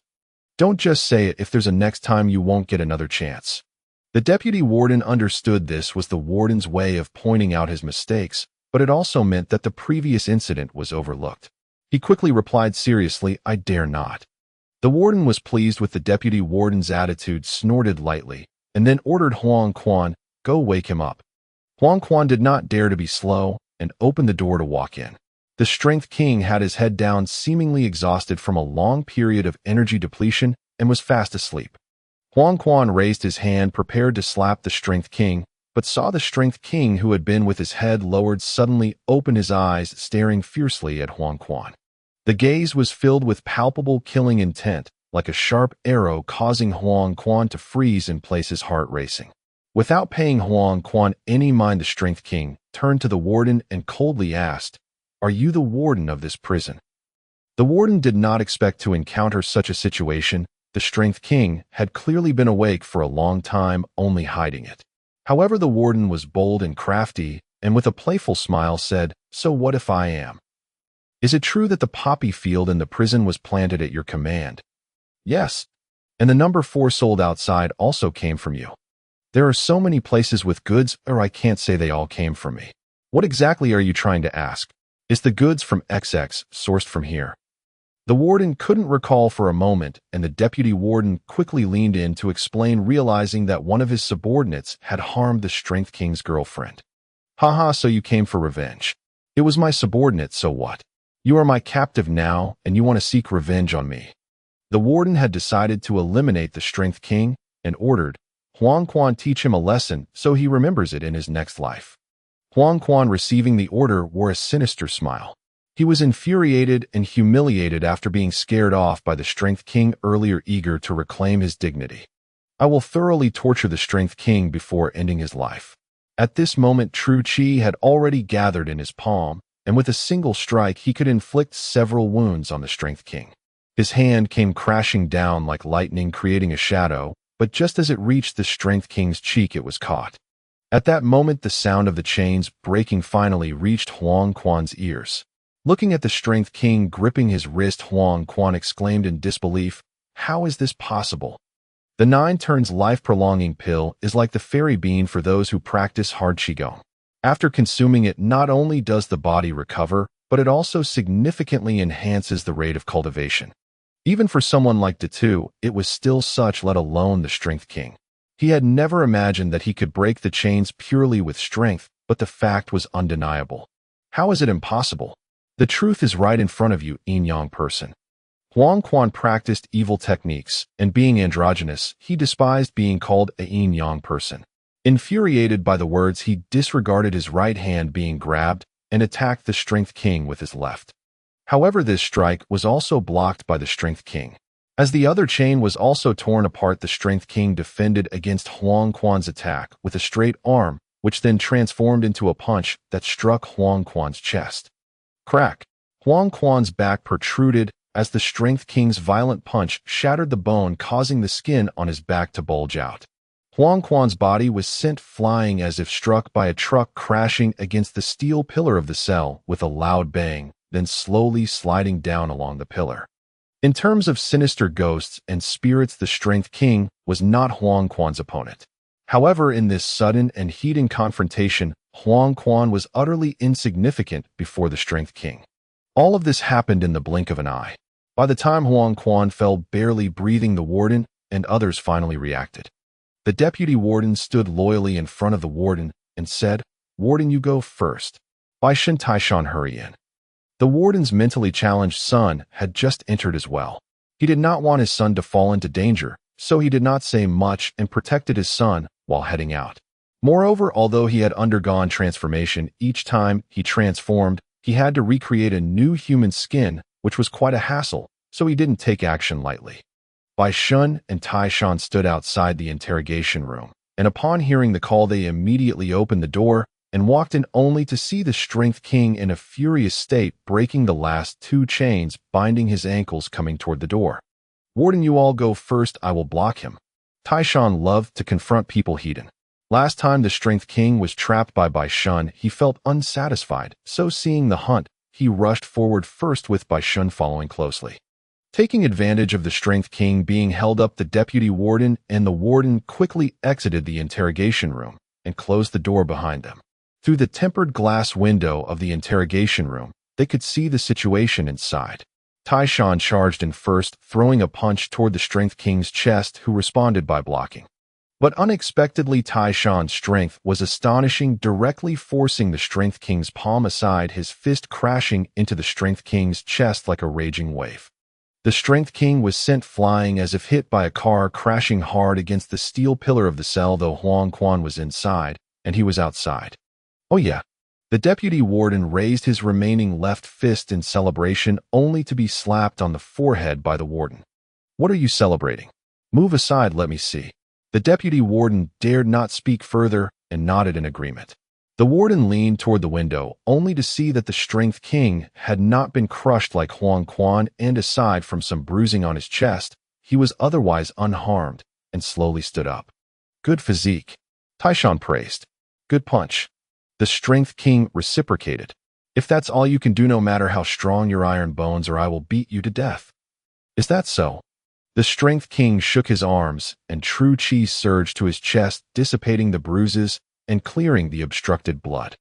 I think you will be the one to die by my hand. The Strength King stepped forward again. Taishan felt disrespected and retaliated with an angry punch. Their fists collided, creating a deafening sound, followed by Taishan's agonized scream. Taishan's wrist was brutally broken by the Strength King bending at a 90-degree angle, with his elbow rendering his right hand useless. Taishan, don't confront him, you are no match for him. Bai Shun threw the iron needle in his hand, but it was caught by the Strength King. Do you think you are my match? In the last encounter, Li Wang was captured because he was bound by Bai Shun's iron needle.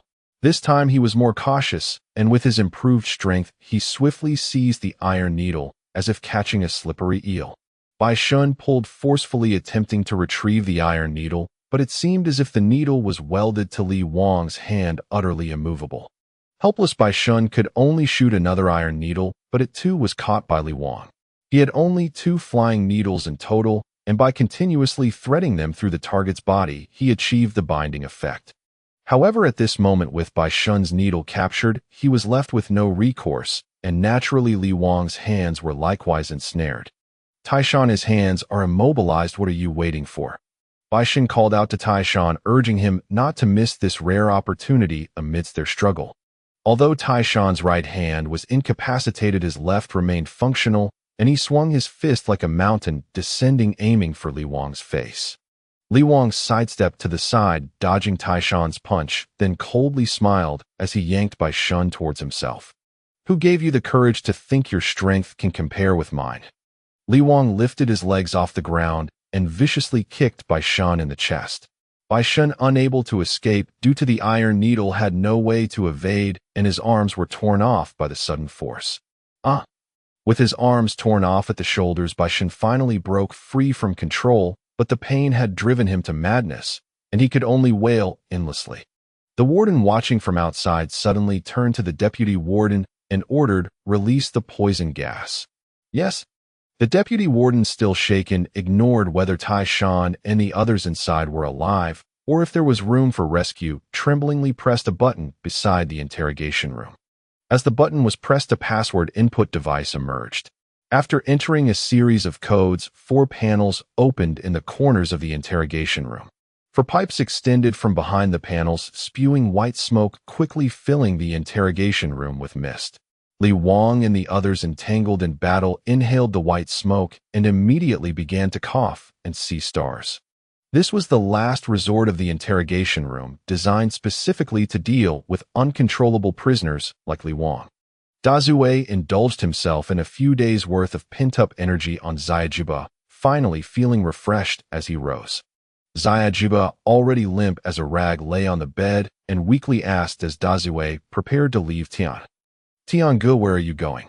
Dazue gently pulled the quilt over Xiaojiba, kissed her forehead, and said, "I have something to attend to outside.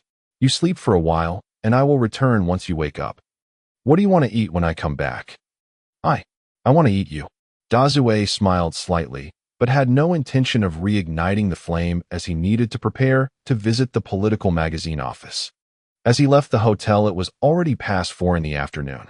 Sitting in the car, Dazue couldn't help but sigh that the tender embrace was indeed the grave of heroes. He wondered if anyone was still at the magazine office.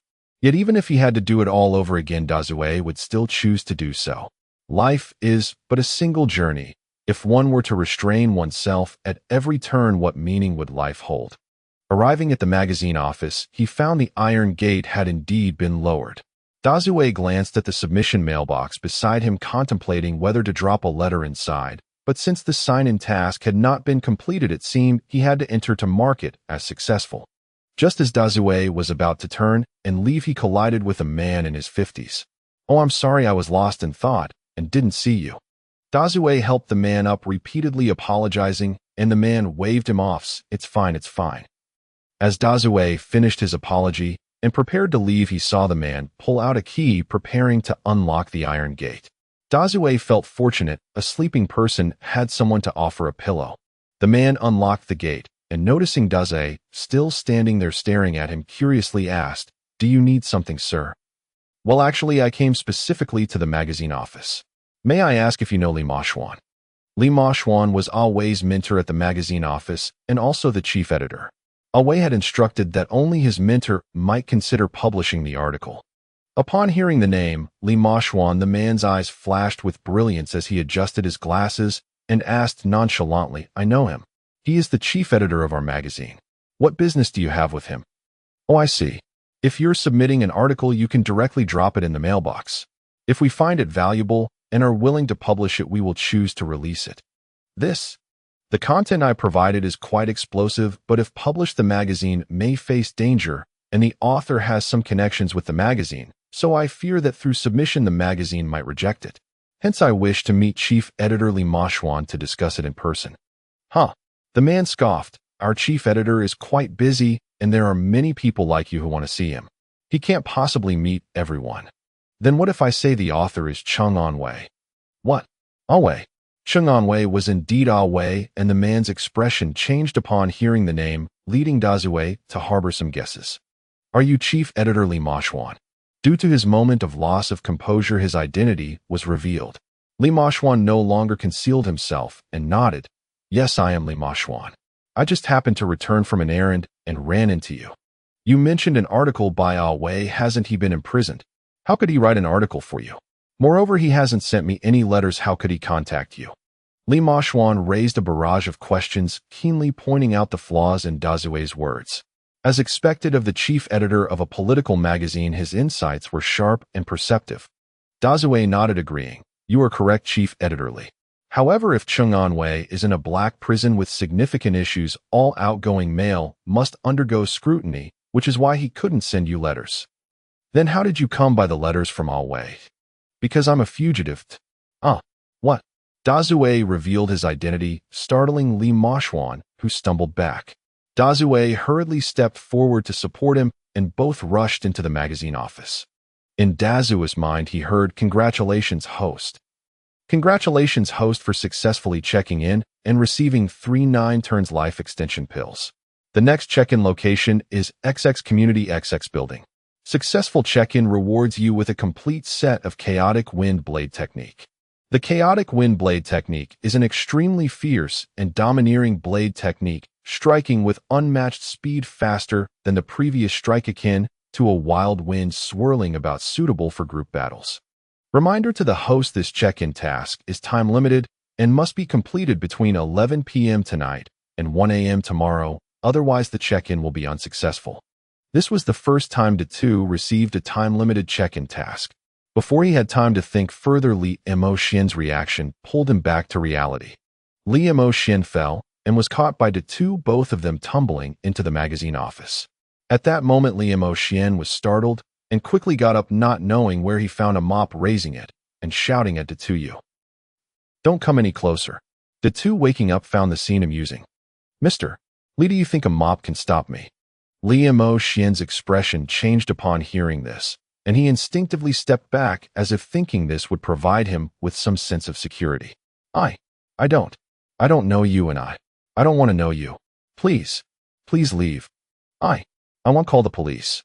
Otherwise, if the police come, you won't be able to escape." Li Maoxian was clearly frightened, stuttering as he spoke, threatening with the police, unaware that it was a futile effort. Firstly, the prison on Terror Island is not clean, and letting people know that prisoners frequently escape would only arouse suspicion from the outside, drawing attention and making it a loss, so the prison is unlikely to notify the police. If they want to find Datu, they will do so quietly without alarming the police. Secondly, even if they notified the police, how would the police think that Datu would dare to stay in a high-end hotel? The most dangerous place is the safest place. However, Datu still had tasks to complete and did not want to waste too much time here.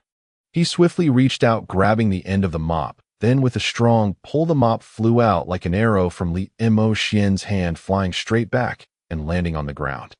I don't have much time. You should read what Cheng Wei wrote before speaking. Li Mo Xian was stunned by Datu's sudden outburst.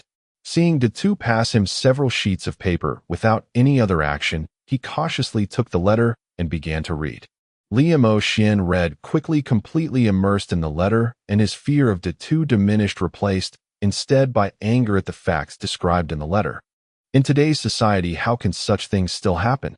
After finishing reading, Li Mo Xian angrily slammed the table. The pain in his palm brought him back to reality as he looked at Datu and cautiously asked, "Is what this letter says true?" Of course it's true, and Cheng Wei is currently in a rather precarious situation. Soon it will lead back to him, and at that time his life will be in danger. You are his last hope. Upon hearing that Cheng Wei was in danger, Li Mo Xian's expression shifted again. However, the matters stated in the letter were both bizarre and highly consequential. He would need to make them public, which involved great risk. Thus, Li Mo Xian did not reply to Datu, immediately remaining silent. Datu noticed Li Mo Xian's indecision and mocked. Cheng Wei sees you as a lifeline, as a mentor. Yet here you are hesitating. Do you deserve his trust? Feeling exposed by the truth, Li Mo Xian's face turned red, and he shouted angrily, "Shut up. I'm just not ready yet. What else are you thinking about? Once this matter comes to light, your magazine can definitely gain great fame and perhaps even win an award. It's just that you might face backlash, but once this matter is revealed, those people won't be able to hold on for long." Hong Kong Island operates under a Western system where public opinion is extremely important. Just look at the president of the beautiful nation. Many have stepped down due to scandals. If you can't go through official channels, and if the underworld retaliates against you, just come find me, and they'll help you sort it out. The Triads in Hong Kong Island are mostly supported by the British Mint to facilitate their own domination. After the return became a certainty, they used the Triads to create chaos in Hong Kong Island. "Just you, a fugitive," Li Mo Xian said mockingly. Datu not giving and stepped forward, his overwhelming pressure forcing Li Mo Xian to retreat repeatedly. "What if I'm a fugitive? At least I still have some sense of justice, unlike you pretending to be righteous. You, who said I wouldn't? Remember to buy tomorrow's newspaper and check the front page." Datu's provocation worked, causing the scale that had been wavering for Li Mo Xian to finally tip. Datu nodded in satisfaction, warning, "At least you have a bit of conscience. It's worth Cheng and Wei's trust. Tomorrow I will check the newspaper. If I don't see it, I will come find you." The reason for Datu's final threat to Li Mo Xian was also to keep a safety net. Of course, his safety net was not limited to one. If the political magazine didn't work, he planned to submit to several others, as there would always be some newspapers eager for headlines.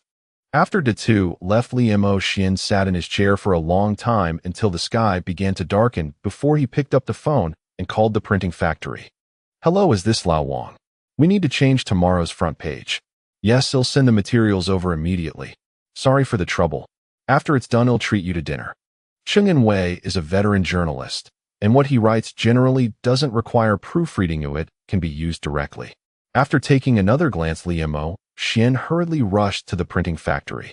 After leaving the magazine office, Datu went to pack some food before returning to the Peninsula Hotel. Xiao Jiaba had not yet woken up, her shoulders partly exposed.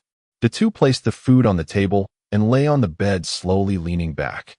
Awakened by being held, Xiao Jiaba startled from her dreams, and when she saw it was Datu, her panic melted away and she leaned in closer. After a fierce battle, Xiao Jiaba went to the bathroom to wash up wrapped in a towel, and then came out to eat with Datu. Datu, being well off, naturally couldn't settle for less, even if it was takeout. There were 4 dishes and a soup. The main thing was that the food could be kept warm, so the taste hadn't diminished much. After the two enjoyed a hearty meal, they sat on the bed, cherishing the moment and deepening their relationship. For Xiao Jiaba, Datu was filled with mystery, constantly wanting to explore. Only at 10 o'clock at night did Datu say he had to go out, giving a few instructions before leaving for the task location. Stepping out of the taxi, Datu looked up at the building before him and saw a car pass by. Datu keenly caught a glimpse of the driver, and his gaze instantly sharpened. For the driver was none other than Inspector Lu Zhengxiong from the Major Crimes Unit. Did the system bring him here at this time for Lu Zhengxiong? The two speculated as he stepped into the building. Big Head speculated that the task of the guessing system was related to Lu Zhengxiong, so he told the person watching that he was there to find Lu Zhengxiong and blended right in. Upon reaching the designated floor, Big Head walked into the stairwell, peering through the glass to observe the situation on the floor. Having endured the loneliness of the confinement room, although waiting was a bit tedious, it was nothing concerning for Big Head. He saw Lu Zhengxiong walk through the front door, but there was nothing unusual, and he still hadn't successfully checked in. If the time really came and nothing seemed amiss, he might have no choice but to break in and make plans. Fortunately, he didn't have to wait long. Big Head soon saw several individuals emerge from the elevator, their faces covered, guns in hand, looking menacing. Big Head was unaware that these people were the trouble he had brought to Lu Zhengxiong. The warden had issued a death order to Killer Xiong at noon, and with no options left, Killer Xiong could only contact the drug lord he had previously worked with to continue the operation. Drug traffickers are inherently ruthless. Killing one or two police officers may only lead to a temporary disappearance, but if their routes and channels are cut off, finding them becomes extremely difficult. The drug lord, steeling himself, agreed and gathered a few more gunmen, preparing to eliminate Lu Zhengxiong when he got off work. There were 4 killers in total, all armed.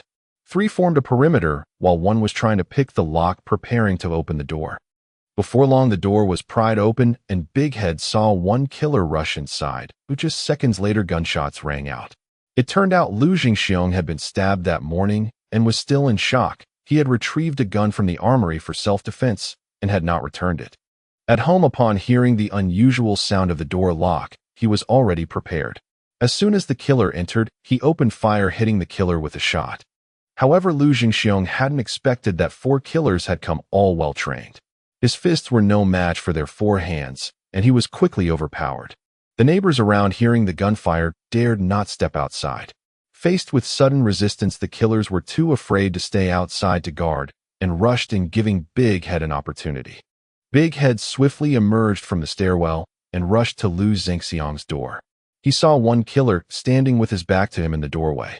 Like a fierce tiger, Big Head pounced, delivering a powerful punch to the killer's back. The killer likely didn't expect someone would dare to come out during a gunfight and even attack him. Before he could turn around, he was sent flying by a single punch. Big Head put all his strength into that punch, causing a part of the killer's chest bone to protrude. It seemed the killer would not survive. Crossing the threshold, Big Head entered the hall and saw the situation before him. One killer lay on the ground, and Lu Zhengxiong was also down. 2 more killers stood ready to shoot at him. The apartments in Hong Kong are small, with a living room only a few meters deep, leaving little space to maneuver. Big Head barely had time to avoid a shot to the head. Channeling his hard chi, he managed to absorb the bullet. It felt as though his chest had been struck repeatedly with a small hammer. Instead of retreating, Big Head pressed forward like a fierce tiger, reaching the killer, raising his fist and breaking the killer's wrist, sending the gun flying. The other killer saw Big Head engage with his comrade and hesitated to shoot, fearing friendly fire. In that fleeting moment of hesitation, Big Head lunged at him, and before he could defend himself, he was hit in the chest by Big Head's punch, spewing blood and flying backward. The 3 killers looked at Big Head with incredulous expressions, as if gazing at a monster. They knew they had hit Big Head with at least 7 or 8 bullets. Although none struck his head, 3 bullets hit vital areas like the heart, yet Big Head remained standing, even showing no signs of falling. At that moment, Big Head also felt unwell. Although the formidable power of his hard chi had caused the bullets to embed in his flesh without directly penetrating his heart, he still felt a wave of weakness wash over him. Big Head quickly took out a 9 Revolutions life-saving pill from his space and swallowed it, instantly feeling much better. At this moment, Big Head felt he could even perform surgery on himself to remove the bullets, but clearly there wasn't time for that. With gunfire erupting here, the neighbors would soon call the police and the officers would arrive quickly. Big Head bent down to check Lu Zhengxiong's condition and saw that he had been shot in the heart, his consciousness already fading. Damn it! He had just gained 3 pills, and now he was down to 2. What bad luck! Big Head figured that the system had sent him to save Lu Jingxiong, and after a moment's hesitation, he fed Lu Jingxiong 19 Revolution's life-saving pill. Lu Jingxiong's dazed eyes began to focus. Truly a miraculous life-saving drug, it could bring the dead back to life. Big Head wearing a mask was not recognized by Lu Jingxiong, who weakly asked, "Who are you? What are you saving? Me? Don't worry about that. Be at XX tomorrow afternoon at 4. Oh, I'll be waiting for you there. Remember?" Lu Jingxiong nodded. Big Head made him repeat it to confirm the time and place were correct before leaving. Just as he stepped out the door, he saw a police car with flashing lights around the corner. Big Head glanced at it and swiftly vanished into the night. Back at the hotel, Big Head took off his coat, which was stained all over with blood, causing the little stutterer to be so frightened that she couldn't speak. Big Head gave her a few instructions before walking into the bathroom and locking the door. Lying in the bathtub, Big Head retrieved surgical tools and other items from his space things he had procured before entering prison, which were finally coming in handy. His body was unique, and with the 9 Revolutions life-saving pill sustaining him, he didn't need anesthesia or disinfection. He bit down on a towel and held the surgical knife in reverse, beginning to make incisions on himself. He was not like the King of Strength, who had the habit of leaving bullets in his body. The 9 Revolutions life-saving pill acted like an instant healing potion. As long as its effects lasted, Big Head didn't have to worry about dying during the operation. Moreover, his hard chi could manipulate his true energy to block the blood vessels, preventing him from bleeding to death. However, the process of removing the bullets was not pleasant, akin to Ling Chi, slow slicing of oneself. It took over an hour for Big Head to extract all the bullets. He didn't stitch the wounds, but sat cross-legged in the bathtub, beginning to meditate using his hard chi. The powerful medicinal energy was directed by Big Head to repair the damaged nerves, blood vessels, meridians, bones, and muscles in his body. Once again, feeling the might of the unbreakable divine sight, Big Head was filled with longing for this legendary realm. Relying on pills made him feel superhuman, and he feared that grasping the unbreakable divine sight would truly make him a Superman. The little stutterer anxiously waited outside the bathroom door, afraid to sleep even in the deep of night, until she heard sounds of water inside. 5 minutes later, Big Head emerged wrapped in a towel. The little stutterer pounced on him, her hands caressing Big Head's chest, which was smooth as a mirror with not a single scar. His powerful muscles were also very elastic, making the little stutterer doubt whether what she had seen earlier was just a dream. She looked up, gazing at Big Head's chiseled jaw, as if witnessing a miracle. In the interrogation room, several prison guards dressed in protective suits and gas masks entered, dragging a few individuals out from inside. First came Huang Quan by Shun Taishan, followed by Li Wang. Huang Quan and the other 3 had greenish skin and pained expressions, clearly having suffered significantly from poisoning. Li Wang was similarly affected, motionless, his skin emanating a green hue, with only his chest slightly rising and falling. This was noticed by the guards, who retreated in astonishment. The warden, who was at the back, stepped forward and asked what happened. Warden, it seems Li Wang is not dead. What? The deputy warden's expression turned ghostly. In a panic, he drew his pistol, preparing to shoot Li Wang. The warden, however, remained calm, pressing down on the deputy warden's hand with his cane. Calm down, don't waste bullets. Yes. The deputy warden reflexively saluted, flattering the warden and earning his favor. Warden, since Li Wang is still alive, what do you plan to do? The deputy warden asked obsequiously. After pondering for a moment, the warden said, Did you not say Li Wang incited the prisoners? Now that the 3 kings are dead, the prisoners will surely have some thoughts. Gather them all for me. I want to bury Li Wang alive to severely intimidate them. Yes. An emergency assembly alarm sounded, and the prisoners were driven by guards to the vicinity of the square. This was once the place where Li Wang single-handedly fought against Baitsang's Wang Yu. At this moment, the perimeter outside the barbed wire was crowded with prisoners. A digger arrived, quickly excavating a large pit into which Li Wang, bound with iron chains as thick as arms, was hoisted. The deputy warden came out holding a loudspeaker and shouted to the prisoners, Recently, there has been unrest in the prison, and the most formidable among them is this Li Wang. However, under the astute leadership of the warden, we have already captured Li Wang. The warden has decided to bury Li Wang alive. Everyone must participate in filling the dirt. Those who do not participate will be considered Li Wang's accomplices. Who will come first? The prisoners not under the command of the four kings exchanged glances. Some secret news spread, and they already knew that the four kings had died at Li Wang's hands. They were ready to wait for Li Wang to lead them in resisting the prison, yet now they were to participate in burying him alive. Not to mention whether Li Wang would die, even if he survived, would he stand up for those who buried him? Putting themselves in his shoes, they would not do such a thing. Seeing no one moving, the warden's face turned dark, glaring fiercely at the deputy warden, who trembled in fear, signaling Huang Quan's subordinate, Huang Go, to take action. Huang Go understood, but did not step forward. Instead, he grinned maliciously at San Tiao Tui, saying, "San Tiao Tui, you go first." San Tiao Tui, who had previously let the two escape, had long positioned himself against the prison psychologically and was very reluctant to be the first to step up. "What? You unwilling? Are you Li Wang's accomplice?" Huang Go, who was responsible for investigating the theft of the poppy field, had nearly traced San Tiao Tui, but with the poppy field burned down, the investigation stalled, and with Huang Quan's demise, it was further delayed. However, Huang Go did not drop his suspicions about San Tiao Tui. At this moment, Huang Go's subordinates had already surrounded San Tiao Tui and Cheng Anwei, ready to apprehend them at the slightest hint of abnormality. Cheng Anwei, sensing Huang Go and the others' ill intentions, nudged San Tiao Tui, saying, "Go on, I'll accompany you." San Tiao Tui hesitated, wanting to mention that the two had already escaped. If they learned that a few had buried Li Wang alive, they would fear. Cheng Anwei shook his head, making his meaning clear. "Let's get through this first." San Tiao Tui and Cheng Anwei walked to the pit and picked up the shovels.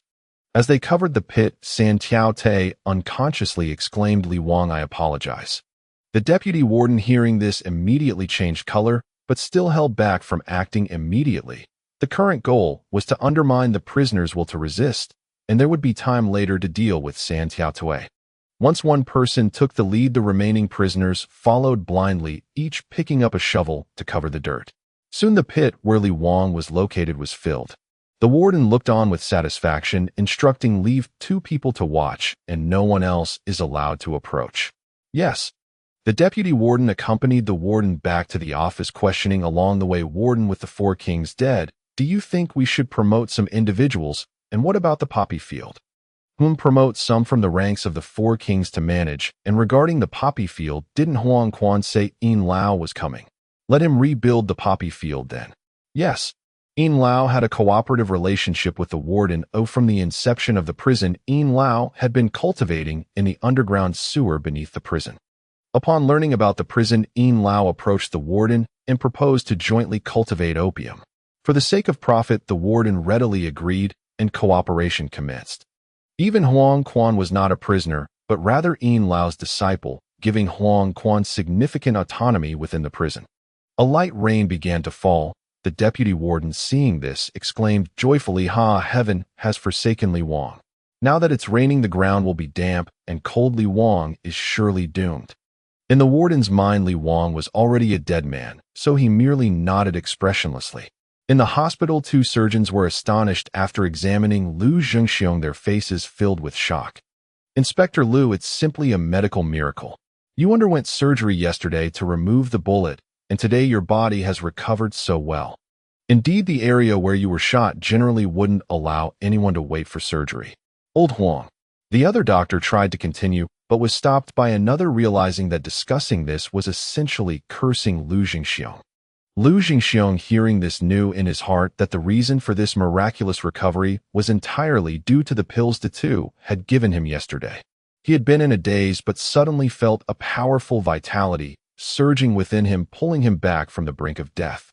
Thinking of his agreement with the two, Lu Zhengxiong pretended to touch his head, saying, "Doctor, I suddenly have a headache."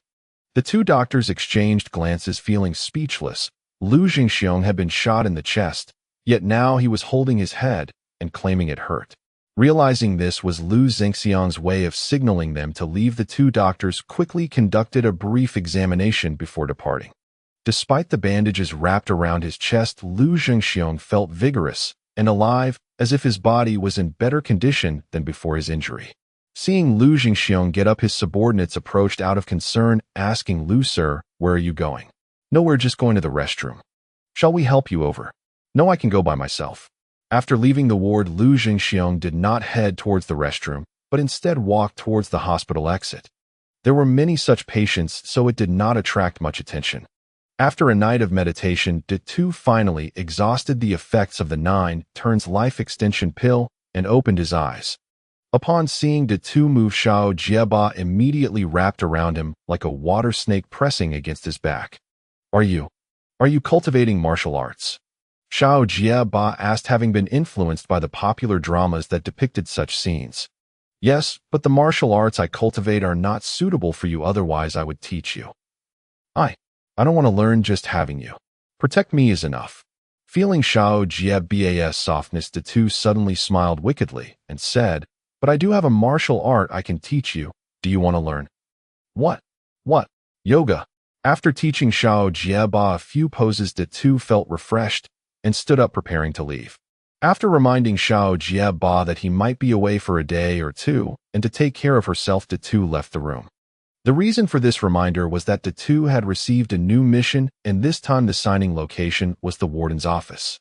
It seemed that this time would be a major showdown, and Datu was not prepared to fall into the trap again.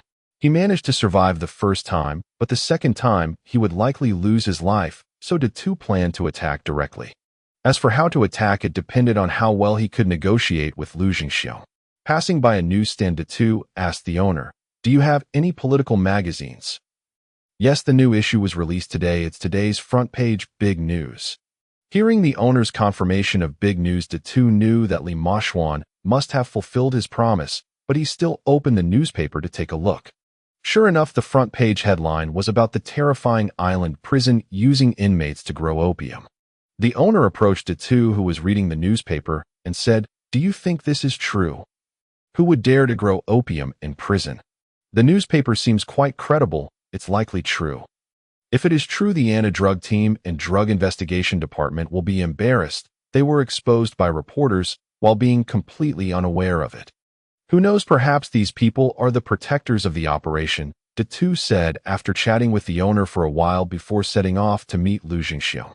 At this moment, the police headquarters was also in an uproar due to the newspaper. In the office of the police commissioner, the chief inspector of the drug investigation department was summoned and immediately hit with a newspaper as he entered. "What is your drug investigation department doing? How can someone use the prison to produce drugs right under your noses, and you still can't see it? Calm down, who would have thought they would be so bold? Besides, the prison system falls under the jurisdiction of the Department of Justice. We were indeed a bit negligent. I tell you, this is not the 1960s. The police force cannot allow such serious issues. Immediately send someone to investigate." "Yes, but to enter the prison we may need the permission of the Department of Justice. He'll coordinate on this matter." Before he could finish, the secretary came in and said, "Commissioner, the Independent Commission Against Corruption has sent people they want to take." The secretary glanced at the chief inspector of the Drug Investigation Department. The Independent Commission Against Corruption is directly under the administration of the governor, holding significant power. The police commissioner frowned. If the chief inspector of the Drug Investigation Department was taken away from his office, it would be a huge embarrassment for the Hong Kong police. "Tell them to wait. I need to make a call to the commissioner of the Independent Commission Against Corruption." Not only at the police headquarters, but also due to the public outcry caused by the newspaper, the parliament held the Hong Kong government accountable. Many seemed to have caught their political enemies off guard and began to attack incessantly. As the saying goes, don't worry about your own inadequacies, just lead the charge, and you will automatically be matched with allies. As light rain drizzled down the meeting point, Datu agreed with Lu Jingxiong was a viewing platform halfway up a mountain. In the car, Datu examined the chaotic blade technique sent by the system and clicked to learn it. As information streamed into his mind, Datu finally understood the specifics of this blade technique. This was a group combat technique, both offensive and defensive, with ruthless killing methods. If Datu were to join the Underworld, it would be very suitable. After all, in the Hong Kong area, gun violence is rare, and using knives is more appropriate when fighting.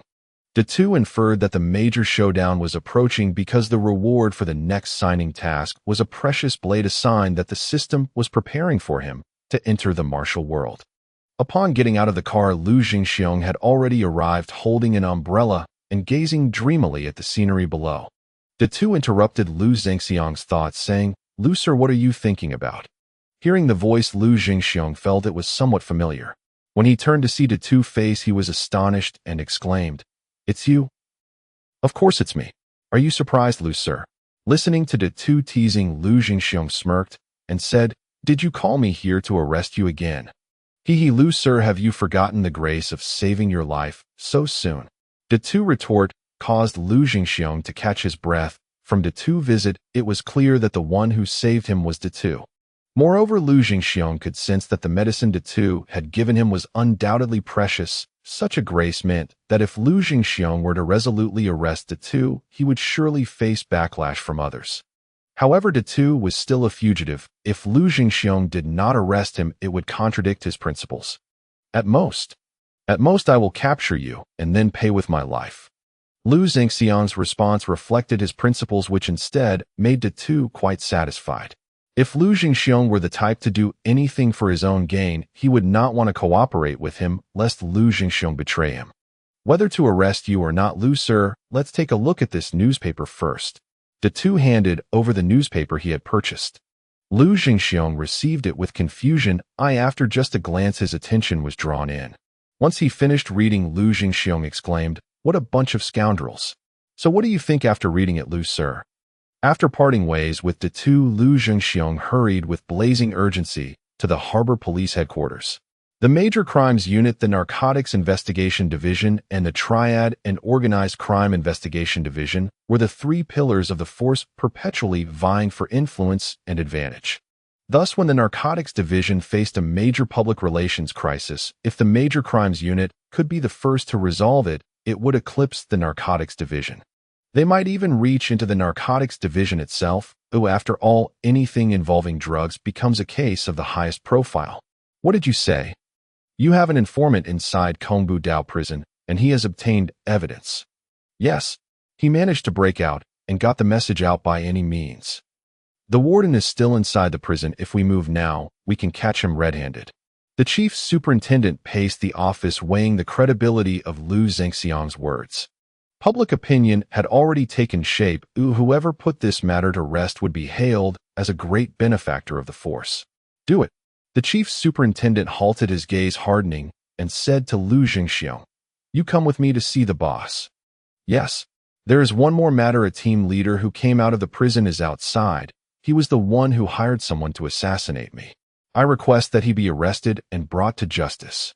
De Tu revealed that he had reported the matter concerning Lu Jingxiong, which enraged Lu. It seemed his life had hung by a thread because of De Tu. Sha Shouxiong had not been seen within the prison, and combined with the attempt on Lu Zhengxiang's life, it was not difficult to link the two. De Tu told Lu that Sha Shouxiong was very likely the mastermind behind the assassination, and Lu resolved to have Sha Shouxiong arrested and brought in. "All right, pass the information down and have the patrol officers conduct a sweep." Sha Shouxiong had not yet realized he had been exposed. He most likely used his real identity, which would make the investigation straightforward. The chief superintendent left Sha Shouxiong to other matters and, accompanied by Lu Jingxiong, ascended to the top floor toward the director of operations office. The director's thinking was simple: whoever solved this scandal would earn merit. The assistant director was about to step down a valuable bargaining chip. In a five-star hotel room, Sha Shouxiong lay on the bed waiting for news. He was always cautious. His family remained on Kongbu Dao, and when he came ashore, he only stayed in hotels rather than buying property. He knew that the drug-making and trafficking would one day be exposed, and with Kongbu Dao by the sea, escape would be easy. If not for the deputy warden ordering him to resolve the Lu Jingxiong problem, he would have returned to the island long ago and prepared to flee. Just as impatience began to gnaw at him, the doorbell rang. Sha Shouxiong sprang to alert, a gun in his hand. "What is it?" Sha Shouxiong asked. "Room service, sir," a woman's voice replied. He frowned and denied it. "I didn't order room service. It is a complimentary service, sir. Could you open the door so I can come in?" Suspicious, Sha Shouxiong refused. Outside the door stood several major crimes officers led by Lu Jingxiong. A female attendant stood at the door. Through the peephole, he saw the attendant herself. "I don't need it." Leave quickly and do not disturb my rest. The attendant glanced aside as Lu signaled her to step away and yield the space. She complied and said, "Very well, sir. I will not disturb your rest." Click. The sound of a key turning in the lock. Sha Shou Xiong raised his gun toward the doorway as the door creaked open a narrow crack. Suddenly the door was kicked hard and flung outward. Sha Shou Xiong fired. Bullets rattled off the riot shield. Lu thrust his hand from behind the shield and pulled the trigger with speed. A shot struck Sha Shou Xiong's palm, and the gun was knocked from his hand. Lu Jingxiong discovered that after his injury his senses had sharpened. He had never been such a marksman before. When he fired, Sha Shou Xiong seemed to move in slow motion. "Chief, you are amazing." The officers cheered as they surged into the room, kicked the gun away, and wrestled Sha Shou Xiong under control. Lu nodded with a measured air, then stepped forward and slapped Sha Shou Xiong across the face. "You hired someone to assassinate me."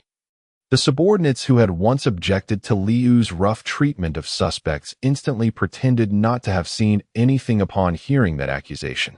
Whoever it was in such circumstances, not killing Sha Shou Xiong would be considered merciful.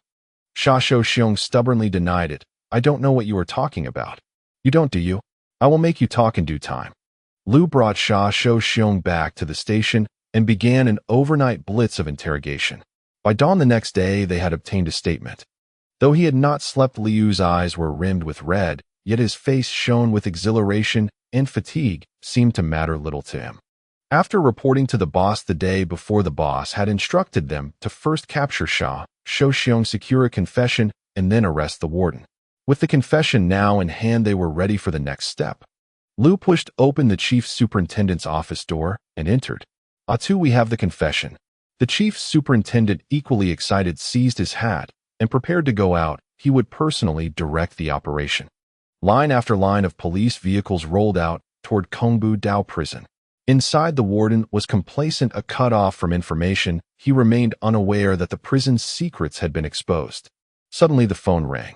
"What a whole squad of police are coming to arrest me. I must escape at once," the warden exclaimed in alarm. The warden hung up in a panic and pressed the alarm. The deputy warden burst in, disheveled, his hat gone. "Warden, what are your orders?" "There are police outside coming to arrest me. Take men and block them. No one may enter without my command." Unknown to everyone except the warden and Yin Lao, a tunnel had been hollowed beneath the prison, running underwater to where a speedboat lay in wait for a swift escape. The deputy warden urgently blew the assembly horn. Squad after squad of prison guards armed with live ammunition moved to reinforce the main gate. The prison as a whole had been complicit in drug manufacture and trafficking. Now that the police had come to arrest them, they knew there would be no leniency, and therefore resisted fiercely. The prison had only a single main road connecting it to the outside world, like an impregnable fortress. Breaching it would not be easy. On the highway Detu rode with Lu Jingxiong. As an informant, he was well acquainted with the prison's internal conditions. Just as the convoy approached the prison, several shots rang out. The lead vehicle was struck and toppled to the roadside, and the entire convoy came to a halt as they faced off against the prison at the gate. Lu brought Detu to the chief superintendent's side and introduced him. "Atu, this is my informant. He knows the inside of the prison well." The chief superintendent glanced at Detu and nodded. "I intend to call on the Flying Tigers. Have him accompany the operation and act as guide for the Flying Tigers." "Understood." In front of the prison stood a large iron gate, and an assault from the ground was utterly futile. Therefore, the chief inspector planned to have the Flying Tigers use helicopters for an aerial drop. Then they would break into the Terror Island prison from the inside. However, since Terror Island prison was a private facility, the Hong Kong government did not possess the structural blueprints requiring someone to lead the operation. Dadu was the best candidate. Having no objections to joining the Flying Tigers, Dadu was motivated by his own mission. Moreover, he was concerned that the warden might escape. He certainly did not believe the warden would sit idly by. Datu glanced at Lu Jingxiong and exchanged a knowing look. Lu Jingxiong pointed at Datu and said to the chief inspector, he was previously sentenced to 10 years in prison by the court. "I propose we turn him into a witness and give him a new identity, erasing his past." The chief inspector looked at Lu Jingxiong, nodded, and agreed. This was not the first time such an arrangement had been made. In many major cases, to expedite resolution, insiders of criminal organizations were often tempted to become witnesses. After the case was solved, these witnesses would be given new identities and settled abroad to prevent retaliation. After receiving the chief inspector's promise, Lu Zhengxiong hurried Datu to the Flying Tigers location. Upon arriving at the assembly point of the Flying Tigers, several helicopters were already prepared, their rotors spinning, ready to spring into action. The leader of the Flying Tigers approached, unfurled a map, and instructed Datu to start explaining the terrain. The prison is divided into 4 sections, east, south, west, and north, with barriers in between. The poppy field is located in the west section, and I suspect there should be a significant amount of drugs stored there. The prison yard is spacious enough for helicopters to land. This is the prison's office building where the warden is located. He is the main culprit, but he is extremely dangerous, so you all must be careful. Data warned that the warden was very dangerous, but the members of the Flying Tigers seemed unconcerned, perhaps due to their confidence as elite operatives. Seeing this, Data ceased his attempts to persuade them, knowing they would realize the danger soon enough. Considering that Datu could help guide them, the leader of the Flying Tigers agreed to let him accompany them. Shortly thereafter, the helicopter took off and reached the prison's airspace. The commotion above did not escape the deputy warden's notice, who rushed to inform the warden. Warden, the police have been blocked outside, but there are helicopters hovering above the prison. I suspect they plan to drop in. What should we do? The warden, who was previously directing the cleanup, pulled open the blinds to look at the sky and coldly smiled. Isn't this a perfect mode of transportation? Taking a speedboat isn't safe. There's nothing as quick and convenient as a helicopter. The deputy warden, who had been fretting about how to escape, brightened at the warden's words and said, "Warden, I'll go arrange it." "Go ahead, Humph. Do you think I'm afraid just because you send in some Flying Tigers?" The warden was extremely confident. Regular criminals might not stand a chance against the well-trained Flying Tigers, but he was no ordinary man. He was something beyond. After surveying the area, the helicopter noticed there were no immediate dangers around the yard and prepared to lower the personnel. As the helicopter descended, its rotors stirred up dust around the yard, finally settling smoothly onto the ground. Without waiting for the helicopter to fully land, the Flying Tigers jumped out, spreading out into a defensive position. Data naturally followed suit, disembarking from the first helicopter. The other helicopters opted to use ropes to lower their teams. The deputy warden observed the actions of the Flying Tigers and asked the nearby prison guard warden, "Should we take action now?" The deputy warden shook his head. "No need. Let them in first. If we act now, what if they escape in the helicopter? Once the Flying Tigers have moved in, we can then seize the helicopter." Although the Flying Tigers were confident in breaking into the prison, they still left one helicopter as a backup. Several members guarded the helicopter while the others dispersed to eliminate the resisting prison guards. Dato, unarmed and untrained, stayed by the helicopter after giving directions. He would wait until the Flying Tigers had cleared the threats before leading them to search. "Deputy Warden, do you see that person by the helicopter? Isn't that the escapee?" The prison guard asked again. Although the deputy warden had only one eye left, his sight was still sharp. After looking closely, he gritted his teeth. "Indeed, he is an undercover.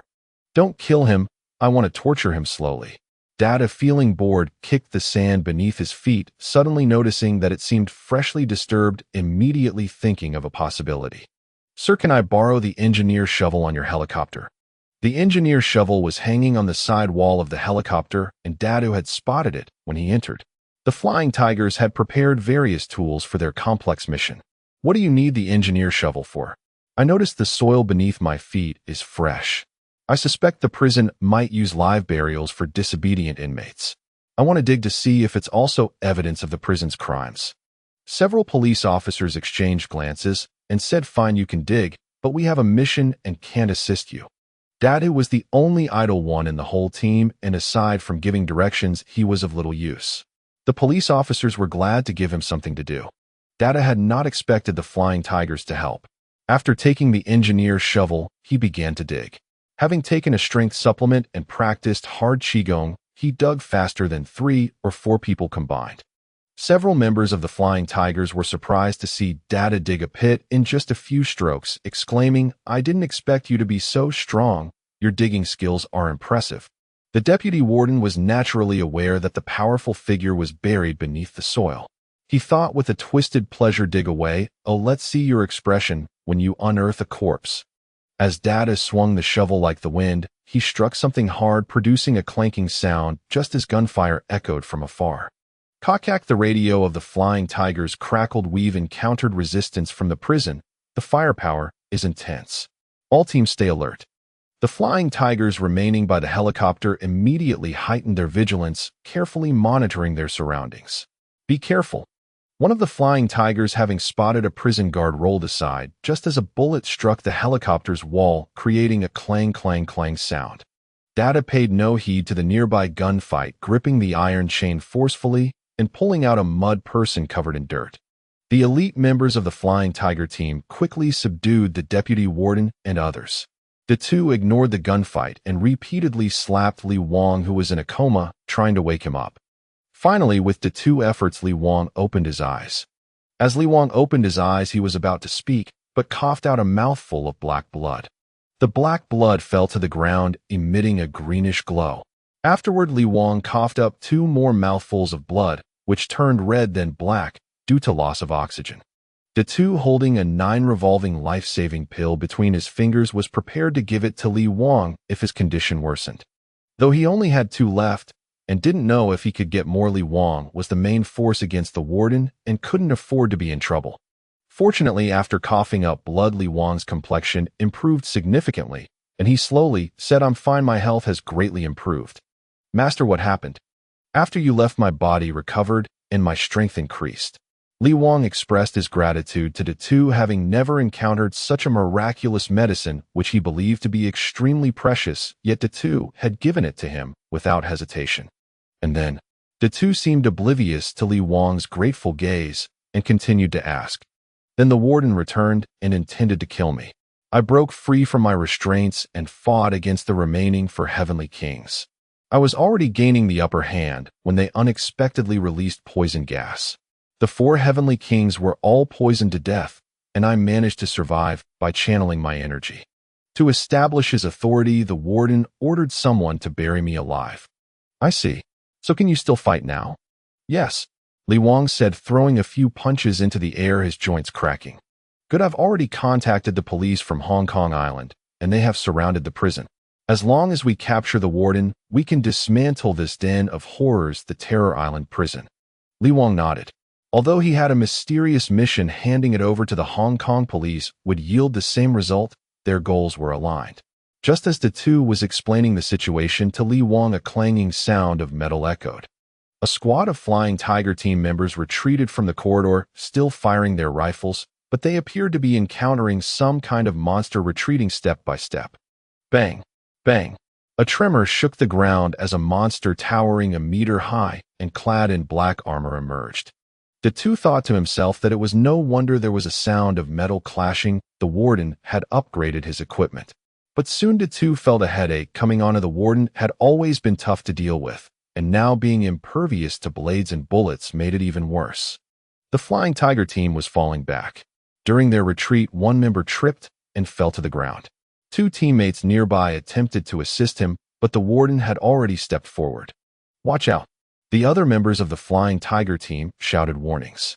The 2 assisting members turned to see the warden's iron arms swinging towards them, bringing a gust of fierce wind. Clang! Clang! The sound of collision rang out as the assisting members were sent flying several meters away, crashing to the ground as blood seeped from their tactical masks. The fallen Flying Tiger team member fared worse, directly crushed under the warden's foot. Even though he was wearing a bulletproof vest, the ceramic plates inside were shattered. The chest of the Flying Tiger member visibly caved in, resembling a crushed bug, with his head and feet sticking up, clearly on the verge of death. Seeing this, the remaining members of the Flying Tiger team were furious, their weapons continuously firing bullets. However, when the bullets struck the warden, they only forced him back a couple of steps, leaving only pale marks on his armor. Realizing their attacks were futile, a member of the Flying Tiger team anxiously asked, "Captain, we can't kill him. What should we do?" "The enemy is powerful. The mission is no longer achievable. Retreat quickly and await redeployment." The warden was impervious to blades and bullets, and the Flying Tiger team did not carry heavy weapons, making it impossible to stop him. Their ammunition was running low, and once they ran out, they would be lambs to the slaughter. At that moment, the team leader of the Flying Tiger team was extremely grateful that they had left a helicopter behind, otherwise they wouldn't even have the chance to retreat. However, a single helicopter couldn't hold too many people. The Flying Tiger team member guarding the helicopter glanced at the two, and Li Wang signaling what about them. The helicopter can't carry that many people, and if their intel hadn't been faulty, we wouldn't have been trapped here. Although the team leader did not explicitly say to abandon Datu, the implication was clear. Upon hearing this, Datu inwardly cursed. Before boarding the helicopter, he had warned them to be cautious of the warden, but they had not taken it seriously. Now, having suffered a huge loss, they were blaming him instead. However, Datu did not argue with them. He had never expected the Flying Tiger team to take on the warden. His only reliance all along had been Li Wang. Moreover, he had just noticed the warden's weakness. Despite being fully armored, there were gaps in the connections of the armor, which were the warden's vulnerable points. Relying solely on firearms would not suffice, and Datu could not help but think of his mission reward. Signing in at the warden's office would earn him a black gold dagger as a reward. Since it was a system task, perhaps the key to defeating the warden lay in this black gold dagger. The Flying Tiger team members quickly ran into the helicopter, even exceeding capacity, crammed inside like sardines. Datu and Li Wang watched from the side, but did not move forward. The warden, clad in iron armor, was not quick to act, but he was obstructed by Li Wang and Datu. The hard Qigong of the Force King was unknown to what extent it had been practiced, as he was struck back by the warden 3 times, yet remained as lively as ever. However, Big Head noticed that with the protection of the iron armor, the Force King had no way to deal with the warden and had to remove the warden's protection. "Senior brother, I have a way to deal with him. You can stall him for a bit, but don't confront him heated." After all that had happened, the Force King trusted Big Head immensely. He nodded in agreement and allowed Big Head to proceed while he held off the warden. Trying to escape. It's not that easy. The warden's iron arm swept towards Big Head, but with the iron armor his agility was significantly reduced, allowing Big Head to dodge. Big Head circled around to the back of the warden, who struggled to turn around, making it difficult for him to give chase. One need stop him. If he escapes, he'll make your life a living hell. The warden's command was directed at the deputy warden, who was nicknamed One-Eyed. The deputy warden emerged from the corner, bowed respectfully, and then rushed after Big Head, holding a handgun. Big Head, unwilling to engage with the deputy warden, hurried towards the warden's office. The deputy warden fired a few shots at Big Head, but unfortunately he was too far away, and Big Head was agile, thus he missed. A few prison guards followed behind, and the deputy warden quickly ordered them to pursue Big Head. Although Big Head had never been to the warden's office, he had been to the prison office building a few times and was familiar with the layout. The deputy warden noticed Big Head's path, and his expression suddenly changed. "Quick, quick, the young master is still inside. Hurry and stop him." It turned out that the warden believed there was no immediate problem in the prison, so he left his mentally challenged son in his office. He planned to decide whether to take his son with him after he finished with his business. After all, the speedboat was small, and taking his son out posed considerable danger. Conversely, even if the police burst into the prison and took his son away, it wouldn't cause him any trouble. It would just mean that the father and son could not meet for the time being. However, the police were one thing, they followed the rules. Big Head was not a police officer, but a prisoner. After receiving the deputy warden's forceful order, the guards quickened their pace, but still couldn't stop Big Head, allowing him to break in. Bursting through the door, Big Head completed the sign-in task and obtained the black gold sword. The next sign-in location was the prison's underground laboratory with a reward of 3 great pills. Big Head had previously felt that the prison's sewer was unusual, and now the system confirmed it. There was indeed a biological laboratory hidden below. Just as he was contemplating the biological laboratory, Big Head suddenly felt something hit him. He looked up to see a dazed and chubby boy about 12 or 13 years old wearing pajamas and throwing something at him. Though Big Head had never seen him before, he knew that the warden had a mentally challenged son, and it seemed this was the person in front of him. From the movie's plot, Big Head knew that the warden's son was not a good person. Although he was silly, he could not be described as kind. However, Big Head was not in the mood to argue with the fool. Just as he was about to leave, the warden's foolish son became relentless. He suddenly swung a stick at Big Head. "He'll kill you. Bad guy. He'll kill you." Big Head was furious. He ignored the boy, yet the boy was getting more aggressive. Fueled by rage, Big Head kicked the warden's foolish son hard, sending him crashing out of the office. Thankfully, Big Head had held back a bit of strength, or he would have kicked him to death. Just then, the deputy warden arrived, and upon seeing Big Head kick the foolish son away, he yelled and began shooting at Big Head. "Young master, are you all right?" Big Head sensed something was wrong as soon as the deputy warden appeared. Seeing the deputy warden raise his hand to shoot, he immediately retreated back into the office and retrieved the black gold sword. The black gold sword lived up to its name, with a blade as black as ink but shimmering with a glossy sheen. 3 feet long and quite heavy, it felt just right in Big Head's hand, enhanced by his increased strength, though he wondered about its power. The deputy warden probably thought that with a gun in hand Big Head was afraid and had retreated into the office, so he boldly approached with his men. The voice grew louder as he issued commands to the guards. "You two watch the door, don't let that kid escape. I need to check on the young master." Hearing the voice, Big Head realized that just as the deputy warden reached the door, he suddenly charged out, brandishing the black gold sword. With a chaotic sword style paired with the sword, the area within 1.5 meters felt like Big Head's domain. The wrists of the 2 guards aiming their guns were severed, causing them to scream. The deputy warden lifted his hand to retaliate, but had his wrist cut off by Big Head. Before the deputy warden could cry out, Big Head struck again, slicing diagonally across his face from above to below, from right to left, creating a deep gash that split the deputy warden's face in 2. Bang! The deputy warden's plump body collapsed, landing on the foolish son. The other 2 guards fell to the ground, wailing in agony, and Big Head shouted, "Why aren't you running? Do you want to die?" Despite their excruciating pain, the 2 guards stumbled to their feet and ran for it. Just as they turned the corner, a group of guards appeared with riot shields, riot forks, and batons.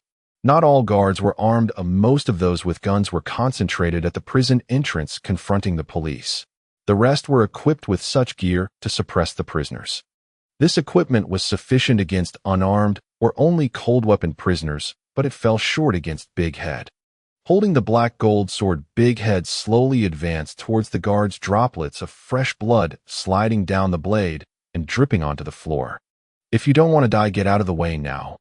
The narrow corridor could be blocked by 2 shields. As Big Head approached with the sword, he issued a warning. The guards retreated step by step until there was nowhere left to retreat. Suddenly someone shouted, and the guards stopped retreating and charged at Big Head. "You overestimate yourselves." Big Head sneered, the black gold sword slicing through the riot shield that could block ordinary blades, severing it cleanly in 2. "I gave you a chance, but you insisted on seeking death. Blame me not." The sword danced with precision as Big Head charged into the crowd, and wherever the blade passed, severed limbs flew and blood splattered. "Don't come near. Don't come near." The guards on the outskirts were so terrified by the hellish scene that they fell to the ground, scrambling to retreat, looking at Big Head as if they were staring at a devil. Big Head approached the guards, who were covered in blood, collapsing and swaying before him, their eyes tightly shut, too afraid to look directly at Big Head. "Killing you would only dirty my sword." The sound of footsteps, like someone treading in muddy soil, gradually faded away. The guards, having narrowly escaped death, opened their eyes to see a trail of bloody footprints extending out of the office building. In the square of the terrifying island prison, King Lee was being brutally beaten by the warden. At this moment, King Lee was covered in wounds, blood dripping from the corner of his mouth, half kneeling on the ground, gasping for breath. The warden's armor also had several dents, but compared to King Lee's condition, it was in much better shape. "King Lee, I never expected your hard chi cultivation to advance so quickly. You aren't dead, yet I fear you are about to cultivate inner chi soon." Inner chi can enhance defense and increase attack. Inner chi can only be contained beneath the skin, akin to donning an invisible armor, which not only offers superior protection compared to real armor, but also does not hinder movement. But this is a secret technique of hard chi. How could the warden know? Noticing King Lee's doubt, the warden laughed heartily. "Ha! I not only know that you are practicing hard chi, I also know who taught you. Where's good ghost?" Did he send you here? How do you know Uncle Good Ghost's name? Not only do I know, but I have also practiced hard chi, which you don't know, right? Haha. I initially intended to use you to lure Good Ghost out, but now that the plan has changed, you shall die. With that, the warden strode towards King Lee's iron fist, smashing down towards his head. King Lee was now exhausted and unable to dodge, and just as he thought he was about to meet his end, a figure stepped in front of him. Data held his knife horizontally, using the back of the blade to block the warden's fist, but he was also pushed back several steps by the tremendous force. It's you, eh? You burned my poppy field and ruined my plans. So what if it was me? Today is your day to die? Senior brother, I will hold him off for you. You focus on recovering your energy. All right. Be careful, junior brother. King Lee did not hesitate, sitting cross-legged on the ground to meditate. He did not know if Data could hold him off, but being overly cautious would only make the situation worse, so he could only trust Data. Senior brother, are you also a disciple of Good Ghost? So what if I am? That's still much better than being something neither human nor ghost like you. Just because you wrapped yourself in iron armor, do you think others want to see your ghostly form? Seeking death. This statement clearly enraged the warden, who abandoned King Lee and attacked Datu instead. Data dodged the punch, circling behind the warden, and swung his black gold treasure knife fiercely downward. The blade scraped against the armor, sparking, but after one strike, all that resulted was a white mark on the armor. The warden had seen Data's series of movements and thought the treasure knife was powerful. Now that it merely left a white mark, he burst into laughter and mocked him. Haha, I thought you were formidable, but you're just a silver-plated spearhead. Although mocked, Data did not get angry. He merely glanced at the gaps in the warden's armor, searching for an opportunity to strike. If you can't cut me down, then you shall die. The warden spread his arms wide, aiming to crush Datu like a rotten watermelon. Like an eagle catching a chick, Data dodged again, this time stepping on the warden's knee, leaping up as his knife viciously struck the joint of the warden's right arm. A nauseating sound echoed as the black gold knife made contact with the iron ring at the joint, cutting a small gash, but failing to sever it. Suspended in midair before Datu could land, the warden's arm swung back, striking him hard in the waist, sending him flying. Bang! Data hit the ground and rolled several meters before finally coming to a stop. So that's the plan, huh? I'll have to see whether you sever my iron ring first or I kill you first. The warden mocked again. He was extremely confident that he would kill Datu before he could succeed in severing the armor. Data, having taken the warden's iron hammer-like strike, was also in pain, feeling a dull ache in his waist. Fortunately, it wasn't a vital organ, otherwise he would have been seriously injured. No, this exchange of injuries will surely lead to my demise before his. I must use speed to stall him, wearing him down bit by bit.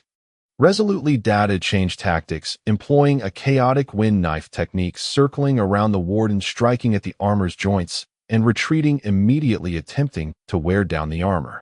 While this tactic prevented Datu from being hit again, it consumed a lot of energy. Soon Datu was panting heavily. Haha. Do you think that just because you're fast enough that I can't hit you, it will help? Dream on. The most damaged part of the warden's armor, the joint, had only been worn down halfway. It was impossible to sever it before Datu exhausted his energy. Moreover, this was just one hand. Don't forget the warden was covered in armor all over. Datu was also contemplating a strategy, reviewing the items he currently possessed. Ordinary food would not replenish energy quickly, so he focused on a few small and large recovery pills. These pills were designed to enhance cultivation. Their principle was to slowly release medicinal properties upon ingestion, replenishing true energy, perhaps enhancing the recovery rate of his true energy. A dead horse can be treated as a live one. Data took out a small recovery pill and swallowed it. Soon a warm current rose from his dantian, spreading through his limbs. Feeling the surge of power, Datu realized there was hope. You think you can outlast me? Let's see who wears down who first.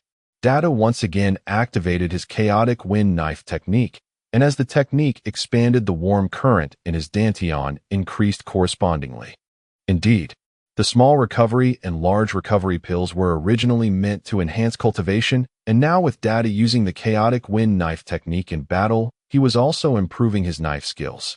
Noticing Data's sudden vitality, the warden felt a tinge of unease, but he remained confident that he would wear Data down before he could sever his armor. The two engaged in fierce combat again. To say it was a battle might not be accurate, as it seemed more like the warden was being relentlessly attacked like a wooden man. In such an intense fight, the small recovery pills consumed energy dozens of times faster than meditative cultivation. The small recovery pills that could last 3 days were depleted within minutes. At this moment, the warden's right arm armor was barely connected, and just a few more strikes would sever it. However, looking at the once again gasping Data, the warden felt that his opponent would not have the chance. Unfortunately, a few more strikes, and you would have succeeded. The warden deliberately shook his right arm, and indeed it was much looser than before. Is that so? Data retorted, pulling out the last small recovery pill from his space and holding it up to his mouth.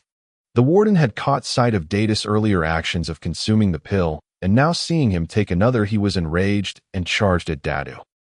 After another 10 minutes, the warden's right arm armor had fallen off, and the left arm's armor had also become loose. On the right arm, there were many cuts from the knife. However, the cuts only penetrated half an inch into the flesh, which was trivial compared to his arm, now thicker than an adult's thigh. This time you must be out of medicine, right? Seeing Datu panting again, the warden believed he could not have any pills left and became arrogant once more. Data said nothing, merely took out a large recovery pill, pinched it between his fingers, displayed it to the warden, and then swallowed it. The King of Strength sat in meditation, his mind completely immersed in the meridians of his body, utterly unaware unless someone attacked him. However, the warden's roar was simply too loud, filled with humiliation and indignation, making it impossible to ignore. The King of Strength woke up, but the scene before him was hard to believe. Before him, the once invincible and indestructible warden was covered in cuts, his armor stripped from his limbs, scattered on the ground, with only a piece of armor protecting his chest. Even the helmet had been knocked off at some point, revealing his true face. Yet this face was somewhat hideous and grotesque. The warden's features could be described as fierce, but he was still human. Now a lump protruded from the center of his skull, with hair on either side, resembling a flattened trident. His facial features were completely exaggerated, and a large mass of brain fluid flowed from his nostrils, resembling a thick, sticky snot, quite disgusting. Seeing this countenance, the King of Strength suddenly recalled some images shown to him by the benevolent ghost. The benevolent ghost had said that the King of Strength was an emissary of hell, and the current warden was no different from a hellish minion. With a bang, the black gold sword in Big Head's hand pierced the gap in the warden's armor from the side. Then he forcefully slashed upwards, directly removing the warden's chest plate. However, as a result, Big Head was struck in the chest by the warden's fist and was sent flying. This blow was incredibly heavy. Even the black gold sword fell from his hand, but the warden's armor was completely shed. Big Head wanted to get up, but the King of Strength stood in front of him. "Junior brother, leave the rest to me." Big Head marveled at the King of Strength's recovery, thinking to himself, what a monster. He relied on pills while the King of Strength relied purely on talent. With the King of Strength holding the line, Big Head no longer tried to be brave, also performing his hard chi technique, sitting cross-legged to heal. The King of Strength raised his fist and shouted at the warden, "Your opponent is me. And what of it? Do you think without armor you are my match? Why does your appearance resemble that of a vile ghost?" Did the benevolent ghost not tell you? The vile ghost path is merely a branch of the hard chi technique. But then again, if he hadn't stolen the true teachings from me, would I have turned into this ghastly form? No matter what grievances you have with Uncle Benevolent Ghost, after all the evil you've done today, is your day to die. You speak so boastfully. After the King of Strength's roar, he charged towards the warden, who was equally unwilling to back down, raising his fist to meet him. The clash of hard chi techniques was devoid of any fancy tricks. It was simply a test of who had the harder fists and tougher bones. After transforming, the warden, being tall and long-limbed, had a complete advantage. Just as his fist was about to hit the King of Strength, the King of Strength's head suddenly darted to the side, narrowly avoiding the warden's punch. At the same time, the King of Strength's fist, imbued with a terrifying aura, struck directly into the warden's abdomen. Boom! The King of Strength's fist acted like a drill, piercing straight into the warden's belly, and as he withdrew his fist, a large amount of blood and flesh flowed out from the wound. The warden clutched his wound, retreating in horror How is this possible? Your strength has increased so much since before. What does it mean to be a martial genius among millions? Today the warden truly encountered one. But it's impossible for him to admit defeat like this. Humph. Even if you have grown stronger, you are still no match for me. Otherwise, what was the point of my modification? The warden removed his hand, revealing a mass of granulation emerging from his wound, as if it had life rapidly healing. Did you think I relied solely on armor? Let me tell you, without armor, my strength is even greater. The warden charged again, and the King of Strength repeated his technique, landing another punch on the warden. The King of Strength's thought was simple. He didn't believe that the warden's healing had no limits, and he aimed to break that limit. The warden had just suffered a loss, so this time he was naturally more cautious. His abdomen was pierced again, but his left arm locked around the King of Strength's arm, while his right fist struck heavily at the King of Strength's head. Boom. Like a drumbeat, the corner of the King of Strength's eye exploded, blood gushing out. He tried to break free, but the warden held tightly. As he struggled, the warden delivered a second punch. After being hit again, the King of Strength's head became a bit foggy, but this also awakened his ferocity. The King of Strength gripped the warden's left arm tightly, pulling with all his might. With a furious roar, the King of Strength unleashed a powerful force, ripping the warden's arm off. An arm as thick as an adult's thigh was forcibly pulled from the warden's body. At the severed end, a mass of granulation extended out, trying to reconnect. The King of Strength swung hard, tossing the warden's arm aside, but he was also kicked away by the warden, sent flying 3 to 4 meters. The warden let out a painful howl. Even though he had been modified, the pain of a severed arm was truly harrowing. He did not pursue the King of Strength, but ran towards his own arm. The warden retrieved his arm, aligning the wound. Both sides of the wound sprouted granulation, actually beginning to heal and reconnect.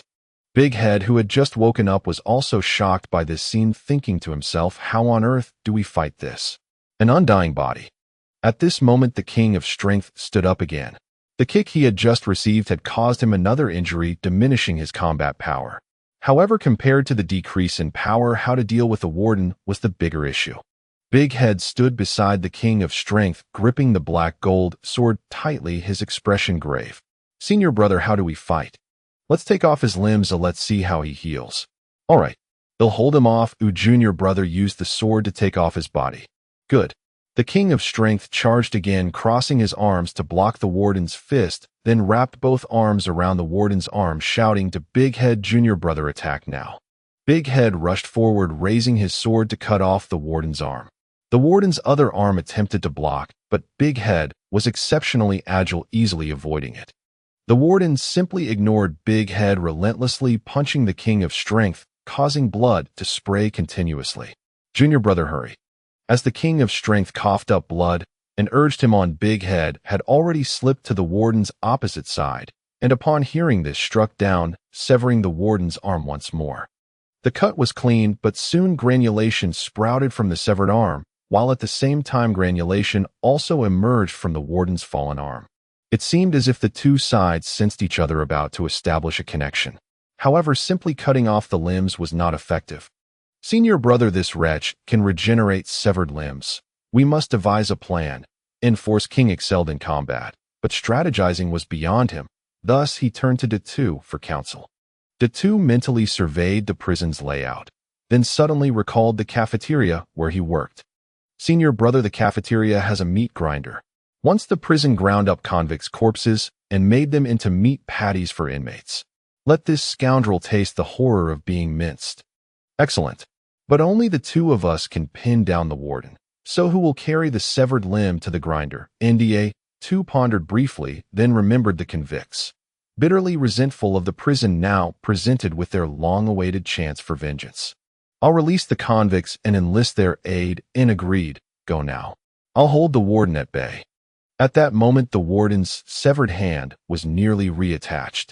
Datu lunged forward, severing the connection once more, then seized the hand and sprinted toward the cell block. Now missing one hand, the warden fought Force King evenly, yet seemed resigned, as if all hope of reattachment had vanished. The warden struck his own chest 3 times with his remaining arm, then spat a gout of blood. Enforce King recognized this technique instantly. Huang Quan had used it to strike his death point, igniting latent life force.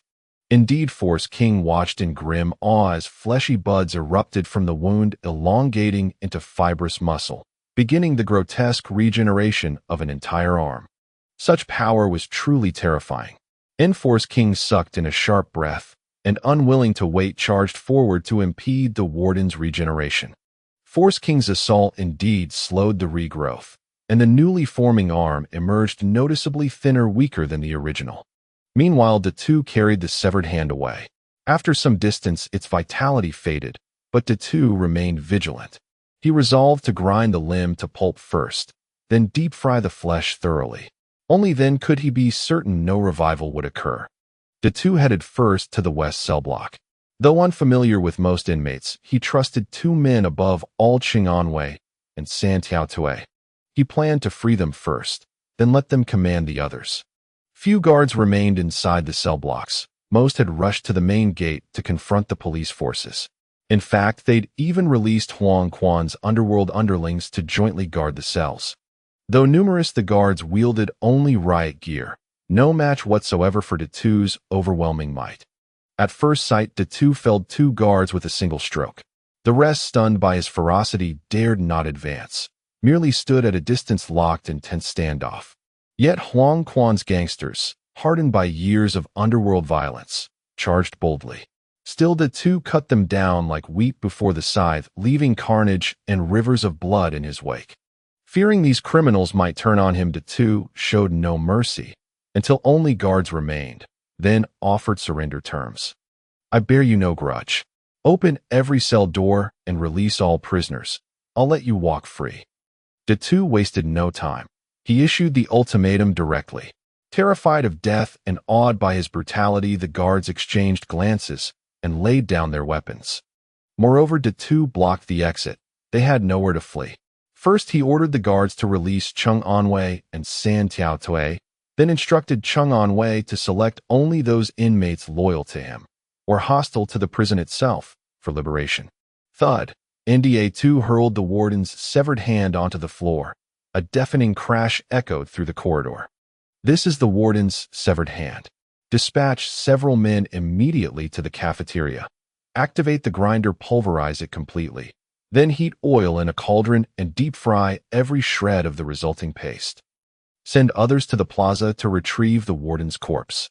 Listen while the police are engaged with guards outside the prison walls. I have secured amnesty for all of you. If freedom is what you desire, obey without hesitation. Only by destroying the warden will any of you survive."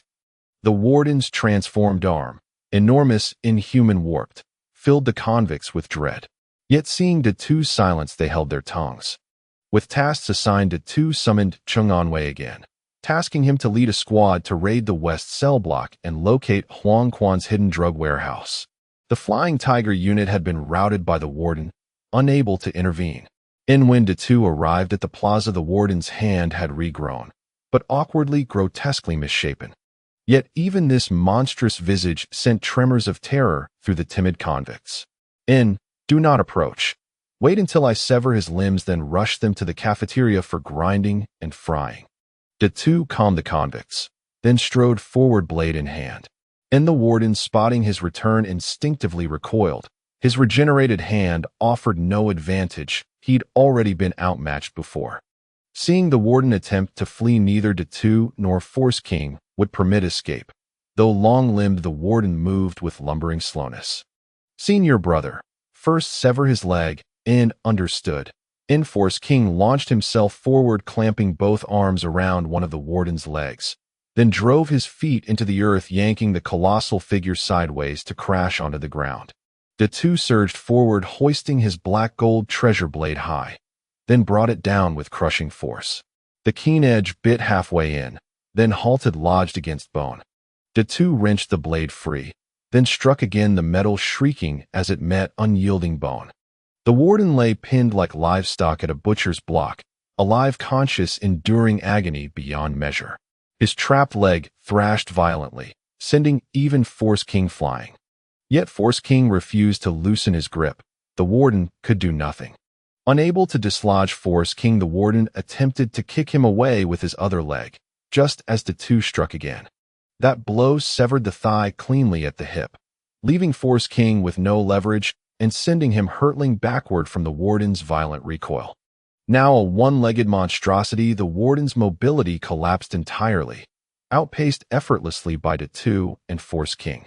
Defeat was inevitable. As death loomed, the warden roared in fury, "Don't think your victory ends anything.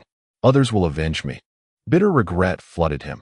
He should never have boasted, should have fled through the secret passage instead. Better to lose a son than his own life. But it was too late. The two hacked the warden into pieces, ordering convicts to carry the fragments to the cafeteria, while he seized the warden's hair and dragged the writhing, mutilated torso behind him. He had no choice. The warden's regenerative flesh buds could only be severed by his treasure blade. And no sooner had they neared the cafeteria than a cacophony of clattering metal rang out, followed by a nauseating pungent aroma, both rich and rancid. "Senior brother, are you an undercover agent sent by the police?" Li Wang looked at the two, nodding in acknowledgement as everything was left unsaid. "I encountered a mishap earlier and joined the Interpol. I got news that my enemies are in this prison, which is why I infiltrated here." Li Wang did not elaborate on the details of the mishap, but the two was aware of it. This also explains why the Hong Kong police were unaware of everything. In fact, Li Wang's background was very ambiguous, and the two did not want to delve deeper. "Junior brother, what is your intention in asking me this?" "The situation is like this. The warden and deputy warden, along with the 4 heavenly kings, have all been eliminated, and the Terror Island prison has collapsed. However, the prison gate is still under siege by the guards and police. I want to ask you, senior brother, to take the warden's head to convince the guards to open the gate, since my identity is not convenient for me to appear." The two was afraid that the Hong Kong police might go back on their word, but with Li Wang's identity as an Interpol agent, everything would be much smoother. "All right, I will go persuade them." "What are you planning to do next, junior brother?" "The sewer system under the prison is quite developed. I suspect there's a biological laboratory down there, and I want to investigate." Having just fought with the warden, Li Wang understood that this situation was unusual, so he agreed, saying, "Okay, just be careful. Once I finish here, I will find you." Watching Li Wang leave with the warden's head, the two did not head towards the sewer, but instead walked towards the prison office building. The head of the warden, after being oiled and fried, had lost its vitality, and ultimately the two kept it to use for negotiation. As for why the two went to the office first, it was because he had been too rushed during the sign-in and did not properly search the warden's office. The warden had been a drug lord for so many years, and the two did not believe he hadn't left behind any ill-gotten gains. The two was about to be released and needed money for many things. Despite his fighting ability, it was of little use. In the world, one needs to have background power, and especially money. Without money, how could he recruit men? Would the two go alone to oversee the situation? Entering the office building, he saw several guards hastily grabbing items, and he just happened to block their exit. These guards planned to bury the items in the prison and return later to dig them up. "I don't want to cause more killings. You put down the items and get out of here quickly. Don't force me to act." With blood still fresh on his black blade, the two killing intent surged, and the guards dared not say more, hastily dropping their belongings and fleeing. After driving the guards away, the two picked up some easily transportable valuables and stored them in his space. Along the way, the guards saw him and hurriedly left their loot behind. In front of the warden's office, the mentally challenged son lay groaning on the ground, breathing shallowly. The deputy warden's corpse was tossed aside, covered with many footprints. The two did not deal a finishing blow to the mentally challenged son, even though he was also deserving of death. In this state, he would be of no use even if he survived. Upon entering the office, it was already in disarray, yet along the way the two did not find any significant amount of silver, leading him to suspect that the guards had not discovered where the warden hid his money. The two knocked around the office to check for secret compartments. As the saying goes, hard work pays off. He finally discovered an unusual sound behind the bookshelf. With space at his disposal, moving the items was quite simple. As soon as his hand touched the item, he flicked it aside, and the bookshelf was moved to reveal a hidden safe. Directly storing the safe in his space, the two then went to the deputy warden's office, but unfortunately, he only saw an open cabinet door with its contents long gone. Seeing that he had taken enough, Tu turned to leave the office. At this moment, the prison was even more chaotic. With no guards to suppress them, many inmates took the opportunity to escape. It might also be that the guards intentionally let them out, wanting to stir up chaos in the prison. However, with his killing intent radiating and his clothes stained a dark brown with blood, no one dared to provoke him. Finding a sewer entrance, Tu jumped in, preparing to complete the last sign-in task in the prison. What he did not know was that at that moment a speedboat rushed into a secret tunnel beneath the prison. At the end of the tunnel, there was a spiral staircase. From the speedboat, an old man dressed in a black gown with eyebrows that reached his chin descended quickly up the stairs. This man was Yin Lao, the master of Huang Quan and a partner of the warden. Delayed by a matter, Yin Lao arrived a little later than expected. Little did he expect that his disciple had been killed and the warden blown to bits. At this moment, both he and Tu were moving in the sewer, and there was a high probability they would encounter each other. Li Wang, holding the warden's head, ran to the prison gate. At this moment, outside the gate, the police were shouting, "Listen, those inside, do not resist stubbornly. This is a deserted island. You cannot escape. Come out quickly and surrender. Otherwise, we will storm in. Nonsense, if you dare to storm in, we will kill all the inmates. Let's see how you will explain that." Seeing that the guards were unwilling to compromise, Li Wang shouted with the warden's head in hand, "The warden is already dead. Don't make any more unnecessary sacrifices." In Li Wang's view, most of the guards had probably not participated heavily in the drug trafficking and were merely blocking the door out of fear of the warden's tyranny. Hearing Li Wang's call, many guards turned their heads. After the warden transformed, his appearance had changed drastically, and even though Li Wang held the head, they did not recognize him.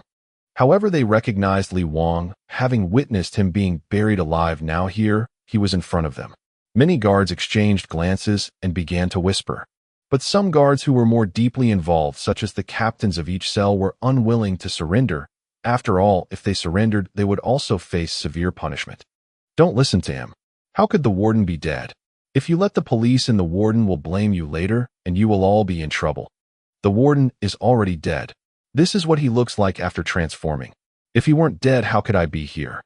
If you don't believe it, listen to the sounds from behind the prison. Due to the inmates being released, the noise from the back was quite loud, and many people's faces changed dramatically.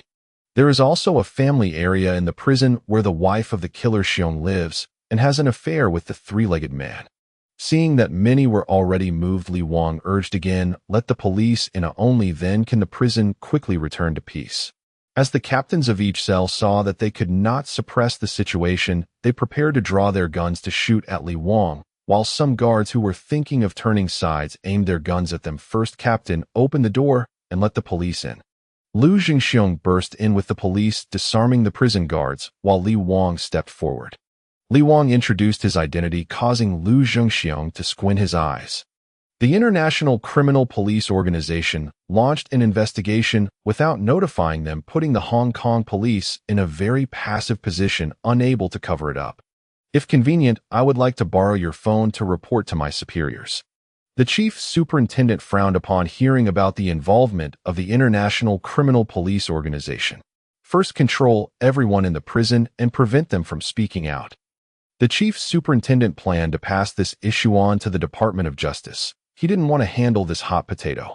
In the sewer, Tu walked towards the west warehouse and finally found a room resembling a secret chamber. As soon as he opened the door and stepped inside, a system prompt sounded in his mind. "Congratulations, host, check-in successful. You've received 3 great rejuvenation pills. The next check-in location is the Hongxing headquarters with a reward of comprehensive guide to human acupoints." Knowing that the next check-in location was the Hongxing headquarters, Tu realized his prison mission was likely over. The system's arrangement was surely leading him into Hongxing for revenge against Bi and others. Sometimes Tu felt as if he was being led by the system, yet he couldn't bear to give up the rewards, many of which were essential and unavoidable. Overthinking was futile, so Tu walked into the laboratory. Inside, various petri dishes were placed under dim light, reflecting an eerie glow. In some petri dishes, he could see organs floating, emitting a strange odor. Overall, the laboratory appeared to be in a semi-abandoned state, with no signs of ongoing operations. Some documents lay carelessly opened on the lab table. The two took a glance at the documents, but couldn't comprehend them. The documents were written in Japanese, which he didn't understand. He put the documents into his space, planning to find someone to translate them. Initially expecting some gains, he found nothing and decided to leave. Just as he was about to exit, an old man in a black robe walked in. It was Yin Lao. Both asked simultaneously. The two heightened his vigilance and assumed a defensive posture. Yin Lao, seeing this, sneered. I told Huang Quan not to let him in. If he were fine, he surely wouldn't forget my words. Speak. What happened to Huang Quan? The two hearts stirred. This person was actually related to Huang Quan. Judging by his age, he seemed like Huang Quan's master. The two knew Huang Quan was formidable. Although he wasn't afraid to confront Huang Quan with a knife, facing his master was another matter. Seeing the two on high alert, yet not responding, Yin Lao also assumed an offensive stance, resembling a praying mantis with his wrists bent and fingers aligned like daggers. If you want to speak, he'll just have to capture you. Yin Lao suddenly leaped, his fingers dancing in the air, creating numerous afterimages faster and more bewildering than Huang Quan. The two couldn't react in time, just like when Li Wang was caught off guard for the first time, and he was directly struck in an acupoint. The two felt a sharp pain at the struck spot, followed by a wave of numbness throughout his body, unable to stand and collapsing to the ground. No wonder you dare to challenge me. It turns out you've practiced hard Qigong, and your cultivation isn't bad. But with this little skill, it's still not enough before me. Looking at the two lying on the ground, Yin Lao lifted him up, muttering, If it weren't for me still having questions for you, I would have long since killed you. I have already sealed all your acupoints. Your hard Qigong is now useless. Listening to Yin Lao's words, the two tried to mobilize his true energy and found it blocked within his meridians, completely immobile. Seeing the two expression, Yin Lao knew he was attempting to break the blockage and couldn't help but sneer. No one had ever been able to break the acupoints he had sealed. So are you going to speak now? Where has Huang Quan gone? Yin Lao had been to the prison before, but it was in chaos. Huang Quan died from toxic gas, and besides the warden and deputy warden, no one knew his whereabouts. Yin Lao had asked several inmates, but couldn't get any answers, so he returned to the sewer to investigate and happened to encounter the two. But the two dared not reveal Huang Quan's whereabouts. If Yin Lao found out Huang Quan was dead, he might take his anger out on him. So you won't say, huh? Wait here, I have my ways to deal with you. Yin Lao lifted the two, ready to leave. Just as they stepped out of the laboratory, a voice shouted, Junior brother. Junior brother, are you there? It turned out Li Wang had finished his call and come down to look for the two, descending into the sewer after not finding him. When Li Wang had previously come down to see off Lao Ma, he had been down here as well and was familiar with the surroundings, just in time to stumble upon Yin Lao preparing to take the two. The two hurriedly shouted, Senior brother, I'm here. Yin Lao, furious, struck the two chest with a palm, cursing, You little brat seeking death. The two was hit hard, spitting blood, collapsing weakly to the ground. Li Wang charged out from the tunnel, witnessing this scene, and instantly furious. A powerful punch crashed towards Yin Lao, who dodged and assumed a stance, preparing to duel with Li Wang. Li Wang, seeing Yin Lao's familiar movements, asked, What is your relationship with Huang Quan? He is my disciple. Do you know his whereabouts? Li Wang, being honest, replied directly, During a fight with Huang Quan, I severely injured him, and then he died from the toxic gas released by the warden. What about the warden? Yin Lao asked. The warden was killed by me and my junior brother. Oh no. Upon hearing that both his disciple and partner were dead, Yin Lao grew even angrier, especially since the culprit was right before him. He decided to eliminate both Li Wang and the two. The two lay on the ground, barely conscious, revealing a bitter smile. His senior brother had completely angered Yin Lao, while both were likely to lose their lives here. From his space, the two took out a precious 9-transformation life-prolonging pill and swallowed it to keep himself alive. Meanwhile, Li Wang and Yin Lao had also started fighting. Yin Lao's fingers struck Li Wang, but were deflected. Surprised, he exclaimed, No wonder you could kill Huang Quan and the warden. It turns out you have mastered hard Qigong to the point of producing Qi. But that's still not enough. Just as Yin Lao was about to engage again, several people rushed out from the tunnel. It was Lu Zhengxiong leading the team. Seeing Li Wang confronting Yin Lao, they all raised their firearms. Yin Lao excelled in strange tactics, but he couldn't withstand bullets. If Li Wang held him up, he would surely be hit. Realizing the situation was untenable, he immediately thought of retreating. Kid, since you brought helpers today, they'll spare you this time. But if I see you again, I will definitely kill you. After leaving those harsh words, Yin Lao's figure retreated like a ghost. Lu Jingxiong immediately opened fire, but couldn't even hit a corner of Yin Lao's clothing. Seeing Yin Lao retreat, Li Wang had no intention of pursuing him. He helped the two up and asked with concern, "Junior brother, are you okay?" "I am fine, you. I have already taken the medicine and my life is secured." However, Li Wang still made the two sit cross-legged, attempting to use his true energy to help heal him. After a long while, Li Wang finally opened his eyes, but his gaze was filled with worry. "Junior brother, your meridians?" In contrast to Li Wang's concern, the two remained quite calm. He was most aware of his own body. Li Wang's true energy entered the meridians and the qi transformed from the 9 turns life-extending pill merely dissipated the true energy left by Yin Lao, but breaking through the acupoints was still a distant goal. One could only wonder how Yin Lao's strange skills were cultivated. "Junior brother, don't worry. I will transfer true energy to help you open your meridians daily and you will recover soon." The two shook his head. Not to mention Li Wang couldn't always be by his side. They were inherently on different paths. "No need, I will practice daily and eventually break through. Persistence will wear down stone. It will just take some time." Currently, the two, after recovering, was perhaps only slightly better than after taking a strength-enhancing pill, more resilient and vibrant. But he did not possess Li Wang's power, which could break through city walls and snap iron chains. "All right, just be careful, junior brother. It's a shame Uncle Ghost isn't here, otherwise he would surely have a way." Li Wang had already received a new mission. He had just intended to apply for a delay to take care of the two. Since the two declined his offer, Li Wang could proceed with his task. Regarding his injuries, the two maintained an optimistic attitude, which reminded him of the purpose of the system reward for the comprehensive guide to human acupoints. Perhaps obtaining the guide would allow him to break through the acupoints more quickly. Originally, the two had a laid-back attitude, as with the rewards he had received, living a good life was quite simple. Now, with Yin Lao as an enemy, he had to work even harder. The two then looked at Lu Jingxiong, stepping forward to express his gratitude. "Thank you, Lu sir. If it weren't for you bringing people here, both my senior brother and I would likely be in danger." Lu Jingxiong had also witnessed Yin Lao's ghostly movements while escaping, but he did not take credit for it. "No need to thank me. That person not only feared us, but likely feared us teaming up to keep him at bay. It's mutually beneficial." Lu Jingxiong understood the situation, and the two did not say more, but instead inquired about the matters they had previously discussed. "You have connections with he, sir, and no one suspects that you are my informant. However, this matter still needed to be discussed, and you may need to stay here for a while longer. The higher-ups have yet to conclude how to arrange these offenders." The two nodded, no longer elaborating. A few of them went to the ground where the situation in the prison had been brought under control, and the guards had all been detained awaiting sentencing based on their offenses. A large amount of undelivered drugs had been searched from the For Heavenly King's warehouse, confirming the case of the prison drug scandal. The offenders had all been sent back to prison awaiting a decision from above. The prison was temporarily under the supervision of the police department. A few days later, everything finally reached a conclusion.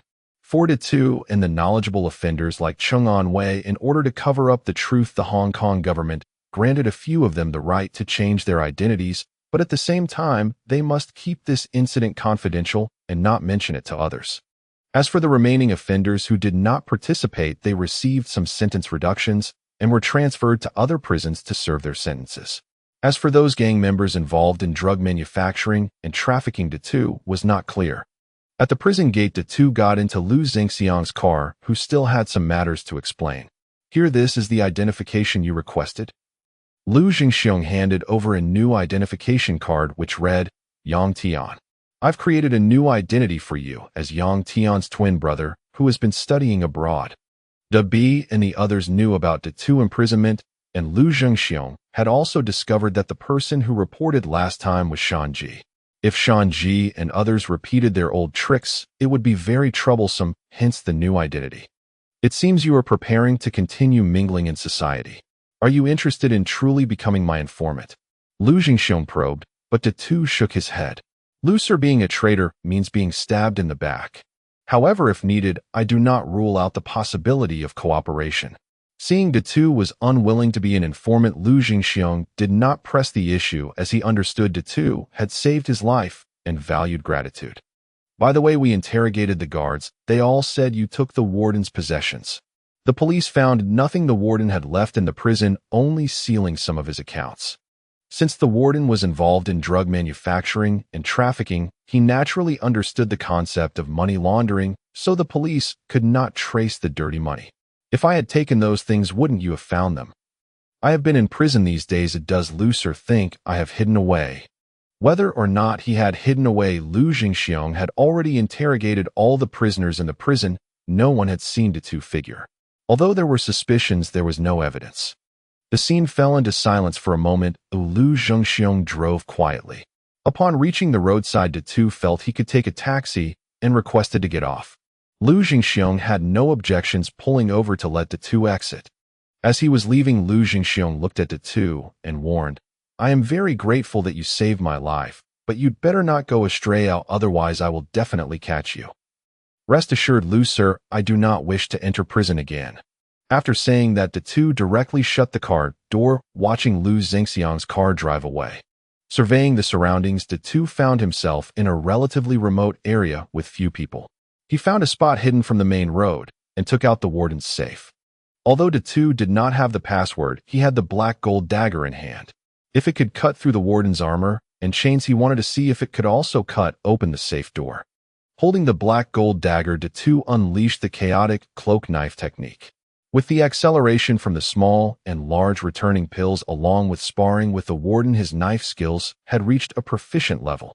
The safe door was generally wrapped in iron and concrete, with the lock core consisting of several small steel columns.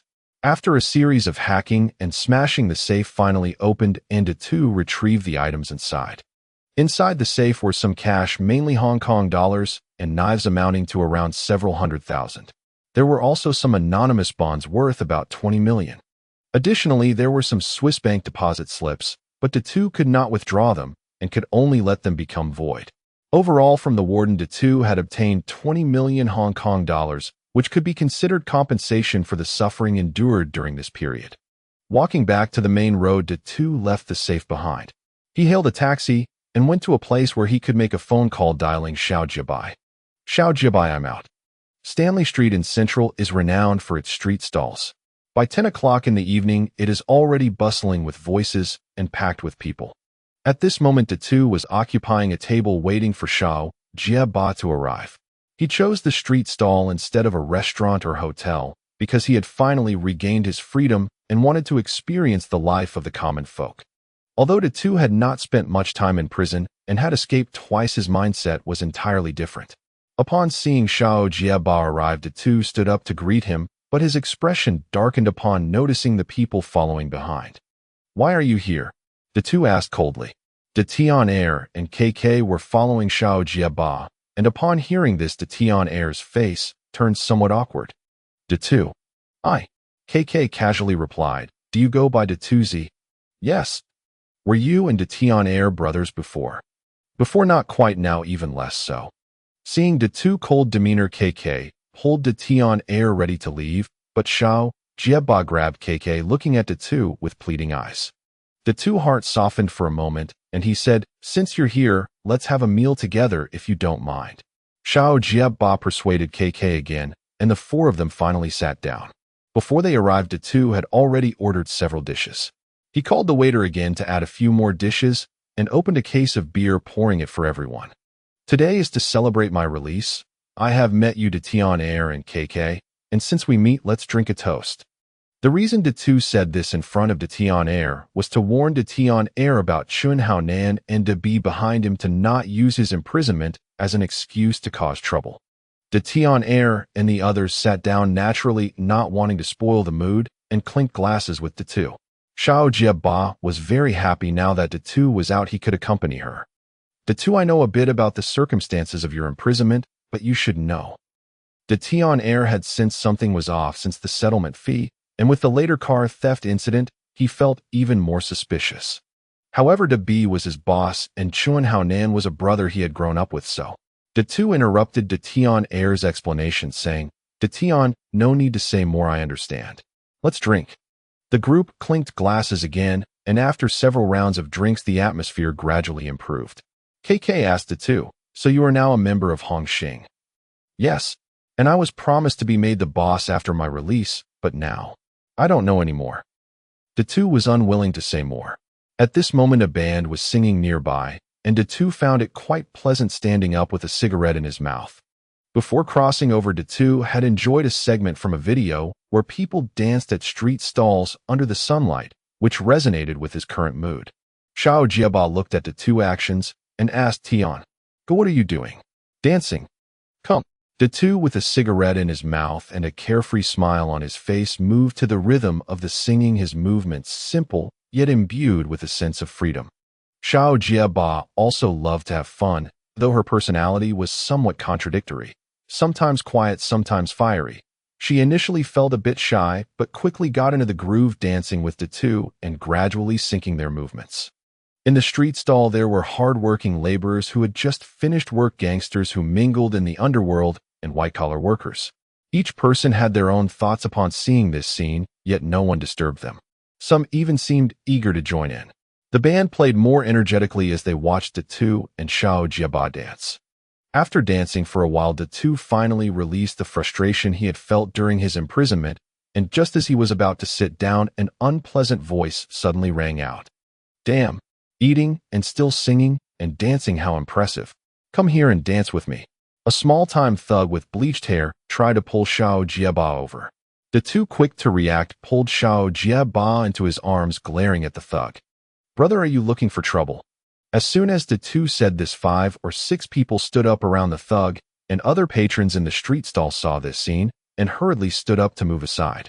The shop owner also came out, watching anxiously but not daring to step in to mediate, fearing for the safety of his business. What's wrong with looking for trouble? You're acting tough while we're just eating. Fine, let your girl dance with me, and we'll forget about it. Kid, you better keep your eyes open. Have you heard of Hongxing? Datian Air had originally intended to ease the tension with Datu, but upon hearing this, he stood up to defend Datu. Wow, Hongxing, I'm so scared, said the blonde thug, but his face showed no fear as he pointed to his companion in red and said, He's also from Red Star, I'm from Yellow Star, and he's from Green Star. This line Datu was very familiar with. Fat C had said the same to Shanji, but the thug before him was not Fat C, though he did resemble him a bit. Datian, I can handle this myself. Datu called Datian Air back, as he was destined to confront Dabi and Chun Hao Nan, and didn't want to owe a favor to Datian Air, fearing it would complicate things later. Datian Air's attempt to ease the situation was shattered, and he hesitated to speak, but KK pulled him back down. KK could see that Datu had no intention of easing tensions, as she was somewhat angry, feeling that Datu was ungrateful. If it weren't for Xiao Jiaba being her good friend, she would have left with Datian Air long ago. Datu ignored what KK and Datian Air were thinking, pulling Xiao Jiaba behind him and addressing the thug. Kid, stop talking nonsense. You want trouble? Let's go outside so we don't break anything and make the boss upset. How about it, do you dare? The thug and his group were only a few years younger than Datu, and being called kid made them very unhappy. In their youthful bravado, when they saw Datu challenging them, they led their group outside, looking up at Datu, indicating they were ready to take him on. Datu smiled slightly, patted Xiao Jiaba on the back to have her sit down, and then walked to face Yellow Star. Young friend, don't blame uncle for taking advantage of your youth. You can all come at me together, as I still have to eat. People are so contradictory. When young they want to be elders, but as they age they wish to be young again. However, when Yellow Star saw Datu acting like an elder, he couldn't hold back and charged at him first. Although Datu meridians were blocked, his physical prowess remained. When Yellow Star charged at him, he immediately landed a powerful slap on his face, sending him spinning like a top. This slap is to teach you to respect your teachers. Seeing their leader unable to take a single hit, Yellow Star's underlings exchanged glances, but brotherly loyalty took precedence, and they all shouted and charged forward. Smack! Smack! Smack! When one of them charged in, Datu rewarded him with a powerful slap, knocking several of them to the ground. Datu squatted in front of Yellow Star and asked, Kid, are you called Fei Quan? Big Head directly called out Fei Quan's name, causing Fei Quan's expression to change dramatically. In his view, he did not know Big Head, and the latter could only be a foe sent by someone. Today, little lord falls into your hands. Oh, whether to kill or mutilate, it's all up to you. Do you think I would dare to say no? Fei Quan had a hint of ruthlessness in his character. Even if he felt he had fallen, he remained quite defiant. Smack! Big Head slapped Fei Quan again, leaving him dazed. Only then did Big Head ask, "What nonsense is this? Are you with the boss now?" Fei Quan had followed Hong Lu Water Buffalo since he debuted, but Water Buffalo was just a minor character under Hong Lu, not doing particularly well. However, Fei Quan was loyal. If he were to follow the boss, Big Head would truly find it difficult to pry him away. Fei Quan will eventually become the boss myself. Smack! Big Head slapped him again and continued. Then there's no boss. Do you want to follow me? You son of a... Smack! Do you want to follow me? Smack! Do you want to... Fei Quan wanted to say more, but seeing Big Head's raised hand, he immediately caved. I will follow you. Big Head changed the slap to a pat on the shoulder, smiling. Kid, don't worry, following me will not put you at a disadvantage. You all can stand up. From the moment he recognized Fei Quan, Big Head had been preparing to recruit him. He could no longer go under Big BS banner and had to venture out on his own, and for that he needed manpower, with Fei Quan being quite suitable. This kid was brave and fierce, and he aspired to make a name for himself, which was very fitting for Big Head's current status of being a lone commander. Once Fei Quan and his brothers stood up, Big Head looked at them and said, "Aren't you going to call me boss?" A few of them hesitated, but Fei Quan, who had been taught a lesson, bowed his head first. Boss! The others then followed suit and called him boss.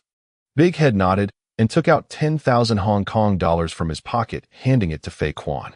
Here, take this money to see a doctor and buy some gear. Come find me at 8 o'clock tomorrow night in Causeway Bay. Fei Quan and the others had just left school and couldn't scrape together a few coins. Seeing Big Head so generous, they were all very happy, and the awkwardness of being forced to recognize him as their boss diminished. Fei Quan took the money and asked Big Head, "Boss, what is your gang called?" Just say you're with Hong Xing. Just say you're with Big Head of Hong Xing." Big Head.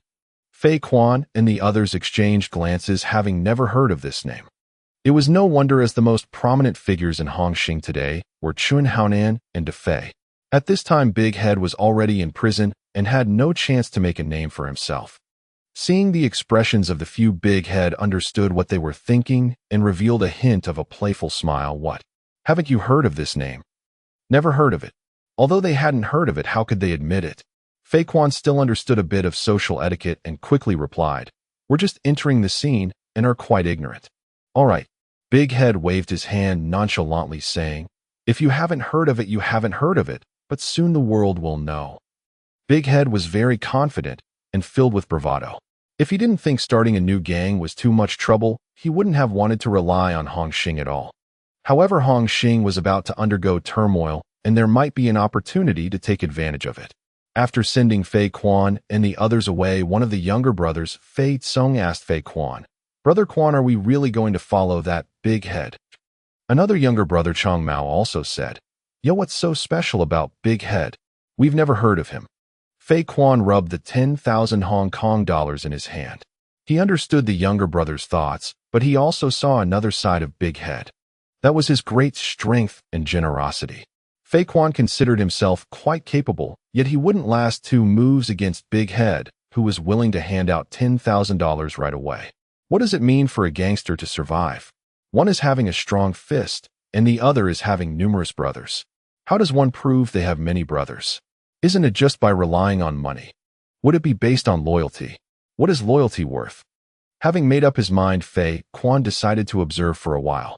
If Big Head had the ability, then following such a big brother wouldn't be bad. If Big Head turned out to be useless, he would just kick him to the curb and take revenge for those slaps. All right, let's see how things go. Didn't he say to meet us in Causeway Bay tomorrow night? We'll see what happens then. Good. The younger brothers responded in unison, then looked at the 10,000 Hong Kong dollars in Fei Quan's hands. Brother Quan, now that we have money, why not? Fei Tsung gestured with both hands, making a lifting motion, and the others immediately broke into lewd laughter. All right, Since this money came easy, let's go have some fun together. After Fei Quan stirred some trouble, the atmosphere around Big Head became somewhat cold, and Detion Air also felt bored, pulling KK to leave. Big Head didn't try to keep them. He wrapped his arm around the little stutterer and walked towards the band, thinking those guys sang quite well. As he approached, the band members noticed him and paused, looking at Big Head with interest to see what he wanted. After dispersing some smoke, a few of them were exhaling, and Big Head asked, "Brothers, you sing quite well. When are you going to release an album? I'll buy 100 copies and distribute them to the neighbors." Hearing Big Head support the band members didn't smile much. The lead singer sighed. "What use is singing well? Without support, it's impossible to release an album." "No way. I think you guys sing well. There should be someone with an eye for talent to discover you," Big Head replied.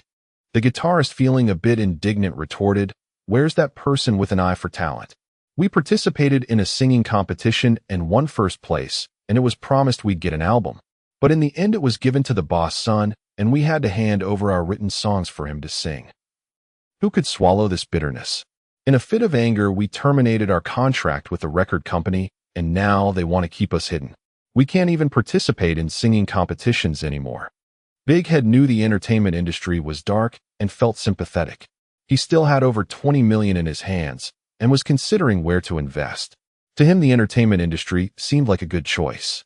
Moreover, he admired their talent, so he extended an invitation. "Why don't you come to my company?" The band members hadn't expected Big Head to be the owner of a record company. They had thought he was some big boss when they saw him fighting earlier.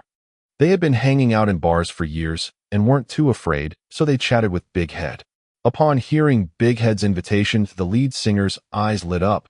"Big brother, are you in the record business? What's the name of your company? Have I heard of it?"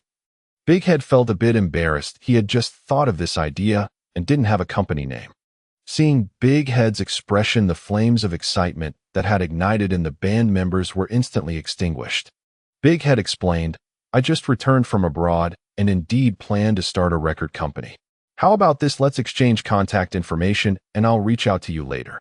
The band members felt disinterested but couldn't resist Big Head's enthusiasm, so they left their phone numbers. Finally, Big Head asked, "By the way, what's your name, brother?" Datu and Xiao Jiaba emerged from the cinema after watching the midnight show, although it wasn't an adult film. "That Gao Jin really is amazing." His performance was indeed impressive. They were completely talking about different things. Xiao Jiaba was referring to the character, while Datu was discussing the actor. Since deciding to venture into the entertainment industry, Datu aimed to understand what movies are like nowadays, and he unexpectedly came across the familiar figure of the gambling god. According to his inquiries with Xiao Jiaba, she wasn't very familiar with King of Comedy, claiming she had only seen it on TV. As for Kung Fu King, she had seen a few films, but didn't consider the actors to be superstars. From this, it could be inferred that it was around the time when the gambling saint hadn't yet made an appearance, and Datu couldn't miss this golden opportunity. Currently, the profit from the film industry in Hong Kong Island is approximately double, while box office hits can yield at least 4 times the investment. At this moment, the greatest profit for Hong Kong films isn't from ticket sales, but from selling overseas. This also explains why the king of bad movies mentioned that after Qigong, Hong Kong films have declined.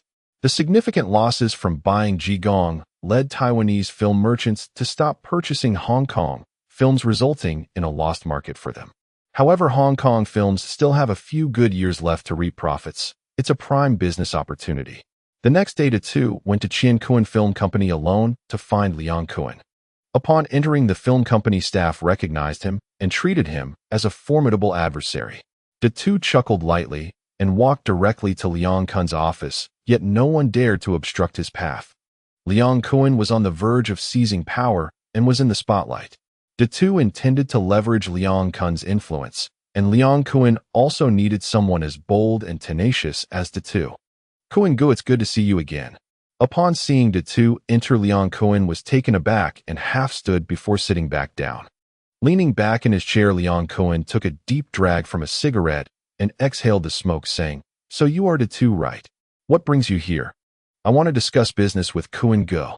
"Oh, what business could we possibly discuss?" "Kuen Gu wants to take the lead and must eliminate Debi." I have some grievances with Debi as well, so I believe I can be of use to you, Kuan Go. Furthermore, I would like to borrow Kuan Guest Film Company to shoot some movies. Shooting movies, eh? Liang Kuan looked at two up and down playfully, saying, "You have a good physique, might just sell well." No. I have no intention of shooting adult films. I want to make proper movies. Shooting movies? You. Liang Kuan scoffed. Though it's true that Hong Kong films currently are raking in profits, there are still conditions. For instance, the top stars are naturally Fat Gore and Lung Gore. Next are Dao Zong and De Guda, but they are all taken. A nameless nobody like De Tu asking for their help to film is simply out of the question. Then there are the directors, the ones who make the blockbuster hits, who also belong to specific companies, and the situation is the same. You don't need to worry about that, Kuan Gu. I will cover the costs. I will borrow your company for distribution and will pay you according to the rules. While the costs for Hong Kong films are low, it's still at least several million. For Lung Gore, it could even reach over 100 million. Upon hearing that De Tu was willing to pay out of his own pocket, Liang Kuan straightened his back and stared seriously at De Tu. Seeing that De Tu expression didn't change, Liang Kuan suddenly burst into laughter, saying, "Good. De Tu, you really have some skills. As long as you prove useful to me, I will agree to your request. Just wait and see tonight in Causeway Bay, a good show will unfold." After leaving Liang Kuan's company, De Tu didn't seek out the king of comedy. Based on his understanding, the king of comedy should have caught the eye of a major figure in the film industry and was brought into the film circle. Through the introduction of that big shot, he signed a contract with a film company for 10 films. This film company has significant connections in the underworld, and given De Tu's current situation, they wouldn't take him seriously. De Tu planned to make a name for himself first before negotiating to acquire the contract of the king of comedy. After all, that blockbuster film hadn't been released yet, and no one knew just how exaggerated the king of comedy's potential was. At 8 o'clock in the evening, De Tu brought Xiao Jieba to Causeway Bay. Perhaps knowing that De Tu was planning something tonight, Xiao Jieba seemed a bit nervous. "Don't worry, just stay close to me, and I guarantee no one can harm you." After comforting Xiao Jieba, De Tu spotted Fei Quan and his group and walked over. "Boss." After last night's excitement, Fei Quan and the others had experienced the allure of money. As long as De Tu could provide them with money, they would willingly call him boss. "Today I'm planning to make a name for ourselves. How does that sound? Are you nervous?" Fei Quan, who yearned for fame, was quite excited and asked, "Boss, what do you plan to do? Do you know about Hong Xing's Debi?" Fei Quan nodded and said, "I know he's the big boss in Causeway Bay, and his underling Chun Haonan has been quite prominent recently." "That's good to know. Today we will go to his turf and stir things up." Fei Quan, having known that De Tu was from Hong Xing, was immediately surprised when De Tu suggested they provoke Hong Xing. After thinking it over, Fei Quan still gently reminded, "Boss, you are from the same faction as Debi. If we go to provoke Hong Xing, things might not go smoothly with a gong." De Tu chuckled, saying, "Fei Quan, you're quite good, but what you don't know is that I took the blame for Debi and went to jail. He promised that when I got out I could be the boss. Now I'm merely reclaiming what I deserve." Fei Quan and the others heard for the first time that De Tu had been in jail. For many delinquents, doing time is akin to further education. This is especially true on the island of Taiwan. Upon hearing this reason, Fei Quan and the others had no objections. However, they were still somewhat nervous about going to confront a notorious big boss in the underworld. De Tu encouraged Fei Quan by patting his shoulder again, saying, "It's fine. If anything happens, he'll take the brunt of it. You all know my strength. Besides, if you want to rise to power, don't you have to step on someone else's shoulders, who would let you step on them for no reason." Perhaps this comment struck a chord with Fei Quan as his gaze became resolute. De Tu then took out 10,000 and gave it to Fei Quan. "Here, this is an advance reward. If you do well, I'll have more rewards for you." Seeing De Tu give another 10,000, Fei Quan and the others were quite invigorated, feeling they had backed the right person. Finding the largest venue managed by Debi, De Tu put his arm around Xiao Jieba and walked in. Fei Quan and the others followed closely behind. The bar was dimly lit. De Tu lingered at the entrance and quickly spotted Liang Kuan with his entourage, so he chose a nearby private room to sit. Fei Quan and the others also found a private room, and after sitting down instructed the bar manager to bring over some girls for selection. "Damn it. Are all the women here as ugly as pork chops? In such a big place, there isn't even a decent girl. Soon after sitting down, Fei Quan and his group began to cause trouble, accusing the women in the venue of being too unattractive, slamming their fists on the table in an arrogant manner. The bar manager, a man in his 30s who was used to such troublemakers, frowned and said, "Kid, are you intentionally looking for trouble? Do you know who owns this place? I don't care who owns it. Customers come to spend money, can't they voice their opinions? Look at these few pork chops, who do you think you're looking down on?" Fei Quan stepped onto the coffee table, exuding confidence, and the surrounding patrons turned their gazes towards the commotion. The manager sneered and spoke a few words into the intercom. Soon 7 or 8 burly men in black vests surrounded them, led by a scar-faced man known as Scarface Chong, one of DB's trusted subordinates. Later, after DB's death, Chun Haonan sought his help for revenge, but by then Scarface Chong had lost his loyalty and refused. "You little punk. Do you dare to cause trouble here?" Scarface Jie spoke in a rough voice, scanning Fei Quan and his group with disdain. "You haven't even grown your hair yet, trying to wreck the place." "It's them." The manager pointed at Fei Quan. Scarface Chong stepped forward, reaching to grab Fei Quan's collar. "Kid, today, I'm going to teach you a lesson. You better keep your eyes open in the future." Fei Quan and his group were not cowards. They thrived on bravery, and upon seeing Scarface Chong move, immediately began to shove back. Though brave, Fei Quan and his group were outnumbered by Scarface Chong's experienced thugs. Within minutes, they found themselves at a disadvantage and were subsequently subdued, their arms twisted and pinned onto the sofa. "Damn. If you have the guts, let's settle this on your own." Fei Quan, despite being restrained, continued to struggle, cursing loudly. "What a joke. You think this is a fighting arena? Just wait, I'll deal with you slowly." Scarface Jie prepared to take them to the back alley, intending to break their tendons and give them a severe scare. The recent unrest in the underworld meant he didn't want any trouble. Seeing the right moment, the two casually walked out with Xiao Jie by. "Yo Chong, long time no see, you've become so domineering. Is it not allowed for customers to give feedback? Who would dare to come to your establishment to have fun in the future?" Scarface Chong paused, surprised to see Datu, his face revealing astonishment. Datu, when did you get out?" Scarface Chong, being one of the drawing participants, naturally knew about Datu taking the fall for Dabi. "Thanks to Brother B, I just got out not long ago." Those familiar with the situation could hear the sarcasm hidden in Datu's words. Datu approached Scarface Chong and looked at Fei Quan and his group, who were pinned down. "These few are my new younger brothers. They're a bit impetuous, perhaps accustomed to seeing beauties in other places, so they're not used to pork chops. Chong, could you do me a favor and let them go?" Fei Quan and his group were clearly there to stir trouble, and Datu's words while asking for face were actually belittling the venue. If Scarface Chong backed down, the reputation of the venue would be ruined. The boss paid protection fees for them not to have them act this way. Scarface Chong's eyes flickered. From Datu's words, he understood that Datu harbored resentment over taking the fall for Dabi. He forced a smile and said, "Datu, it's not that I'm not giving you face. It's these kids who broke the rules first. This place is under BS protection and also a brand of Hongxing. If they cause trouble here, how can we continue in Hongxing?" By bringing up Hongxing, Scarface Chong aimed to make Datu back down. If Datu dared to be aggressive, it would be akin to betraying his own sect. "Oh." Datu raised an eyebrow. "Chong, you really know how to talk. Clearly the venue is lacking, and you can still drag a gong into it. If Mr. Jiang knew you were misusing the Hongxing name outside, would he impose familial punishment on you?" Datu stubbornly clung to the excuse that the women in the venue were not up to par, not wanting to escalate matters. This way he still had room to explain when facing a gong. Scarface Chong saw that Datu wasn't falling for it, realizing that Datu was determined to cause trouble.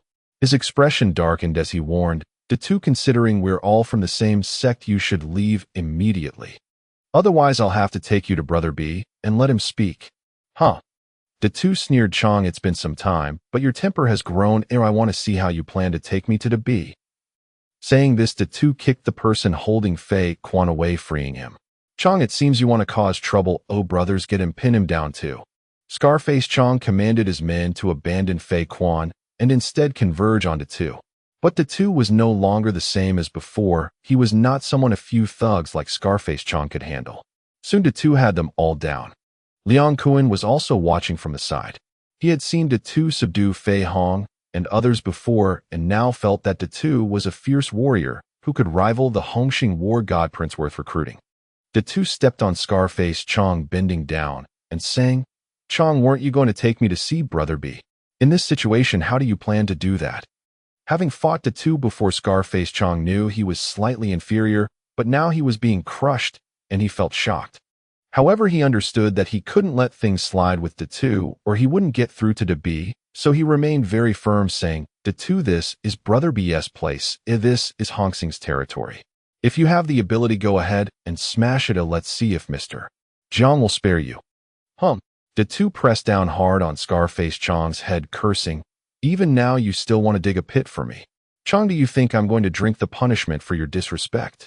Just as De Tu was preparing to continue teaching Scarface Chong a lesson, a loud shout rang out from the back of the crowd. "Stop!"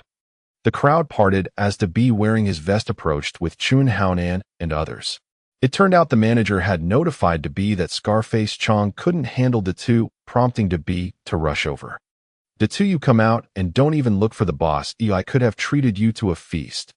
De B, with his rich experience in the underworld, buried traps in his words, aiming to solidify De Tu's intention of establishing his own territory, thus making it seem like a betrayal. De Tu did not fall for it, avoiding the bait and retorting, "I'm afraid to find Brother B, you might not be happy.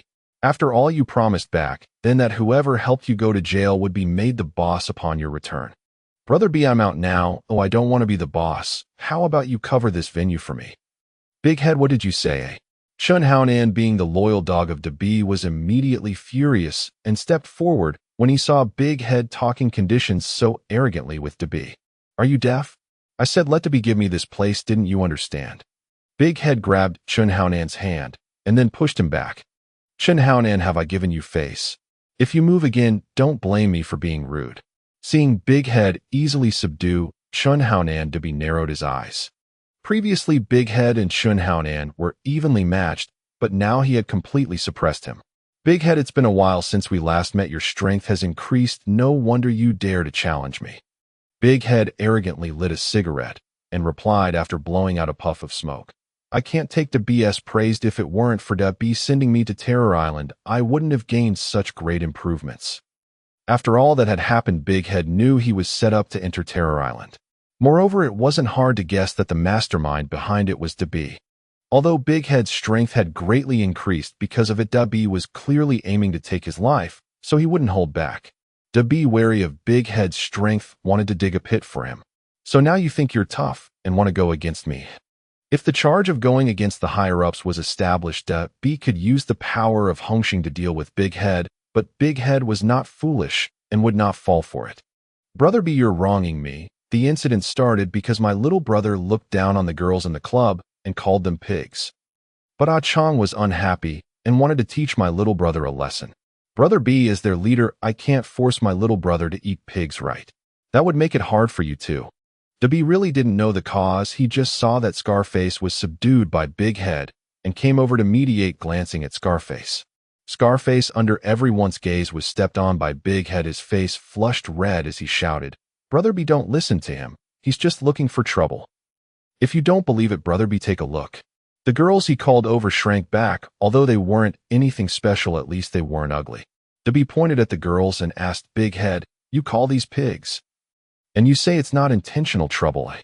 Big Head nonchalantly exhaled a puff of smoke. He was indeed looking for trouble. Even if Miss Hong stood here, he would say the same. After all, it was very subjective. Oh, what could De B do about it? Maybe my little brother has high standards.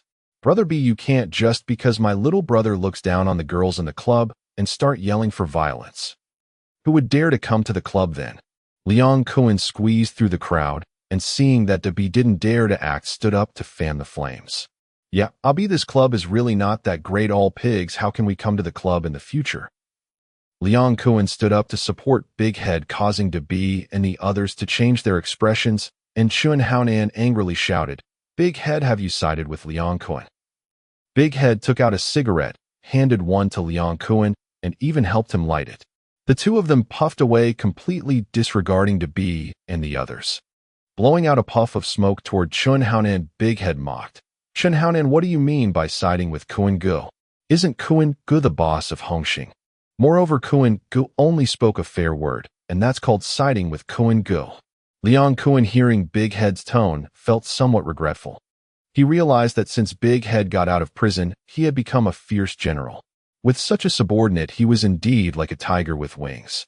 However, Liang Kun's most important goal now was to overthrow Jiang Tianxing, so he was very happy to cause trouble for Dabi, Jiang Tianxing's loyal dog. I'm not saying you a Big Head is taking the blame for you, so you should promote and reuse him. It's not unreasonable for him to ask you for this place. Kuan, this is my business, you have no right to butt in. Your business, Liang Kuan said disdainfully. Don't forget you are the boss of Hongxing's Causeway Bay, representing Hongxing's face. If you handle things unfairly, it tarnishes Hongxing's reputation. In my opinion, this matter should be discussed in the Hongxing meeting and let Mr. Jiang make the decision. Liang Kun's intention to call Jiang Tianxing was to put him on the spot. Causeway Bay is the most lucrative territory for Hongxing, with protection fees alone exceeding tens of millions a year. What qualifications does Dabi have to occupy this place, if not for Jiang Tianxing's favoritism? If Jiang Tianxing agrees to let Big Head take a share of Dabi's territory, then both Jiang Tianxing and Dabi's income will decrease. If Jiang Tianxing is unwilling to share, then there is a reason to say that Big Head sat in jail for the gang, and the gang kills the donkey after the work is done. Who would be willing to help the gang in the future? Either way, it would undermine Jiang Tianxing's power, and Liang Kuan was very pleased. Liang Kuan, for such a small matter you want to hold a Hongxing meeting. Can the Hongxing meeting be called just because you want to? Dabi, who had been in the underworld for decades, although not very sharp, also knew that holding a Hongxing meeting for this matter was not a good thing, so he spoke to stop it. But Liang Kuan insisted on holding it, and would not be swayed by Dabi. What do you mean by a small matter? The little brothers below work for the gang, but the gang handles things unfairly, causing resentment. Is this a small matter? I won't say much to you. When the Hongxing meeting is held, you can talk to the other bosses. After saying this, Liang Kuan took his people and left. Big Head, having achieved his goal, did not stay long, and left with Fei Quan and the others. Chen Haonan and the others looked at the group leaving in anger, and Dabi also felt it was tricky, angrily asking, "Who can tell me? How did Big Head get out, and why didn't anyone tell me?" The Tian heir, who had been investigating after seeing Big Head last time, raised his hand and said, "Boss, I seem to know." "What do you know?" "The prison where Big Head was held recently had a scandal regarding drug manufacturing and trafficking. I heard. All the prisoners got reduced sentences. It's possible that Big Head was one of them." Upon hearing this, Dabi and the others' faces immediately turned ugly, because they were planning to report Big Head's prison escape. Although they knew in their hearts that Big Head dared to appear so boldly, it was mostly fine, but what if? At this moment, hope was shattered, and Dabi was caught off guard. The main thing was that it might affect Jiang Tianxing. Thinking of this, Dabi felt the need to report to Jiang Tianxing. "Haonan, you come with me to find Mr. Jiang later." Previously, Dabi had taken Chen Haonan and Shanji to Jiang Tianxing's villa, meaning to train and give them an opportunity. But Shanji broke the rules, which displeased Jiang Tianxing, so this time Dabi only took Chen Haonan, and Shanji looked somewhat gloomy upon hearing this. Liang Kuan intentionally slowed down as he exited. Seeing Big Head come out, he invited, "Big Head, are you interested in having a drink with me?" Brother Kun's invitation is something one cannot seek. With the two understanding, Liang Kuan was very pleased. The two of them found a bar and sat down in a private room. Fei Quan and the others were outside having fun, while inside the room there were only Liang Kuan and his star girlfriend, with the two bringing along only the stuttering friend. "The two, you did well tonight. In a couple of days, when we hold the Hongxing meeting, I will notify you. I have agreed to your request, but can you tell me what kind of movie you plan to shoot?" Liang Kun's girlfriend's eyes lit up upon hearing that the two was going to make a movie, wondering if she could snag a role. She followed Liang Kuan partly out of coercion and partly for resources. Wasn't this an opportunity to gain resources? There's nothing wrong with saying it. I'm planning to shoot a gambling film, sort of a sequel to The God of Gamblers, called The Saint of Gamblers. Saint of Gamblers. Liang Kuan showed an odd smile upon hearing this name. The two, noticing this, asked, "Brother Kuan, what kind of expression is that?" Is there something wrong? No, Liang Kuan waved his hand. There's nothing wrong. Your movie is great. The more Liang Kuan insisted, the more it indicated there was a problem. The two continued to press on. Brother Kuan, please speak frankly, otherwise I feel very uneasy. Haha, you really should feel uneasy. Do you know whose movie The God of Gamblers is? How can you dare to follow suit? Whose movie? The two only knew from his past life that this was from Xing. Suddenly he realized, is this produced by Mr. Zhang's company? The reason he came to this conclusion was that the original of Hongxing was indeed Xing. Moreover, Jiang Tiansheng's girlfriend Fang Ting was a movie star, so it was quite reasonable for Jiang Tiansheng to be involved in films.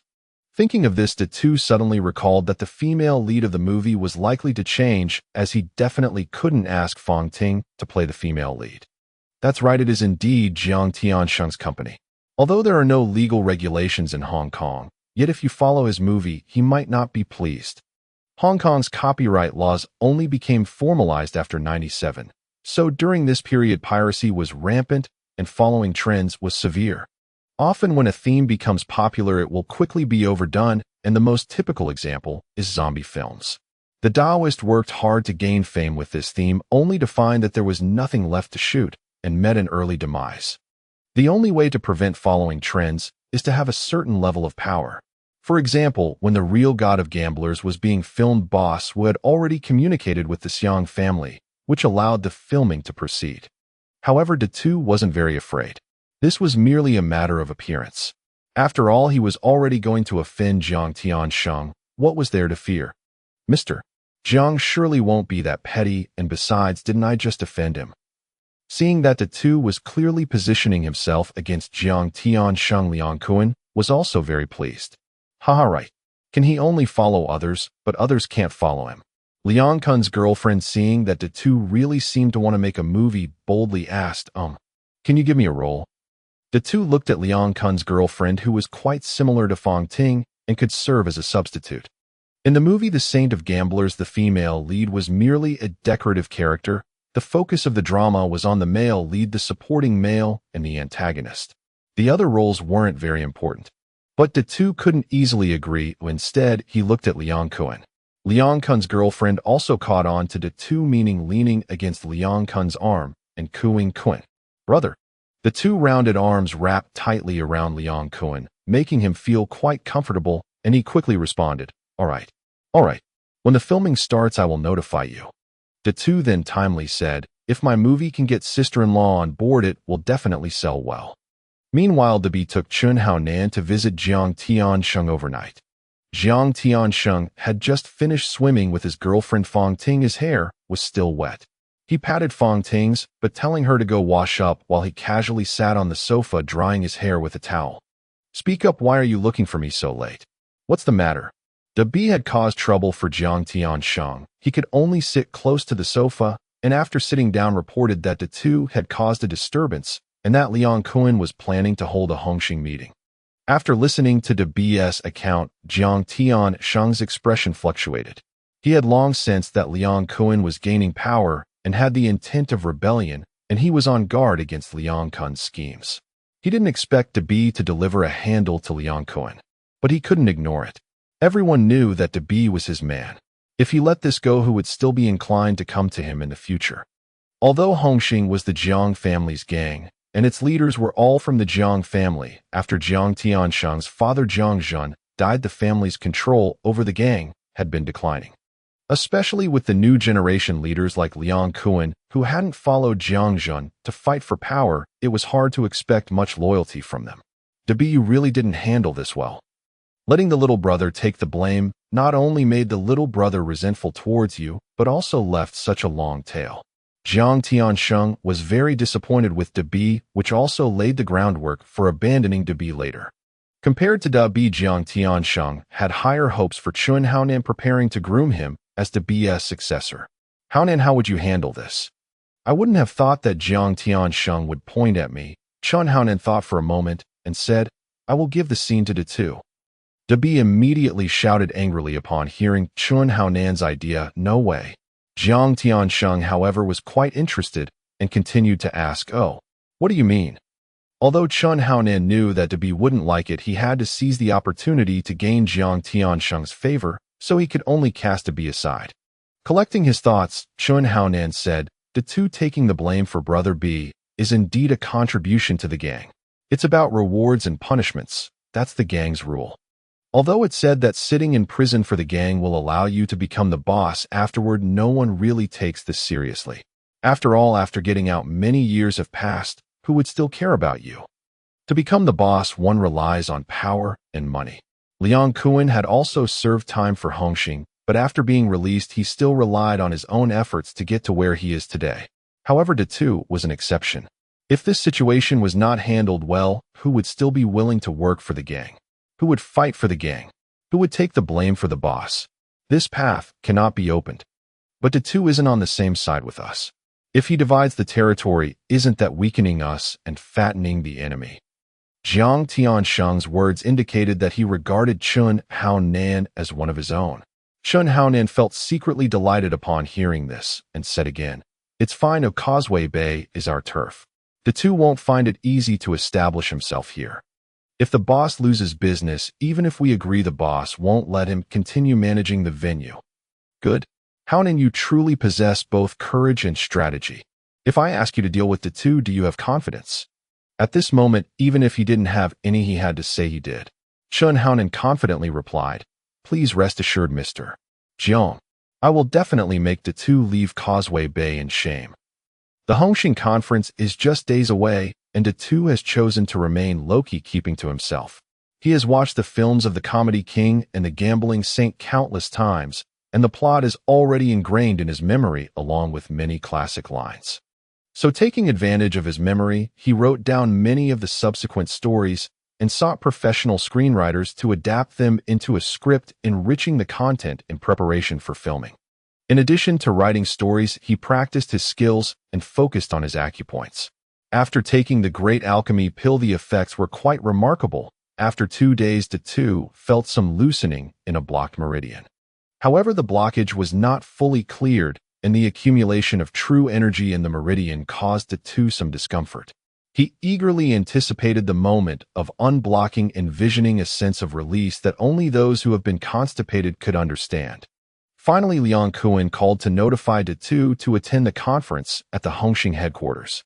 Although Hongxing is one of the top triads in Hong Kong, the headquarters itself is rather unimpressive, which is a common issue among Hong Kong gangs. With land being so precious, it's hard to have any grandeur.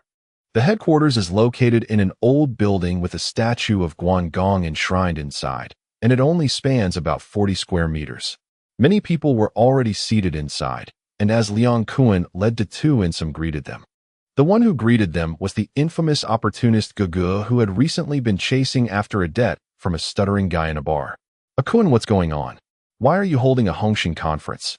"It's nothing much, just a little brother who was wronged, but I feel it concerns Hongxing's reputation, so I wanted to bring it up," Liang Kuan casually remarked in his characteristic smoky voice, while subtly introducing De Tu. Gugu also noticed De Tu, finding him somewhat familiar, but couldn't place him. After all, the bar was dimly lit at the time, and the incident occurred suddenly. "This little brother is..." His nickname is De Tu Zai. You might have heard of him. He used to be a subordinate of AB and recently helped AB serve time in prison. AB promised that upon his release, he would promote him to a leader. Unexpectedly, this kid got lucky and came out early, but AB does not want to fulfill his promise. If this gets out, won't Hongxing's reputation be tarnished? Liang Kuan recounted the whole story, also informing the other leaders about what had transpired. Upon hearing this, the leaders looked at De Tu with surprise. They had all made promises, but very few had actually followed through. After all, it had been years since a subordinate was released, and many had lost their foundation and spirit. Either they washed their hands of it, or were suppressed by rising stars. But De Tu was indeed a special case, turning out to be quite the spectacle. Hongxing is currently undergoing a transformation, with old members stepping down and mid-level members rising. Many are dissatisfied with Jiang Tiansheng leading the triad. Otherwise, Liang Kuan wouldn't have succeeded in seizing power. Inside the headquarters, discussions were rife, and Chun Haonan and Shan Ji, along with other subordinates, glared angrily at De Tu. Under Chun Haonan's gesture, Bao Pai stood up and scolded, "The two, you've only been in prison for over 10 days. What right do you have to be a leader? You are overstepping your bounds."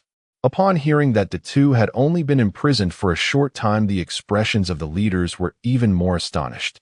The two knew he couldn't let Chun Haonan's side dominate the conversation, so he stepped forward and slapped Bao Pai down. "Damn it, I was sentenced to 10 years. What did you say back? Then the maximum would be 3 years. If I hadn't been lucky, would I have to rot in jail for 10 years? The transformation from 3 years to 10 years, and then to just over 10 days was laden with implications, causing a stir among the crowd.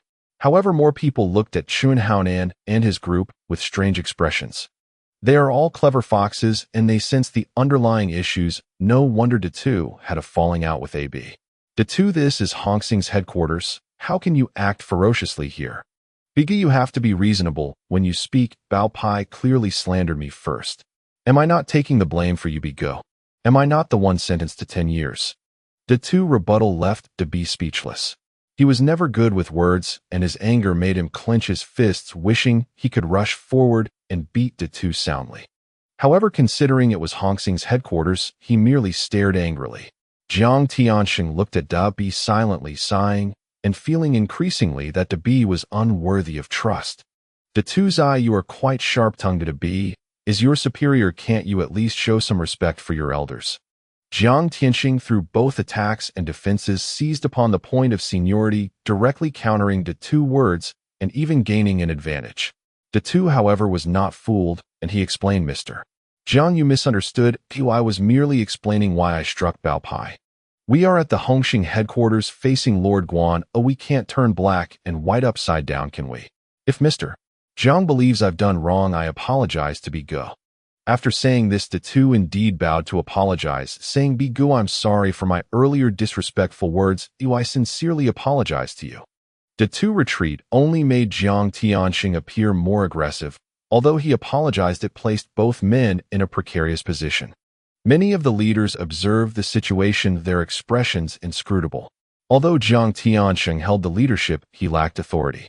Seeing that the situation was not good and unwilling to create further trouble, he instructed Da Bi and the two to sit down and begin the discussion. "Akuan, since you called this conference, why don't you speak up? What's the matter?" "It's nothing much." The two took the blame for AB and served time in prison. Now that he's out, the gang shouldn't mistreat him. AB once promised that when Datu was released, he would make him a leader. In my opinion, Datu is both courageous and resourceful, and he can be promoted to a red stick. Moreover, let AB allocate some territory for him to manage. This would also let the younger subordinates know that if they worked for the gang would not mistreat them. Jiang Tianxing referred to Liang Kuan as a Kuan, putting Liang Kuan one generation lower, while Liang Kuan referred to Da Bi as a Bi, irritating both men. Moreover, his reasoning was sound. The new subordinates listened intently, their eyes lighting up as they looked at Liang Kuan, which effectively garnered their support. The other leaders nodded in agreement. Although Liang Kuan's proposal seemed to harm the interests of the leaders, they knew that Datu was just an exception, and it would be difficult for future subordinates to achieve the same. Currently, what was being divided was the BS territory, which had nothing to do with them. Listening to Liang Kuan's words, Jiang Tianxing felt increasingly that Liang Kuan was a formidable opponent and began to contemplate getting rid of him. Although he had already decided to allocate territory to Datu, it absolutely could not go smoothly. "Akun, you do have a point. Dado has indeed made contributions to the gang. But if we just divide the territory like this, will Dado still be considered one of Big BS subordinates in the future? If not, wouldn't that mean another leader has emerged?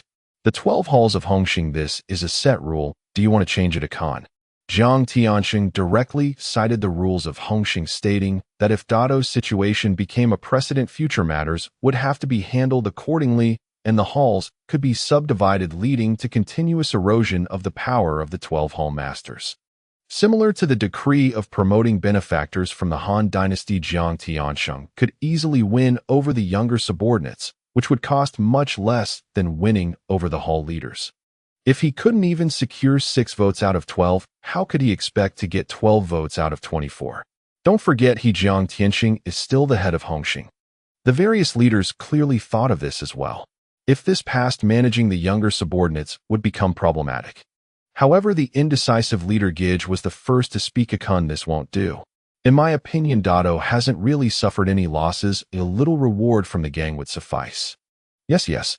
Although Dado was sentenced to 10 years, he only actually served a few days, right? The other leaders chimed in while the leaders of Tun Mun Long Niao and Kwai Sing Han Bin watched with cold indifference. Both of their territories are monopolized, exerting strong control over their subordinates, and they have no fear of insubordination.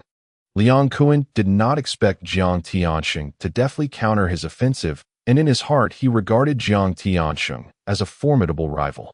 Yet it was clearly impossible for him to admit defeat. Liang Kuan stood up, scanning the room. The originally indecisive leaders were silenced by his imposing presence.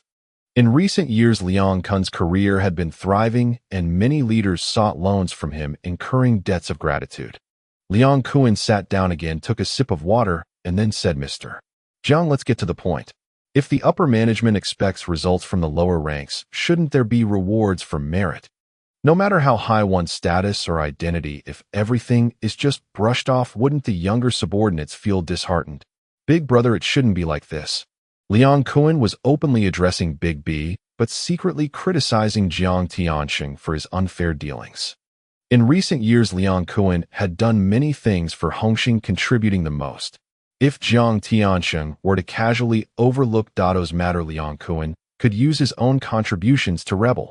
At that time, it would be Liang Kuan revealing his true intentions towards Jiang Tianxing. At this moment, Liang Kuan was actually hoping Jiang Tianxing would continue to protect Big B, allowing him to proceed with the next step of his plan. However, Jiang Tianxing, skilled in political maneuvering, would not be oblivious to Liang Kuan's ambitions. With a disdainful smile, Jiang Tianxing shifted the conversation. "Kun, you are right. Dado's situation indeed cannot receive just a light reward, lest we let the younger subordinates feel unappreciated." Jiang Tianxing turned to Dado and asked, "Dado, I have also heard about your situation. If I were to entrust you with managing 2 venues in Causeway Bay, do you have the confidence to manage them well?" These few words seemed familiar to Dado, and suddenly he recalled that this was exactly how Jiang Tianxing had used a fei to win over Chen Haonan. But Dado could not back down at this moment, so he replied resolutely, "Of course I have confidence. Thank you for your recognition, Mr. Jiang." Naturally, Jiang Tianxing would not allow Dado to acquire the territory so easily.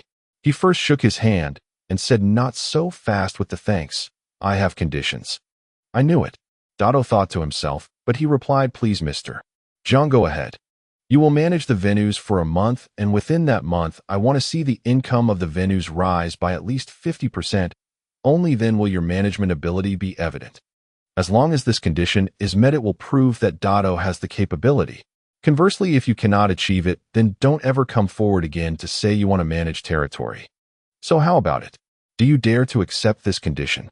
Brothers, any objections?" 50%. Dado cursed internally. Jiang Tianxing was definitely going to send someone to create trouble. Maintaining income without a drop would be impressive enough, let alone increasing it by 50%. Who could possibly accomplish that? Yet this condition was not something Dado could refuse. The hall leaders all nodded in agreement, thinking that if this became the rule, future matters would be executed according to this rule, alleviating concerns about the younger subordinates causing trouble. With the leaders nodding, how could Dado refuse? Liang Kuan did not speak. He also had no confidence in Dado. However, if Jiang Tianxing lowered the conditions, it would imply that Dado lacked ability, and how could he then use Dado against Jiang Tianxing?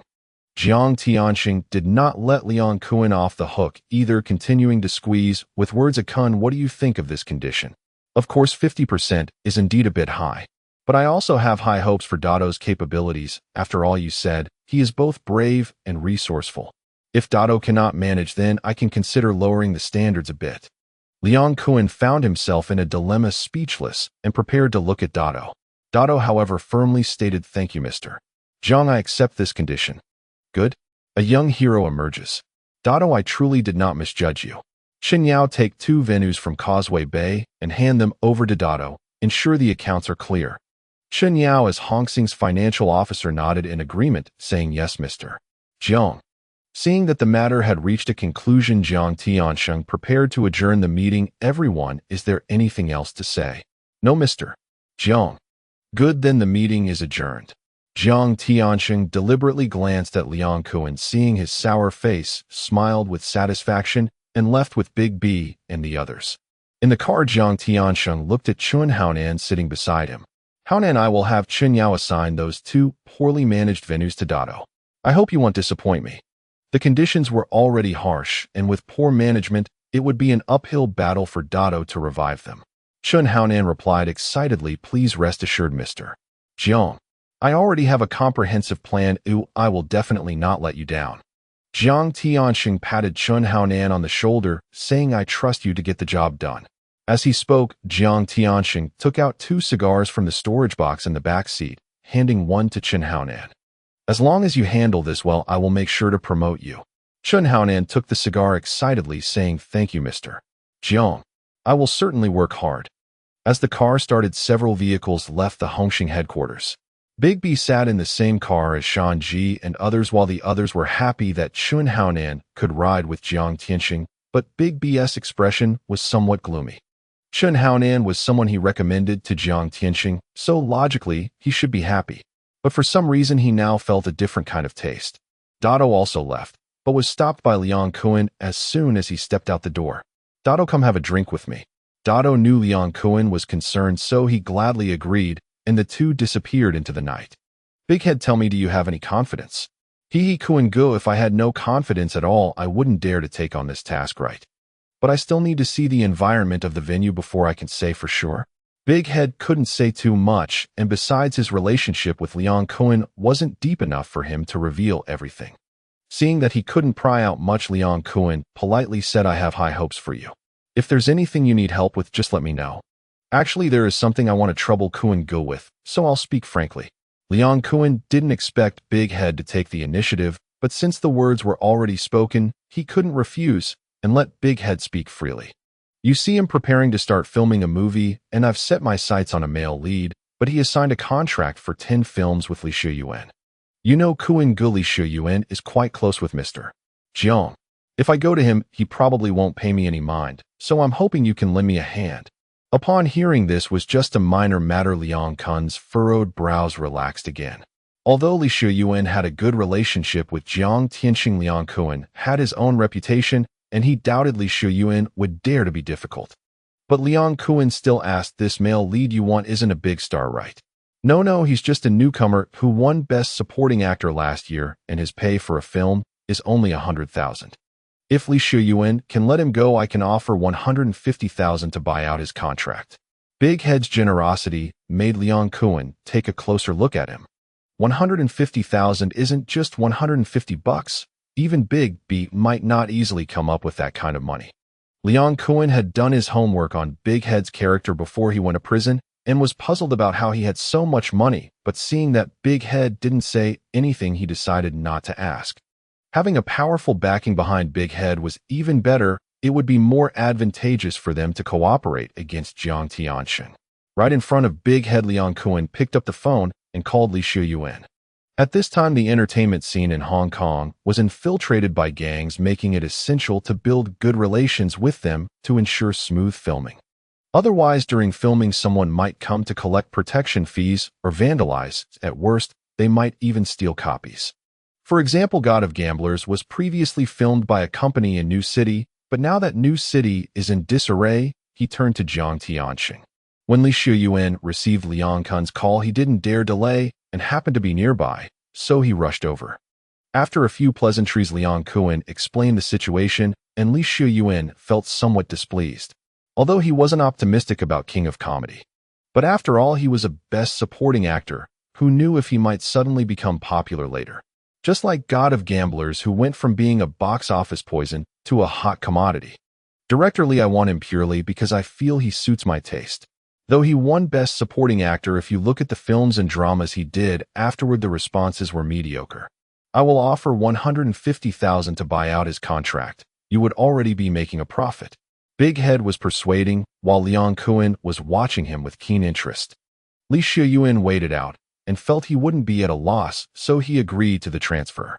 Years later, Li Shuyuan would recall this deal and regret it fiercely. After the deal was finalized, naturally, everyone enjoyed themselves. Big Head treated Liang Kuan to a good meal, and then they parted ways. Back home, Big Head sat on the sofa holding his head. Although the hard chi skill and power pills had improved his physical condition, they hadn't increased his ability to handle alcohol. Little Stutter poured a glass of water for Big Head and leaned against his chest while Big Head's mind was immersed in the new system prompt.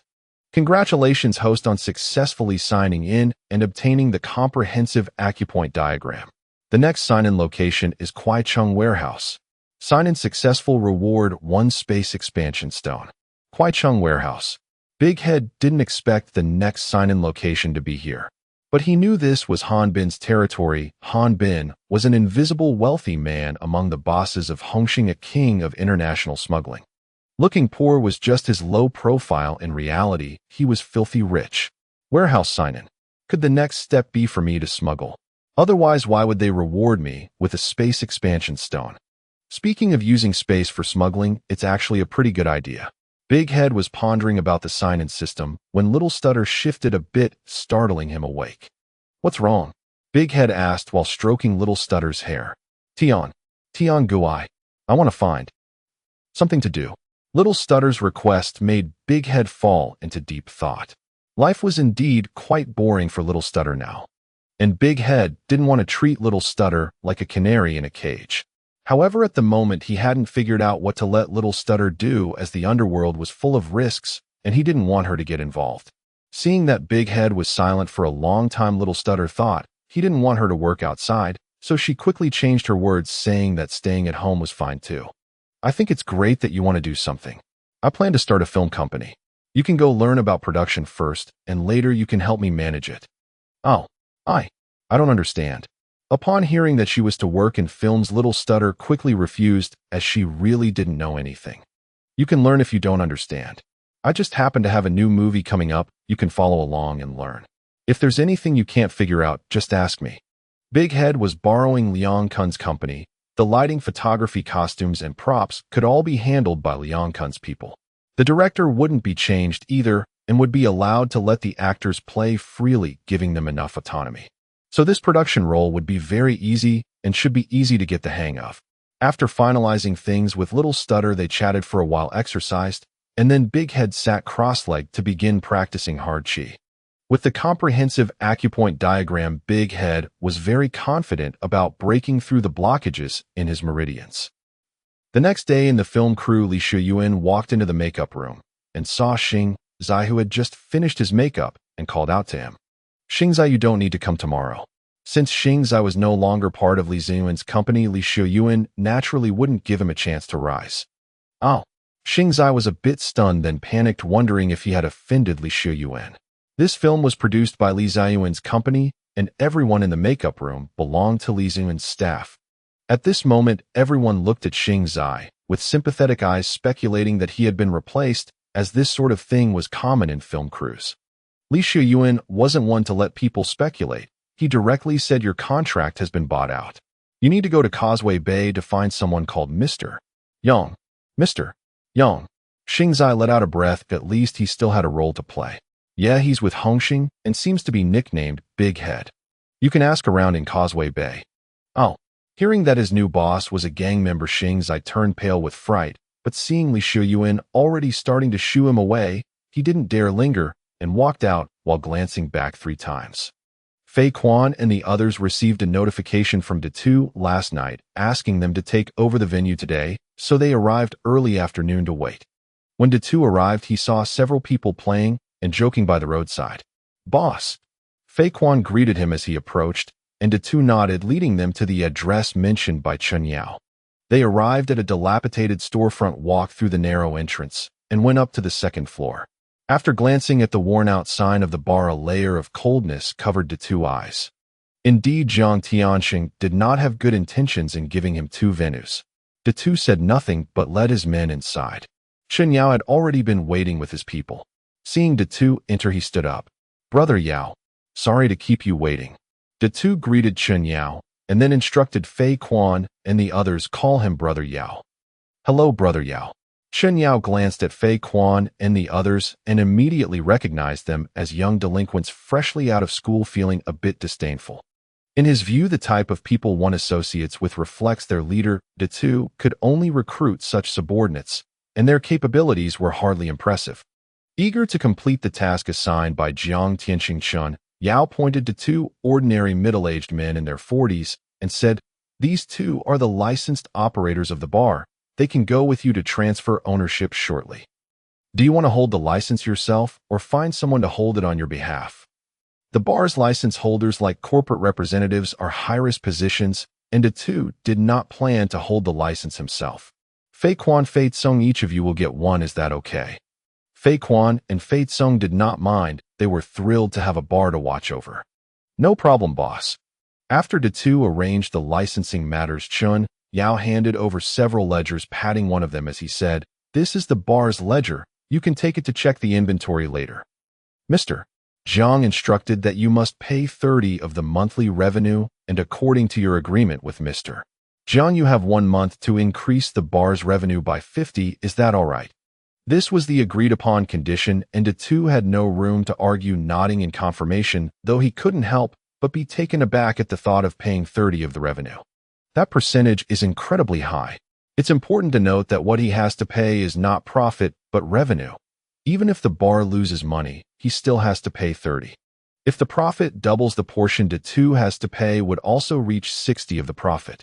Only if the profit reaches 1.5 times the revenue would De Tu income be on par with Hong Xing's, but achieving that would be extremely difficult. Of course, it is also possible to manipulate the accounts. Once the handover was complete, Chun Yao stood up and said, "Then I won't disturb you as you check the inventory. If you have any issues, come find me." After Chen Yao left, De Tu began counting the stock and examining the bar's items, and he was shocked by what he found. Chen Yao didn't falsify the finances, it was just that the items were too broken and old. A bar in such a terrible state would be lucky to have any patrons. However, De Tu said nothing and prepared to operate for a night to see the situation. After the bar opened, only a few scattered tables of customers arrived, and the waitstaff appeared listless. Most importantly, there were hardly any women to accompany the customers, and those present were unattractive, dozing off on the sofas out of boredom. It's important to know that most customers visit bars for the women. Without them, there's no clientele. If these women had any other place to go, they would have likely moved on. Seeing the situation, De Tu immediately ordered the bar closed and called Fei Quan and the others over for a discussion. Fei Quan, looking worried, asked, "Boss, this bar's facilities are too outdated. There probably won't be many customers. What about the conditions you agreed upon with Mr. Jiang? If the facilities are outdated, renovations would require funds, which means De Tu would have to invest. If the revenue doesn't improve after a month, Jiang Tianxing would gain 2 new bars for nothing. Even if De Tu manages to boost the revenue, Jiang Tianxing would still receive a considerable amount of money, meaning he would always be the one benefiting." De Tu tapped the table. He could not abandon these 2 bars as they marked his first shot in Hongxing. If he failed, who would follow him in the future?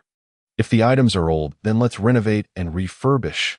Fei Quan and Fei Tsung were encouraged to hear De Tu's willingness to renovate, but the reality was the issue of money. "Boss, there isn't much money in the bar's account." De Tu waved his hand grandly and said, "You don't have to worry about the money. I'll lend each of you $1 million for now. Once the bar starts making money, you can pay me back." Since De Tu did not plan to be the license holder, he also intended to follow Hongxing's profit-sharing method.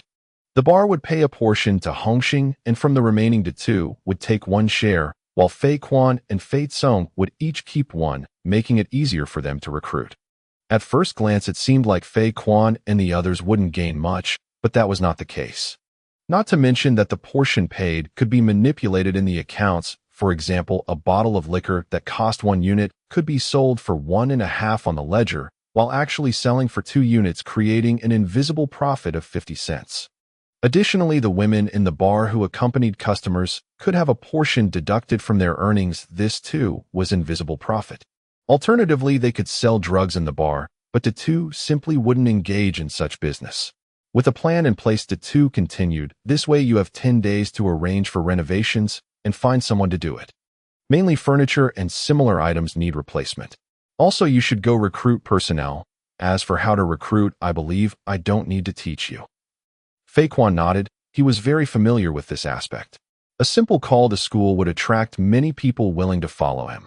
The current social environment is such that many problem students can't focus on their studies and have no jobs, so they can only mix in society. All the women accompanying customers in the bar are unsuitable. Replace them all. See if any of you know someone who can be introduced to work in the bar. If you know any madams, that would be even better. The two thought of someone, that is KK, who had poached people from Big Fei's bar when he was at odds with Chun Haonan, bringing them to Chun Haonan's bar. However, the two was not familiar with KK, so he couldn't approach her. Fei Quan and Fei Tsong also had little networking in this area and could only nod awkwardly. Seeing his men in difficulty, the two patted their shoulders and comforted them, saying, "It's okay, just go do it. If it doesn't work out, I have backup plans." After finishing the instructions, the two intended to send them off. At that moment, someone knocked on the door and asked, "Excuse me, is Mr. Yang here?" "May I ask, is Mr. Yang here?" NDA2 turned at the voice and broke into a smile. Was this not Stephen Chow, the future king of comedy? It turned out Stephen Chow had been dismissed from his previous film crew by Li Shiyuan, and upon learning his new employer was affiliated with organized crime, he'd grown deeply uneasy, lingering hesitantly until evening before finally seeking directions. "Are you Stephen Chow? Please come in and take a seat. I'm the Mr. Yang you've been looking for." NDA2 dismissed Fei Quan and the others, then rose warmly to usher Stephen Chow inside, a gesture so unexpectedly gracious that it left Chow momentarily flustered. He'd witnessed Triad enforcers collecting protection money on film sets before, brutal menacing figures, but none like the two. "And you finally arrived. I've seen your films XX and XX. You're quite impressive." Stephen Chow was stunned to learn the two had actually watched his films, astonished all over again. "And I've only starred in a handful of films, yet you, Mr. Yang, have seen them. I'm truly honored. Not only have I seen them, I genuinely believe in your talent. That's precisely why I secured your contract. In fact, I paid 1.5 million yuan to buy out your remaining commitments." Hearing that the two had spent 1.5 million yuan to acquire his exclusive film rights, Stephen Chow was astonished for the third time. After all, Jackie Chan, who like him had transitioned from television to cinema, was earning merely 200,000 yuan per film. And Jackie Chan's status at Jade Television vastly eclipsed his own. And surprised, "I told you, I truly believe in you." The two repeated emphatically, then added, "Moreover, I have a new film, and I want you as its lead actor and the lead actor." At those three words, Stephen Chow's heart began pounding wildly. Though he'd won Best Supporting Actor, he'd played only supporting roles, save for television leads which had drawn poor ratings and tarnished his reputation. "Yes, the lead. Shall I outline the story for you?" "Yes, thank you, Mr. Yang." The two recounted the plot of The Saint of Gamblers from memory, and Stephen Chow grew increasingly exhilarated, feeling at last like a thoroughbred who'd found his true connoisseur. Or rather, like a wanderer who'd finally encountered a kindred spirit speaking the very path he'd long sought. "Mr. Yang, your vision is extraordinary. I've yearned to make precisely this kind of film, yet it remained hazy until now. Your words have illuminated everything." The two suppressed a private smile. "Of course, it's clear. You're hearing your own future style." At that moment, Hong Kong's entertainment industry moved at breakneck speed. Films were typically shot in under 2 months. Stephen Chow, utterly captivated, blurted, "Mr. Yang, when do we begin shooting?" "I'd love to start immediately, but I haven't yet spoken with the director." "The director, Stephen Chow hadn't expected the two to cast him as lead before even selecting a director, deeply moved by such unwavering confidence. "Yes, I intend to hire Wang Jing. As for the male second lead, I plan to cast Uncle Tat, who co-starred with you in television dramas." Stephen Chow mentally retraced the storyline the two described, and realized indeed only Uncle Tat could match him perfectly. As for Wang Jing, Stephen Chow had socialized with him before. Upon hearing the two's proposal, he volunteered eagerly, "I know both Wang Jing and Uncle Tat. Shall I arrange a meeting for you?" "Perfect. That saves me the trouble. I'll leave it to you, Stephen Chow." And Stephen Chow demurred hastily, "No trouble at all. None whatsoever." After agreeing to meet the next day and exchanging contact details, Stephen Chow took his leave. Just outside the bar, he suddenly clenched his fist and yanked it downward. Then, overcome with excitement, brought it to his mouth and bit down. The two happened to step out just then, witnessing that familiar gesture, and gave a light cough. Instantly, Stephen Chow shifted into solemn composure, showcasing his signature absurdist acting. Head home now. We have matters to attend to tomorrow. And yes, Mr. Yang, good night. Back at his rented apartment, Stephen Chow spotted Uncle Tat returning home across the hall and immediately invited him in, recalling his agreement with the two. Brother Tat, I need to speak with you about something. And Uncle Tat, puzzled but obliging, welcomed him inside. When he learned someone had offered him a film role, specifically the male second lead, he was visibly delighted. After agreeing to meet the next day, they parted ways. In the following afternoon at a cafe, the two met Stephen Chow and the others, script in hand. Wang Jing, renowned for his boundless imagination, clicked instantly with the group, and right there in the cafe, they began passionately brainstorming the plot. Since the two's outline drew inspiration from films he'd watched, it was tightly paced, requiring full script adaptation. Wang Jing excelled at screenwriting. Together, the core creative team fleshed out scenes and drafted the screenplay, so compelling in the two's estimation that it surpassed the original film. Wang Jing, I'm an outsider in filmmaking, but I can guarantee one thing: the budget is generous. Everything else rests with you. Though Wang Jing had directed films before, he'd never enjoyed such artistic autonomy. At the two's words, he dropped his playful demeanor and nodded gravely. Rest assured, Mr. Yang, I will deliver an exceptional film. By the way, I'd like to invite my friend. Wang Jing intended to bring in his friend Yuan Kue as co-director, but the two cut him off. I've entrusted full authority to you. Whom you choose is entirely your decision.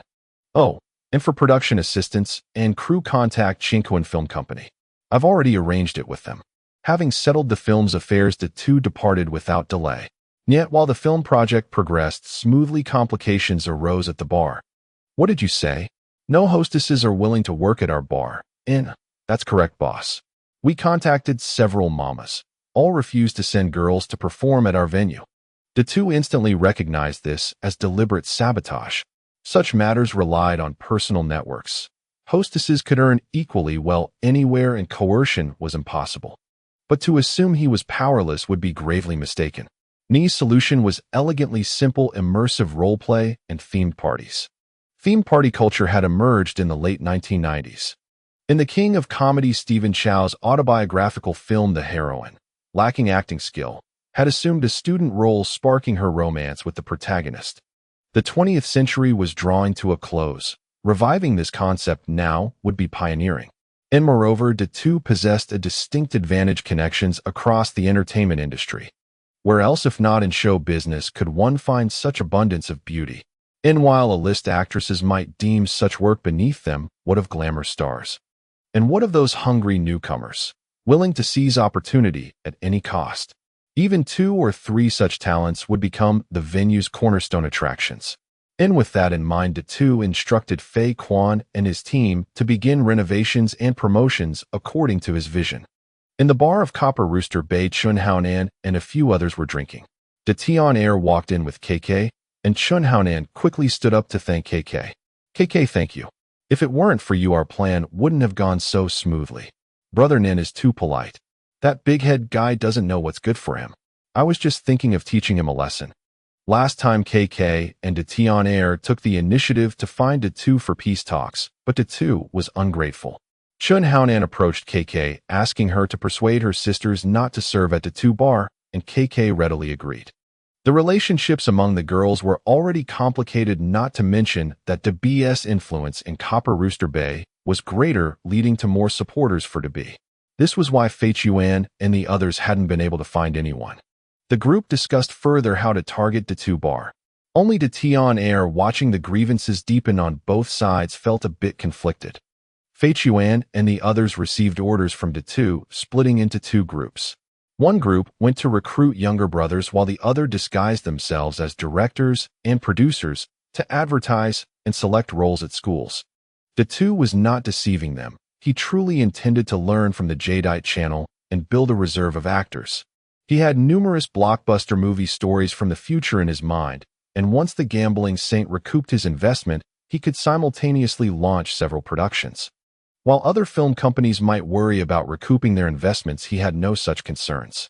With the comedy king paired with Deshu, this golden duo was a guaranteed box office success, and the other actresses could serve merely as decorative figures without needing much acting skill. Moreover, Detu's plan was to select based on resources, avoiding any notions of fairness. For pageant contestants, cultural levels would also be assessed using a multidimensional evaluation, and Detu purely emulated the future talent show model, relying solely on popularity and money. Customers in the bar could receive voting tickets. Once their consumption reached a certain amount, the more they spent, the more tickets they received. This was the model to attract big brothers to support the streamers, representing a dimensional strike at that time. Which young person doesn't have a dream of being a star, longing to become famous and live a lavish life? Once Feichuan and the others spread the word, numerous applicants quickly signed up. Detu instructed Feichuan and the others to spend 3 days on initial selections, filtering out a group, and then sending these preliminary contestants to distribute flyers on the streets. Using beauty and youth as their banners, soon the whole of Hong Kong knew that 2 bars in Copper Rooster Bay were preparing to hold a talent show. Detu was also reviewing the contestants' materials. Qiu Do, didn't she debut already? And apparently, she's dating Wang Pengzi. Logically, she shouldn't be lacking in resources. Why is she participating? Among the contestants' materials, Detu quickly noticed this future famous star and highlighted her information. Feichuan and the others had also been brushing up on entertainment industry knowledge these days. They replied, according to her, the response to the movie she participated in was mediocre, and she hasn't had any recent offers, so she wants to join to broaden her resources. Detu nodded and instructed Feichuan and the others, pointing at Xiu Dodo's information. Focus on this profile and find someone to design her image, primarily leaning towards a glamorous and vibrant direction. Detu still remembered Xiu Dodo's appearance in a stunning red dress. Currently, there were too many unique female stars on Hong Kong Island, and Xiu Dodo hadn't found her direction yet, which made her seem rather ordinary, blending in with the crowd. Soon Detu discovered another promising candidate, the childhood goddess Li Mitao.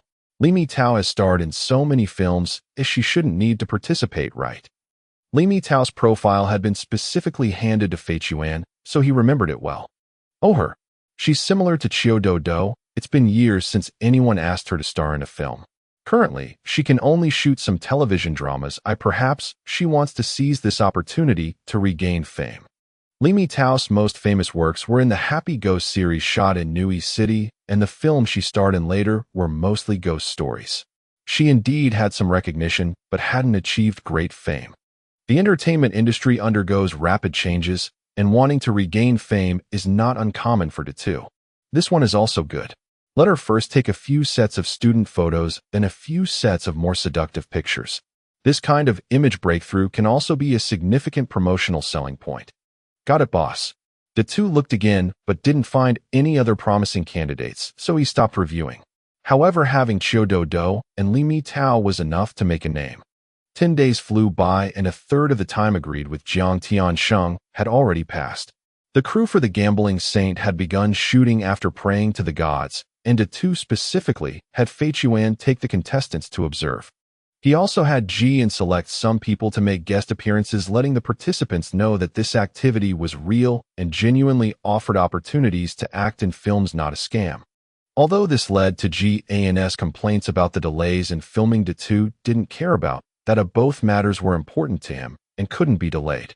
Finally, after reaching a certain level of excitement, this talent show finally unveiled its mysterious veil.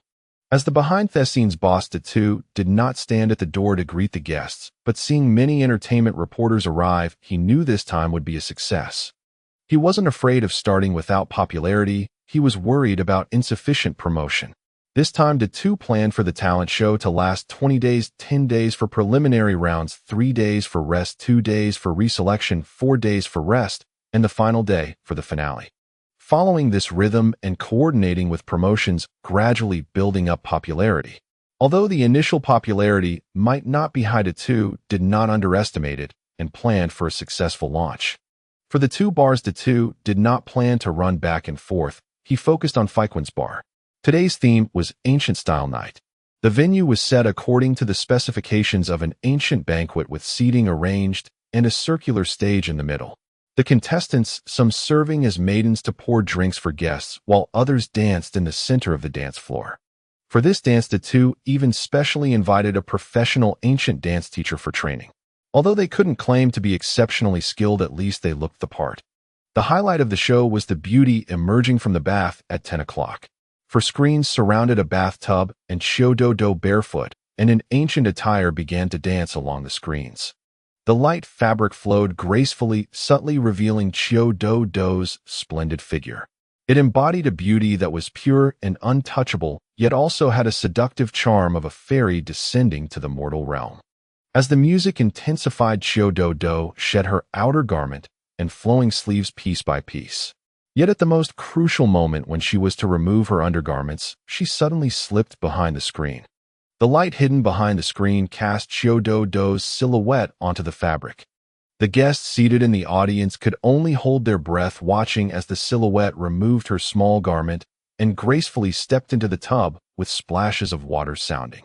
An arm delicate as lotus root emerged from the screen's gap, surrounded by mist as a silk scarf brushed against her smooth shoulder.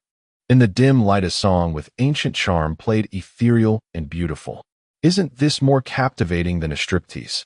The guests seated around held their breath. Suddenly, one guest couldn't hold back and shouted, "Damn it!" Exactly. Kowloon inside the BS bar.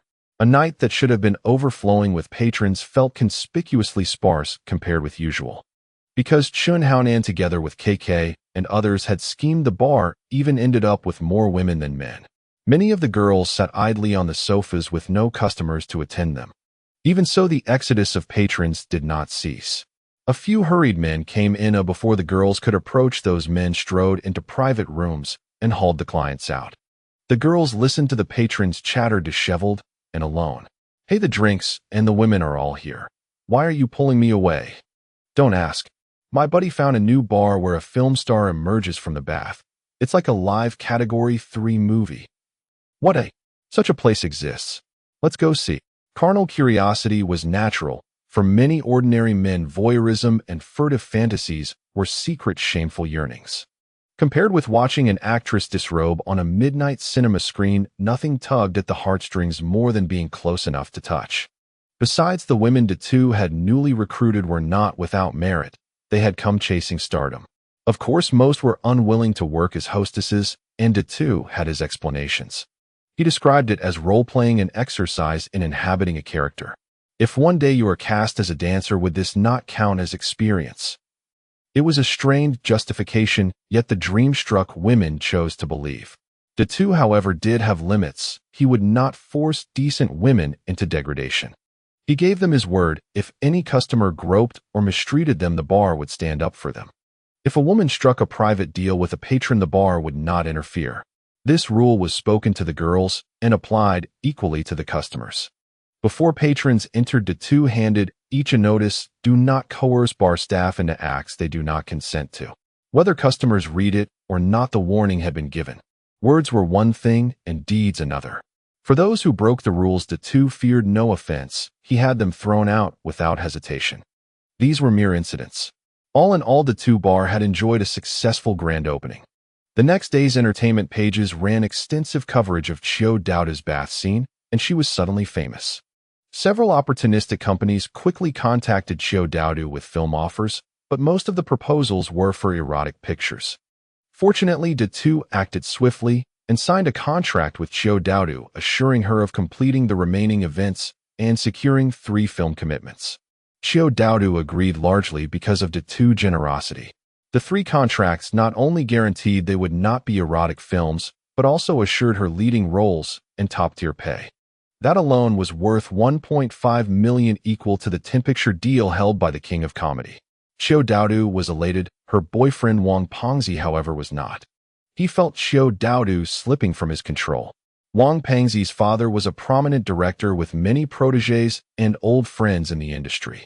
Wang Pengzi fancied himself talented, if not particularly handsome, and considered a model of male talent. Furious that Datu had poached his girl, he resolved to teach Datu a lesson. He had little real power, but he possessed connections in show business. With the smash success of gambling god-breaking box office records, he had become a prized asset in Jiang Tiansheng's eyes. Sure enough, Ji and called, hesitating over his words. Datu, impatient with the stammering, snapped, "If you have something to say, say it." What happened? Many performers in the crew want to terminate their contracts, and some people have come to the set to collect protection money. Damn. Do you know who is collecting protection money? Don't they know you are from Qianquan Film Company? They know, but they claim to be from Hongxing as well, and say our gambling film copies theirs, so we must pay them copyright fees. How did they know we're shooting a gambling film? Well, many artists have seen parts of the script. Even from the props, they could guess the rest. Film productions on the island were small in scale with few sets. A single scene might host several sequences, so keeping anything confidential was nearly impossible. They had essentially hired a sunglasses king to swindle money for them, with actors unaware of what they were really performing. There was no one to sue. Datu could only seek revenge on the culprit. Xing Zai and De Ge haven't broken their contracts, right? No, both regard this as an opportunity they do not want to miss. But they had been approached.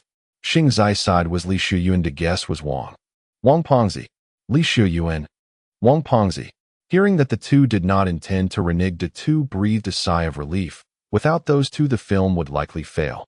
If they had broken their contracts, even forcing them to film would make a bitter harvest. Coerced fruit never tastes sweet. Tell Xing Zai and De Ge that if they make films with me and the box office exceeds 20 million, Xing Zai will receive 5% of the box office bonus, De Ge 3%, and you will get 3% as well. The lavish carrot stunned Ji and into silence. Datu had long planned the profit-sharing. Did Xing Zai love cinema? Certainly he loved films, but fame had made him love money as well. Although Datu still held 10 picture contracts with Xing Zai, he did not want a falling out like the Xiang family had.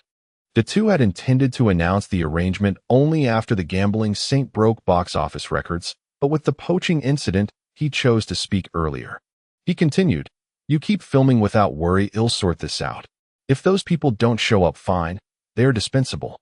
Just find some new supporting actors. But I won't let this go. Breach of contract requires compensation. Give me a list, and I'll have people go after them. As for those collecting protection money, do not trouble yourself. Oh, I will handle them." Jian wanted to plead for the supporting actors, but seeing Datu's unwavering tone, he dared not argue. After hanging up, Datu's anger only grew. He had not expected Wang Pengzi to stir trouble before Chun Haonan had even begun to act. "Fei Quan, come in," Datu shouted. Fei Quan hurried in and bowed. "Boss orders. Someone's been causing trouble on the set. Go get the list from Jian and visit them house to house. Make them pay. Also go to Li Ziyuan's set and smash it up for me. And teach Wang Pengzi a proper lesson." In a previous life, Datu had read many exposés about Triads infiltrating the entertainment world. He had never imagined he would become part of it. He felt no shame. One must behave according to one's station. He had no grand ambition to uplift the island's entertainment industry. He only wanted to make a quick fortune. If people left him alone, fine. If they provoked him, he would break their hands. On the set of the Gambling Saint film, the crew felt a bit apprehensive today, as it was the day the gangsters came to collect protection fees. The demand was 1 million.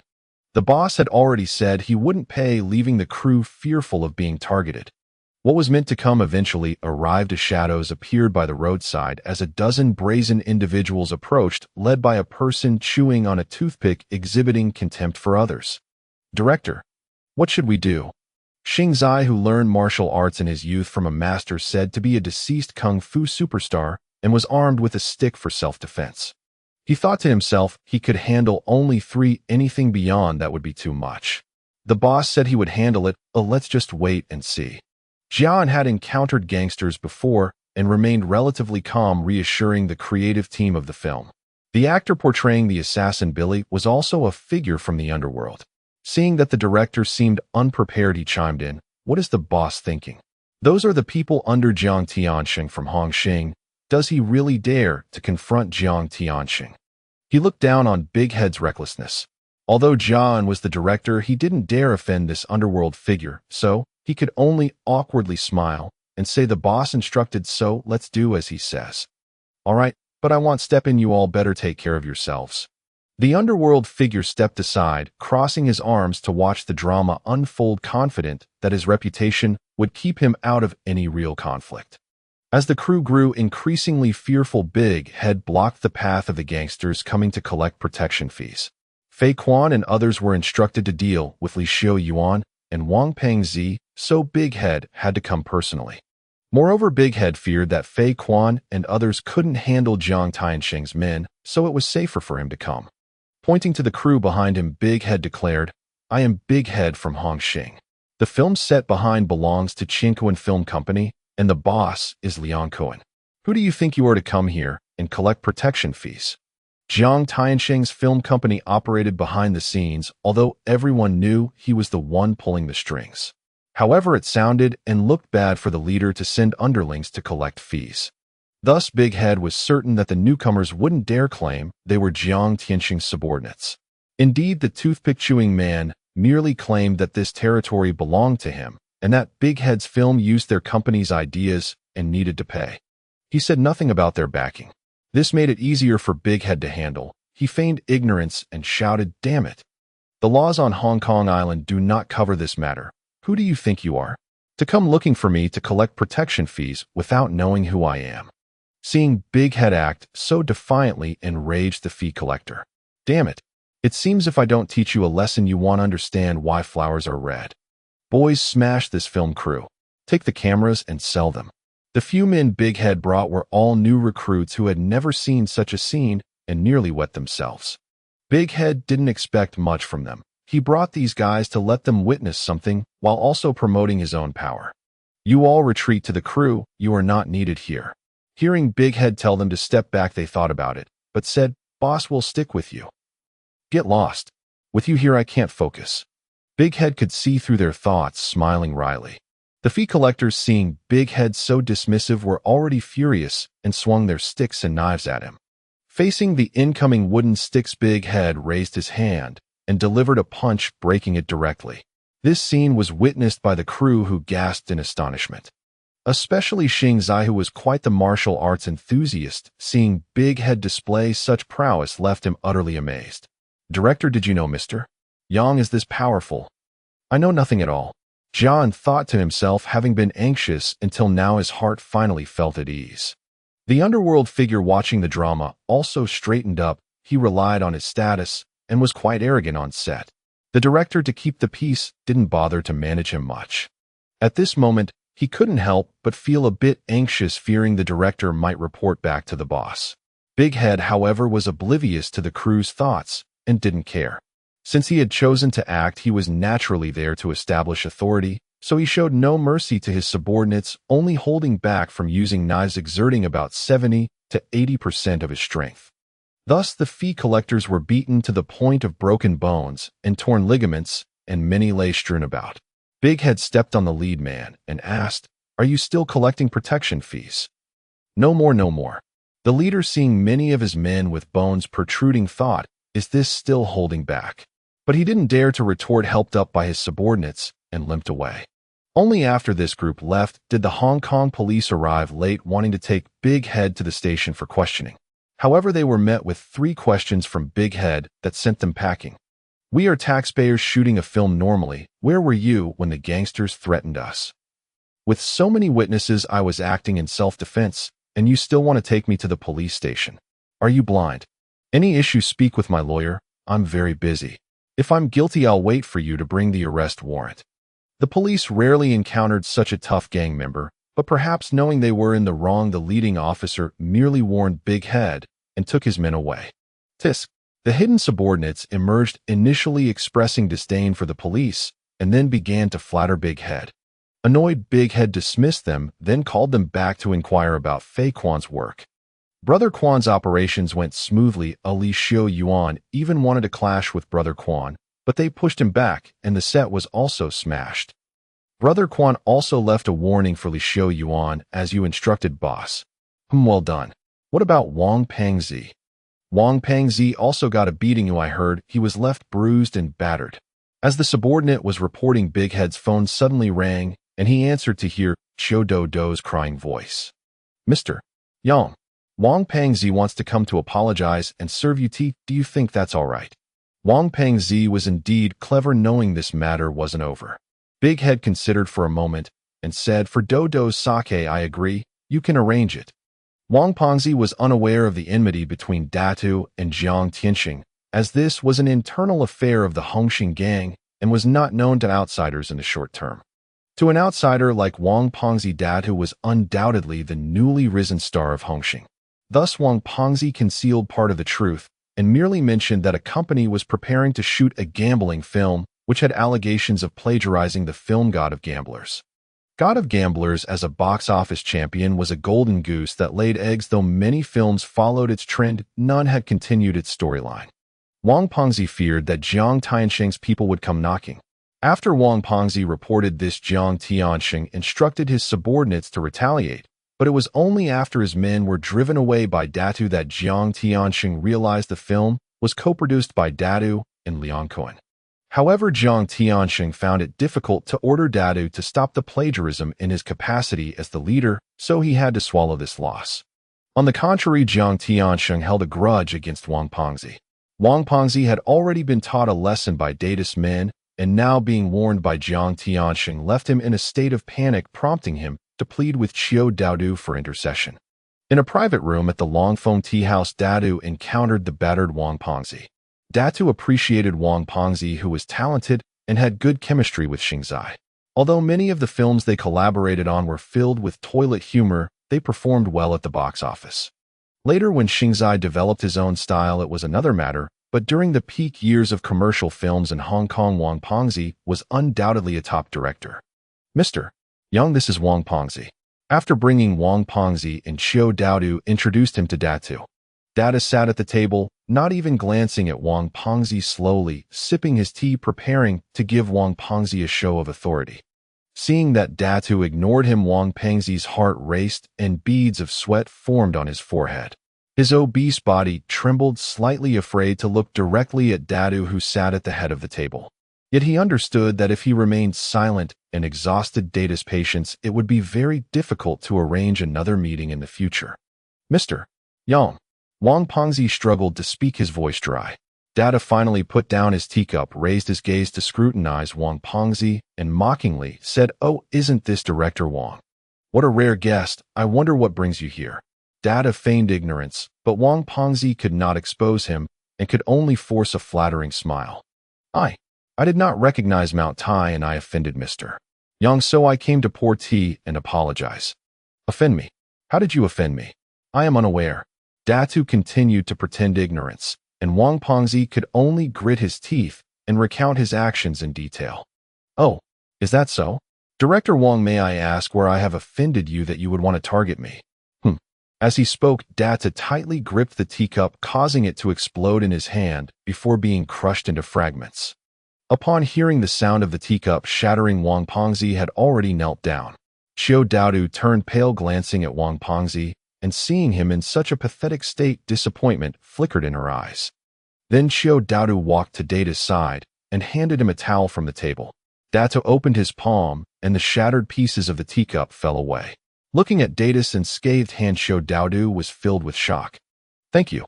Data wiped his wet hands with the towel, looking down at the kneeling Wang Pengzi, and said coldly, Director Wang, I actually appreciate you, did you know? Wang Pengzi did not expect Data to say such things to him, but the quick-witted man seemed to see a glimmer of hope and immediately expressed his gratitude, saying, Thank you, Mr. Yang, for your recognition. Don't be too hasty in your thanks. I am very angry about this matter. Wang Pengzi's heart trembled again, feeling that Data was difficult to read, his temper unpredictable. I know I was wrong. Please, Mr. Yang, do not hold a grudge against me and spare me this time. Datu assessed the kneeling Wang Pengzi, and indeed he did not intend to do anything to him, as he could potentially become a source of revenue for him in the future. However, for now, Wang Pengzi was still under Jiang Tianxing's control, and it was impossible for him to pry Wang Pengzi away. Clearly, letting him go like this was not an option. At that moment, Data's gaze fell on Qiu Dou beside him, and he suddenly had an idea. Director Wang, do you truly know you were wrong? I know I was wrong. I know I was wrong. That's great. It's easy for me to forgive you. Just agree to one condition. What condition? As long as Mr. Yang says it, I will definitely comply. Although Wang Pengzi was terrified, his mind remained clear, and he did not recklessly agree. Dado also picked up on the underlying meaning, but did not expose it. Don't worry, this condition is something you can definitely fulfill. How about this? Since this matter arose because of Dado, transferred Daoda's contract to my company. Xiao Daoda, hearing this condition, trembled all over, looking at Datu with a complicated expression, yet she said nothing. At this moment, she had no choice. What? Wang Pengzi looked up at Datu in shock, but under Data's piercing gaze, he quickly lowered his head. Wang Pengzi, known for his flirtatious nature, was very reluctant to part with someone as exquisite as Xiao Daodu, who met his aesthetic standards, so he was shocked and lost his composure. What's wrong? You unwilling? Do I need to have my brothers down below have a good talk with you? Wang Pengzi trembled at this, the pain coursing through his body becoming clearer. Though he felt immense heartache, Wang Pengzi still trembled as he replied, No, I am willing. I will bring the contract over. Good. In that case, after you pour a cup of tea and admit your mistake, you can leave. Yes. Wang Pengzi stood up, walked to the table, and Xiao Dadu, being very perceptive, found a new teacup and filled it for Wang Pengzi. Wang Pengzi cast a complicated glance at Xiao Daodu, then shifted his gaze away, respectfully presenting the tea to Datu. Mr. Yang, please enjoy your tea. Data did not make things difficult for Wang Pengzi. After taking a sip from the teacup, he said, All right, you may leave now. Wang Pengzi dared not linger, bowing deeply before limping out, carefully closing the door behind him. Data noticed that Xiao Daodu seemed a bit downcast and patted the seat beside him, asking, Come sit here. What's wrong? Are you unhappy that I brought you over? Even if she was unhappy, Xiao Daodu could not voice it at this moment, as Dadu was her new boss. However, the relationship between her and Wang Pengzi was not merely that of a boss and employee, and being treated like a commodity to be transferred did somewhat trouble her. Forcing a smile, Xiao Daodu sat beside Datu and shook her head, saying no. Datu reached out and slipped his arm around Xiao Daodu's waist. She trembled, yet did not resist. Daoda, do you know? In truth, you have always been my goddess. From the moment I first saw your profile, I was ecstatic at the thought of you by my side. In Water Margin, Wang Pa enumerated 5 traits that draw a woman to a man. Pan Lu Deng Xiaoxian. Pan signifies a beauty comparable to Pan, and Uda too possessed a visage like Yen Zhu, and he fancied himself scarcely inferior to Panin. As for Lu, though it may not show outwardly, the two could smash a glass with his bare hand without injury, a testament to his formidable physical strength. Deng, the two was both making films and running bars, both ventures thriving. Xiao, though he had already won Xiao Daodu, he continued to ingratiate himself. Xian, Xiao Daodu had yet to notice any particularly busy schedule in Datu. Soothed by his honeyed talk, even if she did not wholly believe him in her mind, her body had already melted. You don't believe me. In my heart, your most beautiful form is when you wear a flaming red dress that reveals your graceful silhouette. Xiao Daodu watched Datu speak with such certainty. Though his words were coarse, she found herself unconsciously inclined to believe him. The entertainment world is a great dive at Xiao Daodu's willingness to be with Wang Pengzi stemmed in part from valuing his talent and perhaps also from believing he could help her career.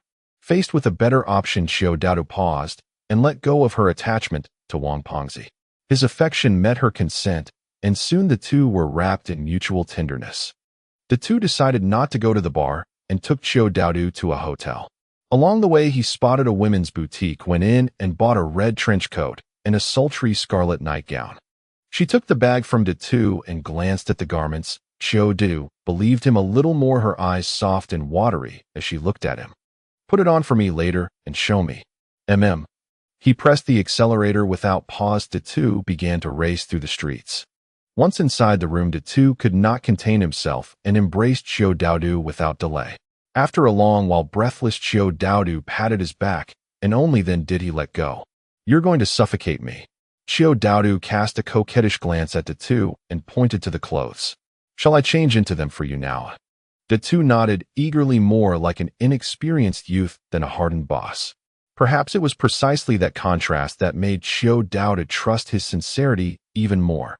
She entered the bathroom and donned the red attire. Seeing a figure as if lifted from the silver screen, Datu was instantly captivated. He stepped forward, wrapped his arms around Xiao Daodu, and pressed his lips to hers with impatience. Wait, let me take my clothes off. No, you don't have to. It looks great on you. Tonight the bar belonged to Li Mi Tao. The theme was youthful campus. Though Li Mi Tao was in her 20s, her eternally youthful face and the charm of her roll filter made the night even more fiery. At the BS bar there were hardly any patrons left. Even the hostesses he had recruited felt deeply aggrieved. Friendship is one thing and business another. While people are not entirely mercenary, being left to starve because of favors would breed resentment in anyone. Brother Nan, my girls are all about to leave. What should we do? KK barged into Chun Haonan's office to seek a solution. Tianer tugged at him from behind, but could not stop him. Facing Chun Haonan, Tianer hurriedly explained, Brother Nan, sorry, I couldn't hold them back. Could Chun Haonan blame KK for this? Of course not. He had to soothe the matter with gentle words. At this point, keeping so many hostesses was futile, and Chun Haonan would have to open his own purse. KK, how about this? If the girls insist on leaving, I won't force them to stay. They'll compensate each one 1,000. How does that sound? This would cost Chun Haonan tens of thousands, but at least his reputation remained intact. Otherwise, word would spread, and who would want to work at Chun Haonan's place? All right, I'll tell them. Thanks, Brother Nan. No need to thank me. Having just settled KK's matter, Chun Haonan's phone rang again. Upon answering, he straightened in his seat. The caller was Jiang Tianxing. Trusting Chun Haonan, and with Datu already having made a spectacular start, Jiang had not paid him excessive attention. But the affair with Wang Pengzi put Jiang on alert, so he had his men look into it, and discovered that the bar business handed to Datu was blazing hot. He called Chun Haonan to press him and urge swift action. Haonan, how are the matters I entrusted to you progressing? Chun Haonan dared not lie. He steeled himself and answered, Mr. Jiang, things were going well, but a few setbacks have occurred these past days. Jiang did not probe further, but continued, Haonan, I place great expectations on you. Do not disappoint me. Yes, Mr. Jiang, I will see it done. If direct methods fail tomorrow, you might consider other means. Other means? Chun Haonan froze at those words. Was he being asked to employ covert tactics? Jiang did not specify, instead chatting on until finally asking, Haonan, do you understand what I mean? I understand, Mr. Jiang. Good. Haonan, don't disappoint me. Jiang's reminder left no ambiguity. Chun Haonan realized he had no way out. After hanging up, Chun Haonan called out to those outside, Shanji de Tian, come here. The two bars were booming. They were so full that people had to queue for a table, yet the crowd's enthusiasm remained undimmed. Many preferred to wait in line rather than go elsewhere. Fei Quan ordered his men to attend to patrons, hand out cigarettes, deliver food, ensuring every service ran smoothly. Suddenly, a group of masked men charged in, and without a word began flinging the items they carried at the waiting customers. Oh, what is that horrid smell? Damn, it's shermeng. Shermeng refers to grasshoppers stuffed into sacks of excrement. Because grasshoppers jump and fly once released with filth clinging to them, they scatter into the nearby crowd. Difficult to avoid and utterly revolting. This was the handiwork of the island underworld, who habitually used disgusting methods to sabotage rivals' businesses. Doused in filth and turned into a Zhou Shinshir who would want to stay and enjoy themselves. After releasing the feces-laden insects, the masked men fled. Fei Quan led his men in pursuit, but could only catch sight of the perpetrators' taillights as they sped away, so they gave chase. In the hotel, after their heated encounter, Datu and Xiao Daodu lay embraced, drifting into sleep, when suddenly his pager buzzed loudly. Datu answered with impatience. On the line was Fei Tsong. Boss, someone's causing trouble at the venue of Fei Quan has gone after them. I suspect a setup. Do you want to come and take a look? Mr. Yang, is there something wrong? Xiao Do was awakened, her eyes still bleary.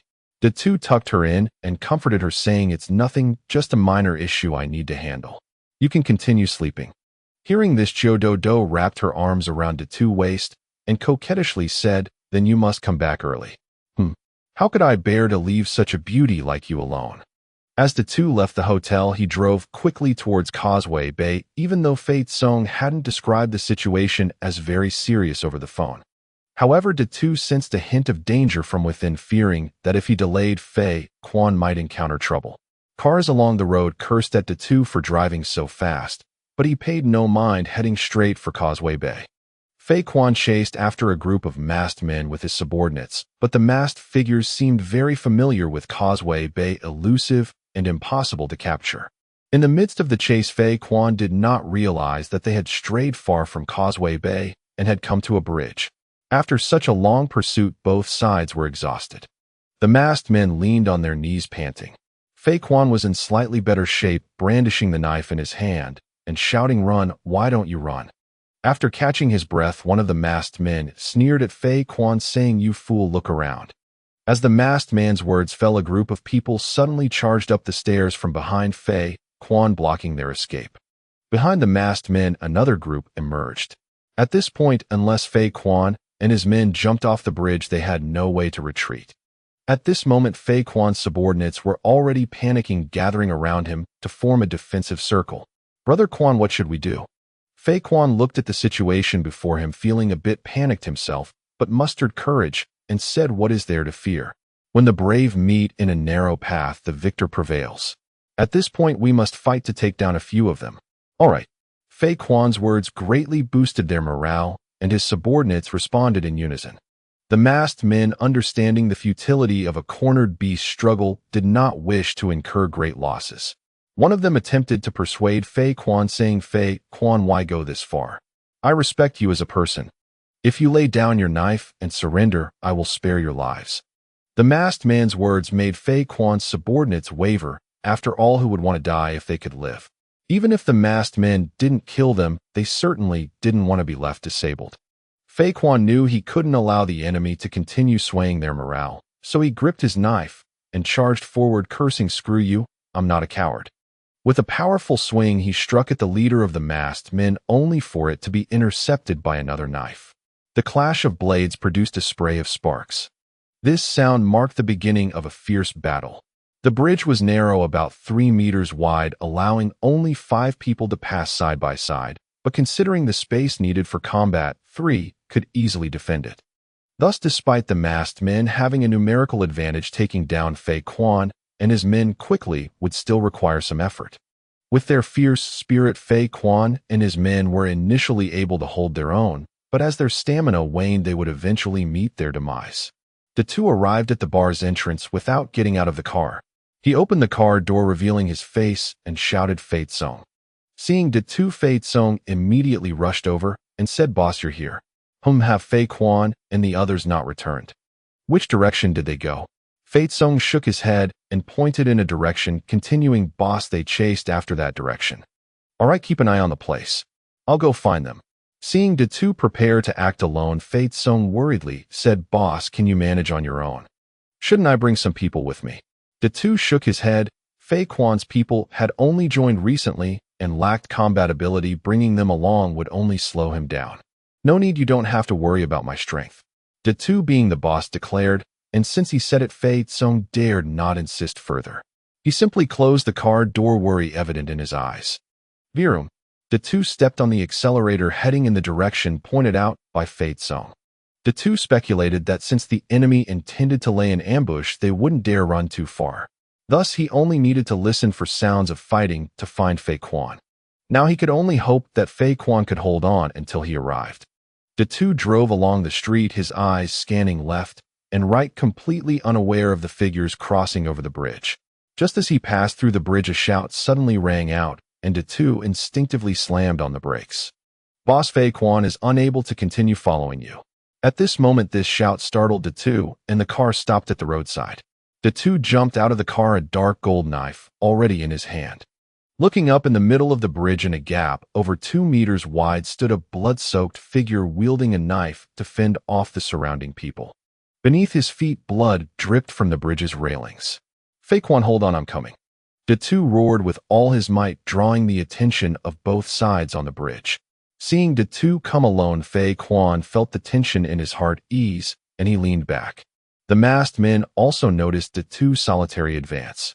One of the subordinates leaned closer and asked, "Boss, what should we do? Should we take out Fei Quan first?" "No need. Datu isn't blocked off. We'll use Fei Quan to draw him over so he won't escape. Attack killed Datu. Datu took out a piece of cloth from his space and covered the area below his eyes, doing this not for any other reason but to block the spurting blood. Today he was destined to unleash a massacre, so he made preparations in advance. Although he knew the enemy's origins, Datu did not reveal it. Killing one's own kind is a crime that warrants punishment, and Datu did not want this to become a stain on his record. I don't know where you came from, but anyone who dares to strike at me will pay the price in blood. With that, Datu raised the dark gold knife and charged toward the bridge, a single man with a single knife, fearless. The masked men were also taken aback that Datu dared to charge forward instead of fleeing, but they wouldn't give up such an opportunity. One of them shouted to the subordinates ahead, "Kill him! Kill!" The three men before Datu shouted in unison as they rushed toward him. Datu raised his knife to block the three descending attacks, then pushed upward. The tremendous force sent the three men staggering. Before the three could steady themselves, Datu executed a horizontal slash, the dark gold knife, producing a gash across the chests of the three, blood spraying over Datu from head to toe. Kill! Datu swallowed a powerful pill possessing the hard chi skill and chaotic wind blade technique, wielding a black gold treasured sword. Although he could not yet utilize the hard chi skill to gain formidable physical defenses at this moment. However, relying solely on the physical enhancements from previously cultivating the hard chi skill, Datu was already endowed with immense strength and endurance. Moreover, combined with his divine weapon and blade technique facing the gangsters before him, he was akin to a god slaying demons and a Buddha exterminating Buddhas. No one could withstand a single strike from Datu. Often upon contact, he could cleave through the opponent's blade, shattering their defenses and leaving a wound on their body. Furthermore, given the environment of the overpass, Datu's attack from below made it difficult for him to face threats from all sides. Thus, even though there were dozens of masked men, they were being pushed back relentlessly by Datu, and by the end they were even somewhat frightened by him. A devil. He is a devil. Seeing his comrade struck down by Datu once again, the opponent in front of him shouted in terror, involuntarily stumbling backward only to trip over a corpse at his feet. However, this person did not stop. Having dropped his weapon, he retreated using both hands and feet. The comrade who was supposed to block him from retreating also followed suit, seemingly clearing space for him. Seeing his subordinates lose their nerve, the masked man could no longer remain passive and stepped forward to confront Datu, attempting to boost morale. Perhaps he thought Datu had been battling for a long time and was low on energy, which gave him the courage to face Datu. Upon seeing the masked man advance, Datu coldly smiled. He lunged forward, his body soaring through the air, and the treasured sword danced wildly in his hands. In that moment, Datu had already unleashed 3 strikes. The first strike was a downward slash. The masked man raised his blade to defend, yet his entire body was bent under the pressure. For the second strike, Datu twisted his wrist, changing his attack angle. The blade slid horizontally against the masked man's blade, then from the upper right to the lower left, leaving a deep gash on the masked man's body. The third strike, Datu slashed upward at an angle, knocking the masked man's knife from his hand, then followed with a kick that struck the masked man's chest. The forceful kick directly toppled the masked man along with those behind him to the ground. Seeing their leader defeated, and having reached Fei Quan's side, Datu shouted with a slanting blade, "Whoever is not afraid of death, come forward." No one responded. The masked faction had been thoroughly intimidated by Datu, and with their boss injured, no one dared to give the order to retreat. "If you dare not come forward, then hurry and roll away. Do you want me to slaughter you one by one?" After saying this, Datu advanced, and the already terrified masked men were directly frightened back. Datu bent down to check on Fei Quan, only to see numerous injuries on him, unsure if they were from enemies or his own blood. His entire body was covered in blood. Slapping his face, Datu merely responded unconsciously. He knew that if he delayed any longer, Fei Quan might bleed to death. Without hesitation, he threw Fei Quan over his shoulder. As Datu carried Fei Quan away, one of the masked men attempted to sneak up on him with a knife. However, Datu had already sensed it and turned around. Even with a knife in one hand, Datu, wielding the sharp treasured sword, directly severed the knife from the ambusher's hand and grazed across his cheek, leaving a terrifying scar. The ambusher screamed in agony, dropping his broken knife, and before he could utter another sound, he collapsed. This strike completely shattered the courage of the masked faction, and no one dared to trouble Datu any longer. After tossing Fei Quan into the car, Datu called Fei Song, instructing him to head to the hospital before driving off towards the hospital. Not far from the overpass, several police cars and riot vehicles were stationed, and an undercover inspector stood beside a car, smoking a cigarette.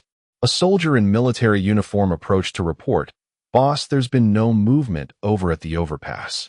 Should we go in?" The inspector angrily tossed his cigarette but to the ground and ordered, "Let the brothers move out and collect the bodies." Did the police not know about the large-scale gang conflict at the overpass? Yet in such situations they usually allowed both sides to finish fighting, after all they were all gangsters. It didn't matter who died, the more that perished the better. Fei Song arrived even earlier than Datu, standing across from the hospital entrance. Datu parked the car directly in front of Fei Song and got out. As soon as he got out of the car, the overwhelming stench of blood almost made Fei Song vomit, but he forced himself to hold it in. However, upon seeing body parts and bloody remnants on Datu, he could no longer suppress it and bent over to vomit. "Really useless. Hurry and take Fei Quan to the hospital. If we're late, he'll be dead." "Sorry, boss." Brotherly bonds allowed Fei Song to overcome his nausea. Datu tossed the car keys to him, instructing him to drive to the hospital. "You stay at the hospital with Fei Quan. Also have someone clean the car and check on the brothers who were with Fei Quan. If any are alive, pay for their medical expenses. If they are dead, provide compensation. Count the numbers and come to find me later." Datu only brought back Fei Quan. He didn't know the others and had no time to retrieve them. Compassion does not command soldiers. Since he chose to tread the path of the underworld, he must accept the fate of dying on the streets.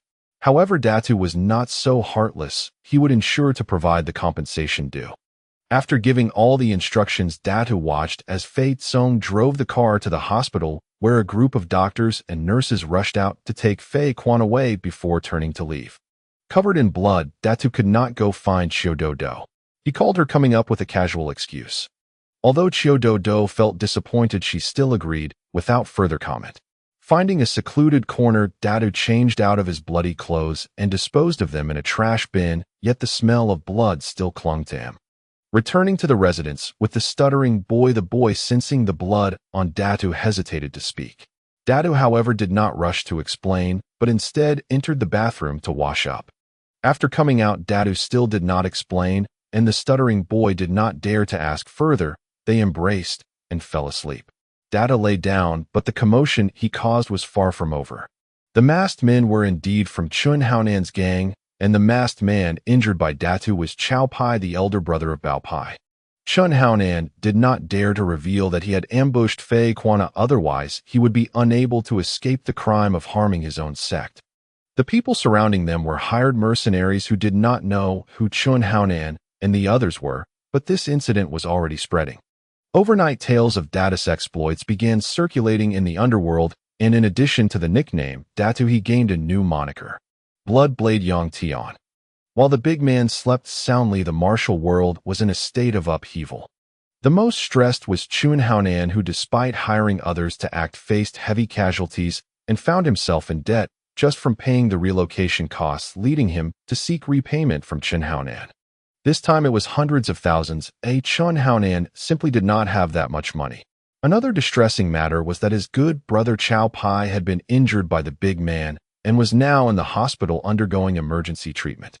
Chow Pai was at the hospital, and upon seeing Chun Haonan enter with his men, he immediately grasped Chun Haonan's hand and said, "Brother, Nin, you must avenge my brother." Chun Haonan remained silent, as did Shanji and De Tianair. How could they seek revenge when dozens of them could not defeat the big man? Seeing their expressions, Chow Pai vaguely guessed something and indignantly exclaimed, "Are we just going to let my brothers matter in like this?" Before Chun Haonan and the others could respond, the surgical room's light went out and the doctor stepped out. "Doctor, how is my brother?" The doctor removed his mask, his expression heavy, and Chow Pai knew at once that it was not good. "I'm sorry, we did our best, but the patient has lost too much blood." The rest of the doctor's words were lost on Chow Pai, who was in a daze, and suddenly he let out a loud roar and rushed out of the hospital. Shanji de Tian Air, stop him. Chen Haonan commanded, and Shanji and de Tian Air immediately stepped forward to hold Qiao Pai back. Held back, Qiao Pai could not move forward and began to cry out loudly. The night shift doctors and nurses peeked in to see, then quickly retreated. The surgeon also understood that Chen Haonan's group was not to be trifled with and did not dare to intervene, quietly slipping away. Qiao Pai, it's not that we don't want to help avenge your brother, but going now would only lead to our deaths. Qiao Pai looked disappointedly at Chen Haonan with a trace of resentment in his eyes. If it weren't for Chen Haonan ordering Qiao Pai to provoke the big man, his brother wouldn't have died. Of course, the person Qiao Pai hated the most was the big man, who was the root cause of all this. Suddenly, Qiao Pai seemed to think of something, stepped forward and grasped Chen Haonan's hand, saying, "Brother, then didn't you say it was Mr. Zhang's orders? Then let Mr. Zhang take action. He is the leader and can surely deal with the big man." Chen Haonan's face darkened. While Jiang Tianxing had indeed allowed him to strike, he never explicitly stated so. If they went to find Jiang Tianxing now, he would definitely deny any responsibility. Moreover, since this matter had gone awry, there was no guarantee Jiang Tianxing would even see Chen Haonan. "Qiao Pai, it's not that simple. Oh, don't forget, we have already violated our sect's rules by harming our own." Shanji, seeing Chen Haonan's predicament, clarified the situation for him.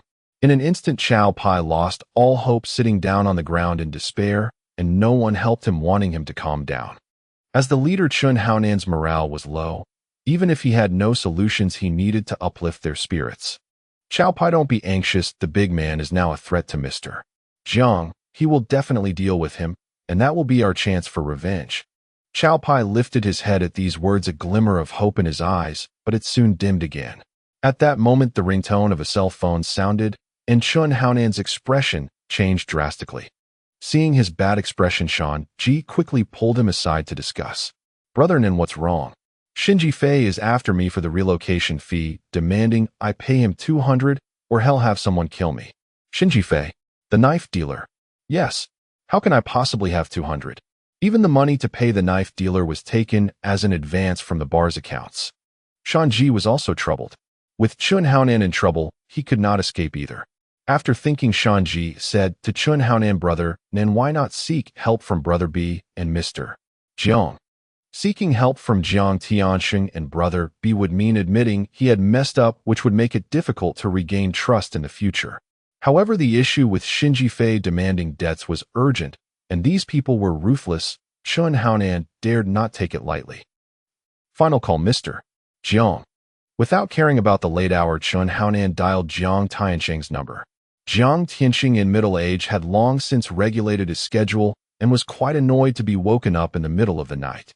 However, he also understood that if his phone rang at this time, it was definitely not for nothing, so he got up and answered. "Hello, who is this?" "Mr. Jiang, this is Anan." "Anan, what's the matter?" From Chen Haonan's silence, Jiang Tianxing surmised that Chen Haonan must have messed something up, and his heart sank. "Anan, what exactly happened?" "Mr. Jiang, the situation is like this." Hearing that the big man had single-handedly driven away dozens of men, Jiang Tianxing gasped. Even the war god prince of Hongxing probably wouldn't have such strength. "So what are you calling me about now?" Jiang Tianxing was furious, but he also understood that this matter could not be wholly blamed on Chen Haonan. They had all underestimated the big man's combat power. "Mr. Jiang, I may not be able to handle the matter regarding the big man, and due to the heavy casualties, Shinji Fei is pursuing me for the relocation fee." Jiang Tianxing did not want to listen to Chen Haonan's excuses and directly asked, "How much do you need to borrow?" 2 million. Chen Haonan's voice was low, and the short words carried a hint of guilt. Jiang Tianxing took a deep breath to calm himself down, and coldly said, "Tomorrow go find Chen Yao to withdraw the money and remind Shinji Fei that this matter absolutely cannot leak. Who was responsible?" "Understood. Thank you, Mr. Jiang. I will definitely return the money to you as soon as possible." Jiang Tianxing was indeed a formidable figure. Even when very angry, he suppressed his fury and reassured Chen Haonan, "Don't worry, just rest. You don't need to concern yourself with the big man for now. I have another task for you later." Having secured the funds and not lost Jiang Tianxing's trust through his words, Chen Haonan was overjoyed and uplifted, saying, "All right, thank you, Mr. Jiang. After hanging up, Jiang Tiansheng found it hard to fall back asleep, leaning against the edge of the bed to rest his eyes. Chun Haonan had failed in his endeavors, and Brother B no longer had any capable subordinates, making it impossible to suppress the big man. After this incident, Liang Kuan would likely become even more arrogant. The previous strategy needed to be adjusted. I cannot confront Liang Kuan directly. Oh, I will retreat for now and wait for him to expose himself before finding an opportunity to deal with him. It was a pity about Brother B. As Fang Ting was stimulated by the light, she woke up and saw Jiang Tianxing sitting on the edge of the bed, climbing up to him like a water snake. After Jiang Tianxing had formulated his plans, he began to feel sleepy and embraced Fang Ting, falling asleep peacefully. Big Head, you're really impressive. Do you know that they've given you a new nickname out there? Nickname? What nickname? Boss people out there are calling you Bloodblade.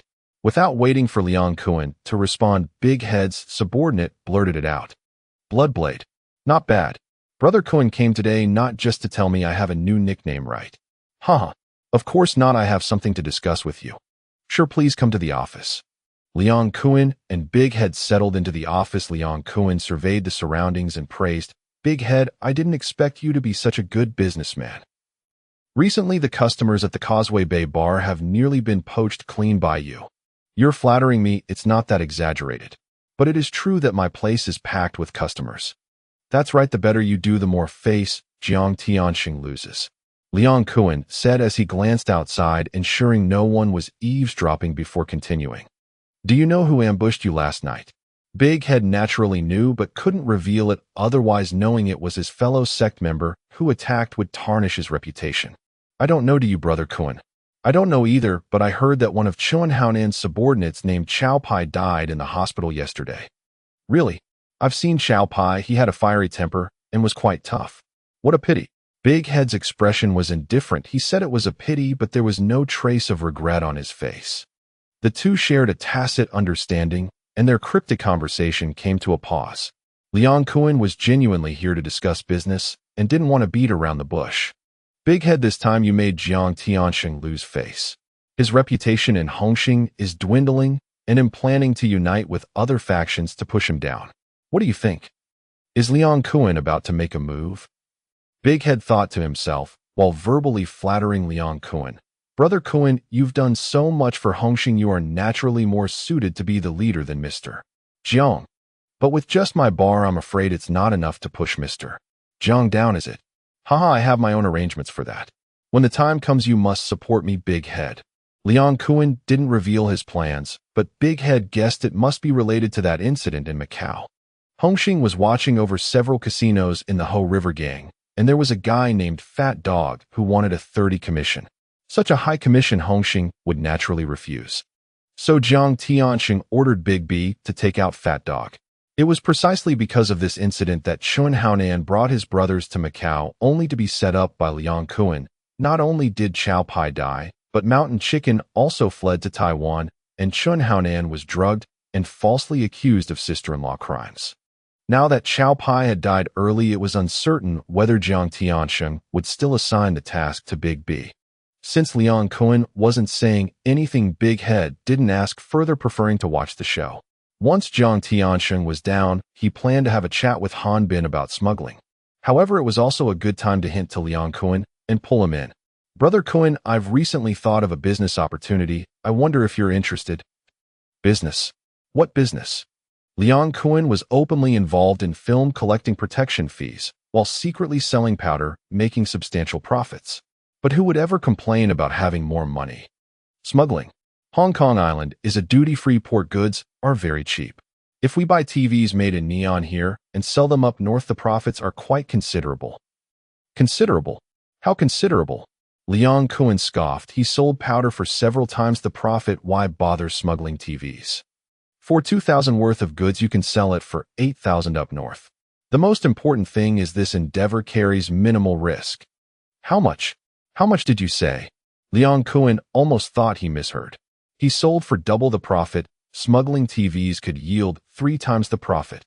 Moreover, as Big Head mentioned, the worst that could happen with smuggling TVs was getting the goods confiscated, while dealing in powder could cost you your head. I said buy for 2,000, sell for 8,000. The North can't produce high-end TVs now. Neon TVs are very popular. Thinking of the North, Big Head suddenly recalled that the banners up north would soon change. Oh, perhaps there was a chance to make a profit. It seemed like it was time to arrange a trip to the sticks. The light industry in the sticks has developed well in recent years. Perhaps they could expand northward from there. However, that was a matter for the future. The priority was still the present. If it's really like you say, then it's worth pursuing. If Brother Kowloon thinks it's feasible, then we can join forces. Wait. Leon Kowloon thought of another issue. I heard that the conversion rate for money from the North to Hong Kong dollars is quite severe. The actual profit isn't that high, right? Unexpectedly, Leon Kowloon was able to consider the issue of exchange rates. Big Head couldn't help but admire him, but he already had a solution in mind. Brother Kowloon, I heard you have connections in the Buddha Tower country. What? No. Don't say such things. Leon Kowloon denied loudly, as if stepping on a mouse. The reason for his strong reaction was that Hong Kong's rules strictly prohibit dealing in powder, and the Buddha Tower country is infamous for its powder trade. Big Head understood Leon Kowloon's concerns and explained, Brother Kowloon, don't misunderstand. I'm not looking to deal in powder. I want to buy jade from the Buddha Tower country. Jade?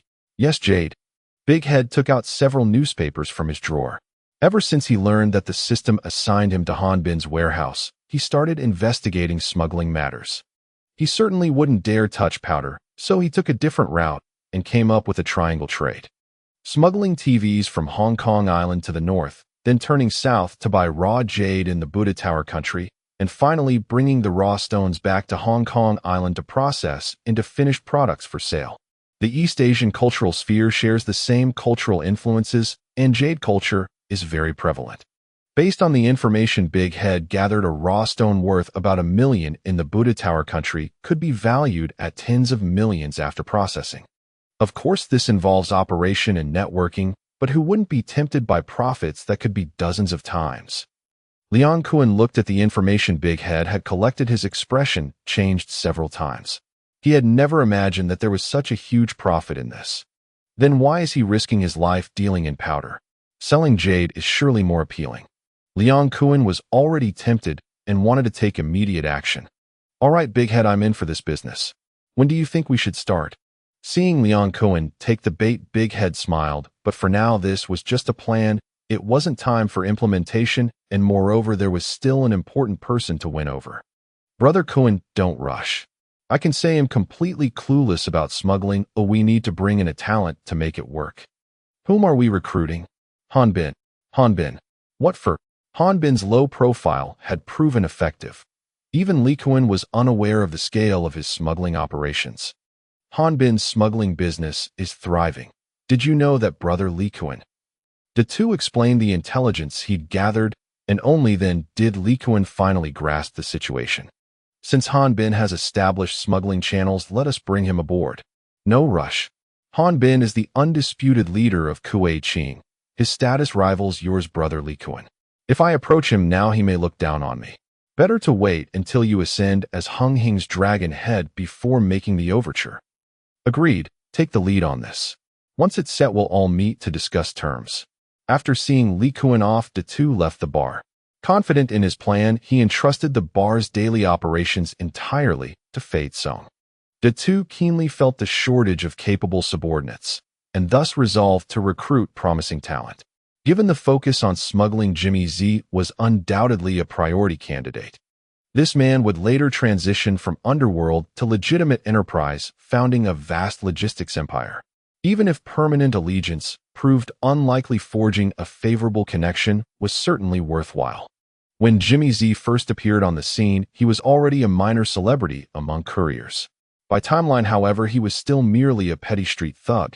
If Datu couldn't locate Jimmy Z, he'd seek out his boss Quan Zi-sun. If Quan Zi-sun remained elusive, then Lungon it would be. Indeed, upon entering Waki's territory, no one recognized Jimmy Z, or even Quan Zi-sun, but Lungon. Everyone knew him, the undisputed ruler of Shanghai Street. Shanghai Street bordered Hung Hing's domain, the frontline zone between rival triads, where tensions hung taut and ambiguous. As a Hung Hing member stepping into Waki's turf to inquire, Datu was swiftly surrounded. Surveying the 5 or 6 men encircling him, Datu's lips curled into a cold, disdainful smile. Soon when he revealed his name would they soil themselves in fear. "Hey you Hung-Hing punk, what are you snooping around Wiki's turf for? Looking for trouble?" One Wiki thug lunged to shove Datu, only for Datu to seize his wrist with lightning reflexes. With a sharp twist, he wrenched the arm backward. "Ah, pain, pain, pain. You blind cur. You dared lay hands on me. Who the hell are you? This is Wiki territory. So what if it is? There's nowhere Datu Ziyang Tian hasn't dared to tread." He invoked his old moniker, still reluctant to self-proclaim the epithet Blood Saber, which others had bestowed upon him. Modesty, however faint, lingered in his nature. "Yang Tian, who the hell is that? You think I'm scared of some nobody?" The thug blustered, until a quick-witted underling leaned in and whispered something in his ear. At last apprised of Datu's fearsome reputation, the Wiki thug's face paled, his voice trembled. You're the Blood Saber Yang Tian. If you mean the man who fought last night and cut down dozens, I suppose that's me." Datu spoke with effortless nonchalance, while the encircling Wiki thugs staggered backward, drawing sharp, icy breaths. Regret flooded their minds how foolish they'd been to provoke such a harbinger of calamity. "Be Blood Saber, brother. You've come to Wiki. What brings you here?" "Nothing urgent. I wish only to pay my respects to Uncle Lung Gon. Kindly announce my arrival." "Of course, not at all. Please rest here, brother Blood Saber. I'll inform him immediately." The Wiki thug ushered Datu into a tea house and hurried off to make the call.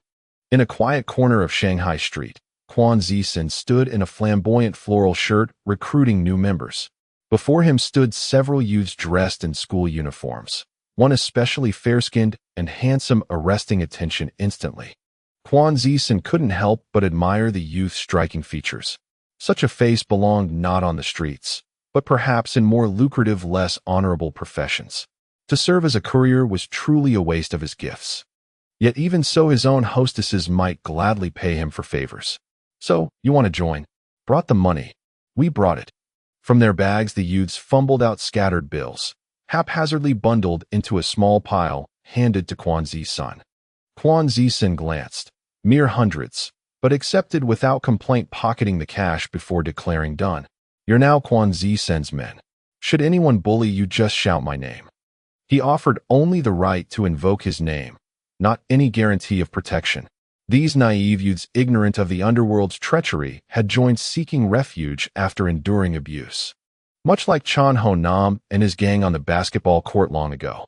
Yet truth remains, strength must reside within oneself. No title, however mighty, shields the powerless. Moreover, such bullying often masks orchestrated recruitment, gangs preying upon the vulnerable. Had Chan Ho Nam not invoked Brother Dai B's name, yet Li Kuan still struck him twice with Coke bottles. But would Li Kuan dare provoke Brother Dai B on his own turf? Clearly, deeper machinations were at play. Quan Zisun asked the newest recruits their names. The fair-skinned youth replied, "I'm Jimmy." Scarcely had he spoken when a voice called out to Quan Zisun. "Quan Zisun, boss wants you now." "Understood." Quan Zisun dismissed Jimmy and the others, then sprinted to the tea house and ascended to the second floor. "Boss, what do you need?"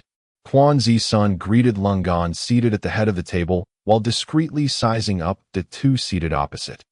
"Datu Z, you sought Quan Zisun. Has he offended you somehow? Why come in person? If he truly wronged you, I'll have him serve tea and beg your pardon." Datu's fearsome reputation preceded him. Lung Gon preferred conciliation. Upon learning of Datu's visit, he summoned Quan Zisun without delay. His posture was deliberately deferential, though should Datu press unreasonable demands, Lung Gon would not hesitate to draw the line. After all, behind Lung Gon stood Wiki, the colossal Triads, standing shoulder to shoulder with Hung-Hing. Datu showed no greed. Waving dismissively, he said, "Quan Zisun hasn't offended me, but one of his underlings, Jimmy Z, has. I ask respectfully, Uncle Lung Gon, hand him over." "Jimmy Z." Quan Zisun froze. Just moments earlier, he'd sworn Jimmy Z in. How could the boy have possibly crossed Datu Z? "Quan Zisun, do you indeed have this Jimmy Z among your men?" "Yes, he's mine, but what, eh? Fetch him here, now, and deliver him to Datu Z.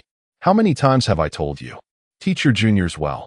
Eyes wide open when you walk the streets. Never offend recklessly. Once the order was given, Quan Zi's son dared not dawdle. Fortunately, Jimmy and the others hadn't gone far and were quickly recalled. Jimmy was brought upstairs. The two stared at the fair-skinned youth, momentarily startled, then shrugged. Of course he was fair. He was Jimmy Z after all. Black or white mattered little. What counted was competence. At that moment, Jimmy was still far from the ruthless minced meat he would later become. Upon hearing Officer Sun dismissively tell him and Big Head to leave, his face instantly turned ashen. Big Head wasted no time. He took Jimmy with him and bid farewell to Lung Jin. Uncle Lung Jin, thank you. We must be off, though I have urgent matters to attend to. I'll pay you another visit soon. Lung Jin, eager to rid himself of this ominous presence, didn't even utter a single polite word of farewell. Watching Big Head depart with Jimmy, Officer Sun could no longer contain his curiosity. Boss, who is that man? So arrogant. Arrogant. Didn't you hear about last night's incident on the overpass? The overpass? He's that blood blade Yang Tian, the one who cut his way in and out of a 100-man siege. With a sharp spit, Lung Jin sprayed tea directly into Officer Sun's face. Seeing the younger man's flustered expression, Lung Jin clarified, it's not that exaggerated. But yes, he did single-handedly slash down dozens. Steer clear of him, carefully. Officer Sun shuddered, involuntarily relieved that Big Head's target wasn't himself, and silently mourned the fate of his newly recruited underling. Back in Causeway Bay, Big Head regarded Jimmy, who stood before him trembling with unease, and asked, "Do you know why I brought you here?" Jimmy shook his head in terror. "Don't be so afraid. I've summoned you because I wish to take you under my wing, as my junior brother. What do you say?" "Huh?" Jimmy's fearful expression melted into stunned disbelief. "I heard you'd just sworn loyalty to Officer Sun. Surely you sought only protection by pledging allegiance to him. As for me, I belong to the Hung Hing Society, and yesterday I earned myself a new epithet, Bloodblade. Have you heard of it?" Jimmy, ever quick-witted, had already begun weighing his options the moment Big Head mentioned taking him in. Hearing the introduction, he hesitated no longer and dropped to his knees in formal obeisance. "Excellent. I won't ask you to swing a blade. I need you to manage my business affairs. But first I must assess your capabilities." Hearing he'd be entrusted with commerce, not violence, Jimmy's heart soared. He'd joined the Underworld precisely to secure protection, and his ambitions were crystal clear: wealth, power, and extraordinary prosperity. "Rest assured, boss, I won't let you down." "Huh. Confidence is what I like to hear. Coincidentally, 2 of my bars are currently running special promotions. If you handle them well, greater responsibilities await you." Big Head summoned Fat Chung to guide Jimmy through the bar operations, though Fat Chung was preoccupied caring for Fei Quan and couldn't spare much time. To set Fat Chung and Fei Quan at ease, Big Head pledged that once Fei Quan recovered fully, Jimmy would step away from the bars to take on other duties. Jimmy proved a natural-born entrepreneur. Within 3 days, he'd mastered the bar's operations, outperforming even Fei Quan and Fat Chung. After all, Fei Quan's talents lay elsewhere, in combat, not commerce. Satisfied, Big Head entrusted the entire bar operation to Jimmy without reservation. In the blink of an eye, a month drew to a close. Filming for The Gambling Saint had wrapped and post-production had begun. Meanwhile, the bar's talent contest had reached its grand finale. The top 3 finalists were unsurprising: Chiu Daodu claimed first place, Li Mitao second, and Zhong Xiaomei third. Big Head hadn't reviewed every contestant's file, and Zhong Xiaomei in fact wouldn't debut for several more years. Yet according to Zhong Xiaomei, she'd happened upon the contest while vacationing in Hong Kong, drawn by a poster, and though she intended to return to Maple Leaf Country to complete her studies even if crowned winner. Given her successful collaborations with Sing Chi in several films, Big Head was determined not to miss this opportunity and offered her a notably flexible contract. It stipulated that within 3 years, whenever Zhong Xiaomei returned to Hong Kong, she'd be guaranteed roles in upcoming film productions. As for second place finisher Li Mitao, Big Head consulted her directly, learning she welcomed a career pivot and possessed the courage to go Allen, before presenting her with the script for Peaches. Peaches, a genre classic, boasted strong box office returns relative to its peers, and low production costs, especially given robust VCD sales. Following the contest's conclusion, Big Head hosted a celebratory banquet at the bar to express gratitude to loyal patrons. Li Mitao, blessed with youthful features, had already secured the patronage of a wealthy businessman, whose thoughts upon learning she planned to star in a Category 3 film remained anyone's guess. Yet Li Mitao dismissed such arrangements lightly. These men are merely playing parts. Far better to pocket real money than chase illusions. As champion, Xiao Daodu naturally attracted the most ardent supporters, including Li Jiasun, heir to one of Hong Kong's 10 wealthiest families. Amid the exuberant atmosphere of the banquet, Xiao Daodu, freshly crowned, became the undisputed center of attention. Clad in a crimson gown, she moved gracefully among guests, glass in hand, exchanging polished, poised pleasantries. Yet Li Jiasun, scion of old money, clung to her side like stubborn gum, his gaze burning, his words laced with unshakable entitlement. "Dao, to be my girlfriend. Let's find somewhere quiet and talk properly." His hand grazed her waist with feigned nonchalance, his tone dripping with condescension. Xiao Daodu stiffened, suppressing her revulsion. With practiced grace, she stepped back, smiling sweetly. "Sorry, Mr. Li, I must greet several other businessmen over there." "Who are they?" Li Jiasun scoffed, gripping her wrist and pulling her sharply into his chest. "Compared to me, what are they worth? Daodu, become my wife, and you'll be the future Madame Li. Why bother exposing yourself in places like this?" He made lavish promises, but not a single word passed her lips unchallenged. Could someone of Xiao Daodu's background truly enter the Li family as its matriarch? Did he truly believe her a naive child, ignorant of the world's harsh realities? The pressure at her waist shattered her composed smile. She tried to shove him away, but his grip held firm, immovable. A flicker of panic crossed her eyes. "Mr.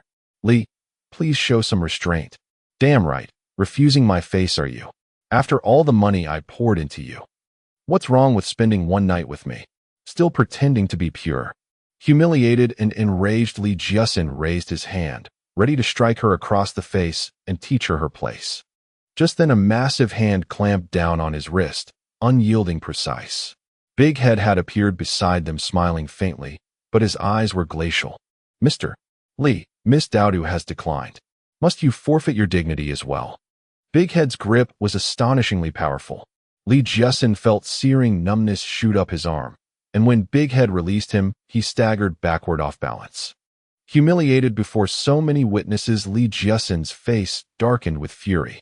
"Who the hell are you? And do you even know who I am? This isn't your domain. What gives you the right to speak here? I am not just some nobody, it's just that this bar is mine, so I hope Mr. Li won't cause trouble here." At this moment, Jimmy also noticed the dispute from a distance and walked over. Seeing the situation on the scene, Jimmy felt a pang of worry in his heart, but still stepped forward. "Mr. Li, this is my boss, Mr. Yang. I don't care who Mr. Yang is, Mr. Huang. If you've offended the Li family, you can forget about running this bar." As the top-tier rich second-generation, Li Jiasun was notoriously arrogant and looked down on both Jimmy and Daitu. But unfortunately, he had met his match. Daitu didn't take Li Jiasun seriously at all. In his eyes, these wealthy businessmen from the island were all bark and no bite. Soon a thug would come along to teach them a lesson. Seeing Jimmy pleading while Li Jiasun remained relentless, Data's gaze grew increasingly cold, and he directly called Jimmy back. "Jimmy, since Mr. Li doesn't want to stay here, let's escort him out." Data's words set the tone for the matter. Although Jimmy feared Li Jiasun's power and wanted to persuade Daitu again, he trembled under Data's icy gaze. After spending over 10 days together, Jimmy had forgotten the origin of Data's nickname. Remembering it now, a shiver ran down his spine. Forget it, this is the boss bar, and since the boss doesn't care, why should I bother with so much? Jimmy, feeling desperate, directly told Li Jiasun, "Mr. Li, our boss said you are not welcome, please leave." Jimmy gestured toward the door, and Li Jiasun laughed in anger. "What?" Li Jiasun's voice was extremely strange. He had never been kicked out before, let alone by the owner and manager of a bar. "You really don't know the height of the sky. Do you believe that with one word I can make your shabby bar shut down?" "Oh." Daitu raised an eyebrow as if he had heard something interesting. "Of course I believe it, Mr. Li, you have that capability. But for now, please leave. You are not welcome here." As he spoke, Daitu gave a glance to Fei Tsung beside him. Fate Song, a thug, exuded a fearless aura disregarding any so-called young masters. He immediately led 2 lackeys forward and made a gesture to Li Jiasin, indicating for him to leave. Under everyone's gaze, he was directly driven out, a humiliation Li Jiasin had never experienced before. His face turned pale. He pointed at Daido, gritting his teeth and saying, "Good. Very good. I remember you. We'll see about this." After making his threat, Li Jiasin left the bar in embarrassment amidst whispers. Xiao Do, still shaken, looked at Daitu with concern. "Tiangu, I brought you trouble." Daitu waved his hand, reassuring her. "It's a small matter, just a rich kid. Besides, you are still my woman." Data's domineering words brought Xiao Do a sense of relief, and the situation at the celebration banquet gradually spread out. Many guests learned that the bar had offended Li Jiasin and left early. Daitu noticed this situation. On the surface, he remained calm, but he knew very well that Li Jiasin was indeed a top-tier rich second generation with influence. Moreover, this matter was far from over. Sure enough, the retaliation came swiftly. The next afternoon, just as Data's bar was preparing to open, several government vehicles parked at the entrance. The Food and Environmental Hygiene Department personnel entered first, the leading official with a stern face, criticizing everything around. "The hygiene here is unacceptable. The garbage bins are not properly covered. The kitchen floor is flooded, which can easily breed bacteria. The disinfection records for the utensils are incomplete. Immediately clear this up." Following this, the Fire Services Department personnel also arrived. "Why are there items blocking the fire exits? Clean it up immediately." Then came the Labor Department. Various government departments seemed to have made an appointment, taking turns to find faults, issuing numerous fines and rectification notices. After learning about the situation, Daitu didn't argue much. He let Jimmy close the bar directly after all the month was up, and he had enough to report to Jiang Tianxing. But if Li Jiasin thought he could bully him this easily, he would have to pay the price. A cold smile crept across Data's lips as he took this month's bar revenue report from his desk and headed to the Hongxing headquarters. On the desk, there was also a newspaper. The headline was about a recent armored truck robbery that had erupted on the island. These robbers, armed with AK-47s, were fierce and acted swiftly. When the police found the location of the armored truck, they discovered several abandoned stolen items. They are currently seeking clues from the citizens. Today's Hongxing meeting was partly to assess the bar's operational status, but Daitu suspected there were other matters to discuss. Good news doesn't leave the house, while bad news travels far. The news of Data's bar being shut down also reached here. Many people inquired about it, but were brushed off by Daitu. When everyone arrived, Daitu noticed Bao Pai sitting across from him, glaring at him fiercely. Naturally, Daitu disregarded him. Chun Haonan and the others were like grasshoppers after autumn, not living long. Why should he care? The first topic of discussion was naturally about the bar. Jiang Tianxing looked at Daitu and asked, "Daido, a month ago you made a promise to increase the bar's revenue by 50. How has it been?" Daitu had already handed the reports and accounts to Chun Yao, so he replied, "I've already submitted the accounts for Brother Yao to review." Jiang Tianxing then looked at Chun Yao, who replied in a businesslike manner, "Daitu has done well. Last month's revenue increased by 60. Although he had anticipated this result, Jiang Tianxing was still displeased. However, he quickly thought of a piece of news he had heard today. Thinking about the decision he was about to announce, Data's expression brought him a lot of joy. "Well, since that's the case, then these 2 bars will be managed by you, Daitu." "Thank you, Mr. Jiang. Don't be in a hurry to thank me." Jiang Tianxing raised his hand and said, "According to Hongxing's rules, from now on you must pay according to last month's quota every month. This payment quota will be maintained for a year. After a year, Hongxing will assess the bar and determine a new quota. Of course, if you really can't manage, well, Hongxing has the right to take it back." "What?" Daitu looked at Jiang Tianxing's seemingly smiling expression and realized he had set a trap after learning about the bar's shutdown. This regulation, in a way, is beneficial for those taking over the territory, as revenue typically grows at the beginning, allowing Hongxing to offer favorable terms. However, Data's situation was special. His bar was shut down, and he was at a loss. Every person who takes over territory does this. If you don't believe me, you can ask the other leaders. Regardless of whether it's true or not, all the leaders nodded, having no need to create discomfort for Jiang Tianxing on this matter. Even Liang Kuan didn't express any opinions. There was nothing Daitu could do but accept this black pot. If the bar couldn't be unsealed, he would have to pay Hongxing tens of millions after a year. Damn, Daitu cursed, inwardly sitting back down. Jiang Tianxing continued, our Hongxing in Aojia.